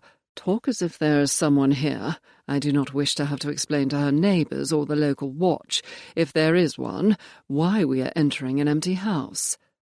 After he closed the door, Charlotte took in the neat front hall, flanked by doors. Another door covered with green baize stood in a corner across from the entrance and off to the side. A staircase leading to a second level was situated directly across from the front door. Next to the stairs was a narrow corridor. The house was deeper than it appeared from the outside. "I'll look for her desk," Dotty said, starting down the corridor. Charlotte opened the letter the innkeeper had given her. "I was right. The next victim is already at the Hare and Hound." She glanced at Constantine. "Do you have any idea how far that is from here?" "Unfortunately, I don't. I'm sure the Star and Garter will have a map we can look at." "I found a pocketbook with entries dating back 3 months, Dotty said as she came bustling from the back of the house. "That would be before we closed her brothel," Merton said. "Indeed." Dotty's lips thinned. She went from one business subjecting people straight to another. "May I see it?" Charlotte took the book from her friend. "Did you find ledgers or anything else that might help?" "There are several ledgers, as well as other documents. We should take them all." "Yes, but how are we going to get them out of here?" Con pointed out, frowning. "It will appear strange if we stroll back to the coach carrying account books." "She must have a bandbox or something we can use." Charlotte headed up the stairs with Con following close behind. There were 3 rooms, all with their doors closed. She looked in them one by one. 2 were devoid of furniture, but the 3rd chamber contained a bed and a clothes press. On top of the clothes press were several boxes. "Allow me." Con plucked one of the bandboxes off the top. "This should be large enough." She opened the box and took out a bonnet, placing it on the bed. By the time they returned to the hall, Dotty and Merton had the ledgers ready to be packed. Less than 15 minutes after they had arrived, they strolled out of the door, all of them pretending to wish the imaginary person in the house farewell. "That was an interesting bit of play acting," Constantine commented when they reached the coach. "One would think you had done it before." Charlotte caught Dotty's eye and laughed. Pantomimes, they said at the same time. Constantine's jaw dropped. Christmas pantomimes? Charlotte nodded. I was never able to join in them, he said. First, I was too young, and when I got older, my sisters were all out of the house. I have never even seen one, Merton groused. You shall this year, Dotty assured him. You as well, Charlotte said to Constantine. It really is unfair that you were left out. In my family, the children joined in as soon as they could toddle around. Charlotte linked her arm with Con's, and he was glad to have her by his side. Christmas was only one of many changes about to take place in his life. He had a feeling the holidays would be spent with the Worthington family whenever possible. Mentally, he counted up the number of people who would most likely be present, and decided to ask his steward if any of his properties were near her family's main estate. He thought there might be one. Still, Christmas was months away, and he had a young woman to rescue and a wedding to get through first. Everything else would come later. May I look at the pocketbook? Of course. Charlotte handed it to him. He spent the rest of the ride back to Richmond reading over the entries. Almost immediately, he realized he knew several of the men who had tried to buy women. Worthington was right. Before Con met Charlotte, he'd been keeping low company. He must find a map and figure out the best way to travel to the Hare and Hound. When they arrived back at the Star and Garter, a message from the magistrate awaited them. Merton opened it up and read it and growled, "Rubbishing commoner!" "What does it say?" Charlotte asked. Con plucked the paper from Merton's fingers and read it. "The long and short of it is that Sir John is of the opinion that the man who abducted Miss Clovelly and the coachman should be tried in London. He is having them moved to Newgate. Drat, I had hoped to have it finished here. It would have been much faster." Con read down a little further. "He is sending with them the statements Merton and I wrote." That is something, I suppose. Charlotte's nose wrinkled as it did when she was displeased. Con thought it was adorable. "Well, there is nothing we can do about that. I do have an idea for rescuing the last victim." He nodded. "I think Dotty and Merton should go in without us." Her suggestion surprised him. It was true that, using her plan, there would be no need to explain Charlotte and Con's presence to the innkeeper, his wife, and their daughter. However, it also meant Dotty and Merton would have a more difficult time convincing the landlord that Miss Betsy had been a scoundrel. "My love, I loathe saying this, but I find myself in disagreement with you. Who better to convince Mr. Wick and his family that Miss Betsy used them to perpetuate prostitution at best and slavery at worst than you, who were abducted, and I, who rescued you?" Charlotte's brows drew down and she pulled her bottom lip between her teeth. "Well, when you put it like that, I suppose you are right. It would not be fair to place the entire burden on Dotty and Merton." "There's my brave lady," Con whispered in her ear. "I still feel bad about tying the maid up." "Ah, well, needs must. We did not have any choice that I could see." On the way to their apartments, he had borrowed the landlord's map of Surrey and Kent. Rolling it out on the table, he pinned down the edges with candlesticks. He followed the route leaving London that the villains had used. Blast and damnation! He had missed a minor road leading to the post road to London. "That's how I became disoriented," he murmured to himself. "What is it?" Merton asked. "Nothing. The inn is only about 10 miles on the other side of Twickenham." If he had known where he was, Con could easily have had Charlotte back in Mayfair shortly after dawn. Well, he damned sure wasn't going to tell her that now. Maybe in 4 or 5 years, after they had children, and she might think it was a funny story. He just hoped she wouldn't figure it out for herself. "That close?" his beloved exclaimed. "I would never have known. It took us hours to get there." "It makes sense, though," Dotty mused. "Miss Betsy would not have to travel far. But there is enough distance between the Crows and the Wicks that they would not know each other." Merton glanced at the maps and raised his brow. Con quickly rolled them back up again. There was no point in tempting the fates. "We could return here, or go to Hilltop Manor. That's a bit farther, but none of the servants would ask questions. "There is no reason why we cannot bring the woman here," Merton said. "Once we discover where she lives, we can more easily return her from a busy town than from a country estate. If we depart early tomorrow morning, we can be on our way back to town by tomorrow afternoon," Dotty added. Charlotte looked up from the papers she had been reading. "We will want to return to town as soon as possible in any event. It appears that Miss Betsy has a daughter. Her solicitor's direction is in these documents, along with her will. The girl is being raised by a couple in Shrewsbury and does not know they are not her true parents. Everything has been left to her." That might have been the only selfless thing she ever did. Tomorrow morning it is, then. Chapter 30. Later that evening, Con entered Charlotte's bedchamber. She was sitting at the dressing table, already in her nightgown. Her golden hair spilled over her shoulders, glinting in the candlelight, and curling down to her waist. He sucked in a breath, unable to believe how lucky he was. For the rest of his life, the most beautiful woman in the world would be the last person he saw before he slept, and the first person he saw when he awakened. He could not imagine ever wanting anyone else. For years he had run from marriage, unable to believe that an innocent could stir his blood, that he could be content with one woman, that conjugal relations could be more than a business arrangement. He had cursed himself for stopping to help her, and cursed the fates for placing him in a position where he was the only man who could help her. Yet no whore, widow, or other woman had given herself to him as freely as Charlotte had, nor had he given his heart, mind, and soul to another woman as he had with her. His mother was right when she'd said if he could convince Charlotte to marry him, it would be the making of him. In the short time they had been together, he had changed, and for the better. "Constantine?" Her soft blue eyes warmed as she looked at him. "A penny for your thoughts." "I was thinking," he strolled to her, taking her in his arms, "that I have never been happier than I am with you." A light pink coloured her neck and face. He hoped that years from now he could still make her blush. "I feel the same.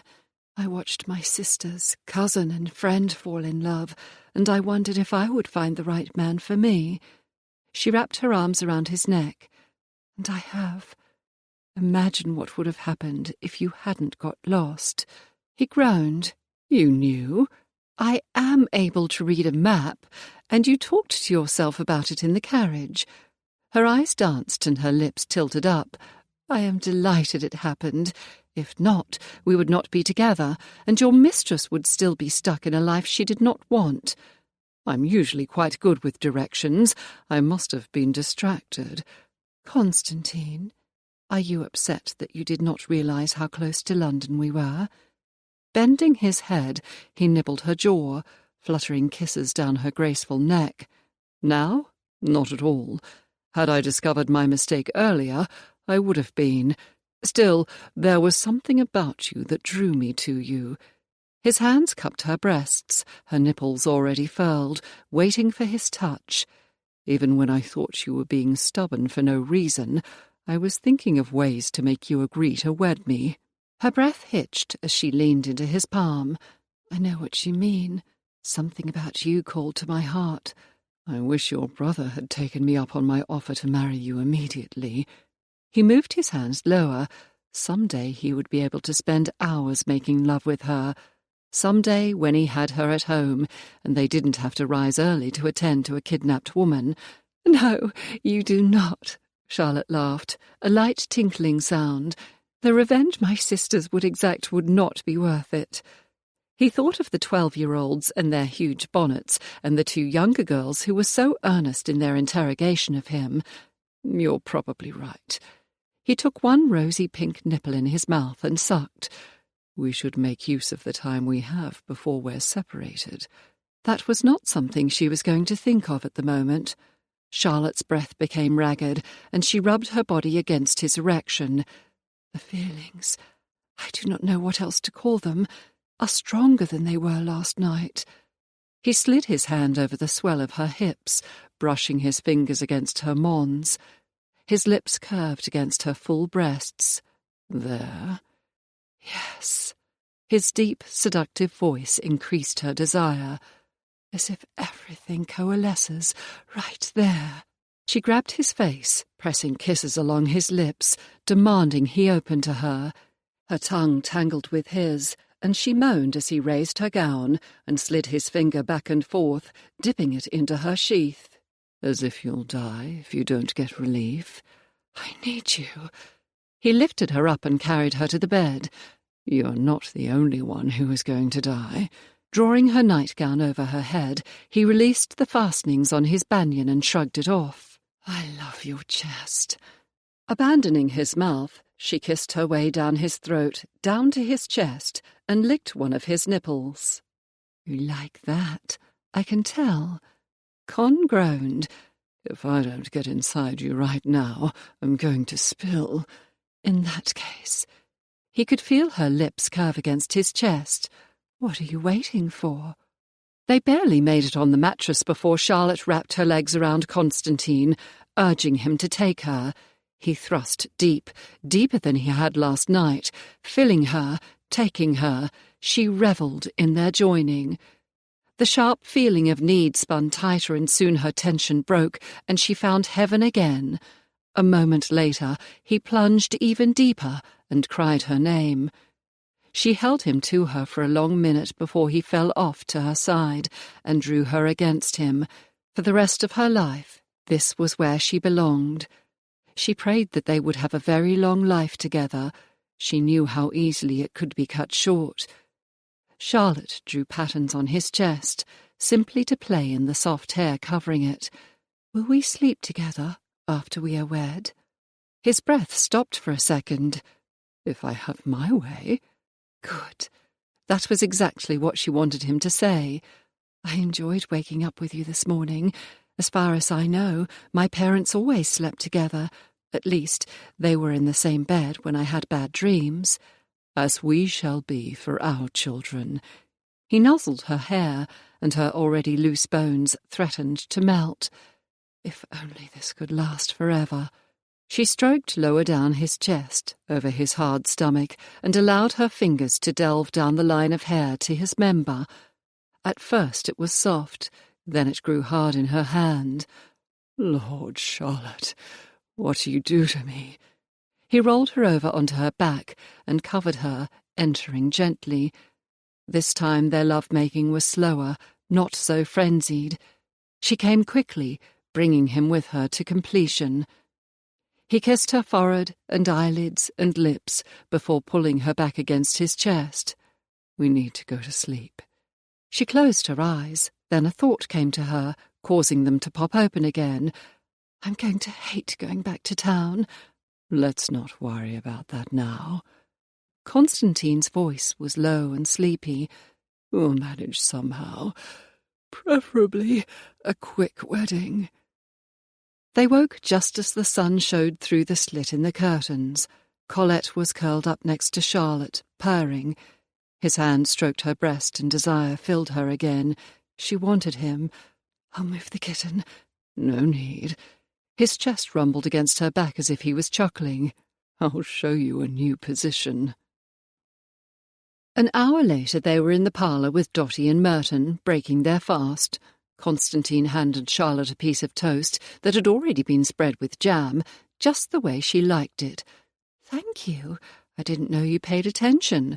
There is nothing I do not notice about you. His look made her heart flutter, as if butterflies had taken up residence. How could I not when you fix my tea so perfectly? Charlotte wondered if this was simply part of new love, or if it would last throughout their marriage. Her stomach growled, disrupting her thoughts. She was more ravenous than she had been in years, and for a few minutes hadn't noticed no one else was making conversation. After she had finished, she set her cup down and sighed. I do not know when I have eaten so much.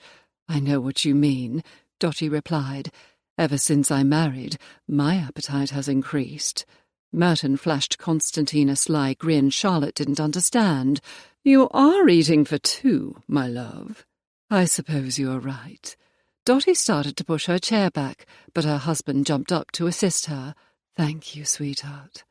"The coach will be ready in a half-hour," Merton said over his shoulder as he followed Dotty to their chamber. "We shall be ready." Charlotte poured another cup of tea and watched Constantine finish his breakfast. His movements were neat and efficient, but graceful, in the same way he drove his carriage, rode a horse, and moved. She stifled a chuckle, and undressed her. Heat rushed into her neck and face. "Do I dare guess what you were thinking of, my love?" He cast her a wicked grin as he set down his silverware. "If only we had more time." "Yes." An idea occurred to her. "I have something I must do before we depart." He rose when she did, drawing her into his arms. "At the very least, we have one more night." And, if she had her way, many more nights in the very near future. Rising on her tiptoes, she pressed her lips to him. "I love you." She spun out of his arms. "I shall see you soon." Charlotte strode into her chamber and over to a small writing desk in the corner of the room. She took out a piece of paper, made sure the pen did not require mending, and dipped it into the ink. "My dearest Grace, I shall assume that by now Matt has told you Kenilworth and I wish to marry, and soon. I would like to add my plea that it be shortly after we return to town. Now that I have found the man I wish to spend my life with, I see no reason to wait. It would please me a great deal if Matt could procure a special license and contact the clergyman, I cannot for the life of me remember his name, who performed the other services, and arrange a date for 4 days hence. That should give us sufficient time to settle matters here and return. In the event Matt asks, Kenilworth knows nothing about this, and I wish to keep it that way. With much love, your devoted sister, Charlotte." She sprinkled sand on the paper, let the ink dry, then addressed it, pressing the ring she wore on her little finger into the soft wax. Grabbing her bonnet, gloves, and pelisse, she walked quickly back into the parlour, knocked on Dotty's door, and called out, "I have a letter I wish a messenger to deliver for me. I'll be back in a moment." Making her way out of the apartment and into the corridor, she summoned the floor steward. "I would like this sent by messenger." She handed him a letter and a coin. Giving servants veils almost always ensured a task was accomplished quickly. "It must arrive today. There is no need to wait for an answer." "Yes, my lady." The man strode to the stairs and signalled someone else. In a scant moment, a younger man appeared. "Have this taken to London immediately." By the time she regained the parlour, Constantine was pacing the room. "Where did you go?" Worry lines marred his forehead. "Not even your maid knew." "I'm sorry. I just stepped into the corridor for a moment. I had a task I wished the steward to perform." She brushed a lock of hair that had fallen across his brow back in place. "I did not mean to concern you." "It is not your fault." His hands settled on her waist. "I merely reacted to what happened yesterday. I do not want you to think I will smother you, but I do want you to be safe." Part of her was concerned about his reaction. After all, she had only been in the corridor for a short time.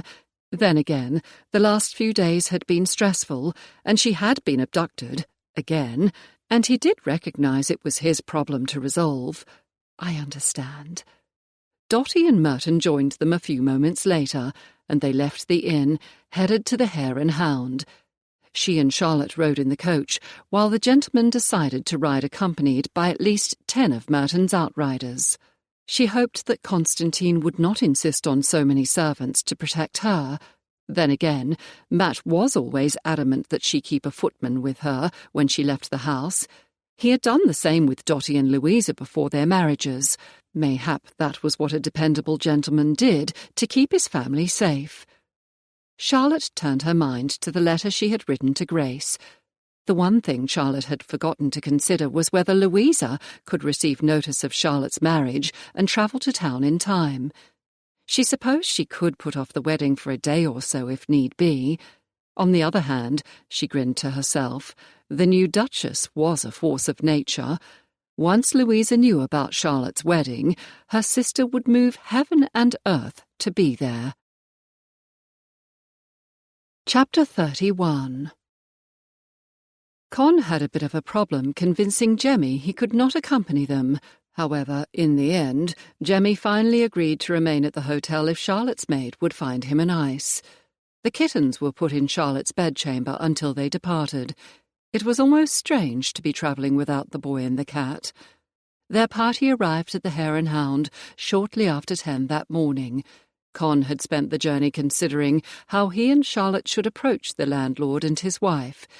He agreed with her that the pair would not be at all happy to see them again. How difficult would it be to convince the couple that they had been cozened by Miss Betsy? He also wondered if Charlotte had brought the letter that had been sent to the procuress. Perhaps he should have mentioned it to her. Con moved his horse closer to Merton.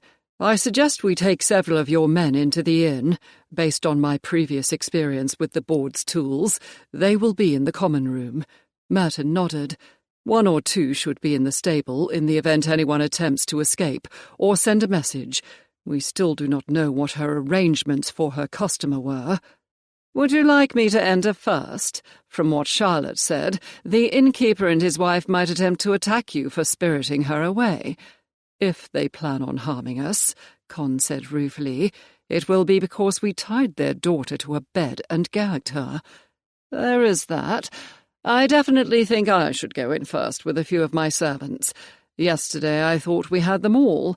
I hope today proves me correct." Merton called Jeffers to him. "I expect there might be trouble either from the innkeeper and his people, or from the blackguards who worked for that woman. Please have some of the men go into the common room. I shall want 3 of them with me before Lord Kenilworth enters the inn." "Yes, my lord." The man started to leave, but Con stopped him. "I do not want Lady Charlotte to leave the coach until we know the inn is safe." "We'll make sure both the ladies are safe, my lords." Jeffers touched his hat and trotted off. He and Merton slowed their horses and rode into the yard. They waited for the outriders to take their places before dismounting. "We shall soon know what we are dealing with." A few of the servants who were dressed in everyday clothing entered the inn. 3 others, who were in Merton's livery, stood to the side of the door. Merton entered and Con followed. "Innkeeper!" Merton called. Mr. Wick hurried out from a room on the right of the hall. "My lord." He looked past Merton and the man's eyes widened, then narrowed in anger. "We don't want your kind here. Take yourself off right away." Ignoring the landlord, Con took out one of his cards. "We have not been properly introduced. I am the Marquis of Kenilworth. My companion here is the Marquis of Merton. I was here the last time for the same purpose I am here today, to rescue the person who was brought here under the instruction of a woman called Miss Betsy." Mr. Wick's mouth gaped. "Rescue?" As the man did not continue, Con went on. "Indeed, the woman is a flesh dealer. The lady I rescued was abducted for the purpose of selling her to the man who requested the kidnapping." "I don't believe you." The innkeeper's chin pushed out belligerently. "What proof do you got?" "I am proof," Merton said. "My cousin, the lady's guardian, and I destroyed Miss Betsy's brothel. She forced the women there into prostitution." Wick stuck out his chin belligerently. "So you says?" "Perhaps a letter would help." Charlotte spoke from behind Con. "This is from Miss Betsy to the man who paid her to abduct me." She held the missive out so that the landlord could read it. After a few moments she said, "Now do you believe us?" "We know what she told you." Dotty stood next to Charlotte. "She said the same thing to another innkeeper and his wife. I am sorry to have to tell you that you have been taken in by a villainess who sells women and children." Mr. Wick opened his mouth, then shook his head and handed Con a key. "She's in the same room as the last time." "Where are her men and how many are there?" Con asked. "The coachman is in the stable," the landlord replied, his Adam's apple working furiously. "One of them is in the tap room, and the other is 2 doors down from the lady. They're expecting Miss Betsy any time." "You do not have to worry about seeing her again," Merton said before glancing at Jeffers. "Take care of the coachman." Con signalled for the other 2 outriders to remain in the hall. "I'll be back in a few minutes." When he entered the tap room, one of Merton's servants was talking to a medium-sized man dressed in dark brown clothing, sitting at a table near the bar. The man looked at Con, obviously decided he was not a threat, and turned back to his ale. Strolling up to the table, Con waved the servant away. "I hear you work for Miss Betsy." The miscreant glanced up from his mug and stared at him. "Name's Smith. Be you wantin' to get a message to her?" "That would be a bit difficult." He smiled humorlessly. "She is dead, as you will be if you do not tell me what I wish to know." Right on cue, the blackguard lunged at Con. He struck out, slamming his fist into Smith's jaw. The cur fell back, then came at Con again. He rammed his fist into the man's gut, grabbed him by the hair and planted the blackguard a facer. Blood and spittle flew over the table. Grabbing Smith by his scarf, Con lifted him and shook hard. "There's more home brew where that came from if you wish to continue, or we can have a conversation. I ain't talkin'. In that case, you shall hang." Con motioned to the outriders. "Tie him up. I shall find out who the magistrate is for the area. If Mr. Smith is lucky, his case will be heard here. If not, he'll be taken to Newgate." Con slid a glance to the man. That is what the magistrate in Richmond decided to do, as the abduction took place in London. At the mention of Newgate, the man paled. "I just pick him up. I don't know nothing else." Con raised a brow. "That is a pity. If you had more knowledge, you might be sentenced to transportation instead of hanging." "Wait, I might know something." "Indeed?" The man nodded. Clearly this was not one of the bullies of St. Giles. He wondered briefly where Miss Betsy had found him. "Very well. What do you know?" Miss Susan, was right chatty. She was happy when we picked her up. Said someone called Sir Reginald was coming for her, and they was going to get leg shackled." Sir Reginald? The only man Con knew by that name was not only at a standstill, but wasn't fit company for a young lady. As far as he knew, the man was not received in polite society. "Do you happen to know where Miss Betsy was to meet him?" "A hedge tavern not far from here, called the Grey Horse." "You have been helpful. I'll have more questions for you later." A loud crash sounded from above them. "Please excuse me. There is something I must see to." He strode out of the room in time to see a big bruiser come tumbling down the stairs with Jeffers running after him, shouting, "Don't let him get away!" The blackguard landed at Merton's feet and tried to get up, but Merton held a pistol to the side of the man's head. "I wouldn't if I were you. In general, I object to using violence around ladies. However, I will make an exception for you." The next thing he knew, a woman was screaming, "Sam, did he hurt you?" The woman bustled forward, and Charlotte whispered in Con's ear, "Mrs. Wick." "This seems to be a family affair." The landlady looked as if she was going to jump on Merton. Before she could act, Con drawled, "I wouldn't do that if I were you, unless you want Sam dead." "You!" Her eyes narrowed. "I'll get the magistrate on you." "Please do call him. I believe he will be extremely interested in the part you and your family have played in a flesh-selling scheme." "Flesh-selling?" Mrs. Wick's hands fisted at her hips. "I'll have you know I'm a good Christian woman." Charlotte took in the vignette. Merton still had his pistol pointed at Sam's head. Jeffers seemed to be frozen on the first stair-tread. Mrs. Wick still looked as if she would like to fly at someone, but could not decide who. Two outriders stood in the doorway to what Charlotte assumed was the common room, holding a man whose hands were tied, and Constantine was surveying the scene through his quizzing glass. She could only think he was attempting to intimidate the landlady. Standing to the side, Mr. Wick looked like a scared rabbit, although hair might be more appropriate, ready to spring. She decided to deal with the landlady first. "Mrs. Wick." The woman's eyes rounded as she finally noticed Charlotte. "The truth of the matter is that Miss Betsy was a procuress. She did not rescue women and children. She took orders from men just as you might order a bonnet, and sold them." The older woman's mouth dropped open. None of us," Charlotte waved her hand at Dotty, Constantine and Merton, "believe that you were aware of her activities. As a matter of fact, based on the short conversation I had with your daughter, I am quite sure you did not know what Miss Betsy was doing." Mrs. Wick shook her head. "No, m'lady, I didn't." She pointed her finger at Sam. "But I'll wager my last penny if that blackguard didn't know." She speared him with a furious look, "and didn't say a word to me." Sam apparently had the good sense to keep his mouth shut, as he said not a thing.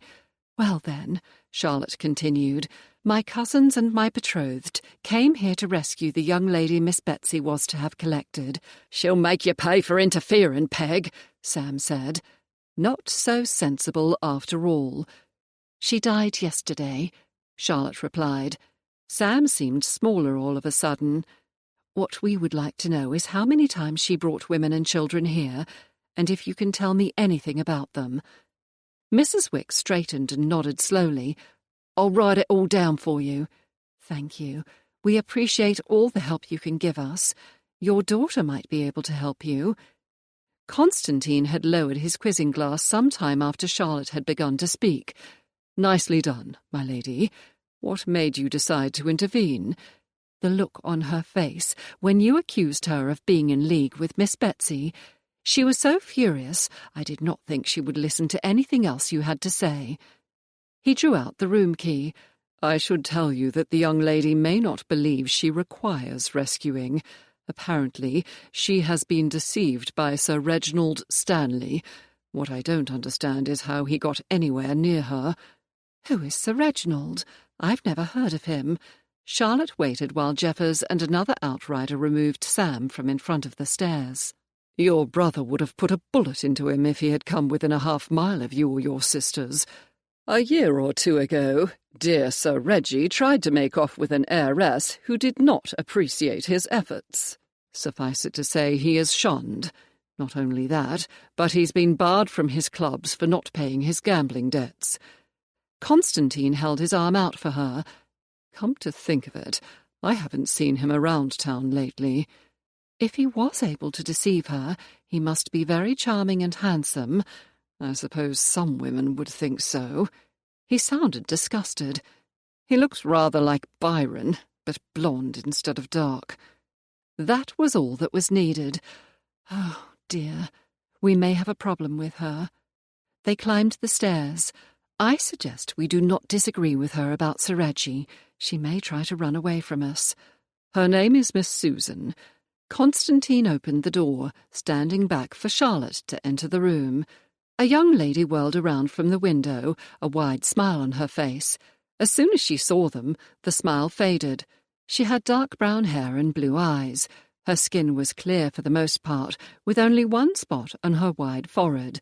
Charlotte sucked in a breath. Miss Susan could be no more than 16 at the most. "Are you Miss Betsy?" she asked, remaining near the window. "No, I am Lady Charlotte Carpenter." Charlotte stepped into the room, a little at a loss as to how to explain that neither Miss Betsy nor Sir Reginald would be coming. The girl brightened. "Oh, I dare say Sir Reginald asked you to come for me. I was a little surprised that he has not arrived." Constantine touched Charlotte's elbow and left the room. Charlotte drew her brows together slightly, trying to place the young lady's tone. It was not quite as cultured as her sister's. Suddenly everything fell into place. Miss Susan's family was not gentry, but most likely wealthy merchants of some sort. That would explain how Sir Reginald had managed to make her acquaintance, and the reason he wanted to do so. Yes, that is it. Sir Reginald has some business to which he must attend. Miss Betsy had an unfortunate accident yesterday, and is unable to come at all. Charlotte studied the girl's expression, hoping that she believed her story. At that age, the young woman was perfectly capable of making just the type of scene that would sink them all when they arrived at the Star and Garter. "We, my cousins and my betrothed, are visiting not far from here, and have come to fetch you." She leaned forward and lowered her voice. "I must confess, my betrothed has a lamentable memory, and as Sir Reginald mostly referred to you as Miss Susan, I do not know your surname." "Merivale," she smiled. "Miss Susan Merivale. My eldest sister is Miss Merivale." Charlotte would wager her high-pitched phaeton that Miss Susan was not out yet, and would not be for a few years yet. "It is very nice to meet you, Miss Susan Merrivale." She curtsied. "It is very nice to meet you as well, my lady. I suppose that when Sir Reginald and I are married, I will meet many ladies." Charlotte doubted the girl was even old enough to wed in Scotland, and wondered what the rogue's game was. But for the moment, that would have to wait. She must discover where the girl lived and decide upon the most expeditious way to take her home. She smiled encouragingly at Miss Susan. "Tell me, how did you meet Sir Reginald? I have not seen him in town of late." "Oh, we did not meet in town, but in Bath, where my grandmother lives. I was visiting her and met Sir Reginald while I was running an errand for my grandmamma." Not only young, but confiding as well. "I am sure your grandmamma must have adored him. He is so handsome and charming." "She did at first." Miss Susan took on a mulish look that reminded Charlotte strongly of her sister Theo. "But she thinks he is too old for me." Charlotte tapped one gloved finger on her cheek. "I am not certain that I know how old he is, but surely not over 32. 39. Miss Susan's voice was scarcely a whisper. "He thinks I am very mature for my age, and I dare say age does not matter when one is in love." "Oh, indeed. Love cures all sorts of difficulties." If Sir Reginald was in love with this child, Charlotte would eat her bonnet. "But surely you did not come all the way from Bath?" "Not at all." Miss Susan giggled at the idea of being abducted from Bath. "I was at Gunter's." "My love," Constantine came up behind Charlotte. "We are ready to depart." "Thank you, my love." She linked her arm with the girl. "I adore Gunter's. Let us continue our conversation in the coach." Chapter 32.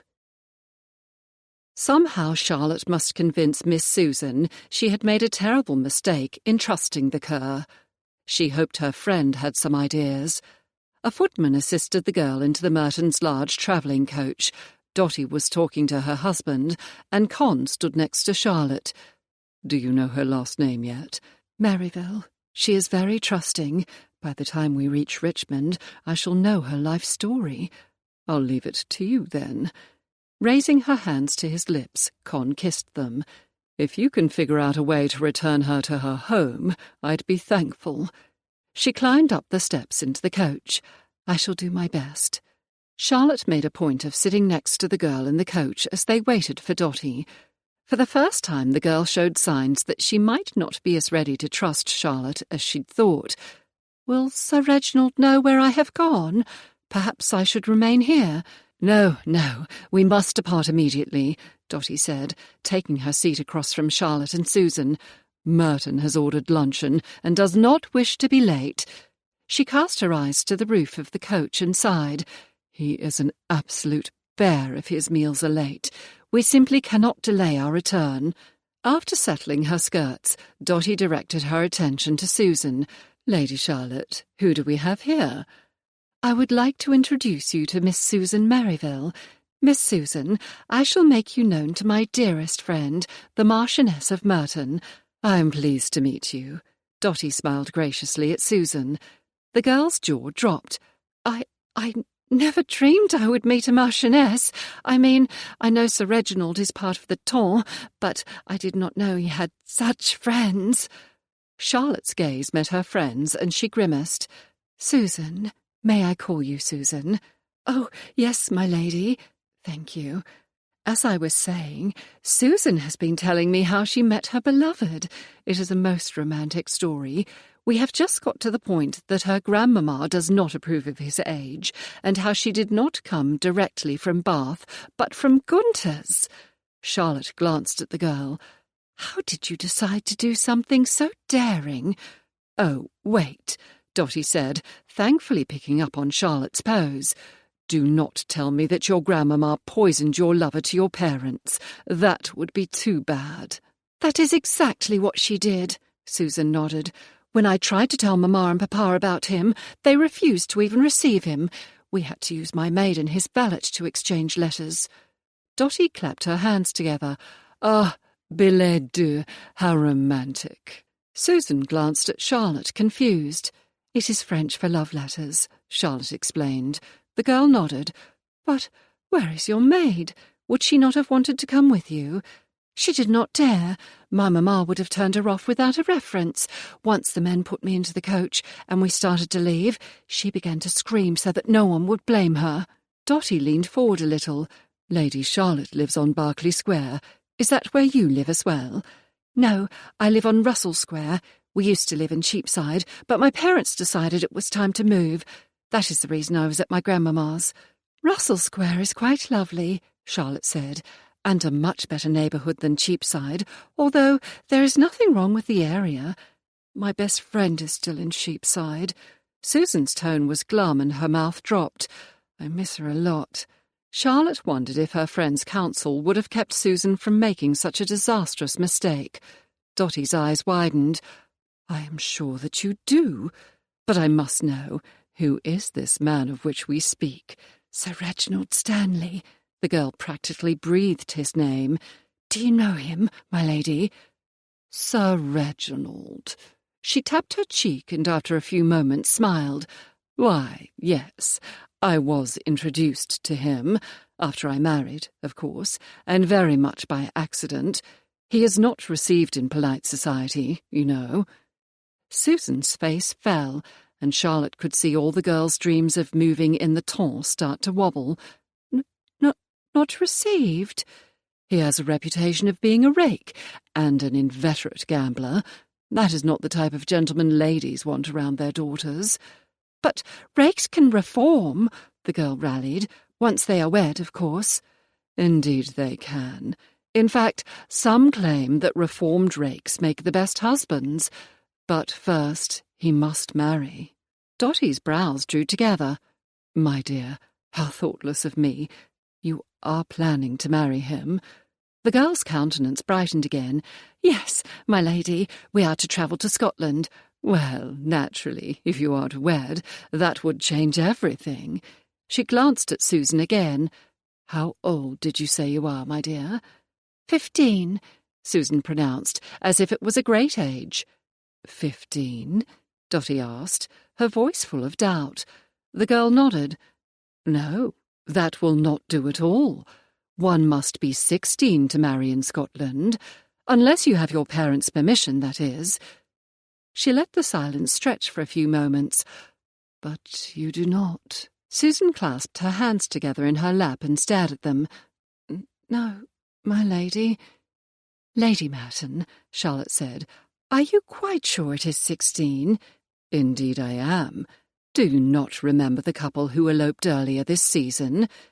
She did, but she was equally sure that was not to whom her friend was referring, but she nodded anyway.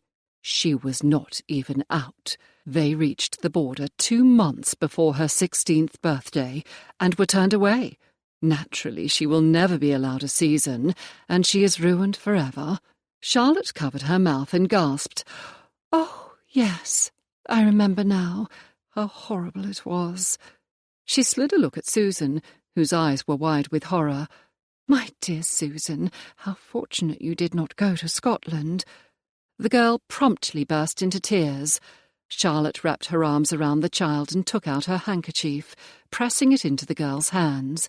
There, we are here to help you." "I doubt Sir Reginald could afford the journey to Scotland," Dotty mused. "He does not have a feather to fly with. Well, that ought to clinch the matter." Susan began to sob even harder. "What will become of me?" Charlotte and Dotty shared a glance. Whatever the answer to the girl's question, the result was likely to be much better than what Miss Betsy and Sir Reginald had planned for poor Susan. Thank God they had been able to rescue her. The question was how to find the man and see him punished before he could harm another girl. Con rode next to Merton, discussing what they were going to do with the young lady. Neither of them were experts on the subject, but agreed that she could not be out yet. "I'll be interested to hear what Charlotte and Dotty say," Con said. "Augusta seems older, or at least more mature," Merton replied, referring to Charlotte's 15-year-old sister, "and more sensible." They fell silent for several minutes before Con said, I had wanted to remain at the Star and Garter tonight, but I am of the opinion that we should return to town. You're probably correct. The question is what to do with the girl. I have every confidence our ladies will have an address for her parents by the time we sit down to luncheon. I overheard some of the conversation Charlotte was having with her, and apparently she has decided to play the compassionate lady. I was told specifically not to speak badly of Sir Reggie. That won't be hard for me, Merton said. I'd never heard of the man before you told me about him. No, you wouldn't have. He's run with a fast crowd for years, Con said. Miss Susan must be an heiress. Do you know her surname? Merivale. He had never heard of the family and hoped Merton had. There is a Merivale in the city who is involved in trade and shipping. I recently invested in a project where his name was mentioned. If they are Cits, they wouldn't have heard about Sir Reggie. That would be the reason her parents didn't have her under lock and key. I wonder if extortion and not marriage is his game. We may never discover what it is if the man can't show his face in town. Con thought that might be the best resolution to the problem. With Miss Betsy gone, he won't know where the girl is. He might even think that she was not abducted. And she will believe he never came for her, Merton mused. She will be heartbroken, but only for a short while, not for a lifetime. Marriage to a bounder like Sir Reggie would be hell, if that was all he had planned for her. Merton urged his horse faster. The sooner we return her to her family, the better. Con agreed wholeheartedly. When they arrived at the Star and Garter, Charlotte whispered to him that luncheon must be ordered without Miss Susan's knowing it had not already been done. It is the excuse Dotty used for our leaving as soon as we did. She had started having doubts about going with us. We have won the girl's confidence, but if she catches us in the least little lie, we run the risk of losing it. I'll take care of it, Con said as the Mertons led Miss Susan into the inn. We have decided to return to town today. That is for the best. We will not have more time alone together, but we must get her home. I imagine her parents are beside themselves. How old is she? 15. That cur told her they would marry in Scotland. But does she not have to be 16? Con nodded. For a runaway marriage, yes. And why meet her east of London and not somewhere on the Great North Road? That may have been Miss Betsy's doing, unless she has a house north of town as well. I do not believe he intended to wed her at all. Concern echoed in Charlotte's voice. I think they had something much more nefarious planned. I wish I knew what it was. Selling the girl into prostitution would not provide him the money he needs. No, but an auction would, and that was not something he was going to mention to her. I do not think we need to worry about that now. You're probably right, although I wish we could find that blackguard and punish him. There is also Bert, the miscreant that got away. She rubbed her forehead. We still have a great deal of work to do rescuing the other victims. I agree, but we do not have to do it all ourselves. Con was relieved she had changed the subject. I have not yet introduced you to my excellent secretary. He will be happy to have a project that will challenge him. She tucked her hand into the crook of his arm. I'm feeling peckish. We can't have that, he said in a dramatic tone. You think you are funny, she scowled. I assure you that I am not at all nice to be around when I'm hungry. If that's all I have to do to keep you happy, my life will be pure bliss. Charlotte lowered her lids. Well, there might be one or two other things. May had taken charge of Susan Merivale, and when she joined them in the parlour, her good humour had been restored. She talked the whole way through luncheon. By the time they had finished eating and were getting ready to depart, Con knew everything he had wanted to know and much more.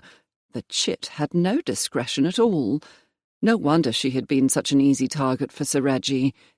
Jemmy had joined them, and more than once Con had found himself in complete sympathy with the boy, but obliged to chastise him for criticising the girl. Not only that, but he had a feeling the lad was just a little jealous of Miss Susan spending time with his heroine. When they rose from the table, he pulled Charlotte aside. "Sweetheart, will you ride back to town with me? It will be our last chance to be alone for several days." She glanced at Miss Susan, who was playing with Cyril, Colette having had the good sense to hide in her basket. "I'd love to. Even if Dotty tires of the girl, Cyril will keep her occupied." Charlotte gazed up at him, a line marring her lovely brow. "I detest lying to her, yet I do think the story Dotty came up with did the trick. She is much too trusting. I only hope her parents will try to understand how she could have fallen under the curse spell. I knew you wouldn't like this pretense. Still, telling her a faradiddle was the best thing you could have done. If it makes you feel any better, Merton has heard of her father and sent a note to your brother to find the Merryvilles." "Thank you for telling me." The news made Charlotte feel much better. She is very young, in many ways, much younger than Augusta. Even the twins and Madeline had more sense than their charge. "I cannot see any of your sisters doing anything as ill-advised as this." "I agree, but we should not discuss it here." Charlotte already had the feeling that Susan knew the gentlemen were not as much in sympathy with her as Charlotte and Dotty were. "I'll get my bonnet." They were halfway to Mayfair when Constantine suggested there must be something wrong with his phaeton, necessitating an overnight stop at an inn he knew was just up the road. Charlotte was trying not to laugh when Jemmy piped up, "I don't see anything." After that she went into whoops. "He has you there. Sweetheart, we will be married soon." "But how soon? When my sisters wed, it seemed as if the poor chaps had to wait for an age." She almost told him that in 4 days they would be saying their vows, but, wanting it to be a surprise, she held her tongue. At least gentlemen do not have to buy new clothing. No. He slid a look at her before returning his attention to the horses. "Tell me why young ladies have to dress in pastels. Wouldn't it be easier to allow them to wear what they want?" "You mean the colours that suit them best?" "It would.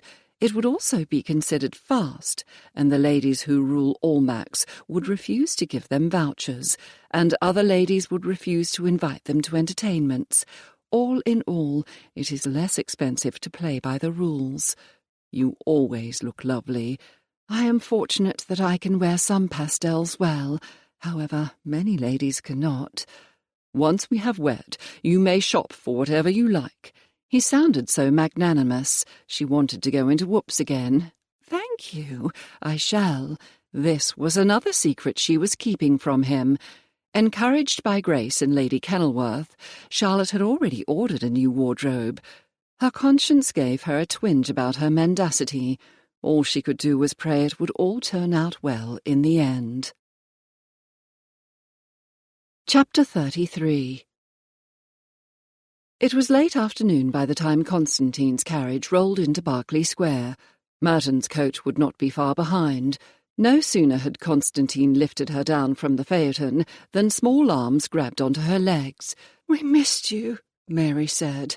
Surprisingly, Theo merely nodded. "Please, my lady, come into the house." Royston held the door open, and a footman held Daisy. "Yes, of course." Charlotte stepped across the threshold, Constantine and Jemmy close behind her, and the butler shut the door. "Good afternoon, Daisy. I missed you as well." The Dane wrapped herself around Charlotte. A chirp sounded from the basket, and Colette jumped out, rubbing herself around Daisy's legs. "I am not sure we are going to actually get all the way into the house," Constantine commented. "It just takes a bit sometimes," Jemmy said. Gradually, Charlotte pushed her way farther into the hall. "Dotty and Merton will be here soon. Let's go to the morning room. Have you had tea yet?" "Hours ago," Theo said. "Dinner will be soon." "Goodness, is it that late already?" Mary nodded. "You have enough time to wash up and change. That's what Matt and Grace are doing. We saw you come down the street." That answered that question, Charlotte thought. She had wondered where everyone else was. "If his lordship is joining us, I shall escort him to a chamber," Royston volunteered. "Thank you." Constantine grinned at her. "I'll meet you in the drawing-room." She shook dog hair from her skirt. Until then. As soon as she got to her room, May began unlacing her gown. "The house was at 6s and 7s when I got here." "How so?" Charlotte stepped into the warm bath water May had waiting for her. "This feels good. Lady Worthington got your letter and sent a message to the modiste. Lord Worthington dashed off to the church and had just got back when I arrived." Charlotte washed quickly and stood for May to rinse her. "He had the special licence, and you are to wed at 9 in the morning. But he said the day you wanted was full, so you're getting married in 3 days instead of 4. That was even better than Charlotte had hoped. "They told me in her ladyship's study so the children wouldn't hear." That was clever. If any of the younger children knew about Charlotte's wedding, they would be bound to let it slip, and Constantine would know. "Lord Worthington said he never knew you were as managing as Lady Louisa, her Grace, and Lady Worthington just laughed and told him he hadn't been paying attention." "I think it is just that Louisa has a different way," Charlotte grinned. "Has he never noticed how my sister manages everything?" "That's men for you, my lady. My mother says they can't see what's in front of their faces unless you hit them in the nose." She laughed at that. I have a feeling my mother might have said the same thing at times. She thought about how quiet Theo had been earlier. "Can you talk to one of the nursery maids and find out how Lady Theo has been doing? I'm a bit concerned. She was very subdued when I arrived home." "I'll do it after the little ones go to bed, my lady." "Thank you." Charlotte recalled how Louisa's maid was concerned about being a duchess's dresser. "How are you doing? Are you looking forward to the changes that are about to happen?" "Couldn't be happier, my lady." May's grin was as broad as Charlotte had ever seen it. "I had a good talk with Polly, I should say Miss Franks, and she told me when she went to Merton House she made her place right away, and I should do the same. So I did. His lordship's valet calls me Miss Walker, as will the other servants. Truth to tell, when we got here, Bolton took me in hand. That was a great help." By this time Charlotte was dressed and her maid was closing the clasp on a strand of pearls around Charlotte's neck. She would have to refer to her maid as Walker as well. It would not do for Charlotte to show a lack of respect for her personal servant. "I'm glad you had someone to show you the way." "Yes, my lady." Walker stood back. "I'll try to have something about Lady Theo when you return." "Thank you, again." Charlotte stood as her maid placed her silk shawl around her shoulders. "I am lucky to have you, Walker." May glowed with pride. "I'm lucky to have a mistress as fine as you, my lady." A knock came on the door and Charlotte answered. "Come." Grace floated into the bedchamber. Someday, Charlotte vowed, she would learn to do that. Her sister hugged her tightly. "You must realize you were driving Matt absolutely mad. Actually, I didn't consider him at all." She gazed into her sister's eyes. "I suppose I should have. I just want to be married." "I know." Grace chuckled lightly. "I have to tell you that I let Lady Kenilworth in on the secret. It would not have been fair not to." Charlotte could understand that. "I suppose I am having a wedding breakfast?" "Naturally. However, none of the invitations will state that it is a wedding breakfast." Her sister chuckled. "We are calling it an end-of-season breakfast." What a brilliant idea! She had not expected a wedding breakfast at all. Lady Kenilworth thought of it. Grace grinned like she had when she had planned surprises for their parents. "So Kenilworth will not know what is going on until Matt takes him to the church?" The more Charlotte thought of surprising him, the more excited she became. "We shall keep our fingers crossed." Grace hugged Charlotte again. "I am so glad you found your love." She blinked as tears of joy threatened to fill her eyes. "As am I." When Charlotte entered the drawing-room that evening, Constantine was waiting for her. He handed her a glass of sherry. "I didn't expect to see you so soon." "I had no idea I would be the first, but I'm very glad I am." She pressed her lips against his. "I have a surprise for you, but I cannot tell you yet." His arms went around her, tugging her to him. "That, my lady, is not fair." "Oh, I believe you will enjoy it a great deal when you find out what it is." "Minx." His mouth came down on hers, and she opened to him, tangling her tongue with his. Charlotte drew back. The children she would hear come down the stairs, but Matt could move quietly when he wanted to.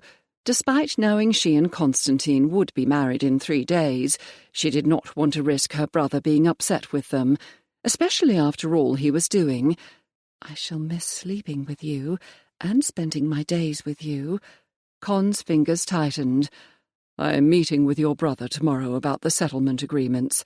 I shall press for an early marriage. Feet pounded on the stairs. The door opened, and the children rushed into the room. "Charlotte, you're home!" The twins and Madeline threw their arms round Charlotte's waist, and she returned their hugs. "We missed you." "I missed you too. Mind your manners, and say good evening to Lord Kenilworth." The three girls curtsied. "Good evening, Lord Kenilworth." He bowed, then rubbed his chin. I believe that under the circumstances you should call me Constantine, and I like hugs as well.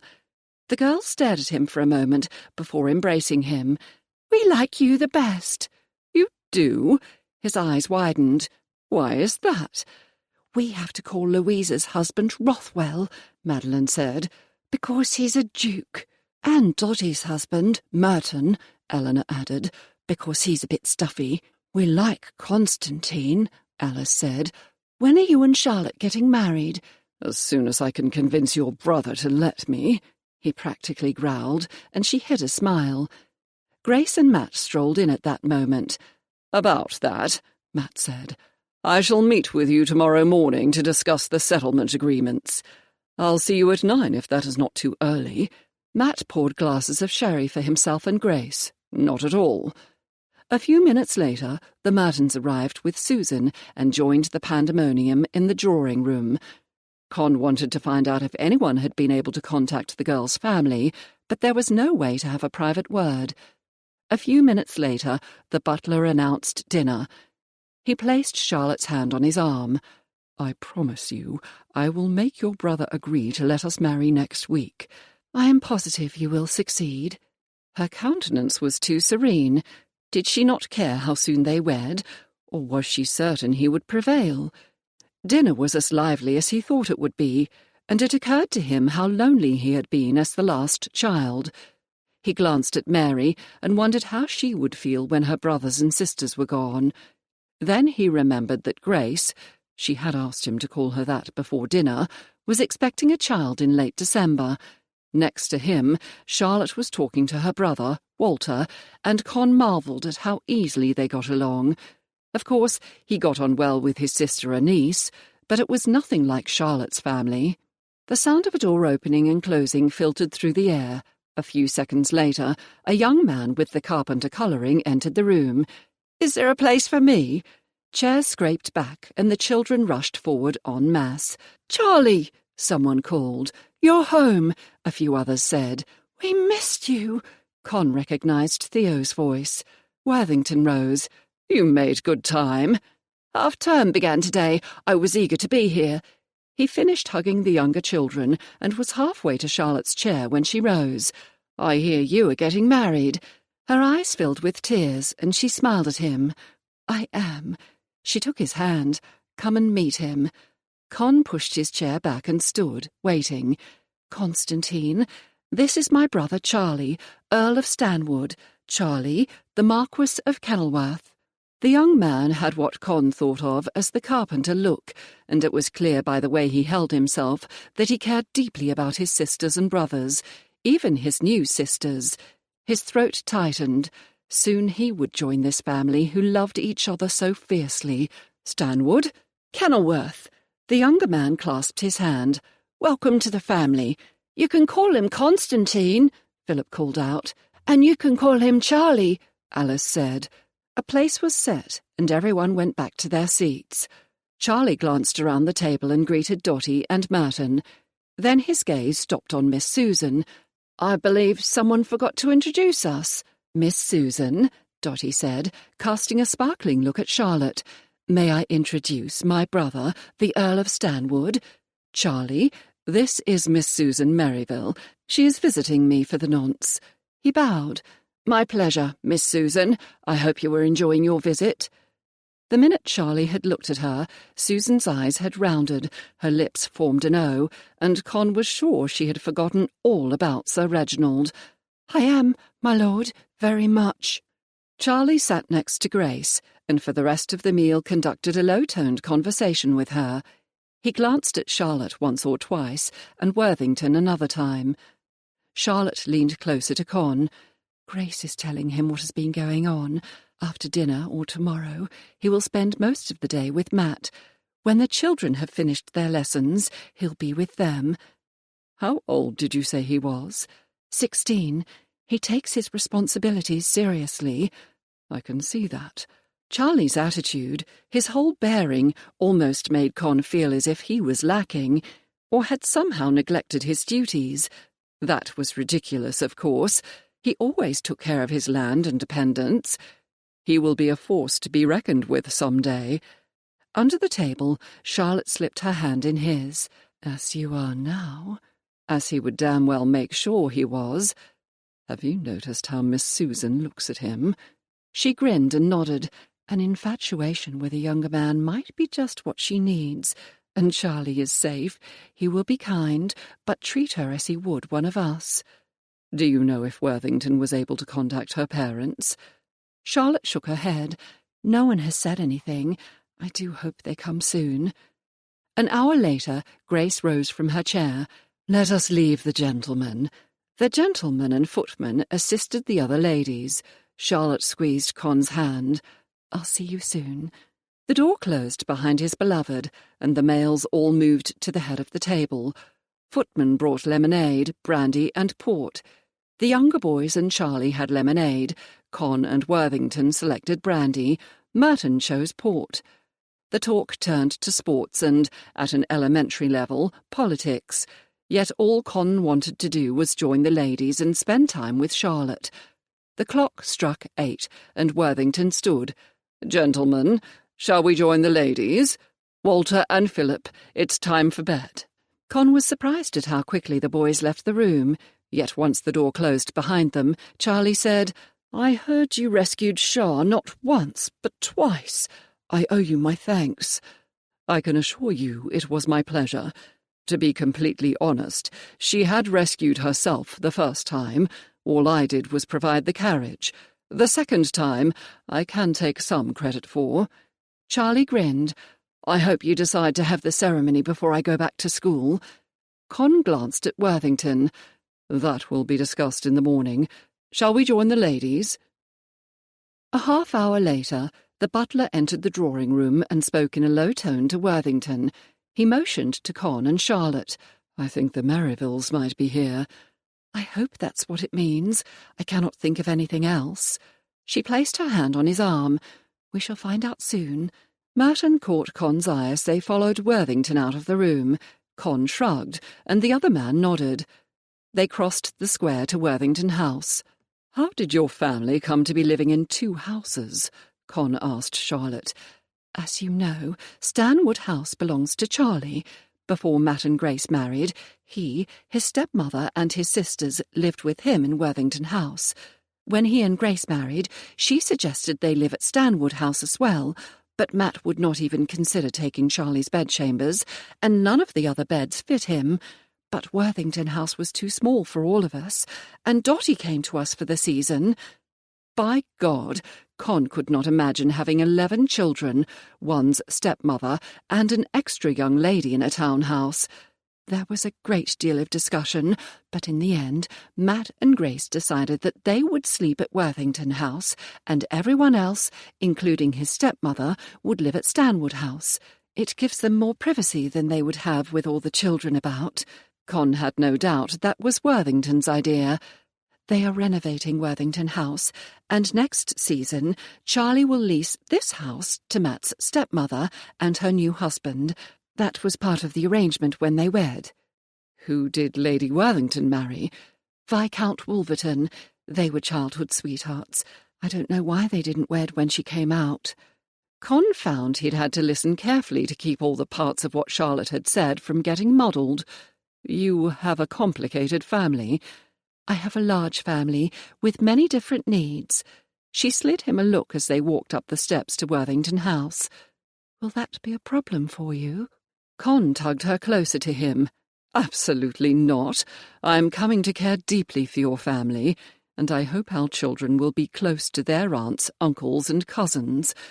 Charlotte relaxed against him. I'm glad. Charlotte entered a parlour on the right side of the hall first, followed by Matt and her betrothed. Her brows rose. I didn't even know this room was completed. The parlour held 2 sofas. A low table stood between them. 2 wide cane-back chairs were positioned at the end of the long table between the sofas. The walls were lined with yellow silk, printed with small violet flowers and green leaves, and botanical paintings hung on the walls. The effect was bright but soothing, and brightly coloured carpet covered most of the floor. It was a comfortable room, but impersonal, one where people who were not friends or family would be shown. A man and a woman, who could only be the Merrivilles, stood when they entered. They were well dressed in the current mode. The man was tall and loose-limbed, his hair a dark blonde. The woman was an older version of Susan. Currently, their faces were lined with worry. Charlotte stepped forward. "Mr. and Mrs. Merriville?" The man inclined his head. "I am Lady Charlotte Carpenter."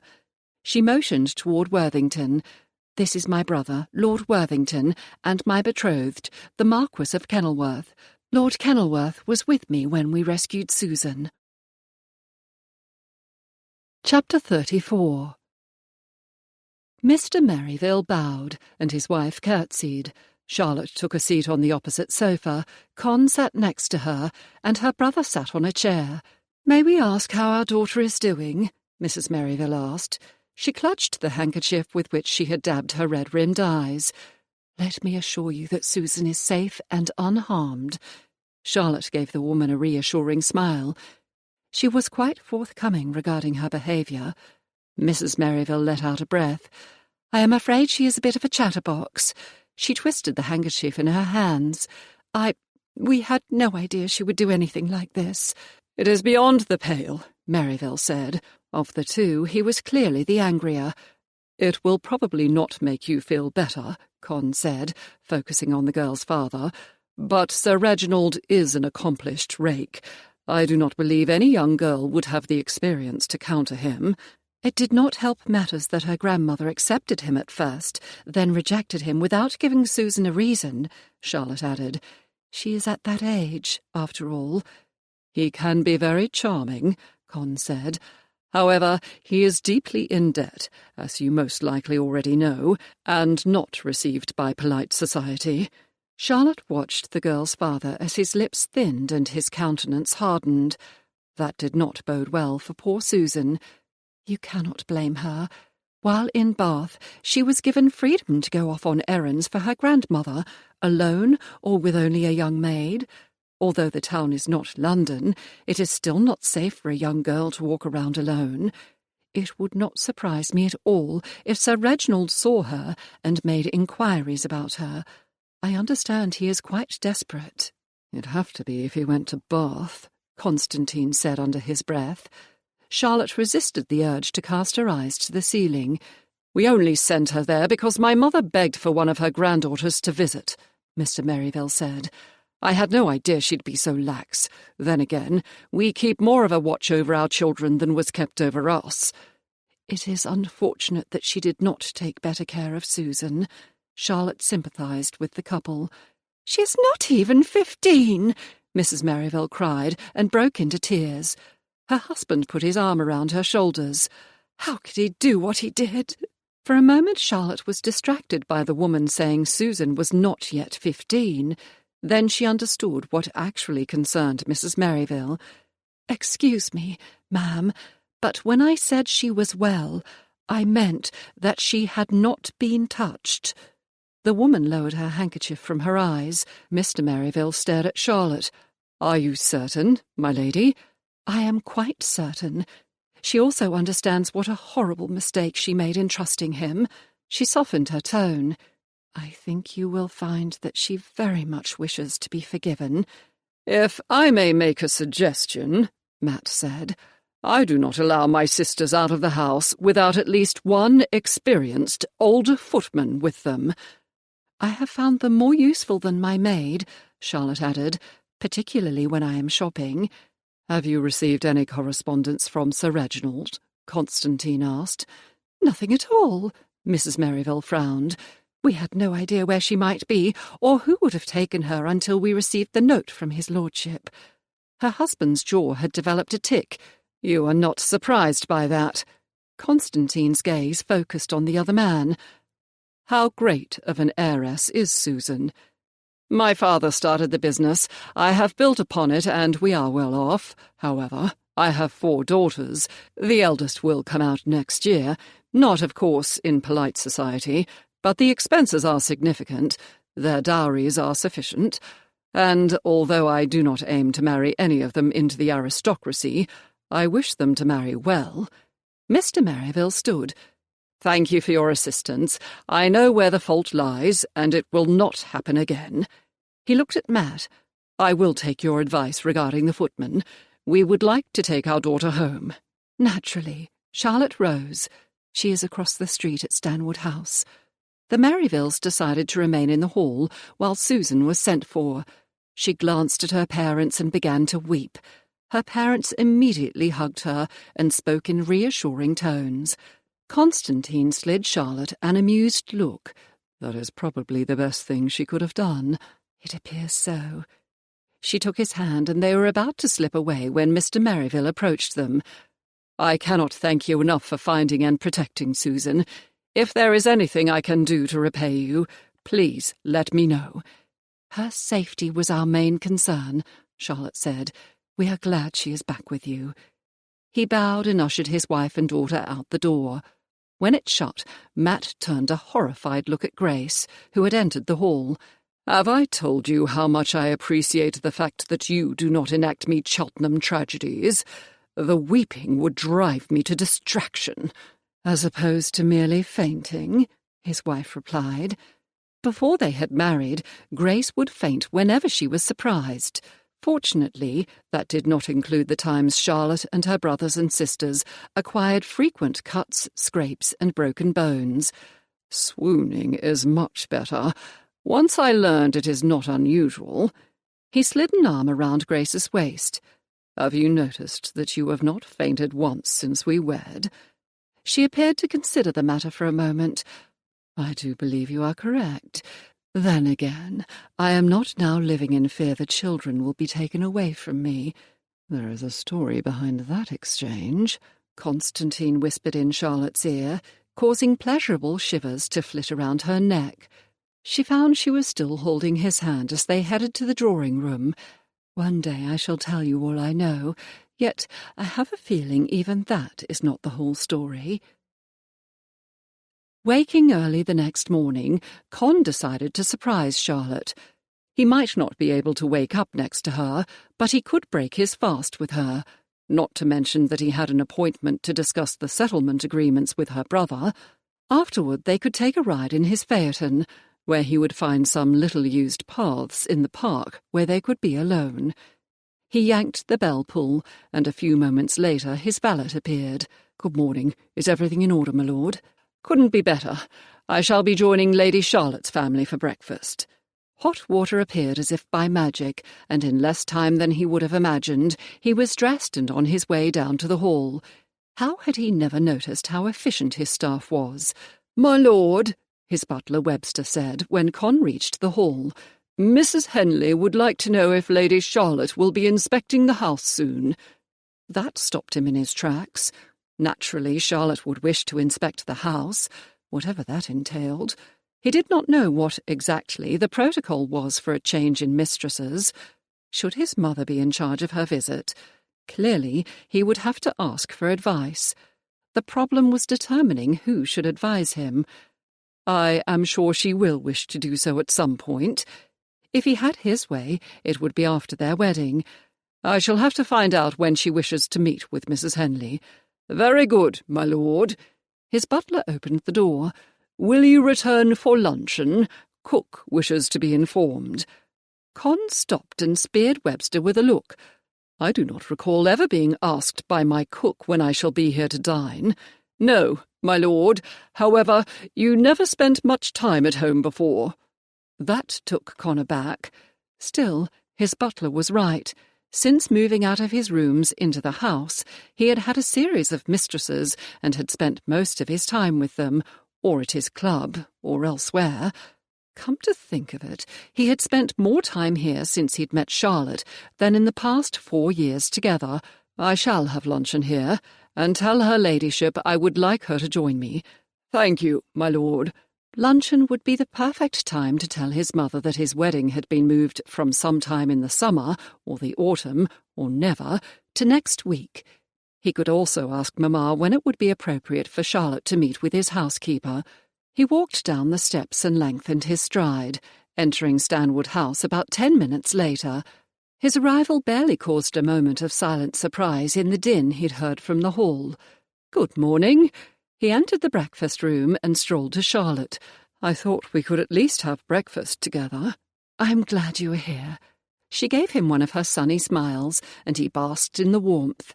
Worthington nodded, and his wife grinned. Philip jumped up from his seat.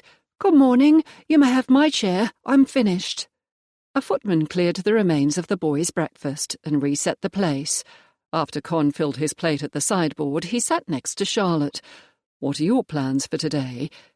"Do you mean after we meet with Matt about the settlement agreements?" "We?" Con had assumed her brother would handle everything. "Yes, before we left, I'd sent my information to him." He was about to go through all the details with her, but stopped. He had not received the contract from his solicitor, and he and Charlotte would have enough time for that later. "He mentioned it to me." She handed him a cup of tea, and he spread jam on her toast. "I understand it is the same agreement that was used for Dottie and Louisa, albeit with my information." Charlotte munched on her toast. He even liked the sound she made when she ate. "You might as well know that there will be a provision for my property to be held in trust for my use only." He froze, his cup halfway to his mouth. Did Merton and Rothwell agree to that stipulation? Her eyes began to dance. Merton was not at all happy, but he wanted to marry Dottie, and that was the only way Matt would agree to the wedding. You must understand that he was not well liked at the time. Rothwell was having some financial difficulties, most of which have been resolved, and insisted Louisa not only retain her property, but not use it to benefit the dukedom. And now there is me. He took a sip of his tea, wishing it was something stronger. Charlotte's sky-blue gaze was steady, and now there is you. His family had always gained wealth through marriage. Con had given no consideration to Charlotte's portion. It simply did not matter to him. But if he had, based on the number of brothers and sisters she possessed on the carpenter side of her family, he would have thought her dowry was no more than respectable. Still, a little voice suggested that might not be the case. It was entirely possible that Worthington, clever man that he was more devious than Con had previously thought. Her friend and sister had got married within a matter of weeks of meeting their betrothed. That was quick, even by the standards of the temps. Ergo, by the time the agreements were presented, a man in love would never oppose them. To do so would be to risk losing the only woman he needed. I shall not disagree to that provision. Con thought he heard her let out a breath, but he could not be sure. He knew in his bones that if he did not agree, Charlotte would never be his, and her presence in his life was more important than increasing his family's wealth. As the children left, the breakfast room gradually quieted. Soon they were alone with Matt and Grace, who were seated at the other end of the table, their heads together, speaking quietly. A clock struck the quarter hour, and Worthington pushed back his chair and rose. "I shall see you in 15 minutes. Con leaned closer to Charlotte. I did not know he was such a stickler for timeliness. "He is very busy at the moment." Her tone was airy, yet her answer struck him as somewhat evasive, and he didn't know why. "There is a great deal to do before this house is closed, and the construction schedule on the other house is finalised, and the journey to the country is made." That sounded right, but the niggling feeling that he was missing something returned. Con just wished he knew what it was. The meeting across the square at Worthington House was brief. The settlement agreement was presented to him fait accompli. Considering Charlotte's portion was much larger than Con had thought, The contract might have bothered him if it had not been so fair. The primary part dealt with her well-being in the event anything happened to him before an heir had been born. "This came about," Worthington explained, "because I did not trust my putative heir to take care of my wife in the manner I wished her to be cared for. I have heard of too many widows who have been left impoverished." Con had heard the same stories. Some of the women had taken protectors, and that was not what he wanted for Charlotte. Not that her family would allow it in any event, and he barely knew the cousin who would inherit his title if he should die without issue. He took the pen in Worthington's hand and signed the documents. As soon as Constantine left, Grace called the town coach.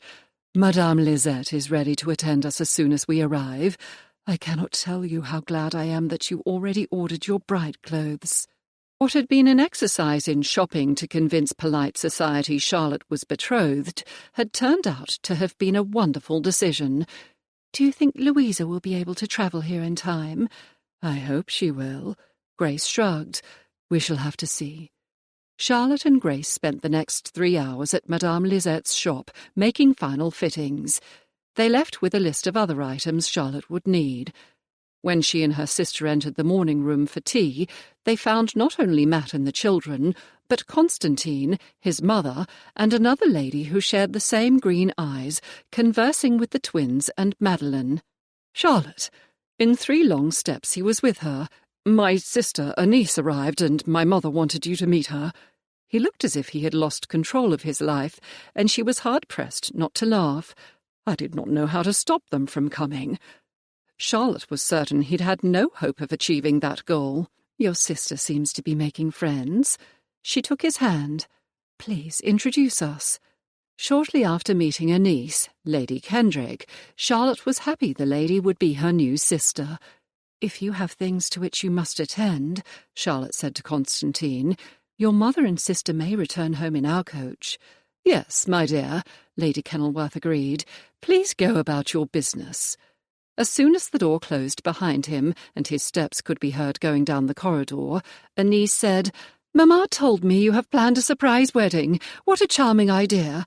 Other than keep it a secret, you must tell me what I can do to help."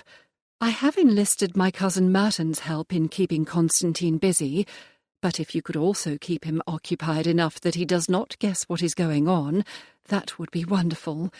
Charlotte wrinkled her nose. "I sometimes have the feeling that he is suspicious." Let me give that some thought." The lady's lips quirked up. "I am much better at keeping my mother engaged. All I need to do is mention shopping. However, I am positive I can think of something." Charlotte hoped so. Although she loved spending time with her betrothed, she had a wedding to plan, and very little time in which to do it. Chapter 35. The next morning, Constantine once more joined Charlotte and her family for breakfast. They had discussed the need for her to meet with his housekeeper, but, unbeknownst to her betrothed, the meeting would have to wait until after their wedding. "I wish I could accompany you." He glanced at the clock and frowned. "But Merton sent me a note asking me to give him advice on a horse he had heard was coming up for sale at Tattersall's. Unless you wish to put this off, I will not have time to do both." She sent up a prayer of thanks for helpful cousins. "Not at all. You will have much more fun looking at horses. You might even see if you can find a matched pair for me. Matt bought Louisa and me a pair, but I assume he will wish to keep them." Constantine's countenance cleared. "That is an excellent idea." Shortly after they finished eating, Charlotte and Grace were off to the Bond Street Bazaar to finish shopping for stockings and other necessities. Charlotte returned home in time for tea and found Louisa had arrived with Rothwell in tow. She pulled Charlotte aside, suppressed excitement infusing her tone. "The letter I received was that the wedding was a surprise, and that I could not tell Gideon." "The fact of the wedding is not a surprise, just the date," Charlotte explained. "Other than Matt and Charlie, I was concerned that the gentleman would let the secret out. The children do not know either. Merton is being a dear, keeping Constantine occupied." "Charlotte, do give over," Louisa whispered. What has happened? A month ago you did not even know him. I shall tell you everything, but not here. She glanced around the room. Meet me in the young ladies' parlour before dinner. Louisa looked as if she wanted to roll her eyes. Very well, but I want all the details. And you shall have them, but at the moment I need to speak with Grace. Con had a better time at Tattersall's than he had thought he would. He and Merton had ridden together in Con's carriage. There were other men present he had known at school and had not kept up with. The Earl of Huntley and Viscount Wivenley greeted Con. Marcus Evesham was out of town as his wife was due to give birth shortly. Rutherford was present as well, but getting ready to leave for the country. Their discussion of horses was intermixed with politics and family issues. Huntley and Wivenley still eschewed marriage, but had not cut themselves out of polite society as Con had. What was I thinking? To ignore my friends for the company of other men not nearly as worthy or interesting. Where the hell had that thought come from? Or perhaps it was the truth. Worthington had warned him about the low company Con had been keeping, and now that he considered it, he had never gone out of his way to make plans with those gentlemen. He would not have, for example, dined with them at Brooks's. "If you are looking for a pair for Lady Charlotte's carriage," Wivenley said as he inspected a roan mare, "you'll want greys." Greys? Con had never even seen her high-perched phaeton, yet he was most likely the only gentleman who had never seen her drive it. Wivenley nodded. "Her carriage is green, and the greys Worthington bought for it set the rig off to perfection." Perhaps Con should try to buy the pair from his soon-to-be brother-in-law. He meandered over to Merton, who was looking at a matched pair of Cleveland bays. "What do you think of them?" Merton asked. They had deep chests. A groom led the horses around, showing off their high-stepping action. "Their points are excellent." "Of course they are." He looked at Con as if he were mad to have questioned Merton's judgment. "I'm referring to the colour. My wife's carriage is red with gold trim."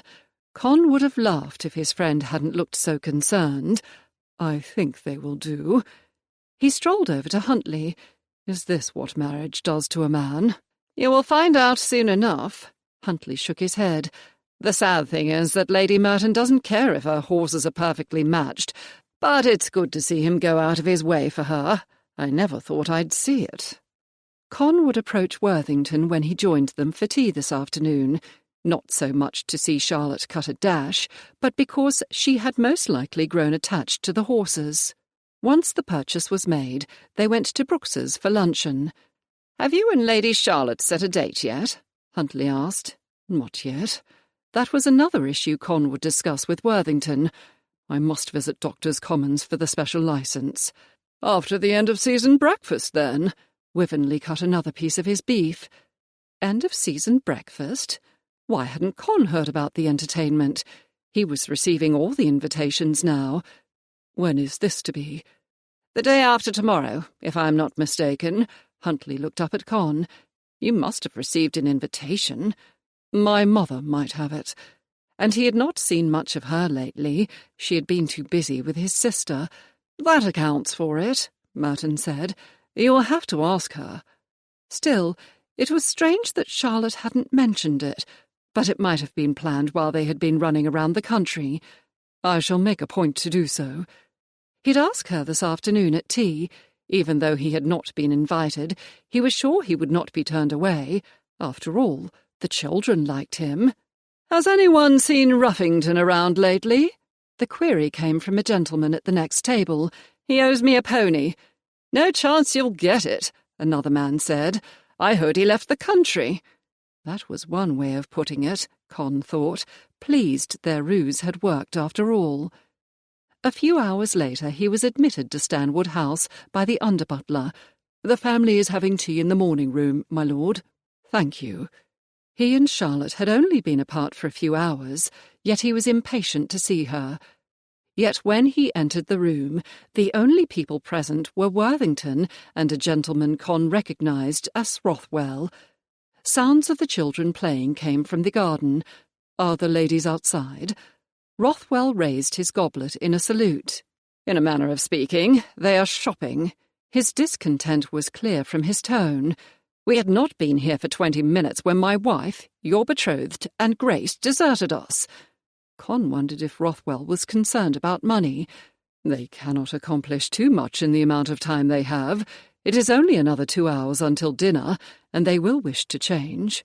You obviously do not know how efficient they can be, Worthington mumbled. He poured Con a glass of claret. Come to think of it, Rothwell continued, taking a large drink of his wine, when I came to town to be inducted into the Lords, Louisa had renovated the kitchen and redecorated several rooms by the time I returned. He frowned into his wine. I was only gone for 2 weeks. I still do not know how she managed it. Even if Con could not spend time with his beloved, he could find out about the party. I understand there is to be a large breakfast event in 2 days. Grace wanted to do something before we left for the country. She had planned a ball for our sisters and Dotty, but weddings kept interfering. Worthington took a sip of wine. We agreed that an evening entertainment would be too much work with your marriage coming up, and decided on a breakfast. Worthington glanced out the window and watched the children for a moment. Your mother has your invitation. Again, that made perfect sense. Still, Con had the feeling that he was missing something. I'll look forward to it. It is too bad we could not have combined my wedding breakfast with your entertainment. Worthington paused for a long moment before replying. Yes, indeed. Speaking of my marriage, I would like to set a date as well as purchase from you the pair of greys Charlotte is using for her carriage. The horses can be arranged. As to the other, I am still waiting for my wife to give me a date for the wedding. Just then the children ran into the morning room, followed at a slower pace by the Great Danes. Worthington heaved a sigh. I really must get Daisy to the country before she drops that litter. The children began to surround them, but he directed them to the schoolroom. I shall invite Kenilworth to dine with us. As they left the parlour, the children chatted happily, debating who was to sit next to him. Rothwell looked confused. What about me? I am their favourite brother-in-law. Con couldn't stop himself from smirking. What the devil did you do? The Duke groused. They liked me perfectly well the last time I saw them. Knowing he had the advantage, he puffed out his chest. I allow them to call me by my first name. Those children do nothing for my consequence, Rothwell snorted. I never feel less like a duke than I do around this family. Worthington raised his glass. And that is exactly how I intend it to remain. You could allow them to call you Gid, Con said. Rothwell scowled, and Con forced his lips together so he wouldn't laugh. They would like that. I am sure they would. While they're at it, they can call you Connie. No, they can't, he retorted. That's what we call my sister Cornelia. A circumstance he had always been thankful for. Aside from that, Barton, you remember him, is called Connie. We'd confuse everyone. Don't feel too bad. Worthington poured more wine in Rothwell's glass. Merton thought Dotty would never find a use for his title. Con recalled him saying something to that effect in the inn. I, for one, would rather be wanted for the person I am rather than my title. Even if he had never expected that would be the case, or expected to be rejected despite his title and wealth. The next afternoon, Louisa, Dotty, and Charlotte were ensconced in the young ladies' parlour discussing Charlotte's wedding. Are your wedding clothes finished? Louisa asked. She had taken out a sheet of paper and had a pen poised over it. Every last item has been delivered. Charlotte had been amazed at that. Then again, Madame Lisette was no fool, and she knew she would have years of orders from them. May, or rather Walker, is packing as we speak. Where will you go on your honeymoon? Louisa frowned. Will you make a wedding trip? We shall. Where depends on what happens on the continent. If it is still unsafe, we shall go to the Lake District. I hear it is beautiful. The wedding breakfast is planned, Dotty pointed out. You can add that to your list. Louisa scribbled on the foolscap. Special licence? Matt has it, Charlotte said. Wedding present? I had an emerald tie pin made for him. It almost matches his eyes and my ring. Louisa's lips formed a moo. He will not have anything for you. It doesn't matter, Charlotte shrugged. I'm sure he'll make up for it later. I, for one, am amazed you have been able to keep this a secret, Dotty said. Dominic figured it out, but promised not to tell anyone. I believe he thinks it is slightly roguish. Poor Constantine hasn't had much time to think about it. Charlotte was relieved her cousin had agreed to keep her betrothed busy. With you and Louisa spending so much time with me, Rothwell and Merton are spending time with him. By this time tomorrow you will be married. Louisa blinked rapidly. When I wed, I was worried that you were the last one left and would be lonely. I'm so happy you have found a man to love. Charlotte's eyes misted, but she was determined not to cry. It would set them all off. As am I. Louisa put her pocketbook in her reticule and rose. We may as well use the hour or so we have left to finish your shopping. A knock came on the door and Louisa sat back down again. I do hope it's not our gentleman. We have too much to do. We shall find out soon enough, Charlotte said. Come. My lady. Royston handed her a card. She did not recognise the name at all. Did she say what she wanted? No, my lady. Shopping would have to wait. Very well, send her up. Her friends glanced at her. A lady I have never heard of wishes to see me. I hope it is not bad news, Louisa muttered. I am positive it's not. Dotty leaned over to see the card. Royston would not have allowed her past the door if there was anything smoky about her. Chapter 36. A lady Charlotte judged to be in her mid-20s was ushered into the parlour. She was dressed in a blue silk walking gown and had light brown hair and blue-grey eyes that held a slightly concerned look. Lady Pierpont, Royston intoned. Charlotte still held the card Royston had given her. She set it down and stepped forward to welcome her unexpected guest. Good afternoon. I'm Lady Charlotte Carpenter. This, she motioned to Louisa, is my sister, the Duchess of Rothwell, and my cousin, the Marchioness of Merton. Lady Pierpont curtsied. Your Grace, my ladies. Louisa and Dotty smiled politely and inclined their heads. Please, Charlotte said, join us. She motioned to a chair next to the small sofa she shared with Dotty. The tea tray will be here shortly. Thank you. The woman focused on Charlotte. I should like to get straight to the point, if I may. You met my mother, Lady Lichfield, in Richmond a week or so ago. Dotty and Louisa straightened, their complete attention now focused on the lady. Is this about Jemmy? Yes. She opened her reticule and drew out a small book. Almost everyone in the Mooring family has birthmarks. Most of us have too. As my sisters and brothers and I had children, I made drawings of the marks. Lady Pierpont opened the book to a page marked with a blue ribbon and handed it to Charlotte. I must know if Jemmy's birthmarks look like these. Dotty shook her head as if unable to believe what the lady was saying. But your mother was positive that Jemmy could not be the child she thought he was. Yes, well, Lady Pierpont pressed her lips together and sighed. Mamma is always very certain, though I seriously doubt if she has seen any of us or her grandchildren without their clothing, not to mention being able to keep all the markings straight. There are 8 of us, and we all have at least one child. Charlotte looked at the drawing and handed the book to Dotty. Please, if you could take that and compare the marks, I would greatly appreciate it. I spoke to my eldest brother, and we agreed that we must know if he is a Mooring. Charlotte strode to the bell-pull and tugged twice. My maid should be here in a moment. She will be able to tell you if they are the same, although, looking over her friend's shoulder, she studied the drawing again. They appear to match the description my maid gave of them. Walker arrived, followed by a footman carrying the tea tray. After he placed the tray down on the low table between the 2 sofas, she set out the cups and straightened. Yes, my lady.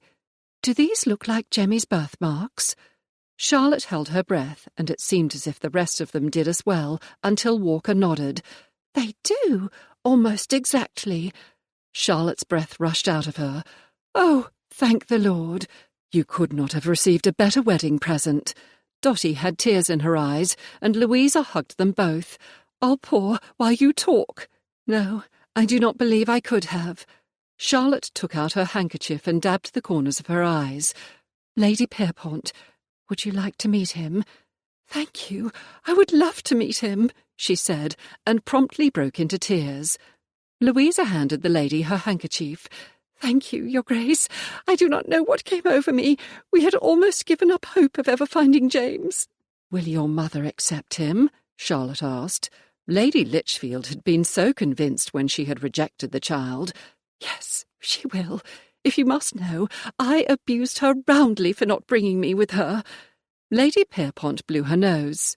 "But my youngest sister had just given birth, and my mother would not wait."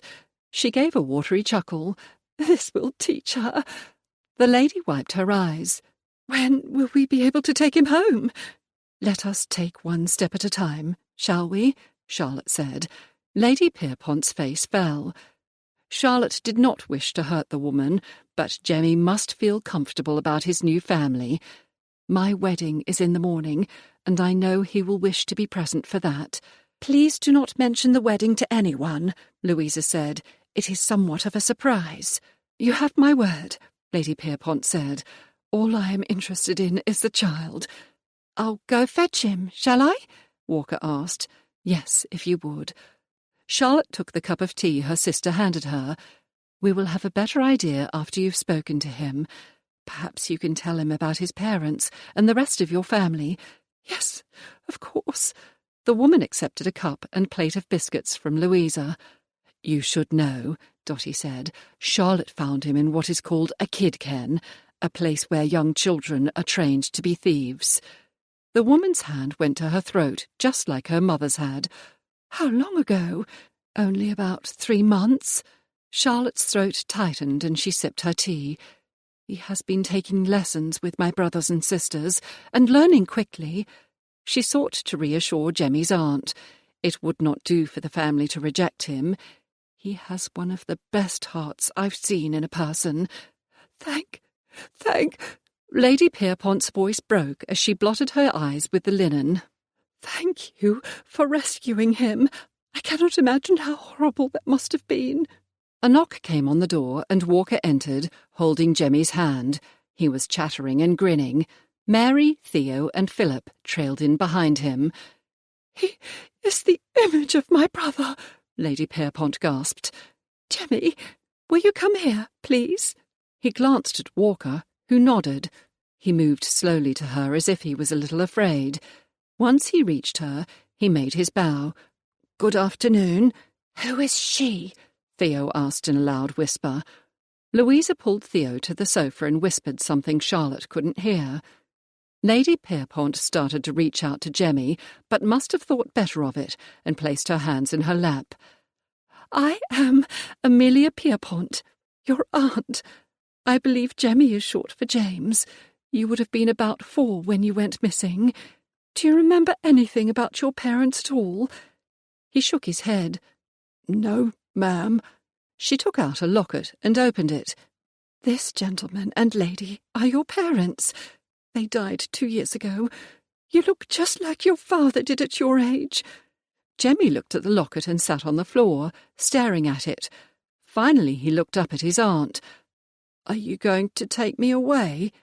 "If you will let me," she said gently. "You have a very large family who have been looking for you for a very long time." She took a miniature out of her reticule. "This was made when your father was about 6 years old." Mary, Theo, and Philip crowded around him, looking from Jemmy to the portrait and back again. "He does look like you," Mary commented. "If you want him to live with you," Theo said, "you have to love him as much as we do." "And promise to be nice to him," Philip added. Lady Pierpont crossed her heart. "I am true blue and will never stain. I promise we will all love him, and no one will ever harm him." Mary placed her hand on Jemmy's shoulder. "You could try it for a little while, I suppose." "We'll come and get you if you don't like it." Theo glanced over her shoulder at Louisa. Isn't that right?" "Yes, sweetie, it is." The door opened, and Constantine, Merton, and Rothwell strode into the parlour, making the room seem much smaller than before. Constantine put his arm around Charlotte, then glanced at Lady Pierpont. "What is this I hear about Jemmy's family finding him?" "I'll tell you how it came about later, but yes," she whispered, "Lady Pierpont is Lady Lichfield's daughter, and Jemmy's aunt. His family name is Mooring. She would like to take him to meet his aunts, uncles, and cousins." Constantine studied Jemmy for a few moments. "You know, I always thought there was something familiar about him. I went to school with a Lord James Mooring." "He is apparently Jemmy's father." Mary tugged on Con's jacket. "They want to take him to meet his family." Recalling her manners, Charlotte said, "My lady, allow me to introduce you to my betrothed, the Marquis of Kenilworth. The gentleman next to her Grace is my brother, the Duke of Rothwell, and the other gentleman is my cousin, the Marquis of Merton." Jemmy's aunt curtsied as the gentleman bowed.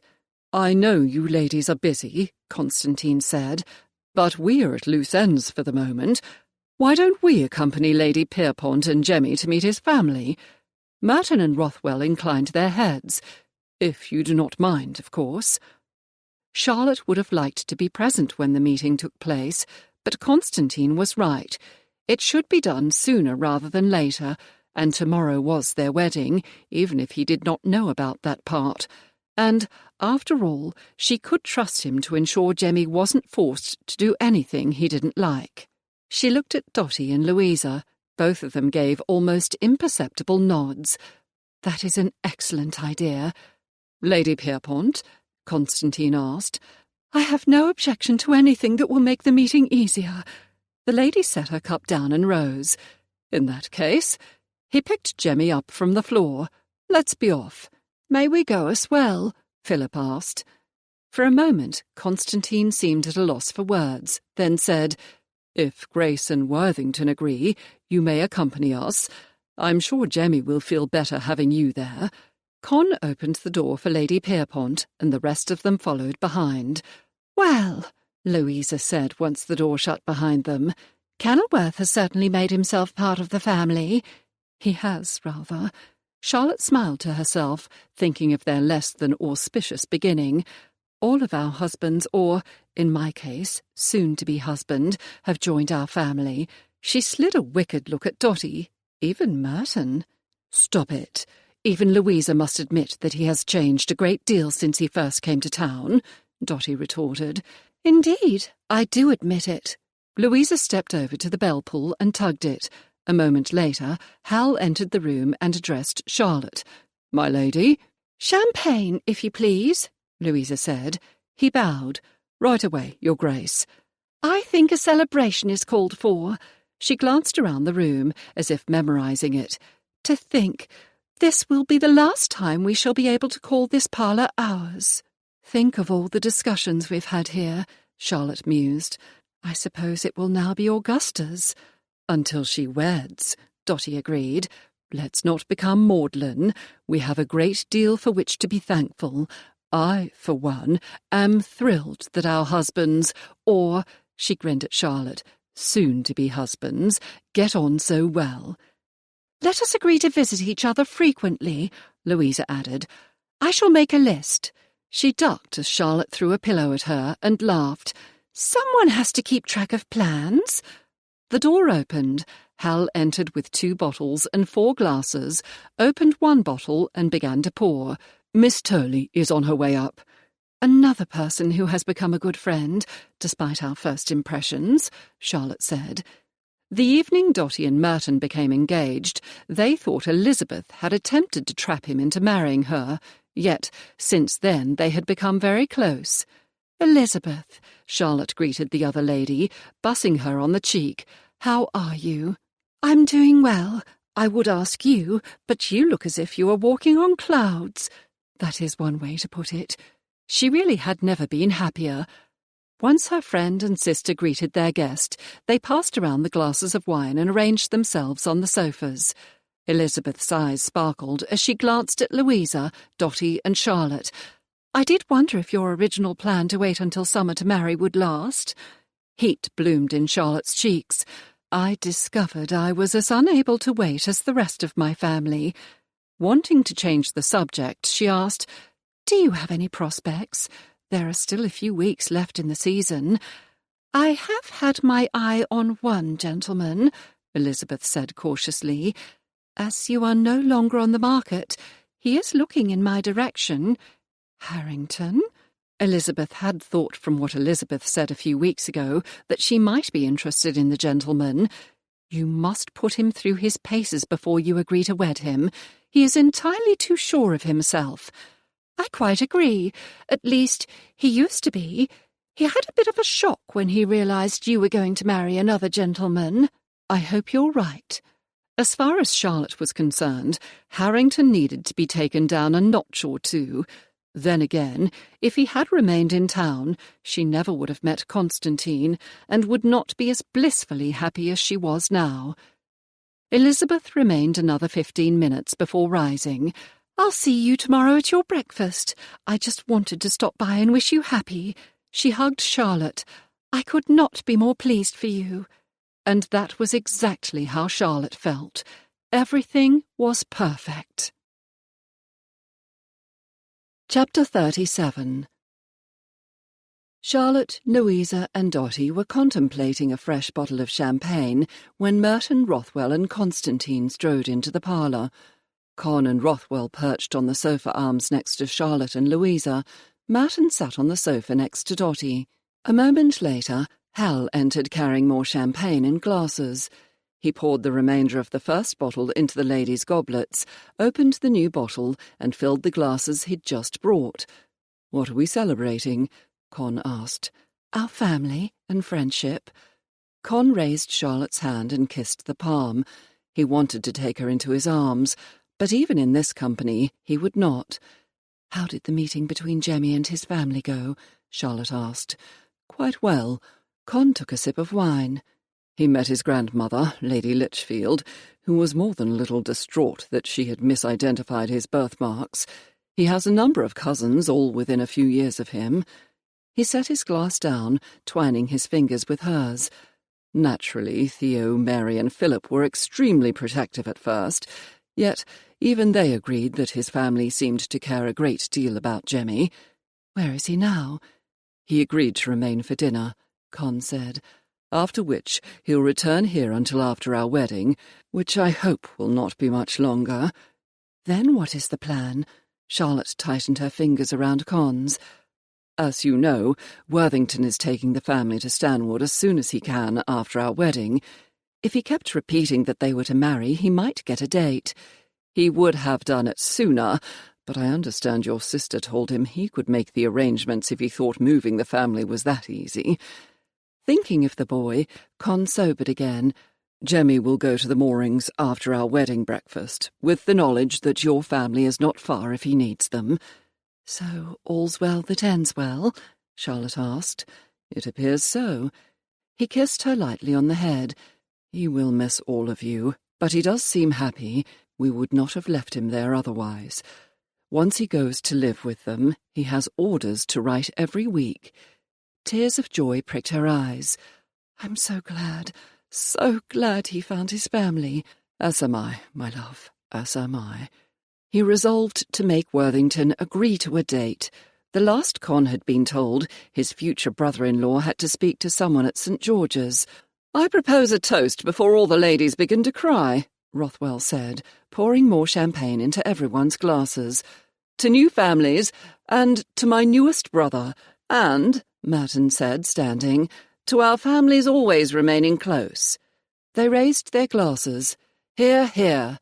"We have something else to celebrate," Louisa blushed rosily. "Rothwell and I are expecting an interesting event at the end of February." "Oh, Louisa, that's wonderful." Charlotte leaned over and hugged her sister. Dotty hurried over and embraced Louisa as well. The men slapped Rothwell on the back, congratulating him. Con drew his arm around Charlotte and whispered, "We'll be next." Even now she could be carrying his child. What he did not understand was why the devil her brother would not make his wife set the damn date. Con woke early the next morning, as had become his habit recently. Last evening, the Worthington table had been expanded to accommodate the Mertons and Rothwells. Most of the talk had centred around Jemmy and the upcoming party to which all the children were going to be allowed to attend. There was so much energy infusing the room, he thought the children would resist going to bed. Yet he was wrong. The mere threat of being deprived of the treat made them docile. Con had been able to sneak a few moments alone with Charlotte, but since they all had to be up early, their party broke up shortly after 9. Still, the evening had been successful. Worthington had agreed to tell Con this morning when he could marry. A noise came from his dressing room, and Cunningham came out carrying his black silk breeches. "I thought I would wear pantaloons this morning," Con said. "Not to the breakfast, my lord." His valet appeared shocked. "No, but until then, I still have several hours to go. You received a message from Lord Worthington that he wishes you to attend him at 8:30. Perhaps this was it. Con would find out when he was marrying Charlotte, and they could announce it at the breakfast. "What time is it now?" "Just on 7, my lord. Your bath is ready." He was tying his cravat when Cunningham answered a knock at the door. He came back carrying a small velvet bag. "This is for you, my lord." "In just a minute." Con lowered his chin, making sure the creases in his neckcloth were perfect. "Now you may give it to me." His valet pulled out a folded piece of paper and a tie-pin. Con opened the paper. "For my beloved, I shall see you soon. With all my love, Charlotte." "It reminds me of the ring you gave her ladyship." A flawless emerald winked at him from a bed of small pearls. "It does at that. I shall have to visit Rundell and Bridge after the breakfast today." Perhaps he would take Charlotte and they could find a piece together. "Your sister said she would meet you in the breakfast room." His valet helped him with his jacket. "There you are, my lord." A pot of tea was being set on the table when he entered the breakfast room. Anise was already there, dressed for the day instead of in her customary morning gown. "Where are you going?" Con asked, taking a piece of toast and placing it on his plate. Slices of ham and a baked egg followed. "I'm going visiting." She set down her cup. "Mamma said to give you this. It is for Charlotte." His sister handed him a large velvet pouch. "It is to go with the ring she chose." He took out a necklace. Opals were interspersed with emeralds, set into the same figured gold pattern as her ring. "She will love it. She sent me this tie-pin this morning. I think I shall send this over to her. She may wear it at the breakfast." Anise raised her cup, hiding her expression. "That is a lovely idea." Con ate quickly, then went to his study. He pulled out a piece of pressed paper and tried to think of something romantic to write, but he was no poet. "My darling Charlotte, this is for you with all my love. I shall see you soon. C. Webster, have this delivered to Lady Charlotte." His butler bowed, and Con thought he saw the man's lips twitch. His eyes must be playing tricks on him. Just the idea was shocking. Charlotte was dressed in a silk gown of Pomona green. Her maid was putting pearl-tipped pins in her hair when the door opened and Mary and Theo ran in. "Grace just told us you were getting married this morning, and that is what the party is for." The words rushed out of Mary's mouth before Theo could get a word in edgewise. "Why didn't you tell us?" Taking their hands, Charlotte drew the little girls to her. "Because it is a surprise for Constantine. He does not know he is being wed this morning." "Does Merton know?" Theo asked a bit belligerently. "He does, but only because he had to keep Constantine busy." Charlotte hoped Theo would understand. "But Rothwell, Cousin Jane, Cousin Hector, and almost everyone else do not know. Dotty and Louisa had to be told because I needed their help, and Lady Kendrick and her mother know for the same reason." "Then I don't feel bad." Mary hugged Charlotte carefully. "I don't either." Theo kissed Charlotte on the cheek. "You look beautiful, but we don't have anything for you." "Let's not be so hasty." Grace strolled into the bedchamber holding a posy of pink roses with blue nigella blooms. "What do you think of this?" Eyes shining, the girls nodded. "That's the best posy we've ever given anyone." "We have accomplished something blue." Grace shot Charlotte a grin. I'm afraid Madeline and the twins are slightly put out as well." As if they had been summoned, the three girls entered the room. They each held a handkerchief embroidered in white work. "You would have had more," Alice said, "if we had been told." "These are beautiful. Please forgive me, but I truly want to surprise Constantine." "Almost no one knew," Theo said. "Only Dottie, Louisa, Grace, Merton and Matt, and Constantine's mamma and sister, because Charlotte needed them to keep the secret," Mary added. "We forgive you," the older girls said as one. "My lady," Walker turned from the door, "this came for you." Charlotte put the bag on her dressing table and took out the most beautiful necklace she had ever seen. Setting it down on her dressing table, she read the note. "It's from Constantine. Do you think he knows?" "Not at all," Grace said.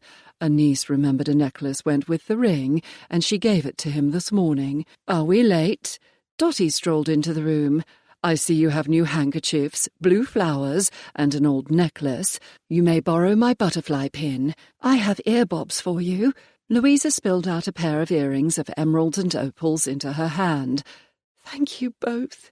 Fighting the tears that threatened to fill her eyes, Charlotte hugged her friends. "These are perfect. Don't forget me." Augusta rushed into the bedchamber and handed Charlotte an opal bracelet. "Grace said I could buy one with emeralds, but I thought you might want something you could wear more often." "That is very thoughtful." Charlotte kissed her sister on the cheek. "I shall wear it often." "Char," Charlie tapped on the open door. "It's time to go. Matt has Kenilworth in his study, so we can leave from the front." "Are we going to walk this time?" Mary asked. "No, sweetheart," Grace said. "We don't want Constantine to see you. He will arrive at the church last." "So now everyone knows but him?" Theo asked. Charlotte nodded. "Yes." When they arrived at the church, Mr. Peterson, the young clergyman who had performed all the Worthington marriage services, had a grin on his face. He greeted Charlotte. "My lady, I have never heard of the bride planning a surprise wedding, but I understand from your brother the gentleman is happy to be marrying you." "He has been trying for the past several days to convince my brother to agree to a date." "Well then," Mr. Peterson chuckled, "as Lord Worthington is bringing the groom, who will give away the bride?" "I shall." Charlie stepped up next to her. "My brother, the Earl of Stanwood." Mr. Peterson glanced around the church. "Will your other brothers attend?" "Yes," Louisa, standing next to Dottie, said. "They are coming with our husbands." A niece slipped into a pew with her mother and gave a little wave. The girls had just settled down when Walter, Philip, Jemmy, Rothwell, and Merton arrived. The boys had wide smiles on their faces. "We had to tell the coachman to bring us," Walter said. "I have never heard of a surprise wedding." Rothwell strolled up to Louisa. "And you knew all about it." Dottie tucked her hand in the crook of Merton's arm. "Thank you for helping to keep the secret. Anything for my family?" He bent and kissed her cheek. "They are coming," Hal called from the door at the side of the church. The children settled down. Dottie and Louisa stood next to Charlotte with Charlie, and Merton and Rothwell stood on the other side, where Constantine would be. Charlotte caught Constantine's eye as he strode in with her brother. "Isn't he handsome?" "Are your insides fluttering as if birds had taken up residence?" Dottie asked. "I had trouble breathing. It was as if my breath had been taken away," Louisa added. "All that and more." Charlotte's smile grew as Constantine's grin broadened. When he finally reached her, he took her hands. "You had me completely flummoxed. But now that I think about it, I can see the hints our families accidentally dropped." "You are happy?" She did not even know why she asked. His eyes told her everything she needed to know. "Can you doubt it?" "No, never." She glanced at the clergyman. "We are ready to begin." Charlotte had heard the words so often of late. Still, she was almost surprised to hear herself repeating them. She wanted to laugh out loud when Constantine's gaze heated as he promised to worship her body. When the vicar pronounced them man and wife, he shocked everyone by kissing her at the altar. "Finally!" "Yes," she whispered. "Finally." Constantine turned to leave, and she tugged them to the side. "We have to sign the register." "I forgot it as well," Rothwell said. Something about wanting to be alone with one's bride, Merton added. Now that that's done, Constantine said, we have an end-of-the-season wedding breakfast to attend. Did you plan our wedding trip as well? Charlotte widened her eyes. Of course not. That would have been much too forward, my lord. He chuckled. What do you think of the Lake District? I hear it's lovely this time of year. What a wonderful idea. She shot a suppressive look at Dotty, who had gone into whoops. I'm glad you agree. I might even have a lovely little house near Lake Windermere, with very few servants. Charlotte slid him a sultry smile. Even better. Epilogue. 8 months later. Charlotte ambled into Con's newly decorated study and lowered herself into one of the 2 leather-covered chairs in front of his desk. How she remained so graceful, as heavy with their child as she was, he had no idea. This came for you. She held out a letter. It's from France. The only one he knew in France was Amy, and he had certainly never expected to hear from her. Open it. After neatly popping off the seal, Charlotte spread the paper on his desk and read, Mon ami. She looked up at him. Did she always call you her friend? Yes. Now that he considered it, that was a rather strange form of address. Many mistresses referred to their protectors more intimately. That or Kenilworth. Never Constantine or Con? Charlotte had a curious expression on her face, and he wondered if he would do well to tread carefully. No, she was never that informal. I always thought it was something to do with her being French, but after that last conversation with her, I believe it was her way of keeping a distance. His wife nodded as if she understood, and went back to the missive. You may end the account you set up for me. I have married, and have no further need of your funds. Trust me when I tell you I have never been happier. I wish for you the same. Amy. I'm glad, he said as Charlotte refolded the paper. She deserved to find happiness. Yes, she and so many others. She slid the note across the desk to him. Are you surprised that she will no longer accept your largesse? Con put his hand over hers, stopping the motion. No, she would still see it as payment for what she did in her former life. It would not shock me if she somehow found a way to return all the money. He glanced down at their hands and up at his wife. This belongs in the fire. Incinerated, reduced to ashes, as was Amy's past life. Con would not keep anything that could connect her to the past. Charlotte gazed at him for a long moment, her head tilted to one side. Then she gave an almost imperceptible nod, took the letter to the fireplace, and tossed it in. A few moments later she returned to the chair. What shall you do with the money if she returns it? Donate it to your charity. It should continue to help others in need. He revelled in the bright smile she gave him. It had never occurred to him that he could be this happy. Suddenly, Charlotte's expression changed to a grimace, and her hand went to her stomach. They are getting closer together, and stronger. What? He jumped up, knocking his heavy leather chair over, and ran around to her. You're in labour? It was too early. She should not give birth for a few weeks. He lifted her out of the chair. You should be in bed. Reaching out, he yanked the bell pull, and the door opened. His butler bowed. Call the midwife and the doctor. The midwife has been called, my lord. She arrived several minutes ago. Con put his arm around Charlotte, supporting her as he walked slowly toward the corridor. What about the doctor? Attending another birth, my lord. Webster frowned. He sent a message saying he'd be here as soon as he could. Constantine, Charlotte said, laughing. Cease. I'm fine, and I refuse to be cooped up in my bedchamber until these children come. His mind went blank for a second. Children? Yes, she grinned at him. Mrs. Connor thinks she felt 2 babies the last time she examined me. Charlotte patted his cheek. They typically come a little early, but I'll be fine. Both the little ones and I are healthy and have stayed active. I am sure you are supposed to be in bed. He tried to infuse his tone with authority, but was truly at a loss.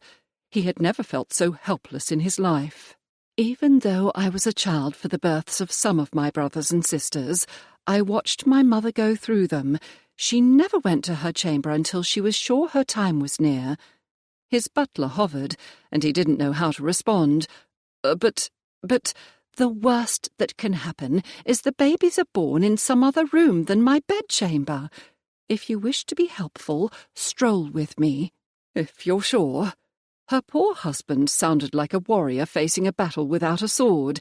"I am quite sure." She began to walk slowly toward the door.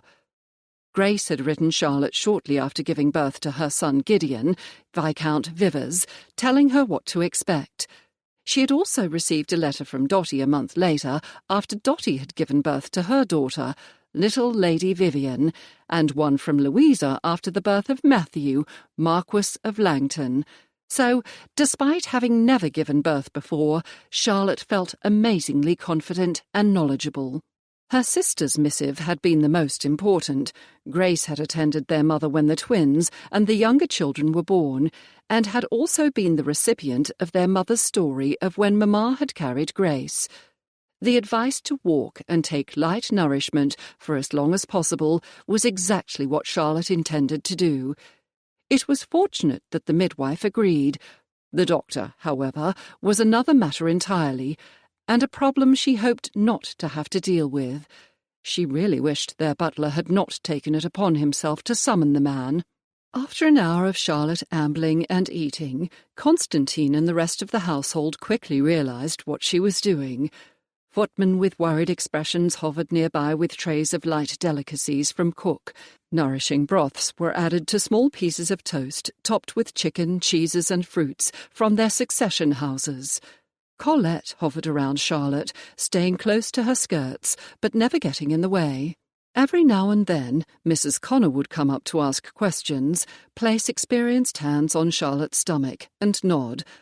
After the first such examination, Constantine began looking at his watch each time she cried out with a contraction. After 5 hours, the midwife pronounced, "I believe it's about time." Part of the way up the stairs, Charlotte felt an urge to push. "Oh, God, hurry, I think the babies are coming." Constantine swung her up in his arms, and even as heavy as she was, carried her as if she weighed no more than the cat. May was in the bedchamber, ready to remove Charlotte's clothing, when Constantine started to leave. "Do not go." She reached out and touched his arm. "I want you to be here. My father stayed with my mother." The strong planes of his face tightened, but he inclined his head. "If you wish." Maids brought hot water, linens, and ice chips piled in a silver bowl. Mrs. Connor pulled the birthing chair from the corner of the room. In the meantime, May quickly stripped Charlotte to her chemise. "My lord," the midwife said, "please help her ladyship into the chair." Constantine cocked Charlotte a look. "Grace sent it," Charlotte explained. She had barely been lowered onto the chair when the urge to push came again. "Now then, my lady, let's see how much progress you've made." Getting on her knees, the midwife lifted the hem of her shift. "Not long now, once or twice more." "What in the name of heaven?" The Dowager Lady Kenilworth strode into the chamber. "Charlotte, get in bed.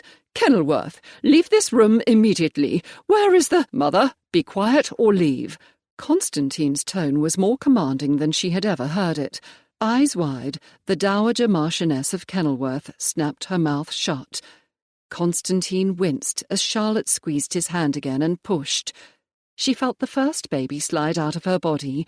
One of the older maids rushed forward with a wet cloth. "A fine boy, my lady," Mrs. Connor announced. "Let's see what else you've got." Seconds later, the second child appeared. "A girl. Now once more, and we'll get you cleaned up." In what seemed to be a very short period of time, Charlotte had been washed, dressed in her nightgown, and put in bed, where she nursed the babies. Constantine kissed her softly on her forehead and took one of the infants from her. "I never want to go through that again. It will be easier the next time." She was exhausted, but had never been more content. "At least we'll be able to tell them apart. We had to mark the bottom of Alice's and Eleanor's feet. "And you have an heir, Constantine," his mother said, the first time she had spoken since he'd told her to be quiet. "But I do not understand. What is that chair?" "A birthing chair, my lady," the midwife replied. "Doctors don't hold with them, but they make birthing a babe much easier." "My sister sent it to me," Charlotte added. "She had it made for me. The one my mother used is at Worthington Place." "What happened to the doctor?" her mother-in-law asked, apparently still confused. "Unable to be here, fortunately." As far as she was concerned, he need never arrive. She had a feeling he would cause problems. He had also not agreed with the midwife that Charlotte would have twins. "I'm sure he would have argued with me and Mrs. Connor." "Well, you certainly had a much easier time than I did." Lady Kenilworth reached for the baby Charlotte was holding. "Have you hired a wet nurse yet?" "No. The one the doctor sent smelled of ale, and we decided not to use her." Constantine kissed the baby and cuddled her. "If you insist on going through this again, we shall ensure he is not invited, especially if he is going to make this process more difficult for you." Charlotte gazed up at Constantine. His support and his willingness to always listen to her continued to amaze her. "I am the luckiest woman in the world, and I love you." "And I am the luckiest man. I love you." Mrs. Connor curtsied. "No relations for 2 months." Constantine swore under his breath, and Charlotte couldn't suppress her giggle. "Yes, Mrs. Connor, thank you for your help." This concludes The Marquis and I by Ella Quinn, narrated by Kat Gould, a member of SAG-AFTRA. Copyright 2018 by Ella Quinn. This unabridged audiobook is published by arrangement with Kensington Publishing Corporation and was produced in the year 2021 by Tantor Media Incorporated, a division of Recorded Books, which holds the copyright thereto. Please visit tantor.com for more information on our growing library of unabridged audiobooks.